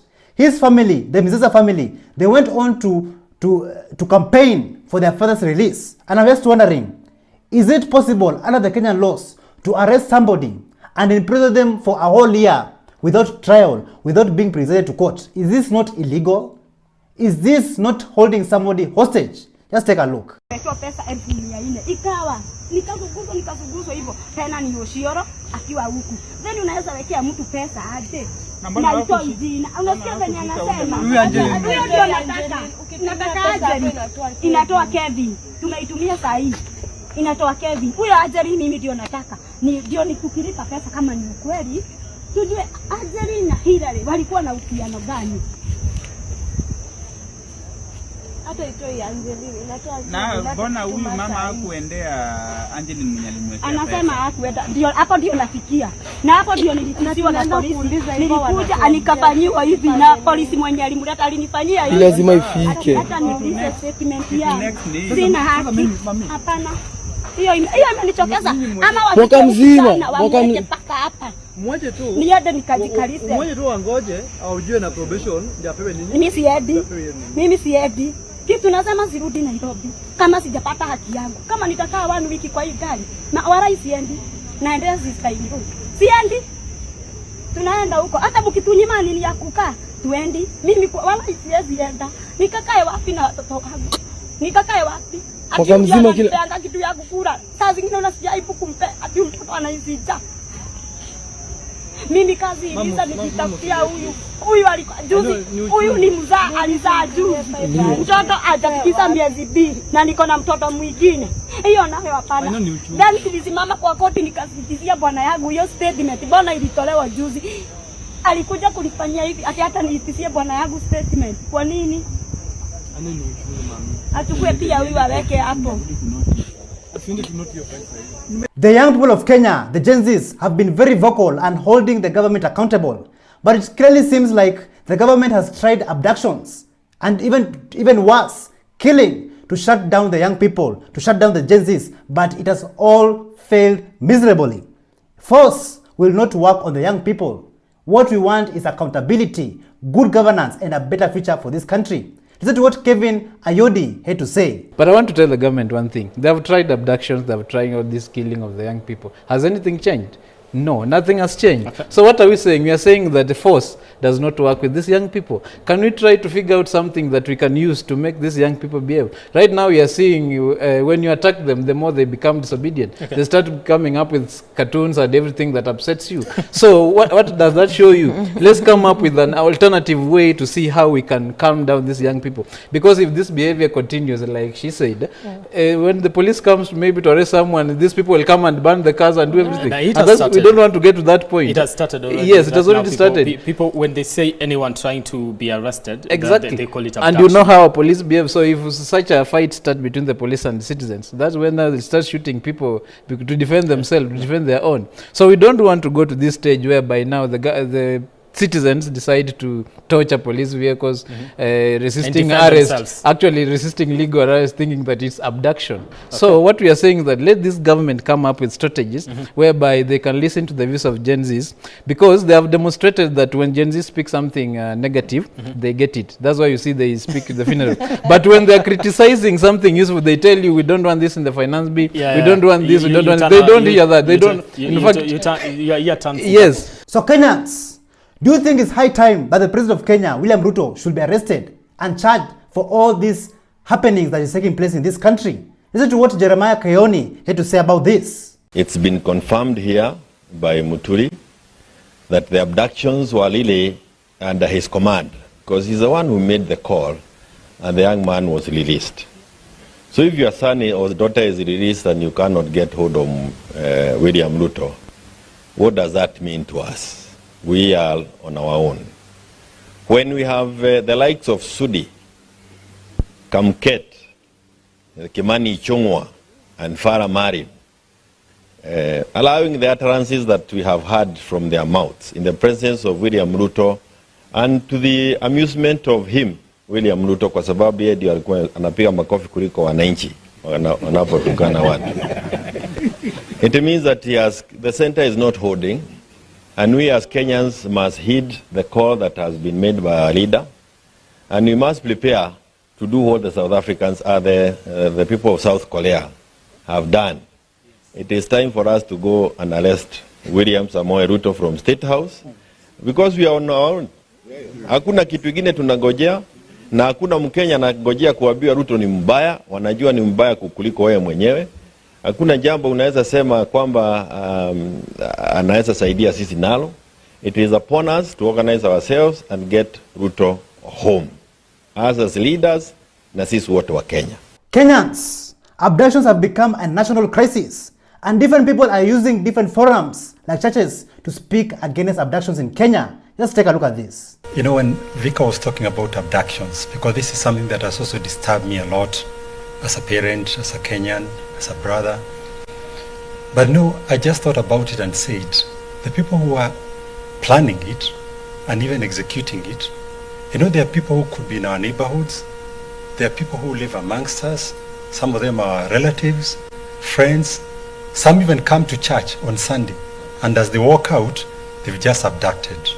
I mean, that's how sad it is, causing so much pain and grief among families.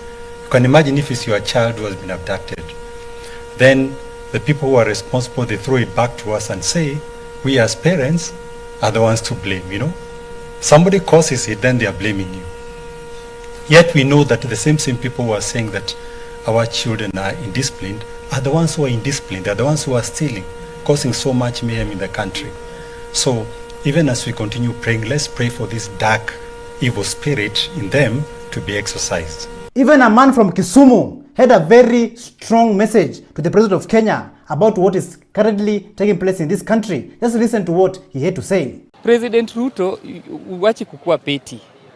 We have so many things unafaa udeal nazo. Wachana na vitu vyenye MCA ndiye anafaa fuatilie kijijini. You are bigger than this thing. Show your wisdom kulingana na uwezo uliopatiwa na Mwenyezi Mungu kukaa mahali ulipo. Kulingana na mimi, story na abduction haifai. Iwapo kuna makosa mtu amefanya, kuna protocol inafaa ifuatiliwe ili haki ipatikane. Dan kushika mtu, uende umtese, umuue, wazazi wamemsomesha.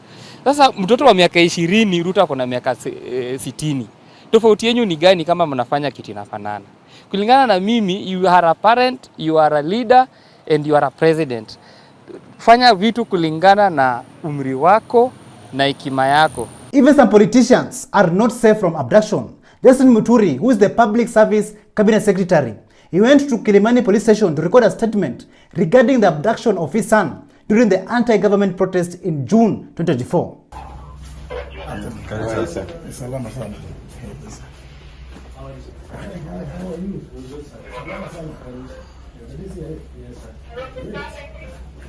So Nuruddin Haji calls in Muturi to make a statement about his son, and Muturi ends up exposing all of them.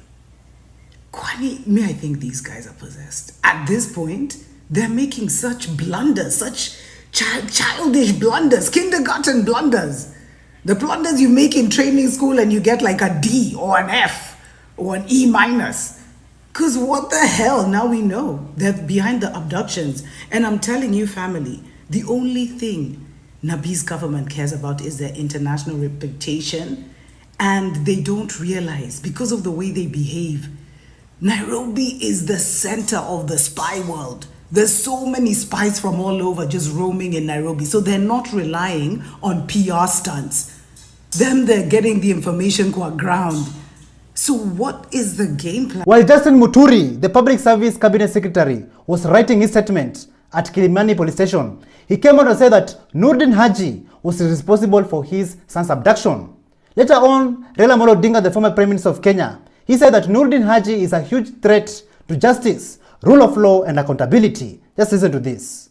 Kenya Kwanza regime is hell-bent on proceeding to unilaterally and single-handedly reconstitute the Independent Electoral and Boundaries Commission.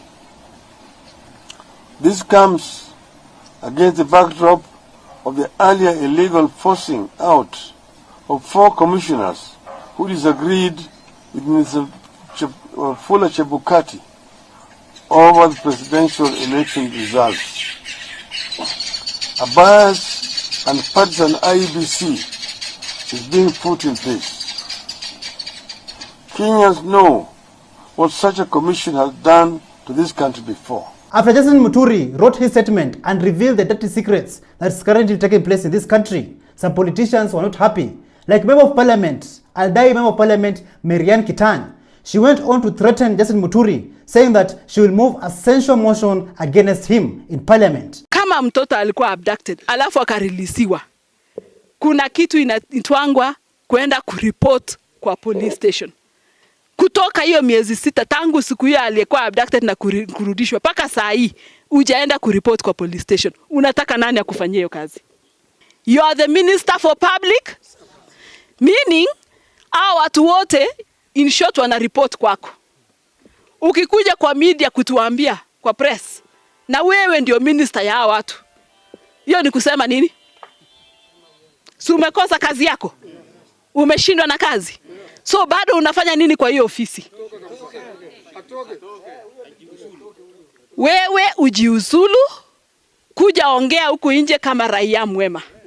Ushike microphone kama raia mwema ukiongelesha ukigonga hiyo serikali. Lakini huwezi gonga serikali ukiwa ndani yake. Haiwezekani. Kama huwezi heshimu serikali yenye unaifanyia kazi. Mimi kama mjumbe, kazi yangu ni kitu inaitwa oversight. Ninakuambia wewe ujiuzulu, na usipojiuzulu mimi nitapeleka motion bunge ya kusensha wewe. Apart from Aldai Member of Parliament, Marian Kitan threatening Justin Muturi, even Sylvanus Osoro was not left behind. He came and gave Justin Muturi 10 days. It's either to resign, apologize, or be impeached. Just listen to this. Justin Muturi, ile kiboko tulipiga Gachagua ndio inakuja kwako. You resign ama nikutoe. Vile tuna resume bunge, because tuko na siku 14 ndio to resume bunge. Justin Muturi, you have 3 options. Ya kwanza, resign. Ya pili, apologize to ignore your maneno. Ya tatu, we